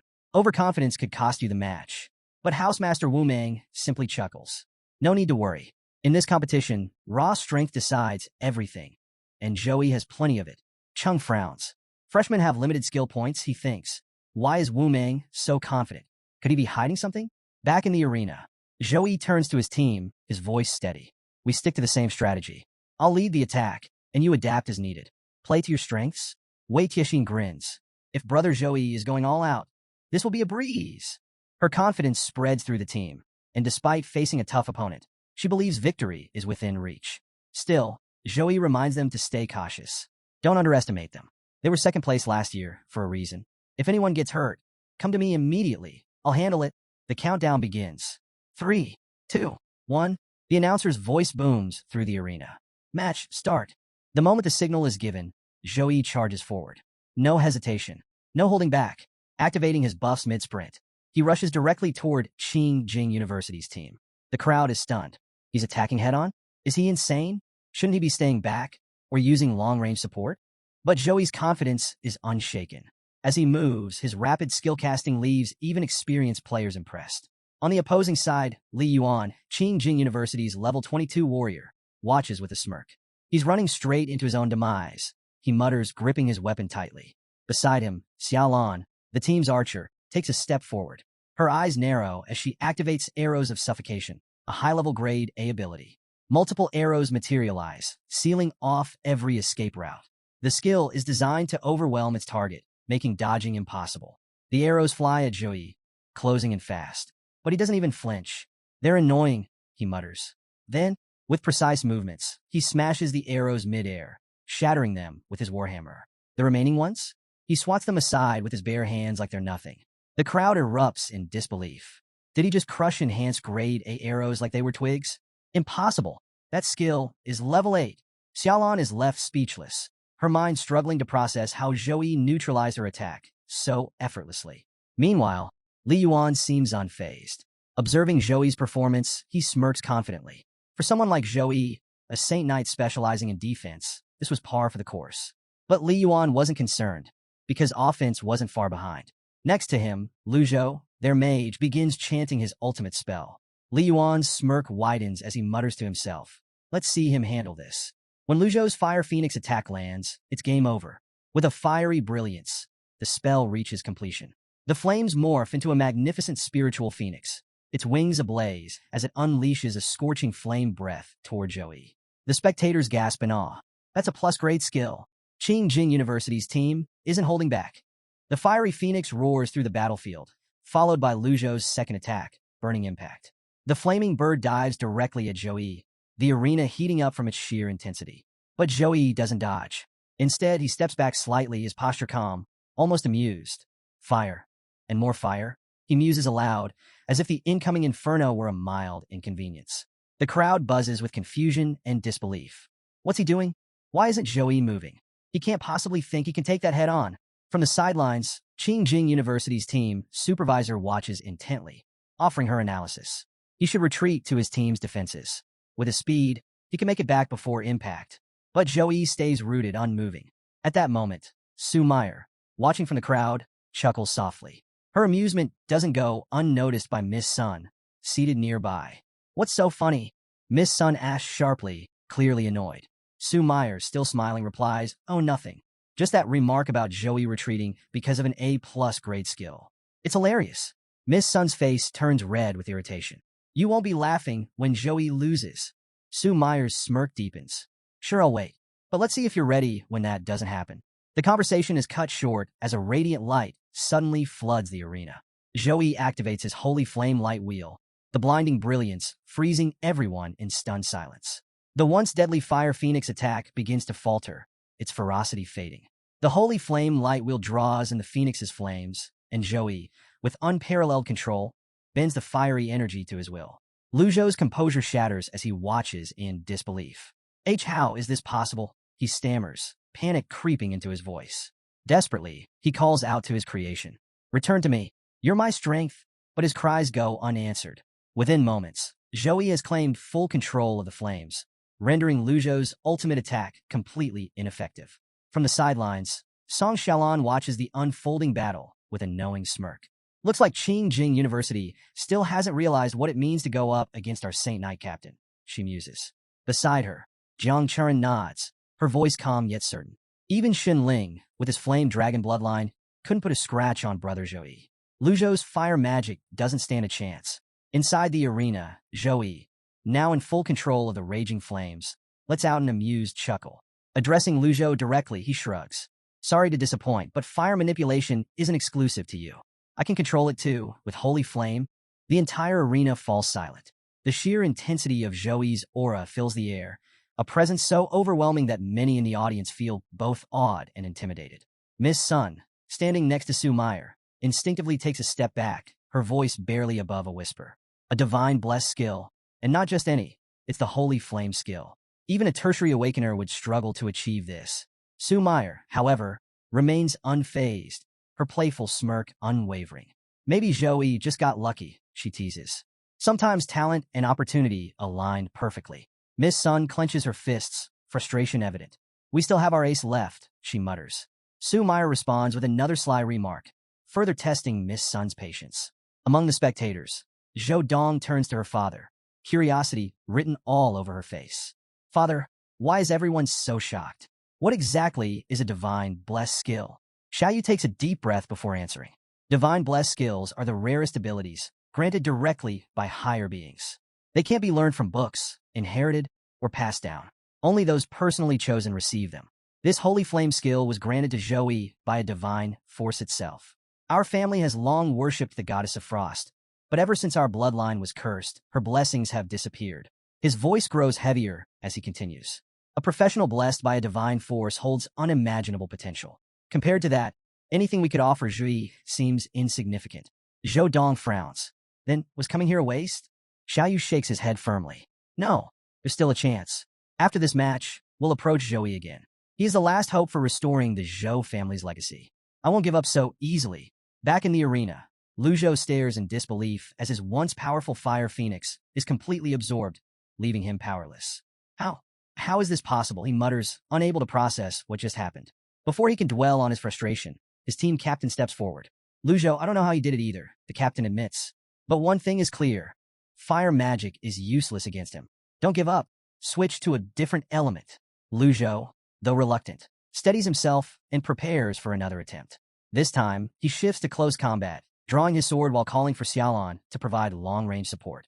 Don't let him advance so easily, their captain commands. Xiaolan immediately fires a volley of arrows, each one enhanced with long-range magic to slow Zhou's approach. At the same time, Lu Zhou channels earth magic, summoning a massive stone wall to block his path. Their confidence surges as they launch their counterattack. Don't underestimate us. Xiaolan calls out, grinning. We've still got plenty of tricks left. Lu Zhou adds. Zhou, however, remains unfazed. He quickly analyzes their strategy, ranged attacks paired with barriers to stall his advance. A smart tactic, but against him, far too naive. As Xiaolan's arrows rain down and the stone wall rises before him, Zhou calmly activates his Holy Light Shield, an A+ grade defensive skill. A radiant barrier bursts to life around him, effortlessly deflecting the arrows and crumbling the earth magic before it can fully take shape. The crowd erupts in shock. His defense is unreal, but at least it slowed him down. And they're right. The Holy Light Shield, while powerful, momentarily halts Zhou's relentless charge. Realizing he needs to shift strategies, he starts casting a long-range spell, one designed to dismantle his opponent's formation in an instant. Seeing this, Li Yuan, the captain of Qingjing University, shouts in alarm, "Retreat! Now!" But it's already too late. Zhou unleashes Holy Flame Storm, a devastating spell that engulfs the battlefield in raging flames of divine energy.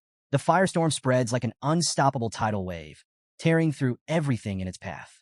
"Dodge it!" Li Yuan yells desperately, but there's nowhere to run. The sheer intensity of the storm leaves the battlefield engulfed in a sea of blazing destruction. As chaos erupts, Li Yuan frantically scans the arena. Where's Lu Zhou? Did he get caught in that? Elsewhere, Lu Zhou struggles to maintain a protective shield, sweat dripping down his face as he tries to withstand the relentless flames. His breathing grows heavy, his arms tremble. Is this really a saint knight? He thinks, panic creeping in. How is his elemental magic stronger than mine? A mage? Lu Zhou is barely holding on, and Zhou decides to put an end to it. The flames Lu Zhou had summoned earlier? They were now useless against him. With precise control, Zhou redirects the phoenix fire he absorbed earlier, turning Lu Zhou's own power against him. The fiery onslaught crashes into Lu Zhou's shield, shattering it instantly. A desperate cry escapes him as the flames engulf his defenses completely. His wand snaps under the pressure, leaving him helpless. With nothing left to protect himself, Lu Zhou collapses to the ground, consumed by his own fire and crying out for help. As the raging firestorm finally died down, Lu Zhou lay sprawled on the ground, barely clinging to consciousness. Weakly, he reached out, his voice trembling as he pleaded for assistance.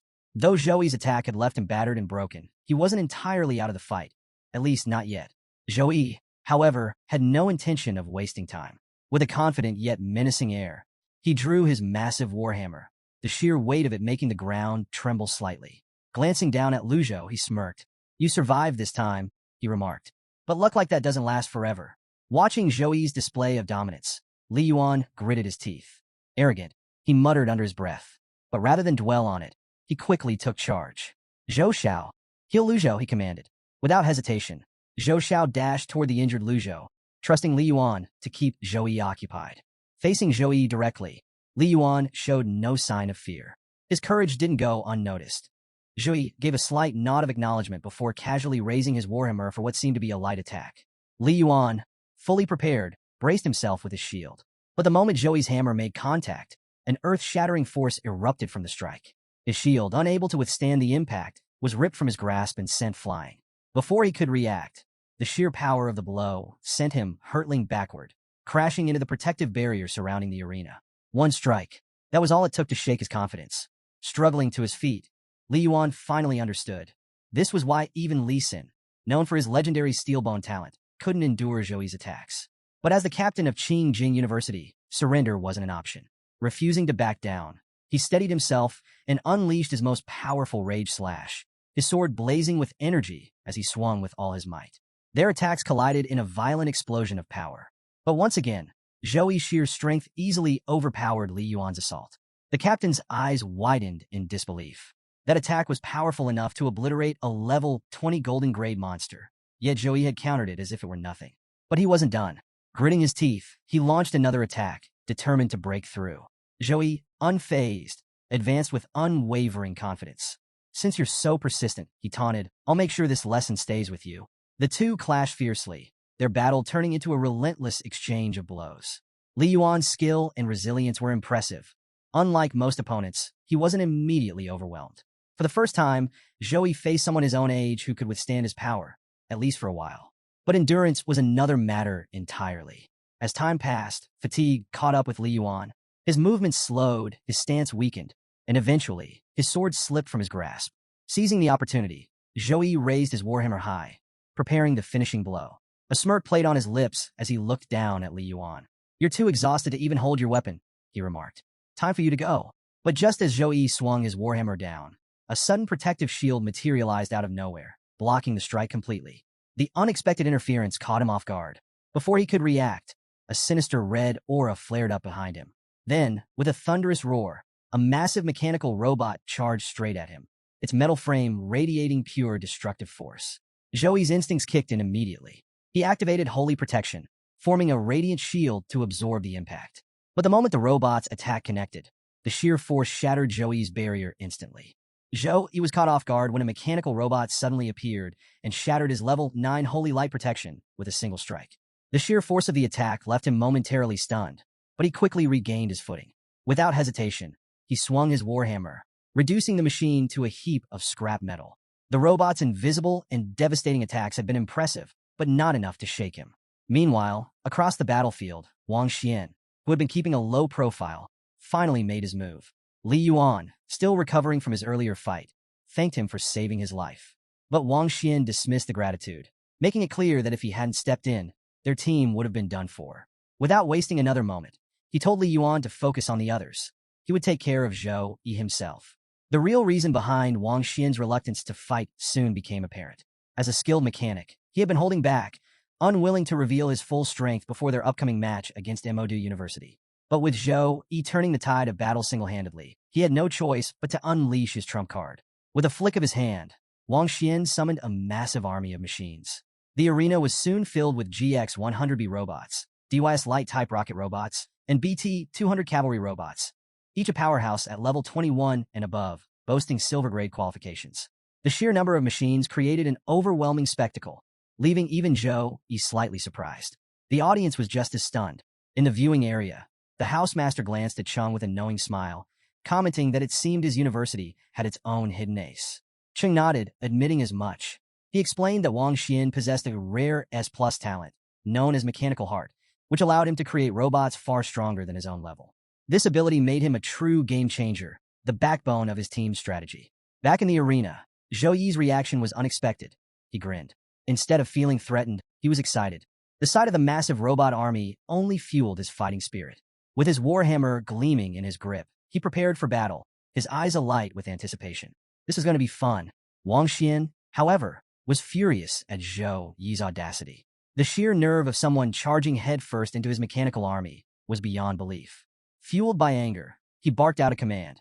His robots were to attack without mercy. The mechanical horde surged forward in perfect coordination, filling the arena with a deafening clash of metal and the crackling hum of energy blasts.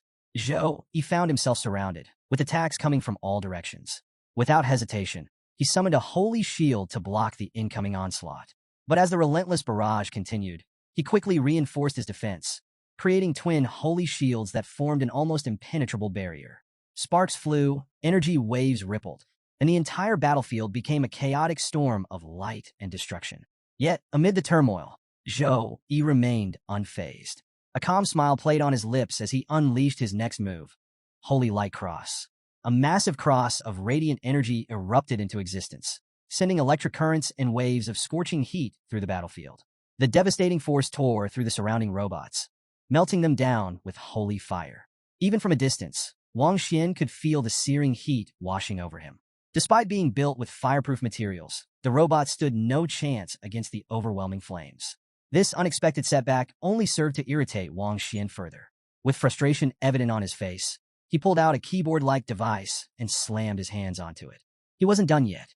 Glaring at Zhou, he activated the tool and declared that he had plenty more machines at his disposal. As if on cue, multiple portals materialized around the arena, each one spewing out fresh waves of reinforcements. Robot after robot emerged, flooding the battlefield in an endless tide. Confidently, Wang Xian taunted Zhou Yi, claiming that no matter how strong he was, his mental energy would eventually deplete. If you have the guts, then come at me, he challenged. Meanwhile, elsewhere on the battlefield, Zhou Yi's teammates were locked in their own battles, dismantling the robotic horde with ease. Watching the fight unfold, Wei Tiexin smirked. Looks like Wang Xian didn't expect Brother Zhou to handle such large-scale attacks like they were nothing, he mused. Back at the heart of the chaos, Zhou Yi suddenly received a system notification.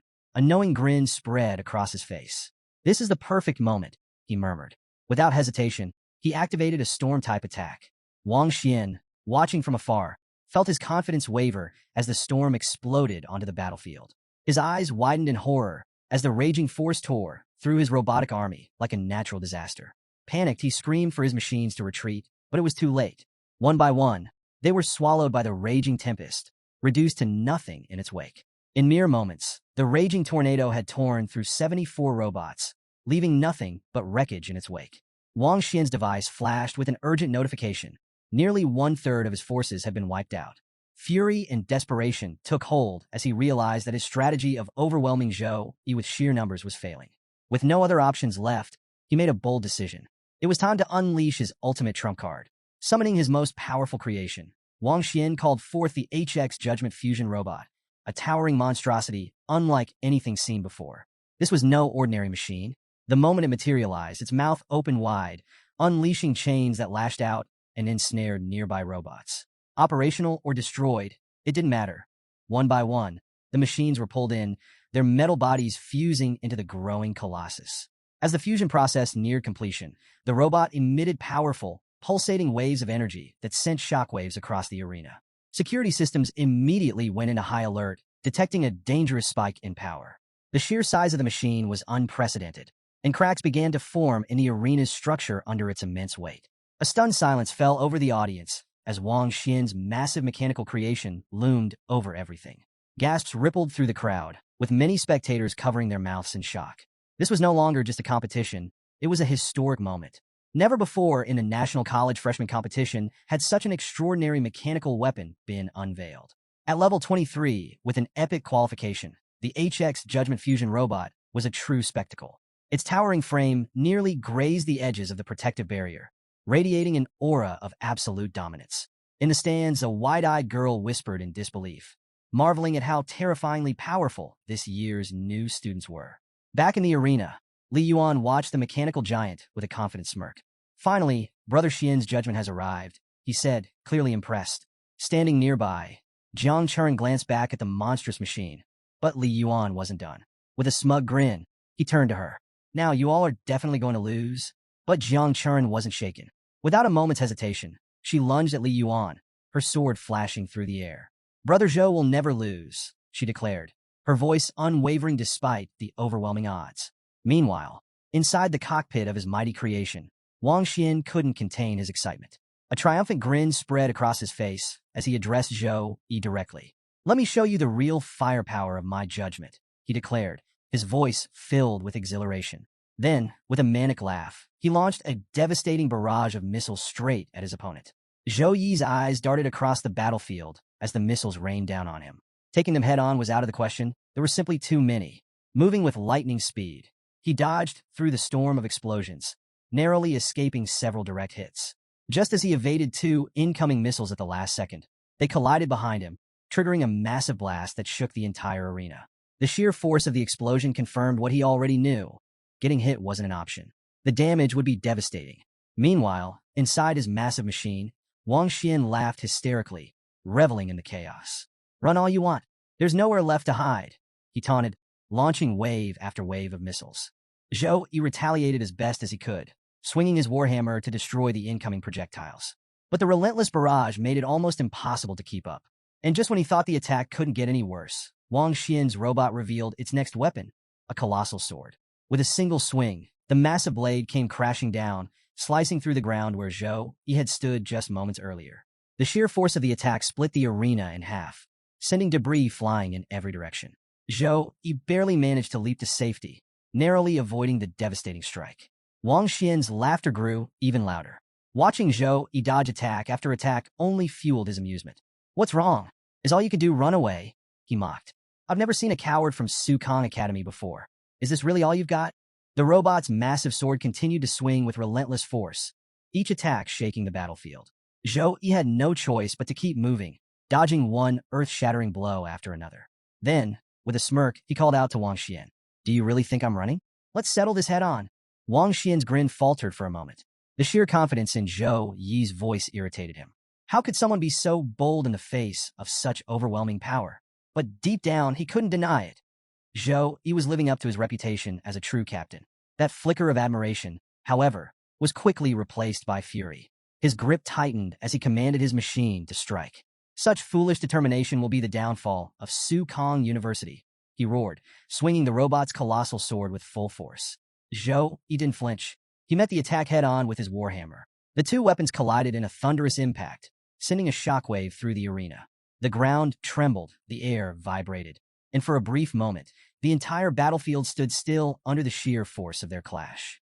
Wasting no time, Zhou Yi unleashed his next move, God's Hand. The moment he activated the technique, an intense, radiant light engulfed the entire stadium. The sheer energy surging through the air was unlike anything anyone had ever seen. Divine power gathered above the arena, forming a dense, concentrated aura, while streaks of electricity crackled through the sky like a brewing storm. Inside his massive war machine, Wang Xian's confidence wavered. Even within the protective confines of his robot, he could feel the overwhelming force pressing down on him. The divine light only grew stronger, absorbing energy directly from the arena's protective barrier. That unexpected shift sent shockwaves through the stadium's security system, immediately triggering emergency protocols. In response, the protection robots stationed around the arena sprang to life, their mechanical voices issuing urgent orders. Powered by light magic stones, they rushed to construct an additional defensive shield, reinforcing the stadium against the escalating battle. What had started as a competition had now spiraled into a full-scale emergency. Elsewhere, the chaos of battle continued. Jiang Churen and Li Yuan were still locked in combat, unaware of the catastrophe unfolding.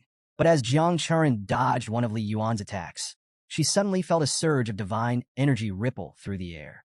Her instincts kicked in. Something was very wrong. Without hesitation, she disengaged and sprinted toward her teammates. Her first stop was Tang Linyi. We need to withdraw now, she urged, her voice leaving no room for argument.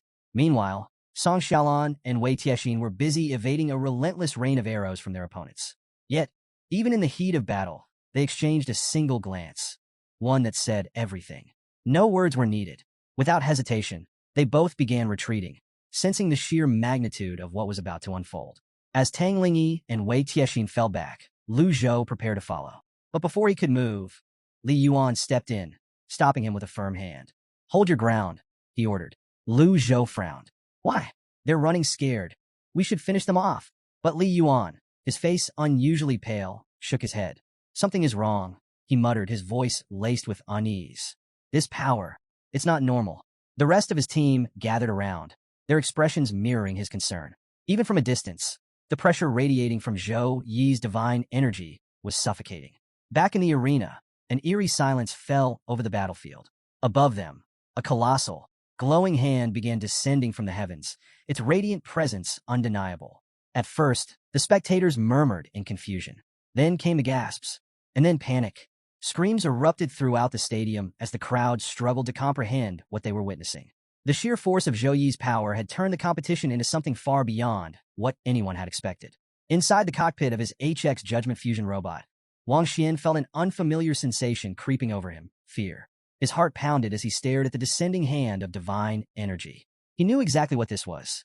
This is a god-level skill, he muttered, his confidence crumbling. Just moments ago, his HX Judgment had seemed unstoppable, an S+ level creation, the pinnacle of his mechanical genius. But now, in the face of Zhou Yi's overwhelming power, it felt insignificant, like a mere toy.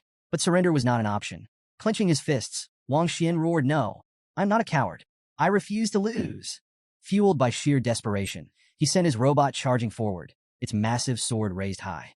With all his strength, he swung at the divine hand, striking again and again. Sparks flew as metal met light, but no matter how many times he slashed, his attacks didn't leave a single scratch. The colossal hand continued its slow, inevitable descent, completely unfazed. Then, for a brief moment, it stopped. A flicker of hope flashed across Wang Xian's face. "I stopped it," he thought, a triumphant grin forming. But that hope was shattered in an instant. Without warning, the divine hand suddenly jerked downward with unstoppable force. Wang Xian's expression twisted from victory to terror. "No! No!" he screamed. But there was no time left. The hand crashed into the HX judgment, unleashing a devastating shockwave that tore through the entire arena. The sheer force of impact shook the stadium, rattling spectators in their seats. Dust and debris filled the air, and the deafening sound of metal collapsing echoed across the battlefield. When the dust finally settled, Zhou Yi stepped forward, calm and unshaken. Scattered around him were the shattered remains of what was once Wang Xian's ultimate weapon. A few loose bolts clattered to the ground at his feet. Without hesitation, he kicked the broken scraps aside, as if they were nothing more than worthless junk. Not far from the wreckage lay Wang Xian, unconscious and battered, his once mighty creation reduced to rubble. Blood trickled from the corner of his mouth, a stark contrast to the overwhelming pride he had displayed before. His team stood frozen in disbelief, their faces etched with despair. They knew the battle was over. Zhou Yi barely spared a glance at Wang Xian before turning his attention to his own team, his steps steady and composed, like none of the destruction around him had ever happened. But even as he lay broken, Wang Xian wasn't ready to let go completely. Weakly, he raised a trembling hand, as if reaching for something, his pride, his dream, or perhaps one last shred of hope. He struggled to stand, his body refused, and moments later, he collapsed into unconsciousness. The moment the match ended, the arena erupted in a thunderous roar. The spectators were on their feet, electrified by what they had just witnessed. Zhou Yi's holy light had left an unforgettable mark on everyone present. His sheer power was both awe-inspiring and terrifying, like witnessing a force of nature, a nuclear explosion in human form. The crowd chanted his name, their voices shaking the very foundations of the stadium. Meanwhile, in the stands, Cheng, the team supervisor of Qingjing University, watched in silence, his expression a mix of frustration and reluctant admiration. Letting out a deep sigh, he muttered to himself, "A god-level skill, the hand of God." Despite his disappointment, he had no choice but to accept the reality of their defeat. No complaints. Qingjing University didn't lose unfairly. Still, he couldn't shake the feeling of disbelief. As he stood, he reflected aloud, "With Wang Xian on our side, I thought winning this championship would be as easy as taking candy from a child. But who could have predicted someone like Zhou Yi would appear?" Zhou Yi was no ordinary opponent. He was an all-rounder in the truest sense. His melee combat was just as deadly as his spellcasting, and even his support abilities were devastating. He wasn't just strong, he was a nightmare to face in battle. As Cheng turned to leave, he glanced at Wu Meng, the housemaster of Sukong University. "You've got a rare gem on your hands," he admitted. "I've been teaching for 30 years, and I've never seen anyone like Zhou Yi. He's not just talented, he's something else entirely." Wu Meng, clearly pleased by the praise, responded with nothing more than a knowing smile, enjoying Cheng's rare moment of humility. The crowd, meanwhile, continued to chant, their voices echoing through the massive stadium. Some cheered for Sukong University, but most simply shouted Zhou Yi's name like a rallying cry. As Zhou Yi walked out of the arena with his team, he shook his head, still processing the sheer madness of it all. Beside him, Wei Tianxin beamed with excitement. "That was way too easy. Is this really the best Qingjing University had to offer?" she said, her confidence soaring. Song Xiaolan shot her a skeptical glance. "Easy? Without Zhou Yi, we wouldn't have lasted 5 minutes against Wang Xian." Tang Lingyi nodded in agreement. "Exactly. That robot was level 23, an epic-class creation. Without Zhou Yi, this match would have ended very differently." Wei Tianxin waved them off with a laugh. "What are you even saying? Of course, we have brother Zhou Yi with us. Why wouldn't we count him? He's part of our team, isn't he?" Zhang Churen, listening to their banter with an amused smile, added, "This year's freshman exchange competition has drawn a massive crowd. They expanded the stadium last year, and it's still packed. Plus, this match was broadcast live across the entire empire." Her words hung in the air, a reminder that their battle had been witnessed by countless eyes. And among them, no one would forget the name Zhou Yi anytime soon. Zhang Churen glanced at Zhou Yi with a knowing smile. "After this fight, Zhou Yi's name will be known all over the empire," she declared. The weight of her words lingered for a moment before she suddenly burst into laughter, clearly pleased with herself. Watching her amusement, Zhou Yi shook his head and sighed.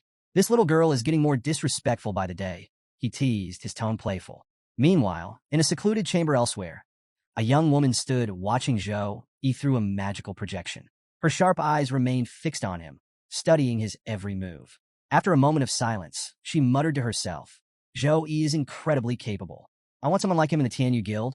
However, she knew recruiting him now wasn't an option. His current level was still too low for their standards. She decided it would be best to wait until he reached the second rank before making her move. Just then, another man entered the room, bowing slightly as he addressed her. Miss, Tianyu is the top guild in the kingdom. Even our logistics staff must be at least level 30 and in the second rank. But after today's battle, Zhou Yi's combat data will be submitted to the major guild leaders. If we wait too long, someone else might recruit him first. The woman, however, remained unfazed. A confident smile played on her lips. It won't be too late, she said firmly. With the old president overseeing everything, we'll face challenges recruiting him right away. But trust me, this younger brother of mine will eventually join the Tianyu Guild. It's only a matter of time. Her expression was one of certainty, as if she had already foreseen the outcome. Back in the arena, Wang Xian's condition had worsened. Several healers surrounded him, their faces tense as they worked tirelessly to stabilize him. Despite their combined efforts, his wounds refused to heal properly. The lingering effects of Zhou Yi's holy light made the cleansing process nearly impossible, as even advanced spells failed to neutralize its power. The senior healers urged their teams not to give up, pushing them to continue their efforts until their mana was completely drained. But the vicious energy left behind by Zhou Yi's attack was unlike anything they had ever encountered. As they exchanged grim looks, a silent understanding passed between them. They had just witnessed the true extent of Zhou Yi's power. Not far away, Wang Xian's teammates watched anxiously, their fear palpable. They whispered among themselves, relieved that the arena's protective shield magic had been in place. Without it, none of them were sure if Wang Xian, or even they, would have survived Zhou Yi's overwhelming force. Meanwhile, in another part of the arena, Li Yuan and the rest of Qingjing University's team stood before Housemaster Cheng, their heads lowered in shame. We used all the resources the school provided, Li Yuan admitted, his voice heavy with regret. Cheng listened in silence before finally speaking. This isn't your fault, he said. Zhou Yi is simply too strong. After this defeat, it looks like Qingjing University will have to settle for third place in the team rankings this time. The mention of third place stunned the team. Their captain, stung by the implication, immediately protested. Housemaster, we may have lost to Su Kong University, but we can still defeat Odu University. Another teammate quickly chimed in. Yes, Housemaster. Losing to Modu University would be humiliating. We can't let that happen. Cheng's expression remained stern. Xian is severely injured, and all 200 of his robots were destroyed in a single match. Qingjing University no longer has enough strength to stand against Modu University, let alone Zhou Yi. Lying nearby on a medical bed, Wang Xian overheard every word. His fists clenched weakly at his sides, frustration boiling inside him. His thoughts were consumed by one name, Zhou Yi. You may have defeated me today, he seethed internally, but this isn't over. Once I complete my secondary awakening, my heart will become a true mechanical heart. With my S+ grade talent, I'll shine brighter than ever. And then, I'll fight you again, Zhou Yi. Next time, I will win. But no matter how hard he tried to reassure himself, the sting of defeat refused to fade. Meanwhile, in another part of the arena, Zhou Yi found himself in conversation with Xiaoyu. With a slightly embarrassed look, Xiaoyu hesitated before speaking.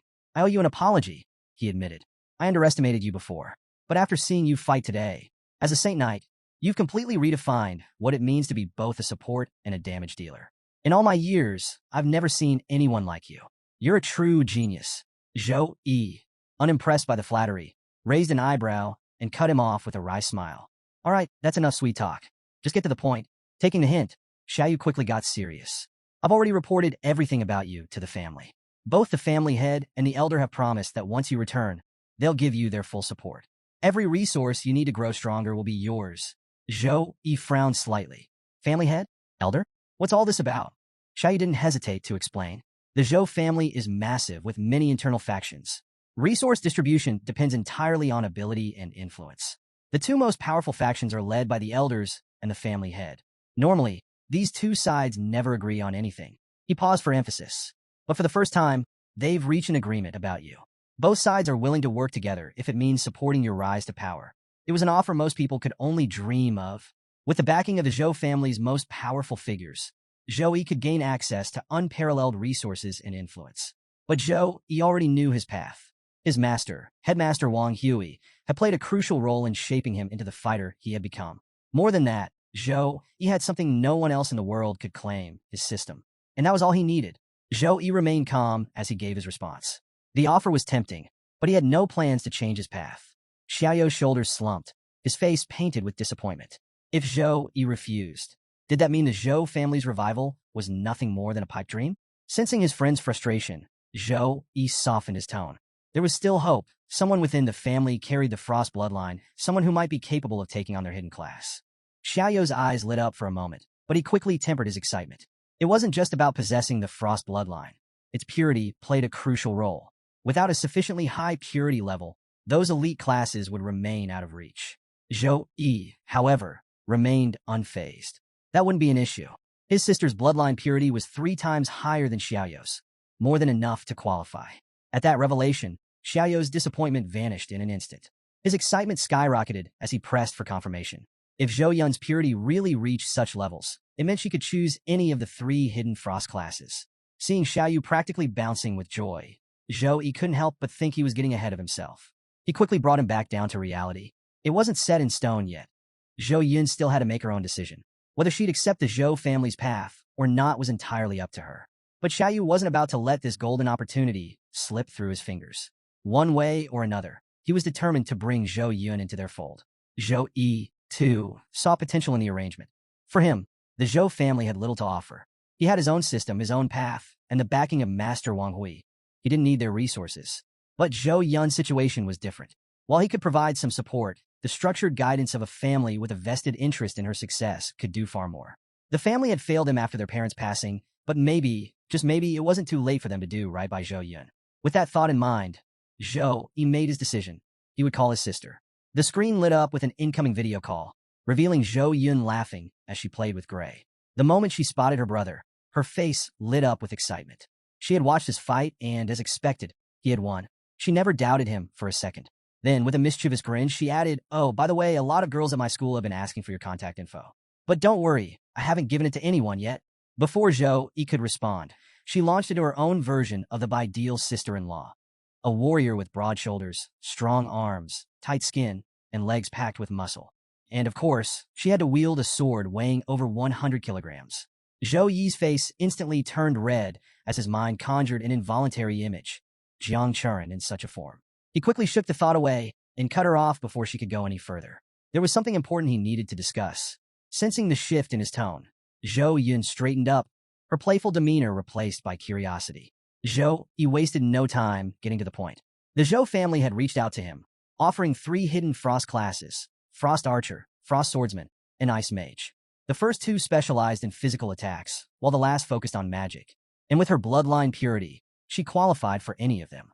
Without hesitation, Zhou Yun made her choice: Ice Mage. She had always wanted to specialize in ice element magic, and this was the perfect opportunity. Zhou Yi nodded, satisfied with her decision, but there was something else she needed to consider. Accepting the Zhou family's cultivation plan meant committing to years of training in their territory, at least 3 to 4 years. She needed to think carefully before agreeing. But Zhou Yun didn't waver. If her brother was getting stronger, then so would she. She wasn't about to fall behind. More than that, she felt a sense of relief. With the Zhou family's resources, she wouldn't have to rely on Zhou Yi alone. She wouldn't be a burden. Zhou Yi smiled at her determination. That settled it. Once he wrapped up his matters, he would personally escort her to the Tianlan district to finalize everything. With that, the call ended. Meanwhile, excitement buzzed through the arena as the 4th round of the National Freshman Exchange competition began. A live monitor drone hovered above, announcing the stakes. This round would determine the top 8 contenders who would advance to the next stage. The tension in the air was palpable. The real battle was about to begin. As the crowd held its breath, the drone unveiled the rewards for the quarterfinalists. The first prize alone sent a wave of shock through the audience. An S+ grade mana potion. Gasps rippled across the stadium. Even the contestants couldn't hide their surprise. This rare potion was practically a treasure, essential for those with tertiary awakened classes. For most, it was an unimaginable prize. Among the spectators, Jiang Churen turned to Zhou Yi, eyes wide with disbelief. Last year's champion had only received an S-grade mana potion. This was a whole level higher. Zhou Yi, however, remained unfazed. The reasoning was clear. They had entered the 3rd level of war preparation, and the Alliance needed to foster stronger talents. That explained the unusually generous rewards. Jiang Churen nodded in understanding, just as the announcer continued. Semi-finalists would receive an S-grade resource, and the ultimate champion of the individual matches would walk away with something even more incredible: a custom-made legendary-grade weapon, personally forged by Master Qi Jun of the Class Alliance. The moment the image of the weapon appeared on the screen, the stadium erupted with excitement. This was the pinnacle of human craftsmanship, the highest grade weapon forged by mortal hands. The sight alone sent adrenaline surging through the contestants. Every single one of them was now locked in, determined to fight for the championship. With the announcements concluded, it was time for battle. One by one, the competitors stepped into the arena, each ready to prove their worth. Zhang Churen entered confidently, flashing Zhou Yi a bright smile before heading to her match. "Brother Zhou Yi, cheer for me?" He nodded in response, watching as she made her way forward. Then, shortly after, it was his turn. Stepping into the battlefield, Zhou Yi found himself facing a knight who carried himself with unmistakable confidence. The opponent smirked, raising his sword. He acknowledged Zhou Yi's strength, but made it clear he wasn't someone to be underestimated. Unlike most fighters who balanced their stats, this knight had funneled everything into raw power. He lived by one belief: strength alone was enough to crush anyone. And now he was ready to prove it. The match began. Without hesitation, Zhou Yi pulled out his hammer and charged straight at the knight Chang. Seeing him rush forward, Chang smirked and raised his sword. He welcomed the challenge. "Come on, Zhou Yi. Let's see if you can handle me head on." The moment they clashed, the force of the impact sent dust exploding into the air, momentarily blinding the audience. For a brief moment, silence fell over the arena. Then, as the dust began to settle, the outcome became clear. Zhou Yi's hammer had struck Chang square in the stomach, sending him flying across the battlefield. Chang's body slammed into the protective shield of the arena before collapsing to the ground. He groaned, struggling to process what had just happened. He had poured everything into his strength. How could someone overpower him so effortlessly? Zhou Yi stood calmly, his hammer resting casually at his side, his expression unreadable. "You're strong, and you take great pride in that," he said, amusement flickering in his voice. Chang, now on his knees, looked up at Zhou Yi with a mix of awe and humiliation. In just one strike, Zhou Yi had shattered his confidence and exposed the overwhelming gap between them. The crowd sat in stunned silence. Everyone knew Chang was a powerhouse, a warrior who had devoted every stat point to raw strength. And yet, Zhou Yi had taken him down in an instant. Whispers spread through the arena. Some even speculated that Zhou Yi might be cheating. How else could he overpower such a brute force opponent so easily? Among the shocked spectators were Chang's teammates. They stared in disbelief, struggling to comprehend what they had just witnessed. Their calculations made no sense. Chang had gone into the match fully buffed, with a strength stat of 370. Yet Zhou Yi had dominated him so decisively that it could only mean one thing. His strength had to be at least 450. From the stands, the housemaster of Manhwa University observed quietly, analyzing the battle. Zhou Yi's sheer power was undeniable, but there was something else at play, a combination of intelligence and overwhelming strength. He turned to one of his top fighters, Wei He. "Do you think you can defeat him?" Wei He hesitated, then answered honestly, "I'm not sure, but I'll do my best." Back in the arena, Chang stirred. Despite the crushing defeat, he wasn't ready to back down. Summoning every ounce of willpower, he forced himself to his feet. His voice rang out through the stadium. "A knight prefers to die standing and never accepts defeat by kneeling." Zhou Yi's lips curled into a faint smile. That kind of determination, he could respect that. But Chang wasn't done. Fueled by sheer grit, he charged forward, throwing a full-force punch straight at Zhou Yi. Zhou Yi didn't even flinch. With a single, decisive swing, his hammer struck Chang's stomach once more. The impact sent him crashing into the ground again. Still, Chang refused to give up. Just as he tried to push himself up for another round, a voice from the sidelines rang out. "We surrender." One of Chang's teammates had made the call. The match was officially over. The announcer's voice boomed across the arena, declaring Zhou Yi's victory. Manhwa University had conceded. As Zhou Yi walked off the battlefield, the once stunned audience erupted into thunderous cheers. His name echoed through the stadium, chanted with excitement. The crowd had just witnessed something incredible, an absolute display of dominance. Zhou Yi had arrived, and everyone knew it. As the dust settled, a nurse rushed onto the field to tend to Kang's injuries. With a frustrated sigh, she examined his condition, already expecting complications. Zhou Yi's holy light always left lingering energy that made healing difficult, slowing down recovery for anyone who had the misfortune of facing him. Despite the added challenge, the medical team worked swiftly. After all, dealing with the aftermath of powerhouse fighters like Zhou Yi was just another part of the job. The following day, Zhou Yi's team stood before their housemaster, who couldn't hide his pride. 2 students from Sukong University had secured spots in the quarterfinals, surpassing expectations. As he addressed the team, he began acknowledging each member's performance. First up was Song Xiaolan. He praised her efforts but remained realistic. While her chances of making it to the semifinals were slim, he encouraged her to give it her all. With a determined nod, she acknowledged his words. Then came Jiang Churin, who looked visibly down. The housemaster, noticing her disappointment, spoke with a gentler tone. She had the potential to make it to the quarterfinals, but luck wasn't on her side. She had to face Weah, a likely tournament champion. It was a tough draw, and she hadn't been able to advance. However, there was still hope. 2 spots in the next round would be given to selected competitors from the losing bracket. If she stayed prepared, she still had a shot. Finally, the housemaster turned to Joey with absolute confidence. I have no doubt you'll take first place in the individual matches, he declared. Joey, unfazed, grinned. He was just as sure of his victory. Shifting the discussion, the housemaster brought up the upcoming group match against regular high school.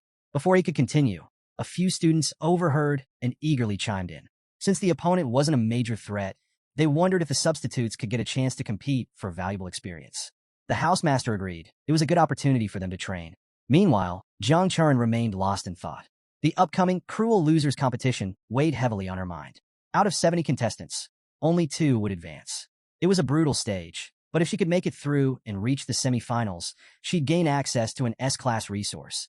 An incredibly rare opportunity, even for someone from the powerful Jiang family. If she could secure it, her strength would skyrocket. Her thoughts were interrupted when the housemaster turned back to Joey. His power was no longer a secret. Everyone knew he could single-handedly dominate regular high school. However, this match wasn't about him. It was about helping his teammates grow. He was instructed to stay on guard, but not to intervene unless absolutely necessary. Joey understood and agreed. Tomorrow's match wasn't about proving himself. It was about preparing his team for what was to come. As the group discussed their upcoming matches, a sudden commotion near the door drew their attention. A group of girls had caught sight of Joey through the open doorway, and without hesitation, they rushed inside, their faces glowing with excitement. Joey, you're so handsome, one of them squealed, while the others eagerly chimed in with similar praises.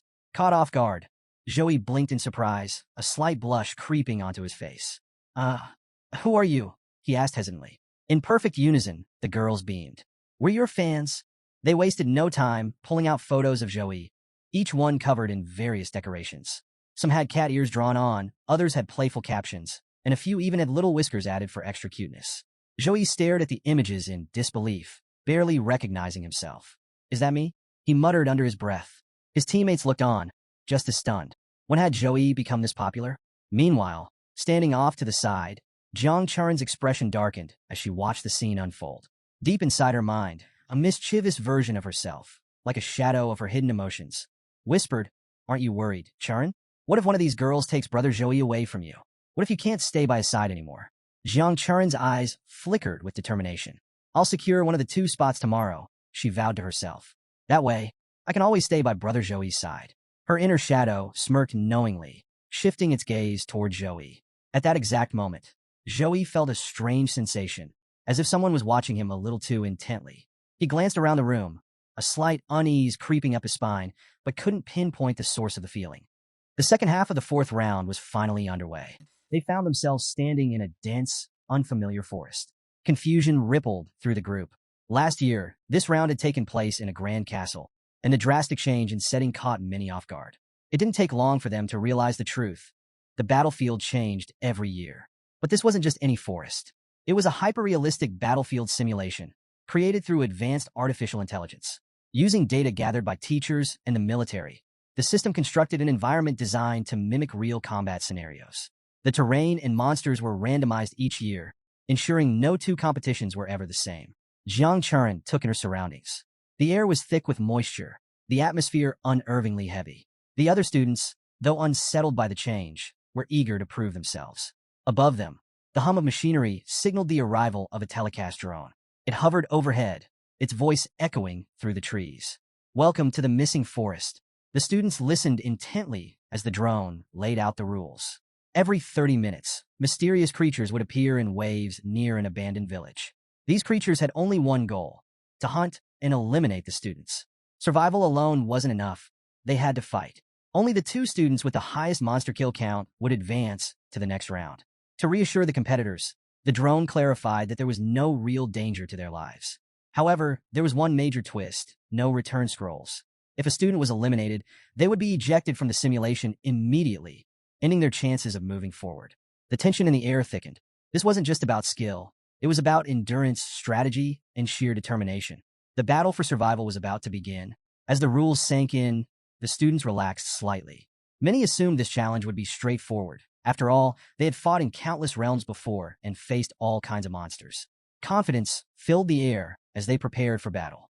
Jiang Churin, however, remained on edge. She stood among the group, her sharp gaze scanning the dense forest. The unpredictability of the creatures unsettled her. Randomized, unknown monsters meant unforeseen dangers. This could get complicated, she thought, tightening her grip. The tension escalated as the announcement for the first wave echoed through the forest. Weapons were drawn, senses sharpened. Everyone braced for combat. But then nothing. Minutes passed, and yet no monsters appeared. Confused murmurs spread through the group. Students exchanged puzzled glances, shifting uneasily. "Where are they?" someone muttered, scanning the treetops. Then a student suddenly spoke up. "Why am I itching?" he asked, scratching his arms. Another voice followed. "Me too. It's all over." More students started fidgeting, scratching frantically at their skin. What had started as a minor irritation turned into full-blown panic as they realized something was wrong. Jiang Charin turned toward the commotion, and what she saw made her stomach drop.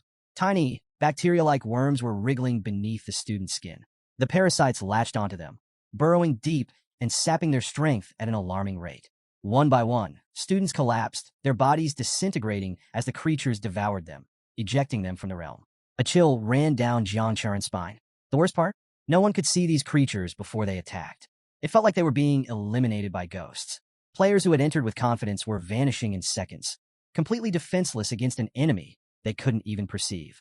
Determined not to share their fate, Jiang Charin pushed deeper into the forest alongside the remaining students, all of them desperate to survive and secure a spot in the next round.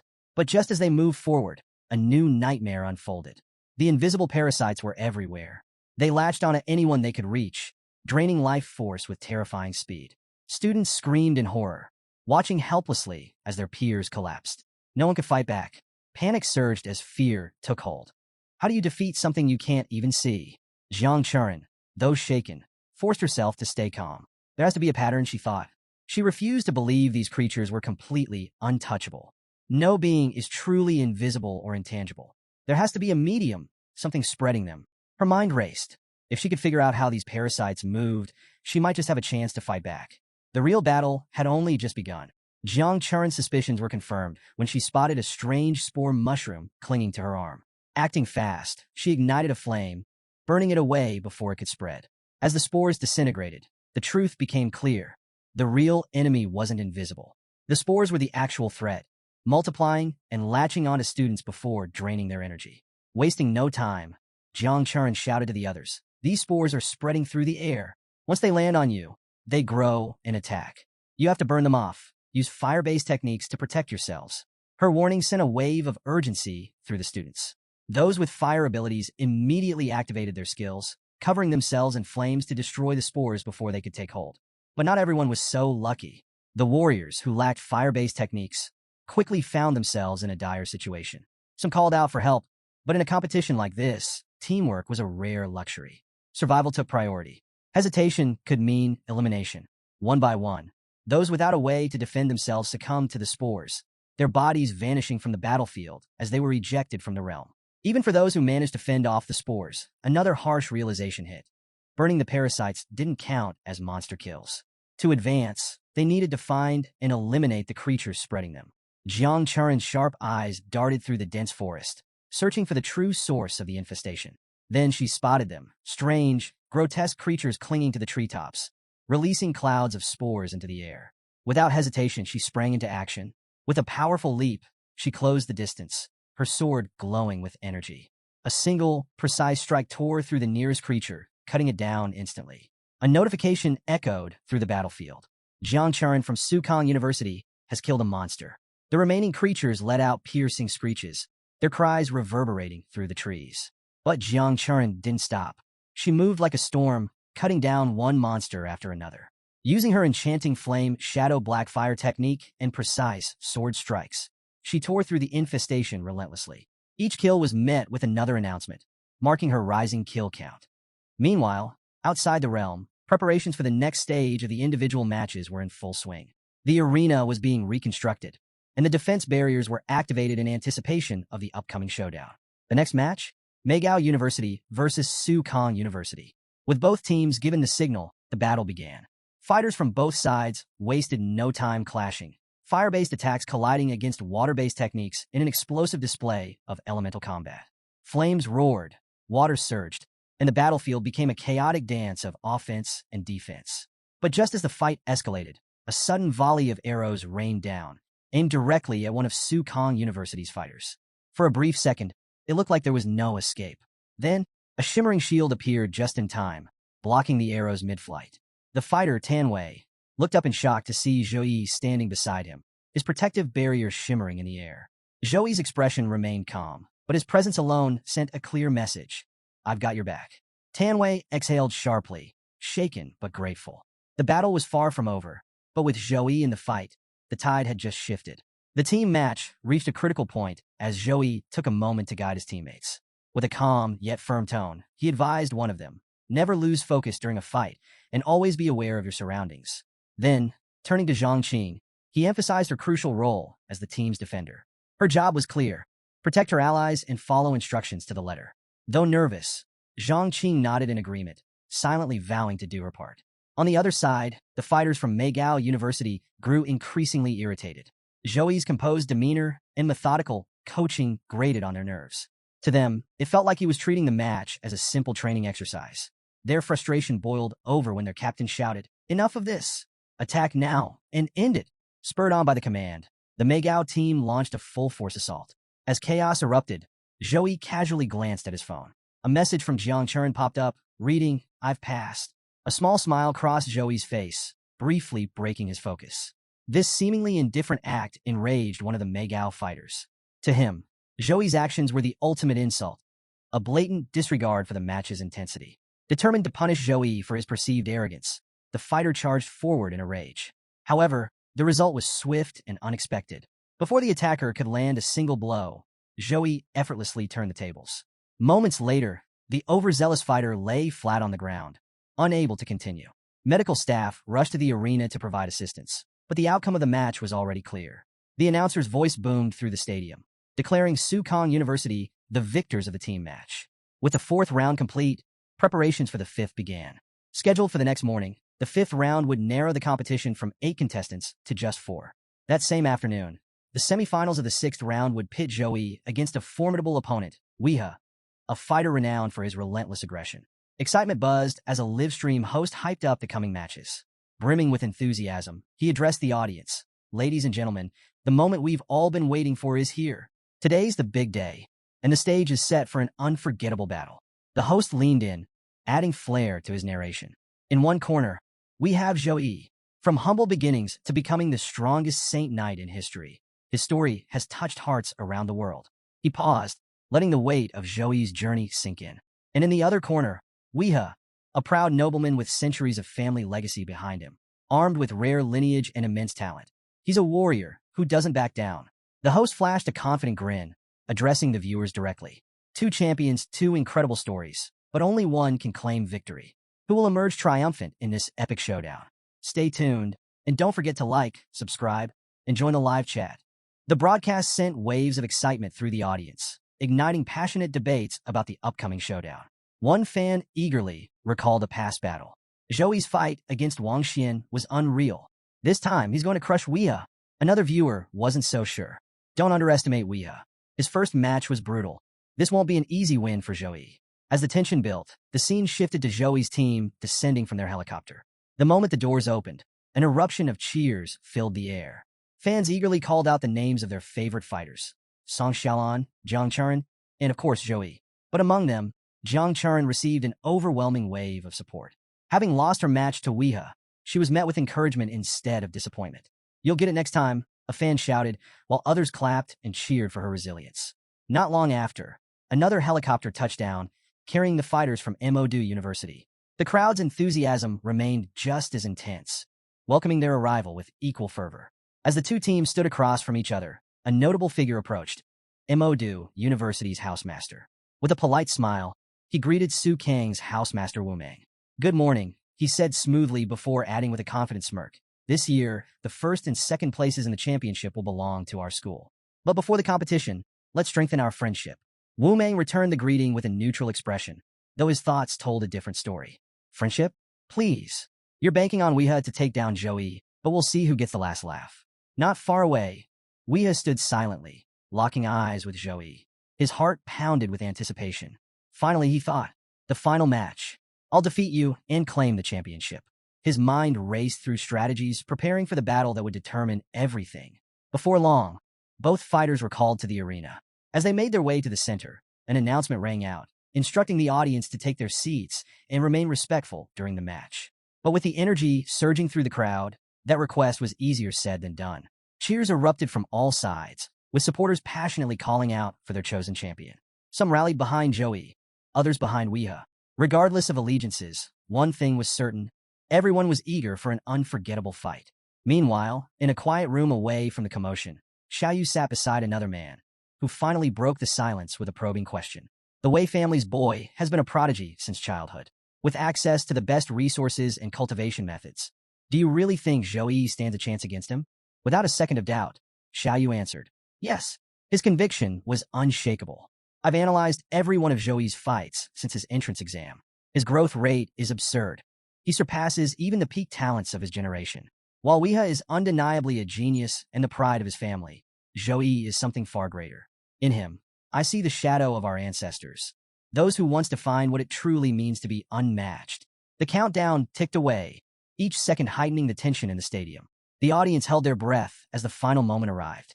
Then, with a booming voice, the announcer declared, begin the match. The instant the battle commenced, Weeha wasted no time. He surged forward, his sword poised for a deadly strike.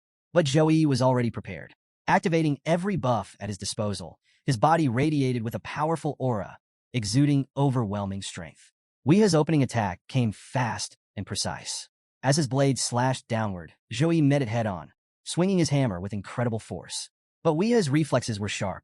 Anticipating the counter, he swiftly adjusted his movement, dodging the hammer's crushing blow before landing a short distance away. Wasting no time, he activated Berserk Mode.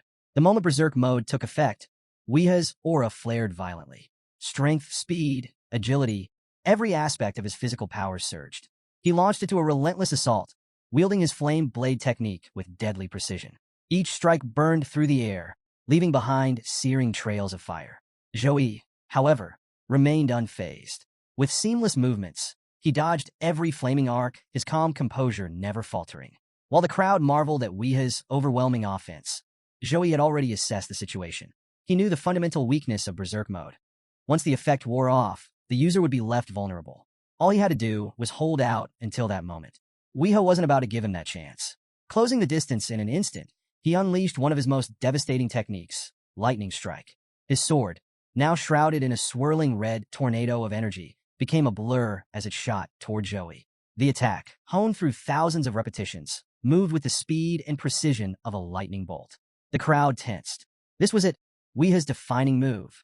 At level 9, its power was enough to carve through even the toughest defenses. As the blade raced toward Zhou, anticipation gripped the arena. Then came the counter. Zhou swung his hammer, activating Air Smash. The moment the two forces collided, a thunderous shockwave erupted, shaking the entire battlefield. The sheer impact of the clash sent cracks spidering across the arena floor. Weeha's confidence wavered. His lightning strike, a technique he had mastered to near perfection, had been stopped dead in its tracks. He gritted his teeth, gripping his weapon tightly as pain shot through his hands. Blood seeped from his fingertips, the strain of the clash taking its toll. And Zhou wasn't done. Feeling the shift in momentum, he pressed forward, adding even more force to his hammer. Weeha staggered backward, struggling to keep his footing. The match was only beginning, but already, the balance of power was tipping. Weeha staggered but refused to back down. His determination was unshaken. Yet Zhou showed no signs of relenting. Without hesitation, Zhou activated level 9 Holy Cross, summoning a radiant cross of light that bathed the entire arena in a brilliant glow. Despite his exhaustion, Weeha smirked. He had seen this move before and had been expecting it. In response, he unleashed fighting rage. A crimson aura surged around him, forming a protective armor that magnified his strength. The air between them crackled with raw energy, an intensity that sent a wave of excitement through the spectators. Zhou's divine lightning clashed fiercely with Weeha's blazing aura, turning the battlefield into a chaotic spectacle of light and force. Watching from the sidelines, The housemaster of the university wiped the sweat from his brow. He had been certain of Wea's victory before the match started. Now, with Joey's power still climbing, that confidence was quickly unraveling. Joey had already analyzed Wea's S-grade talent, a formidable ability that enhanced all 4 of his core stats while reducing incoming damage by a staggering 80%. However, there was a catch. Once the ability wore off, Weha would suffer every ounce of damage he had accumulated. The sheer risk and power of this technique made him a terrifying opponent. As soon as Weha activated his buffs, his speed skyrocketed. In the blink of an eye, he closed the gap, launching an all-out offensive. Joey immediately caught on. Weha wasn't planning to drag this battle out. He wanted to finish it now. Their clash reached a fever pitch, each exchange more explosive than the last. Weha, now in full berserk mode, fought like an unstoppable force, forcing Joey to meet him head-on with razor-sharp counters. Every impact sent shockwaves through the stadium, rattling the stands as dust and sparks filled the air. The sheer speed of their movements left the audience struggling to keep up. Some spectators murmured in confusion. Why is Joey fighting him head-on? If he just stalls for 2 minutes, Wea's talent will backfire and take him out. Others remained firm in their faith. Joey wouldn't fight like this without a reason. Just wait, he's got a plan. And they were right. As the battle raged on, Joey's strategy finally came to light. After a rapid exchange, he suddenly summoned the Spear of Victory. A blinding spear of lightning materialized behind him before launching forward at incredible speed. Weha, instead of dodging, charged straight at it. A confident laugh escaped him as he bellowed. That move is useless against me. The spear struck its mark, but as expected, Weha barely flinched. With his talents still shielding him, the attack had little effect, at least for now. Joey remained unfazed, his expression calm and composed. Save your laughter, he said coolly. The match isn't over yet.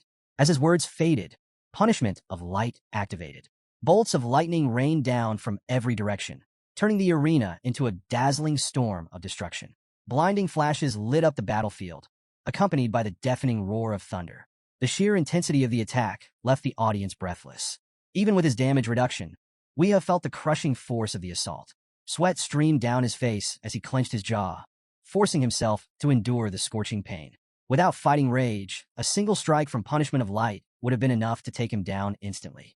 But amid the chaos, he saw an opportunity. The attack had a brief cooldown between strikes, just enough of a gap for him to counterattack. Gritting his teeth, he prepared to charge forward. Then, another bolt of lightning struck. Wea's body seized up in shock.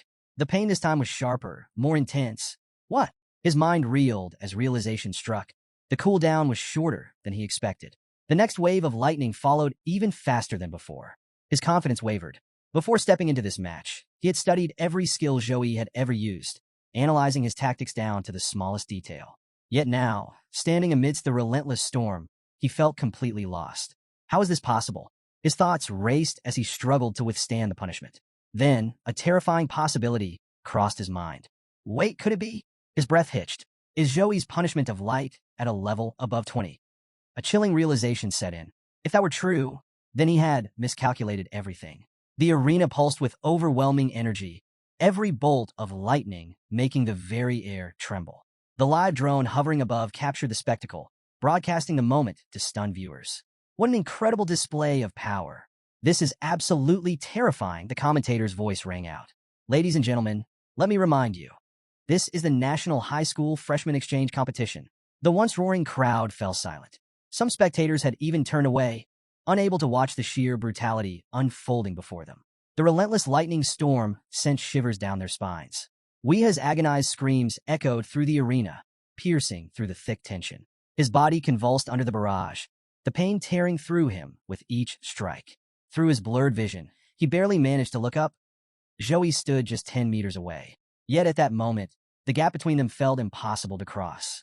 Wea had never felt this small before, like an insect caught in a storm, like a worm beneath the heel of a giant. The sheer force of Joey's power shook Wea to his core. He refused to accept it. Frustration and desperation swirled within him, pushing him toward his final option, his hidden technique. Fueled by rage at his inability to land a decisive blow, Wea unleashed his ultimate skill. A crimson spiritual sword materialized in midair, then another, and another.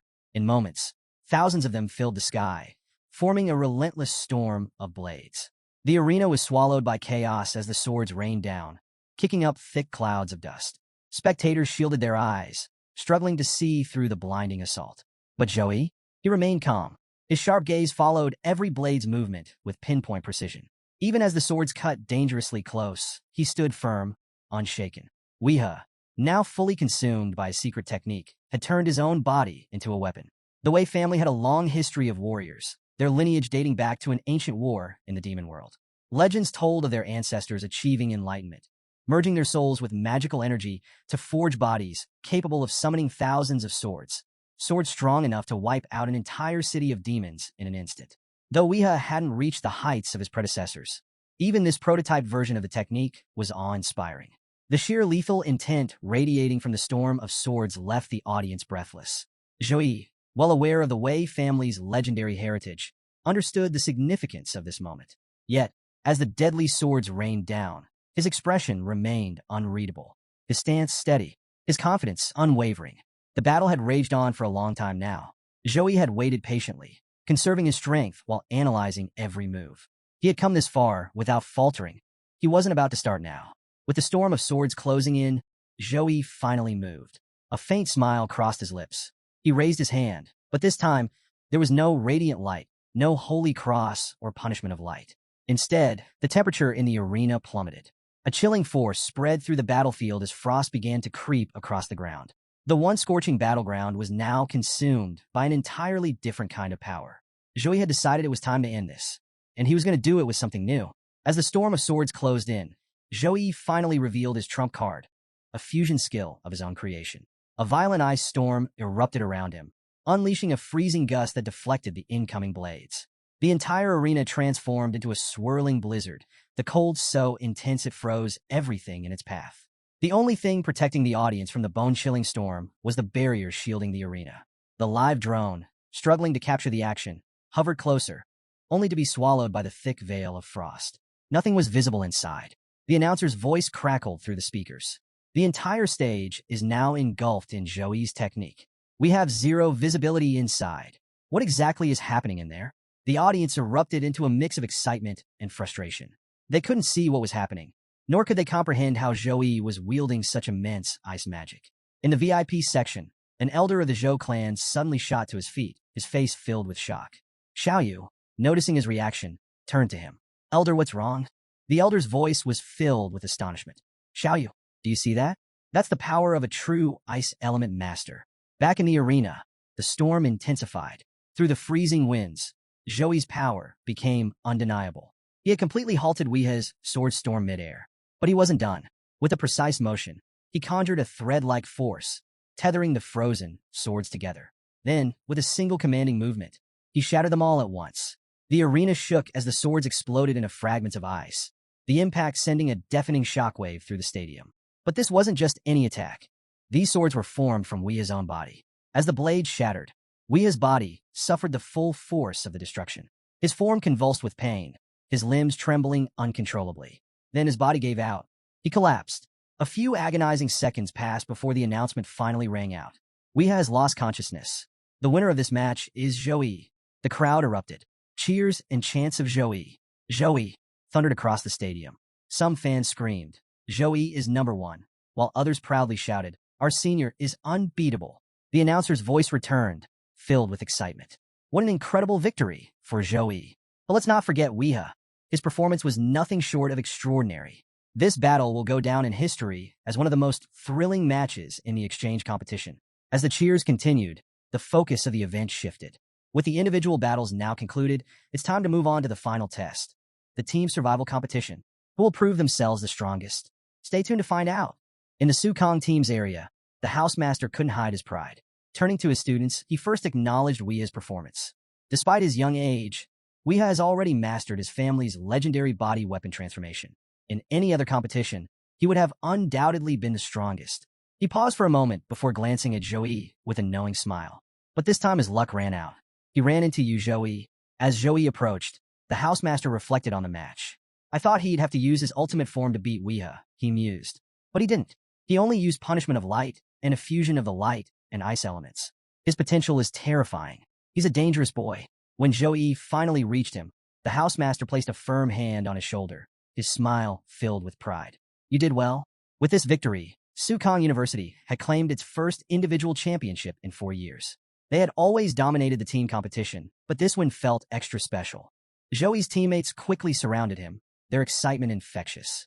They praised him for his incredible performance, already looking ahead to their next challenge. The team match against Modu University in 2 days. With Weha injured and no other major threats in sight, confidence surged through the team. There's no one left to stop us now. The group agreed. Victory seemed inevitable. After a quick strategy discussion, they decided to relax for the evening. Someone suggested a trip to Qingjing City's famous food street, and the idea was an instant hit. The food street was a paradise for food lovers, a lively, bustling avenue filled with mouth-watering aromas and endless culinary delights. Vendors enthusiastically promoted their dishes, each one more exotic than the last. Some stalls boasted dragon meat skewers, others offered wolf king blood jelly, and there were countless bizarre yet tempting options that drew curious glances. Zhou and his teammates strolled through the colorful chaos, food in hand, marveling at the sheer variety. As they explored, a group of boys nearby suddenly noticed Jiang Charan. One of them, clearly captivated by her beauty, took a deep breath and started walking toward her. His friend grabbed his arm. "Where are you going?" The boy didn't hesitate. "Look at her. You don't meet someone this stunning every day. If I don't take this chance, I'll regret it forever." His friend sighed. She already has a partner. Undeterred, the boy shrugged off his friend's warning. "So what? He won't make her happy like I can." But before he could take another step, Zhou turned toward them. His expression darkened, his eyes blazing with an intensity that sent a chill down their spines. The sheer weight of his glare alone was enough to root them in place. The boys froze. Suddenly, this didn't seem like such a great idea. One of them nervously muttered, "Let's not. This isn't our style." And just like that, they turned on their heels and disappeared into the crowd, leaving Zhou and Jiang Charan in peace. With that brief interruption out of the way, the group continued exploring the legendary food street. Spanning 6 interconnected blocks, it was massive. Despite walking for ages, they had barely scratched the surface. Eventually, exhaustion started setting in, and they decided to take a break. Just then, someone had an idea. "Let's leave Jiang Charan and Zhou alone for a while."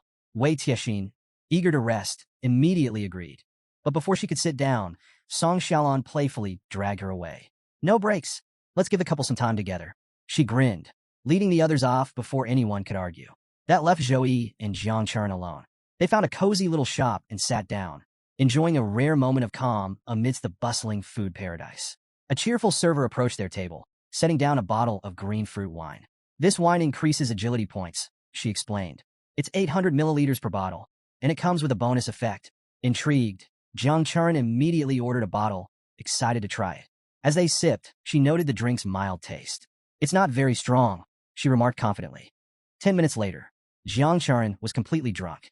Swaying unsteadily, she blinked in confusion and giggled. "Brother Zhou, why are there 2 of you? No 3-4? Zhou stared at her in amused disbelief. "You got drunk that fast?" he asked, shaking his head. What they didn't know was that Qingjing City's wine was special. Even the weakest drinks contained unique properties that could intoxicate even high-level individuals. And Jiang Charan? She was already at level 19. As she wobbled in her seat, Zhou sighed and stood up. "It's getting late, and no one has come back yet. Let's go find them." Jiang Charan pouted, refusing to move. "No, let's wait a little longer." Before Zhou could argue, an unfamiliar girl suddenly appeared. Casually, she placed her hand on his shoulder, flashing a charming smile. "Brother, my glass is empty. Can you buy me a drink?" Zhou barely spared her a glance before motioning toward their table. "There's still some of this left. It's good quality." The girl's smile widened. Amused, she let out a playful laugh. "You're interesting," she purred. "You've made me happy. Why don't we find a quiet place to continue chatting?" Jiang Charan sat nearby, watching the scene unfold with growing tension. Her expression darkened, her hands tightening into fists as frustration and embarrassment flooded through her. But when she saw the girl leaning in even closer to Zhou, something inside her snapped. Without a second thought, Jiang Charan shot up from her seat, her face flushed with anger. Striding over, she forcefully shoved the girl away from Zhou. The girl staggered back, but quickly recovered, flashing a sly smile as she leaned toward Jiang Charan. Her voice dripped with amusement as she whispered, "You're getting worked up for nothing. Just look at yourself. Anyone can see you're not his girlfriend. So why step in and ruin someone else's fate with him?" She knew exactly who Zhou was, the strongest freshman with a growing reputation. And she also knew about Jiang Charan's close ties to him. Like many others, she assumed they were a couple, though their feelings for each other seemed far from sorted out. That uncertainty was all she needed to make her move. Playing her next card, the girl smiled sweetly and activated a charm ability. a subtle but potent spell designed to stir emotions. With calculated innocence, she turned to Zhou Yi and spoke softly. I'm only telling the truth. Wouldn't you like to come with me instead? Jiang Charan stood frozen, a storm of jealousy raging within her. Her nails dug into her palms as she watched helplessly, feeling as if she was losing control of the moment. But then, Zhou Yi moved, calmly peeling the girl's hand off him. He turned and walked straight to Jiang Charan, taking her hand in his own. His voice was steady, unwavering. It doesn't matter to me if Jiang Charan is blocking my luck with her love. Then, glancing back at the stunned girl, he smirked. Besides, you're pretty ordinary. I doubt you'd even make it onto my list. The girl's jaw nearly hit the floor. Did he just call me ordinary? She muttered in shock, struggling to process the blunt rejection. But Zhou, he had already moved on. Hand in hand, he led Jiang Charan away through the bustling crowd. She followed in silence, her heart pounding. Not from anger this time, but from something far more overwhelming. Then suddenly she stopped in her tracks. Taking a deep breath, she looked up at Zhou Yi, her voice trembling. Zhou Yi, I like you. Zhou Yi froze mid-step. His grip on her hand tightened slightly as he turned to face her, his expression caught between surprise and disbelief. Jiang Charan, still slightly tipsy and visibly nervous, took a shaky breath before continuing. I've liked you for a long time. I know I shouldn't have said this before the match, but before she could finish, something inside her shifted. Her succubus personality surfaced, speaking with bold confidence. I hate seeing other girls around you, it declared. Whenever they get too close, I feel like wiping them out. Jiang Charan's true self fell silent, overwhelmed by the sudden outburst. Then, without warning, she threw her arms around Zhou Yi, holding him tightly. In the middle of the lively street, she shouted, "Can I be your girlfriend?" Before anyone could react, her energy gave out, and she collapsed into Zhou Yi's arms, completely unconscious. Just then, their teammates returned from the food stalls, chatting and laughing, until they caught sight of the scene. They froze in place, their jaws dropping as they took in the sight of Jiang Charan clinging to Zhou Yi while he stood there, stiff as a statue. The awkward tension in the air made it clear they had definitely walked in at the wrong time. The next morning, Jiang Charan was jolted awake by the blaring sound of her alarm. Sitting up groggily, she rubbed her temples, trying to shake off the drowsiness. But then, the memories of the previous night came rushing back. Her face instantly turned crimson. Summoning all her courage, she hesitantly made her way downstairs, where the entire team was gathered around the breakfast table. She lingered at the edge of the room, unsure of how to face them. But before she could retreat, the housemaster, Wu Meng, spotted her and greeted her warmly. You're finally awake. You really slept in today. Come have some breakfast. The others looked up and smiled at her, as if nothing had happened. Their casual attitudes made her second-guess everything. Had she imagined it all? Was it just a drunken dream? The scene shifted back to the night before, to the moment Jiang Charan had fainted in Zhou Yi's arms.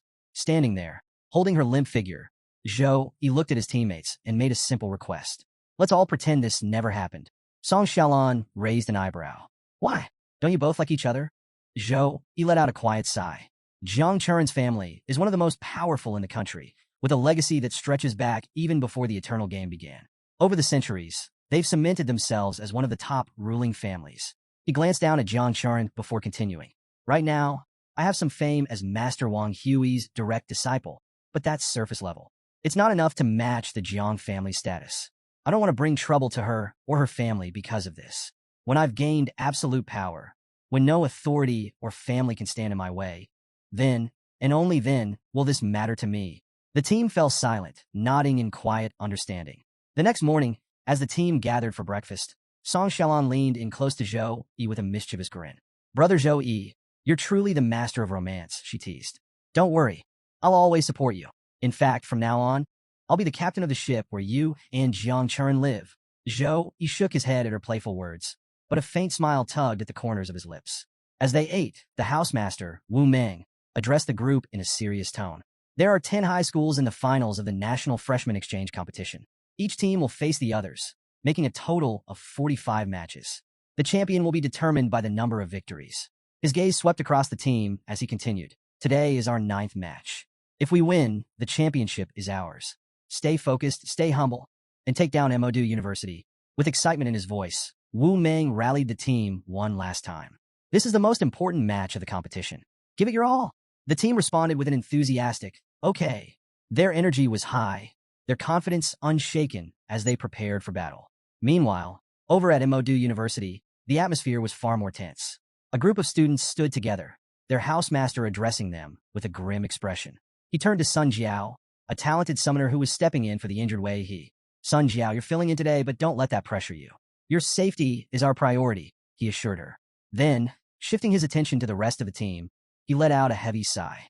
I can only encourage you with words, but we all know the reality. With Wei He still recovering, our team has taken a serious hit. And with Zhou Yi on the other side, his words trailed off for a moment before he continued, his voice more somber. Zhou Yi isn't just an ordinary all-rounder. Even if we combine the strength of every freshman here, we wouldn't be able to match him.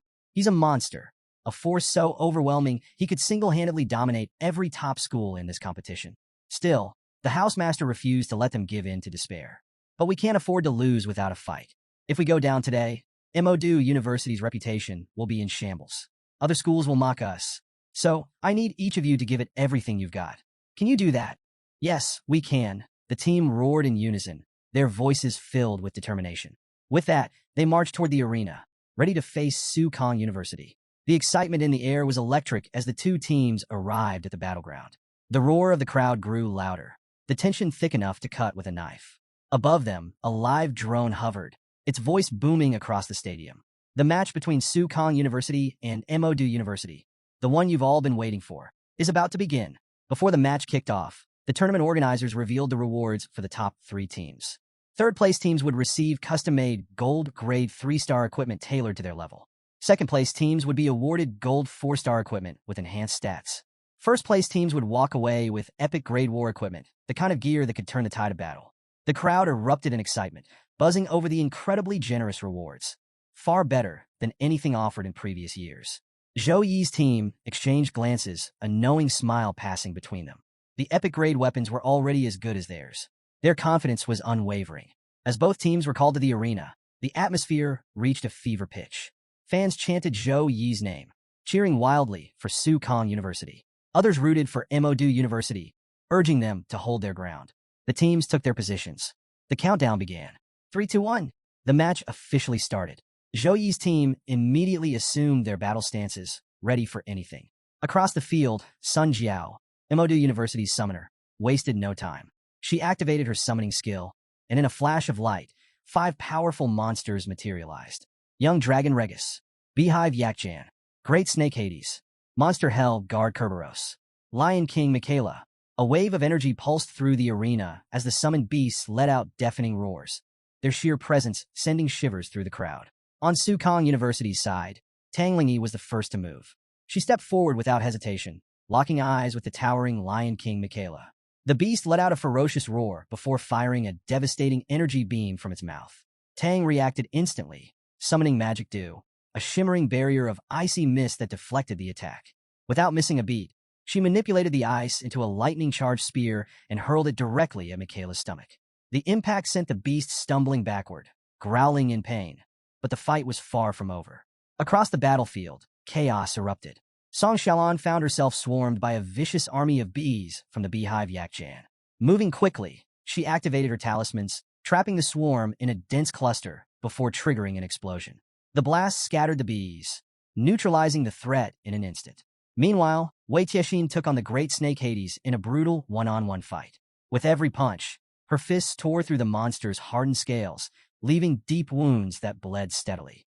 Zhang Chuan was locked in combat with Hell Guard Kerberos, her sword flashing as she delivered precise slashes. Her relentless strikes cut through the beast's thick hide, drawing more and more damage with each attack. As his team fought fiercely, Zhou Yi moved effortlessly through the battlefield, dodging attacks from multiple Manhwa University fighters. No matter how hard they tried, they couldn't land a single hit on him. But Zhou Yi wasn't focused on his own opponents. Instead, his sharp gaze analyzed his teammates. They're improving rapidly, he thought, a sense of pride swelling in his chest. The intensity of real battle had pushed them beyond their limits. Their teamwork was smoother, their reflexes sharper. Compared to their last fight, they had improved by at least 30%. The match was only beginning, but one thing was already clear. Sukong University wasn't going down today. Zhou Yi's swift and confident movements didn't go unnoticed. The Manhwa University fighters assigned to protect Sun Jiao watched in shock. He was moving too fast, too effortlessly. But before they could react, he was already upon them. With a single, devastating swing of his hammer, he sent them flying across the battlefield. Now his focus shifted to Sun Jiao. Advancing toward her, he raised his hammer, ready to strike. But just as the blow was about to land, Sun Jiao's eyes snapped open. Her gaze was no longer human. A surge of beastly energy radiated from her glowing pupils, filling the air with an eerie pressure. At that exact moment, a massive black portal tore open in front of her. Sun Jiao winced in pain, her face twisting as if the portal had appeared against her will. From within the swirling darkness, a towering, flame-covered baboon-like monster emerged. The moment it stepped onto the battlefield, it reached out and caught Zhou Yi's hammer with one hand. Its massive fingers alone were bigger than the hammer's head. The sheer force of its grip sent shockwaves rippling through the arena. Then it roared. The deafening scream shook the entire stadium, a monstrous sound that sent chills down the spines of everyone watching. Zhou Yi braced himself, digging in his heels as he pushed back with all his strength. But the pressure was overwhelming. The sheer crushing force from the baboon's grip made the strain visible in his stance. Meanwhile, Sun Jiao's expression turned to pure horror. Her skin paled as she realized the truth. She had no control over the creature she had summoned. The flame baboon slowly turned its menacing, fiery gaze toward her. Panicked, Sun Jiao desperately tried to summon another monster to help, only for the baboon to react instantly. It casually reached out, grabbed the great snake Hades by the neck, and crushed it with terrifying ease. The snake's head was obliterated in an instant, its massive body collapsing lifelessly to the ground. The baboon stepped closer to Sun Jiao, its deep, rumbling voice filled with menace. "Don't play tricks with me." Its burning eyes locked onto hers. "Why have you summoned me?" Sun Jiao stammered, her voice trembling. Defeat him.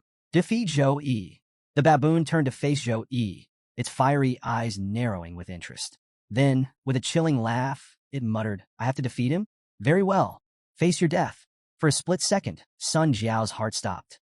Wait, did it mean her? No, not me. Him. "Kill Zhou Yi," she screamed, panic overtaking her. The flame baboon let out another ear-splitting roar before launching itself toward Zhou Yi's team. Its sheer presence was enough to make the entire arena feel like it had dropped into a pit of fire. Its first target? Tang Lingyi. Standing firm, Tang activated Water Shield, a powerful defensive skill that had withstood relentless attacks during her individual matches. But the moment the baboon slashed at it, the shield shattered instantly under the sheer force of its claws. Song Xiaolan reacted next, swiftly throwing a barrage of exploding talismans at the beast. Each one detonated on impact, sending fiery bursts across its body. But when the smoke cleared, not one single scratch. Song's heart pounded. This thing was on a completely different level. Water Shield was an A-grade defensive skill, strong enough to endure the relentless strikes of Qingjing University's top assassin when pushed to level 8. But now, it hadn't even lasted one single attack from the flame baboon. Tang Lingyi stared in disbelief. This thing is on an entirely different level. Meanwhile, Song Xiaolan's talismans proved just as ineffective. Every explosion, every seal, not a single scratch. The baboon stood completely unscathed, its fiery aura growing stronger with each passing second, as if it was feeding off the battle itself. The monster didn't slow down. It charged forward, its relentless assault continuing without hesitation. Desperate to buy time, Wei Tiexin activated her strongest protection shield, reinforced by her own power. But the flame baboon leaped into the air, bringing its massive fist crashing down onto the shield with a force that sent shockwaves rippling through the arena. Visible fractures spread across the barrier.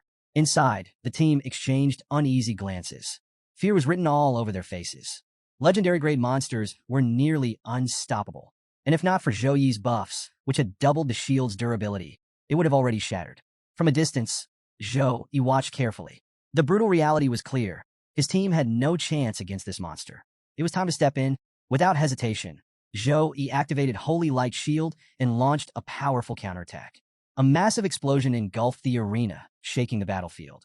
But when the dust settled, the flame baboon stood there, completely unharmed. Its fiery aura burned even brighter, as if the attack had only made it stronger. Using the brief distraction, Zhou Yi turned to his team, his voice firm. "Leave the match. Get out of the ring now." His teammates hesitated, confusion flashing across their faces. "But why?" someone asked. Wei Tiexin stepped forward, concern in her voice. "Are you joking? There are no MOD University students left, just that thing, and it won't show you any mercy." Zhou Yi's gaze hardened. "Do I look like I'm joking?" His tone left no room for argument. "I have a way to defeat the flame baboon, but I can't protect all of you while I fight. If you stay, you'll only slow me down." His teammates exchanged uneasy glances, torn between trusting him and refusing to abandon him. Jiang Churen was the first to speak. "We'll be fine without your protection," she said, her voice steady. Even if we seem weak, we want to help you in any way we can. The flame baboon didn't wait. It continued its relentless assault, hammering the shield with bone-crushing force, each impact shaking the ground beneath them. Zhou-Yi stayed focused, analyzing its every movement. Then he spoke again, this time his voice cold and sharp. If you're careless against a legendary grade monster, you'll die. Even if the priest revives you, you'll lose 30% of your stats. That means for the next 3 months, you won't be able to train. Have you thought about that? Jiang Chuan flinched at his words, her resolve wavering. Sensing her hesitation, Zhou-Yi placed a hand on her head and ruffled her hair gently. I know you're all afraid. His tone softened. You think I might not be able to handle it. But if you stay, you'll only distract me. Trust me, this monster might be legendary, but it won't harm me. The crowd was electrified, their excitement reaching a fever pitch. Whispers and exclamations filled the stands as one spectator shouted, "Unbelievable. Could history repeat itself? This hasn't happened in 7 years." The buzz was all thanks to Sun Jiao's latest move, summoning a legendary grade flame baboon. Its overwhelming presence had turned the match into an unpredictable spectacle, and tension ran high. A live reporter, broadcasting the event, echoed the crowd's anticipation. Can Zhou-Yi turn this around? Or will this be the year a new champion rises? Amidst the roaring excitement, Xunling watched with a smug grin. To him, this was the moment Zhou-Yi's undefeated streak would finally come to an end. His reasoning was simple. Just like equipment, monsters were ranked in tiers: bronze, silver, gold, epic, and legendary. The same skill, when used by different grades, could have drastically different effects. For instance, a charge attack from a bronze-grade creature barely matched the strength of a low-tier human fighter. But that same skill, wielded by a legendary-grade monster, could rival the power of elite warriors ranked A-class, or even higher. On top of that, legendary-grade monsters were incredibly resilient, shrugging off damage that would obliterate lesser creatures. Even the Goblin King from Su Kang's Abyss-level realm was merely epic grade. Yet here, in a mere exchange competition, a legendary-grade beast had entered the fray. Xunling was convinced Zhou-Yi was done for. Then, just as the flame baboon roared and prepared its next devastating attack, a sudden commotion erupted from the stands. "They're forfeiting," someone shouted. Back in the ring, Zhou-Yi's team had come to a collective decision. One by one, they stepped forward, announcing their withdrawal from the match. Jiang Chuan, however, hesitated. Disappointment flickered across her face as she remained frozen in place. Zhou-Yi met her gaze, his expression calm yet firm. That silent exchange seemed to steady her, though reluctance still lingered in her eyes. Finally, she stepped forward, announcing her forfeit. At Zhou-Yi's insistence, the rest of the team followed suit, walking off the battlefield. But Jiang Chuan still lingered, as if struggling with the decision. Zhou-Yi turned to her once more, his voice unwavering. "Leave the arena." Her expression tensed, emotions warring within her. But in the end, she obeyed. Just as she reached the exit, she paused, casting one last look at him. In this fight as soon as possible. With that, she was gone. Meanwhile, the flame baboon showed no signs of slowing. Its relentless assault hammered against Zhou-Yi's protective shield, each strike more devastating than the last. Cracks spread across the barrier until, finally, with a thunderous crash, it shattered. The flame baboon, its face twisted in fury, charged straight at Zhou-Yi, ready to strike. But just as it closed the distance, a brilliant golden light exploded across the arena. The sheer force of it shattered the ground beneath them, sending shockwaves rippling through the stands. The spectators watched in stunned silence. Then, drops of blood splattered onto the wrecked arena floor. It wasn't Zhou-Yi's blood. One of the baboon's massive hands had been severed. Staring at the stump where his palm had once been, the beast froze in shock, unable to process what had just happened. Confusion turned to rage as its burning gaze locked onto Zhou-Yi, who now stood bathed in golden light, his presence radiating overwhelming power. Zhou-Yi had activated his ascendant form. His shimmering golden wings spread wide, crackling with golden lightning as he hovered just above the ground. The sheer force of his energy made the air itself hum with tension. He looked at the injured flame baboon, his expression calm, yet brimming with battle intent. Jiang Chuan has left the ring. My team is no longer here. Now, I can focus entirely on testing the strength of this legendary creature. With those words, Zhou-Yi raised his hammer, pointing it straight at the baboon in an unmistakable challenge. Gasps rippled through the crowd. The students from Modu University stood frozen, unable to believe their eyes. A legendary-grade monster, wounded by a single strike? It defied everything they knew. Even Sun Jiao, the summoner, was at a loss for words. One of her strongest summoned creatures had just been injured as if it were nothing. Meanwhile, the flame baboon let out a deep, guttural growl. For the first time, A hint of unease crept into its mind. As it focused on Joey, it sensed something unusual, an aura that sent a primal warning through its instincts. It was faint, but unmistakable, the presence of a supreme bloodline. A memory surfaced. His mother's warning echoed in his mind. The flame baboon are born as kings among monsters. We are a legendary clan, rulers by nature. But among the many supreme bloodlines in this world, there are those even we must respect. And now, for the first time, the baboon felt the presence of such a bloodline coming from a human. But the realization didn't shake his resolve. Instead, he scoffed internally. So what? Joey's power had to be a fluke, mere luck from merging with a powerful bloodline. If Joey were truly a force to be reckoned with, he would have ended this battle already. Determined to prove his dominance, the baboon unleashed a surge of fiery energy, sending an oppressive wave of heat across the arena. The ground cracked beneath him as his aura flared to its peak. Then something astonishing happened. Before the crowd's disbelieving eyes, the baboon's severed hand began to regenerate. Flesh, bone, and fur rapidly reformed until his palm was fully restored. A triumphant roar erupted from his throat, shaking the entire battlefield. Wasting no time, the flame baboon summoned a massive nunchaku, its surface glowing with searing flames. Spinning the weapon at terrifying speed, it unleashed a fiery whirlwind, scorching the very air around it. Joey, unfazed by the spectacle, simply smiled. Without hesitation, he activated his divine chain skill. In an instant, golden chains materialized, shooting toward the baboon like striking serpents. The flame baboon let out a fierce growl, refusing to back down. With all its might, it swung the blazing nunchaku straight at Joey, the sheer force of the attack warping the air around it. But before the weapon could reach its target, Joey's divine chains intercepted it mid-flight, stopping it dead in its tracks. The baboon roared in frustration, yanking and twisting with all its monstrous strength to break free, but the golden chains held firm, refusing to budge. While the beast struggled, Joey seized the moment. A frigid energy began swirling around him, the temperature in the arena plummeting as ice crackled to life in his hands. With a swift motion, he unleashed the attack, sending a devastating wave of icy power straight at the baboon. The impact was brutal. The flame baboon staggered backward, its massive frame pushed away by the sheer force of the frost. But before it could be completely overwhelmed, it slammed its nunchaku into the ground, anchoring itself in place. The attack had been powerful, but not enough. Joey's sharp eyes narrowed as he observed the aftermath. Despite the direct hit, the baboon remained completely unscathed. A bead of sweat rolled down Joey's forehead. He could feel it now, the toll of the battle. His stamina was draining fast, and every use of his abilities was chipping away at his remaining strength. Up in the stands, tension gripped the audience. An elder from the Zhou family watched in growing horror, his face pale, his hands trembling. Turning to Xiaoyu, his voice was urgent. "Stop this match immediately. We cannot let the future of our family be destroyed here." Xiaoyu didn't wait for another word. He bolted from his seat, rushing to find House Master Wu Meng. If it meant protecting Joey, then offending both Sukong University and Modu University was a price worth paying. Meanwhile, in the control room, a heated debate had erupted between the house masters of the three universities. House Master Chung of Sukong University turned to Wu Meng, his voice heavy with concern. "In this match now, if Joey dies here, we will lose a prodigy that could shape our nation's future." The house master of Modu University nodded in agreement.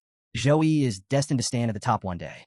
If he falls here, it will be a disaster far greater than a simple tournament loss. Rankings mean nothing compared to what's at stake. Make your decision before it's too late." The weight of their words hung in the air. The match was no longer just a competition. It was now a battle between fate and responsibility. At that moment, Xiaoyu burst into the control room, his voice laced with urgency. "Stop this match now. The Zhou family will compensate Sukong University tenfold. No, 100-fold. If you end it immediately." His desperation echoed through the tense air. The housemaster of Modu University gave a firm nod. "Wu Meng, don't overthink this. Make the call before things escalate any further." But House Master Wu Meng remained composed, his expression unreadable. "Do you think I haven't considered that?" he asked calmly. His thoughts drifted back to a past conversation with the principal of Sukong University. When Wu Meng had inquired about Joey's true strength, the principal had answered with unwavering confidence. "As long as he isn't facing a legendary grade monster above level 26, Joey will handle it with ease." Wu Meng's gaze remained locked on the arena, his mind working through the calculations. After level 20, the power gap between levels, whether human or monster, became staggering. A level 26 monster of the same grade wasn't just slightly stronger than a level 24. It was equivalent to facing 10 level 24 monsters at once. The flame baboon, though undeniably powerful, was only level 24. The challenge was immense, but Wu Meng's confidence in Zhou Yi remained firm. It's highly unlikely for Zhou Yi to lose here, he finally declared. Xiao Yu turned to him, stunned. Aren't you afraid of? Before he could finish, a violent shockwave erupted from the arena.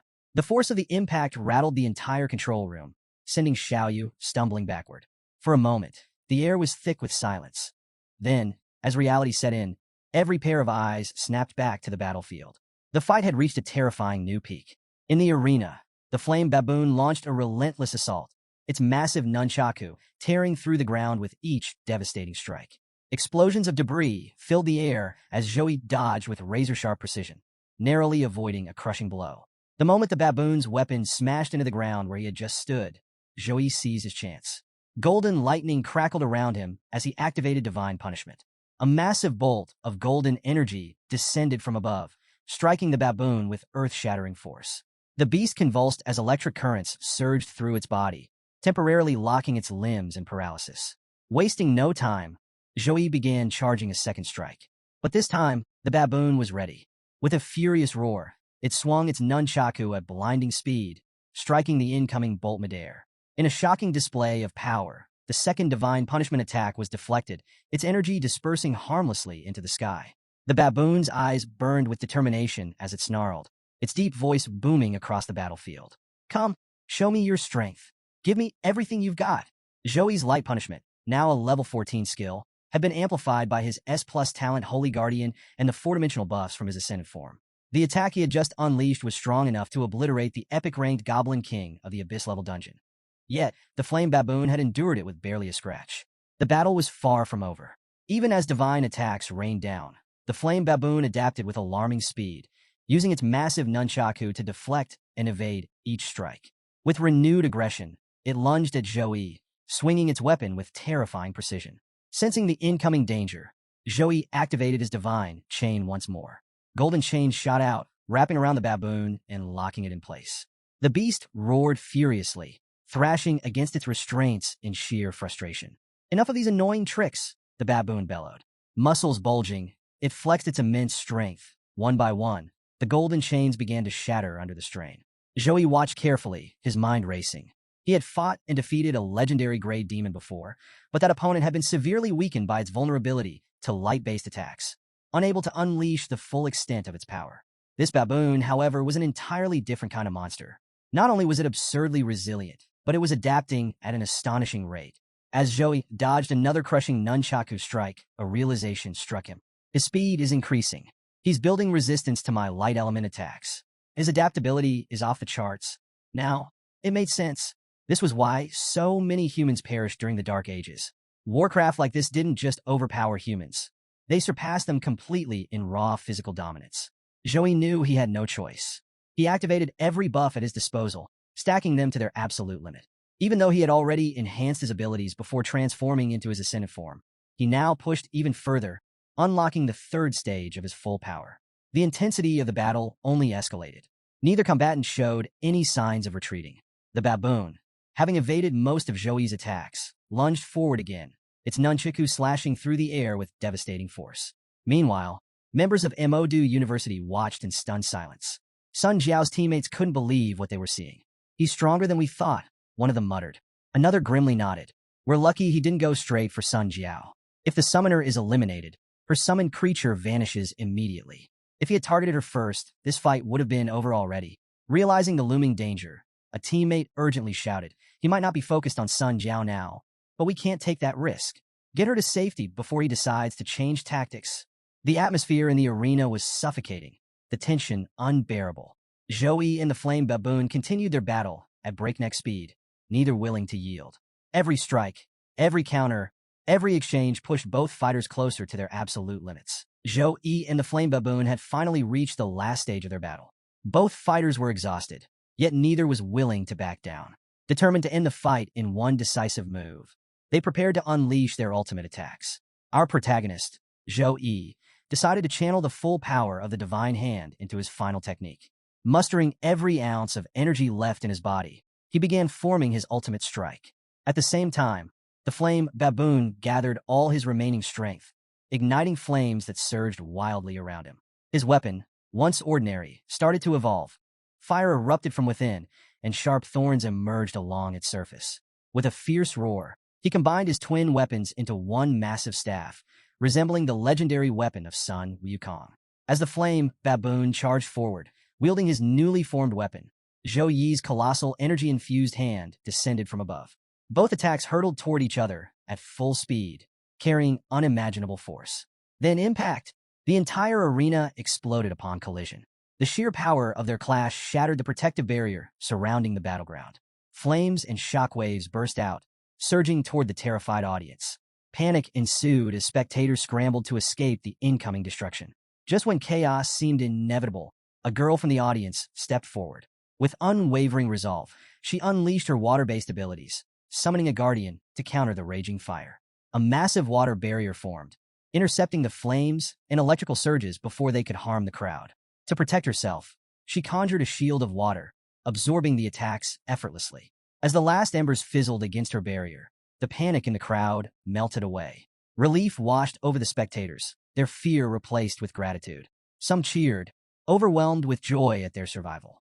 The crisis had been averted, but the battle was far from over.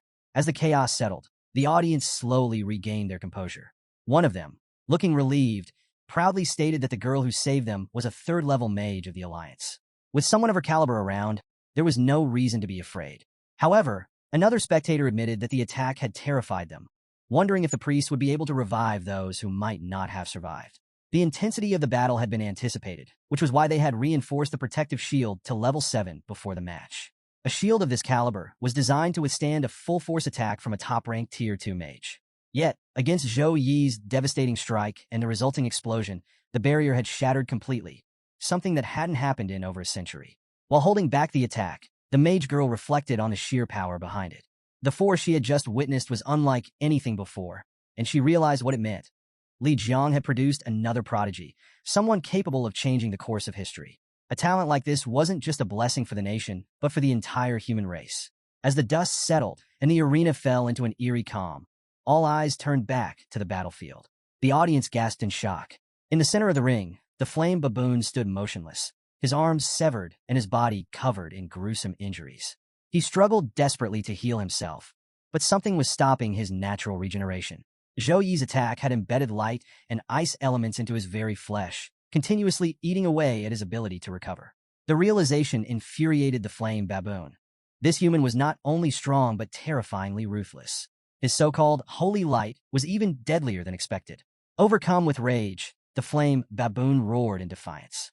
Using every last ounce of strength, he forced his body to regenerate, restoring his arms in an instant. Slamming his fists into the ground, he bellowed, "How could I, the great flame baboon, fall here?" But before he could even finish his declaration, Zhou Yi appeared out of nowhere and landed a crushing punch right to his face. The sheer force sent the flame baboon flying across the arena, his body skidding uncontrollably. A few teeth went flying, marking the devastating impact of the blow. But Zhou Yi wasn't finished yet. Without hesitation, he rushed toward the flame baboon, preparing to deliver a finishing blow.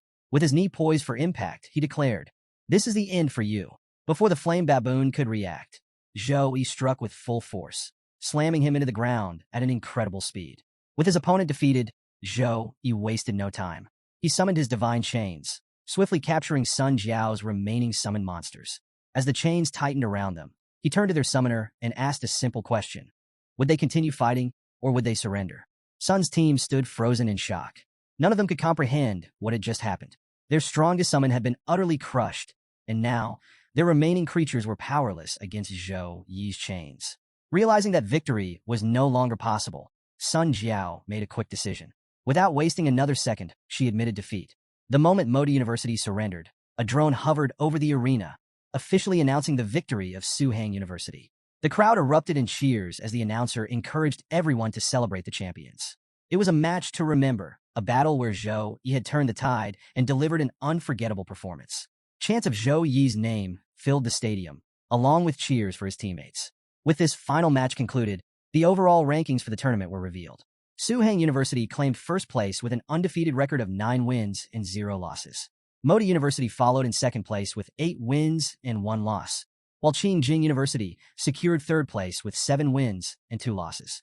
As the rankings were displayed, the crowd once again roared in excitement, celebrating Su Hang University's flawless victory. Meanwhile, a commentator who had been covering the match for his viewers couldn't contain his amazement. He had asked before the battle who the audience thought would win, but now, seeing Zhou Yi's overwhelming strength, he was left speechless. "Can you believe this guy is only 18? He exclaimed.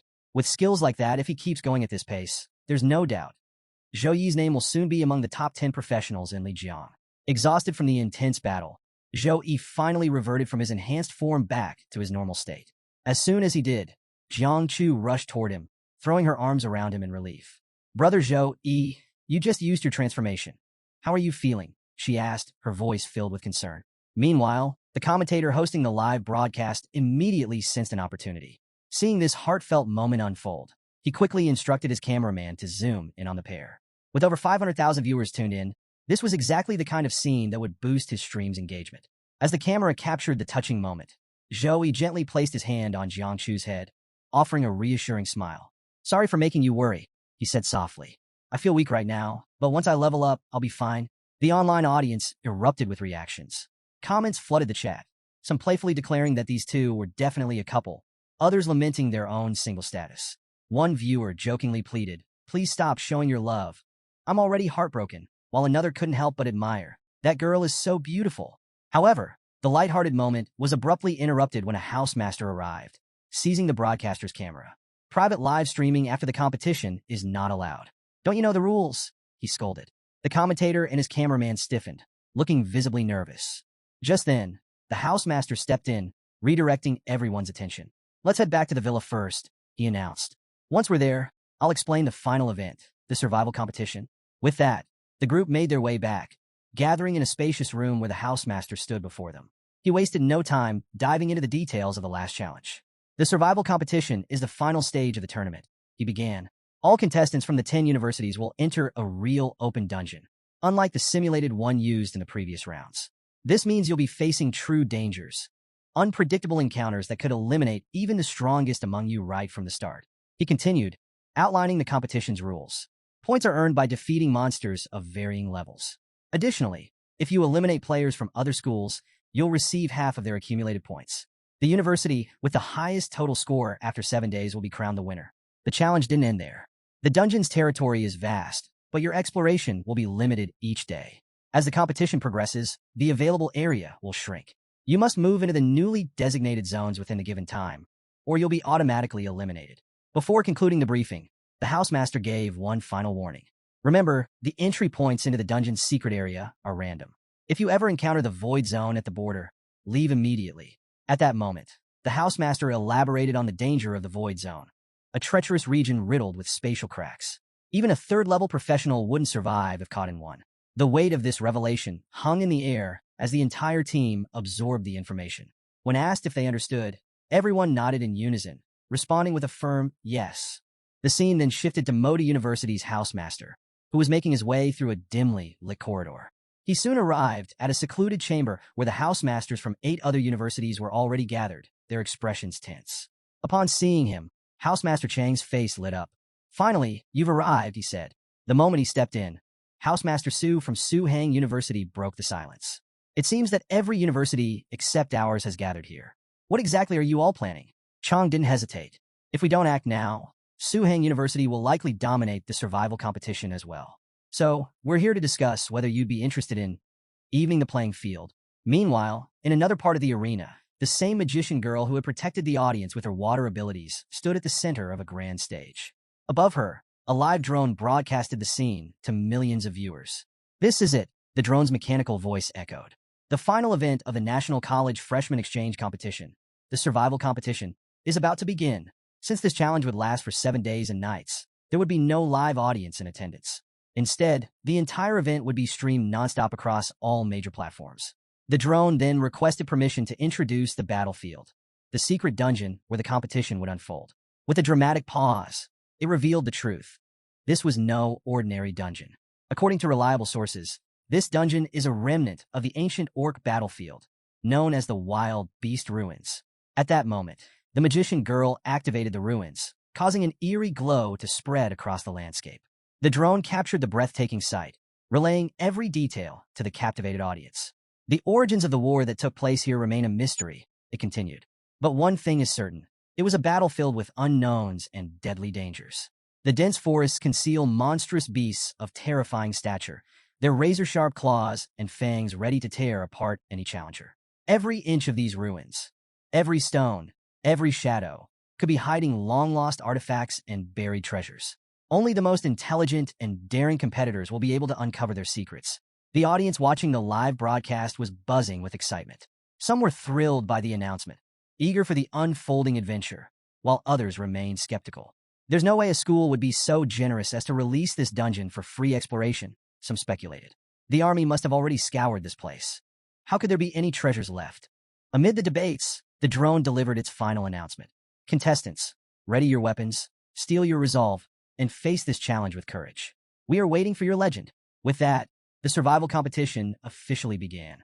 One by one, the participants began teleporting into the wild beast ruins. As they vanished, tension filled the air. Among them stood Zhou, his presence alone making several competitors uneasy. Many secretly prayed that they wouldn't end up near him once inside the realm. Soon, Zhou himself was teleported, and the competition was underway. Upon arrival, contestants found themselves scattered across different locations within the ruins. Before entering, Zhou had been holding hands with Jiang Chu, standing close to her. Yet now he was alone. It became clear, no matter how close two people were physically, the teleportation process strictly separated everyone. This meant it would take some time for him to reunite with his teammates. As Zhou glanced back, he immediately noticed he standing there. Their eyes met for a brief moment. Then, without hesitation, he turned and bolted at full speed, activating his 100-step technique to escape. Watching him flee, Zhou couldn't help but chuckle. What a madman, he mused. His score is still at 0. Why would I waste my time fighting him now? Summoning his hammer, Zhou smirked. To hunt properly, you have to let the prey fatten up first. Meanwhile, high up in the trees, Xiaolan perched silently with her bow, her sharp senses scanning the area for movement. Suddenly, she detected rapid motion in the northern direction, a lone figure sprinting across the terrain, about 1,000 meters away. Unable to determine the runner's identity, she narrowed her eyes. Could it be Zhou? Wasting no time, she drew her bow, took careful aim, and released an arrow straight at the target. The arrow cut through the air with deadly precision, heading straight for its mark. But just before impact, the figure twisted mid-step, narrowly dodging the attack. A voice rang out in alarm. Xiaolan, we're on the same side. The target was none other than Yi. Some of the arrows had come dangerously close, but hearing his frantic shout, Xiaolan immediately halted her assault and stepped forward. Good thing you spoke up, she said, lowering her bow.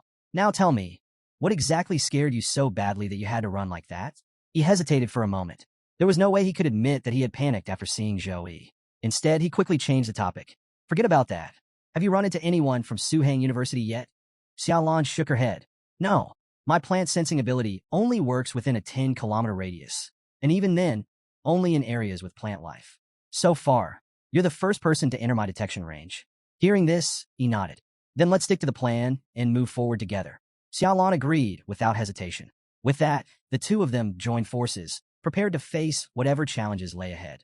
Meanwhile, the outside world was watching the competition unfold in real time. Among the spectators was a young man who furrowed his brows upon seeing Yi and Xiaolan working together. Why are Qingjin and Moda University cooperating? He muttered, puzzled by their unexpected alliance. Beside him, another observer glanced at the screen and offered an explanation. They're at similar power levels, so they're naturally cautious of each other. Plus, this dungeon is dangerous. It's smarter to work together for now, rather than waste energy fighting right away. He continued, but don't worry. This is just day one. As time goes on, the survival match will only get more intense. By the 7th day, when the contestants' tracking devices reveal everyone's location, that's when the real chaos will begin.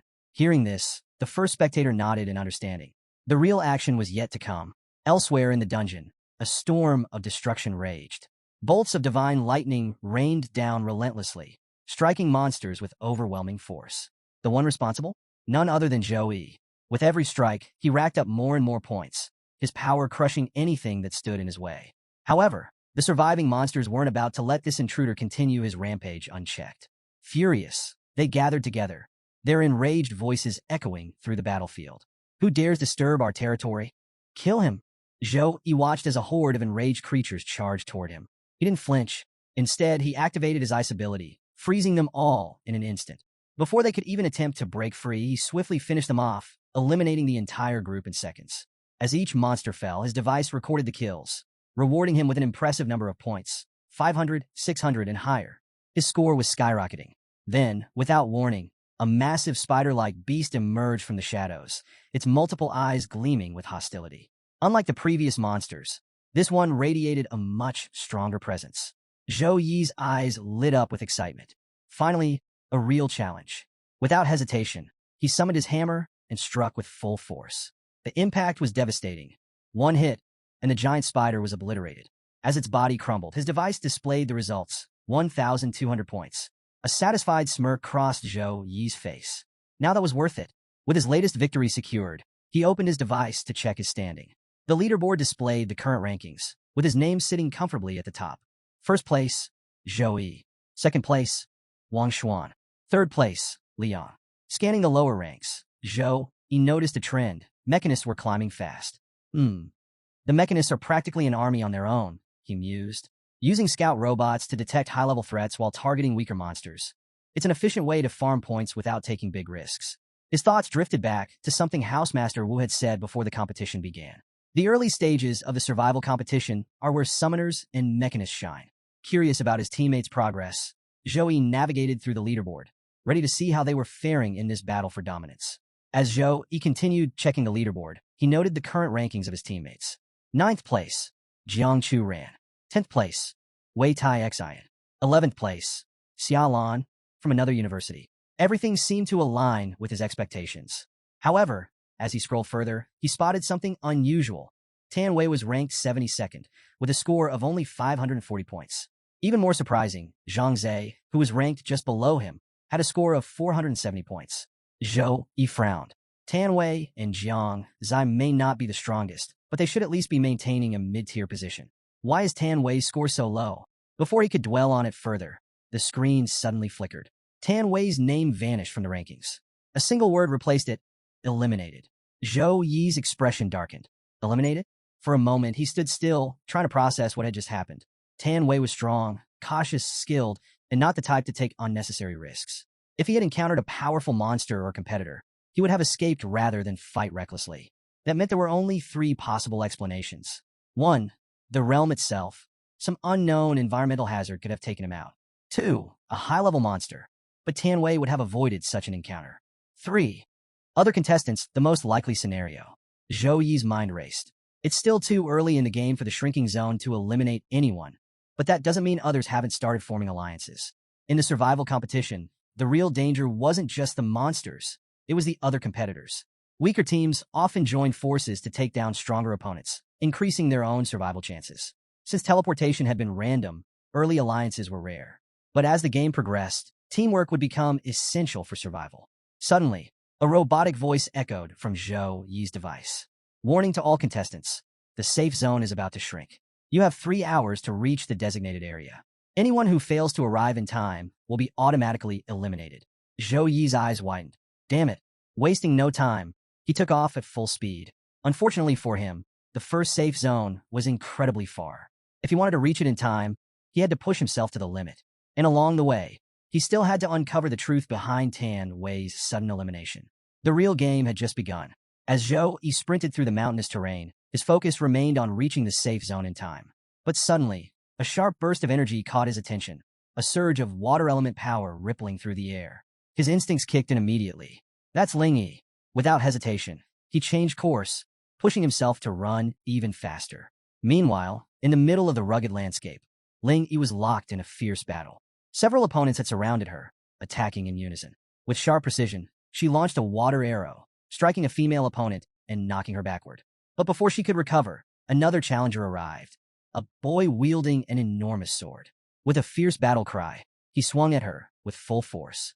Ling Yi reacted instantly, summoning a water shield to block the strike. The boy's blade clashed against the barrier, but it held firm. Frustrated, he gritted his teeth. You're as annoying as a cockroach, he spat. Ling Yi merely smirked. And you talk too much. Before he could react, she activated her second skill, Stone Hammer. A massive stone hammer materialized above them, slamming down with crushing force. The The boy barely had time to register what was happening before he was sent flying, his screams echoing through the mountains. Dusting herself off, Ling Yi shook her head. Did your mentor never teach you not to underestimate your opponents? But she wasn't done yet. She turned slightly, her voice laced with amusement. Did you really think my memory was that weak? A second opponent, a girl, had been sneaking up behind her, hoping to land a surprise attack. But Ling Yi had sensed her presence all along. Before the attacker could get any closer, Ling Yi swiftly activated stone binding. In an instant, jagged rocks erupted from the ground, encasing the girl and trapping her in place. With both opponents immobilized, Ling Yi folded her arms and gave them a cold stare. So, what's it going to be? Will you surrender, or should I finish this right now? Before either of them could answer, the sound of slow, deliberate clapping echoed through the battlefield. A figure stepped forward, their face still hidden in the shadows. Only their hands were visible, applauding as if they had been watching the entire fight unfold. Whoever they were, they had finally decided to make their presence known. That's it for this recap on Retro Recaps. What's your take on the next big twist? Drop your predictions in the comments. Don't forget to like, subscribe, and hit the bell so you never miss out on the next thrilling chapter. See you in the next recap.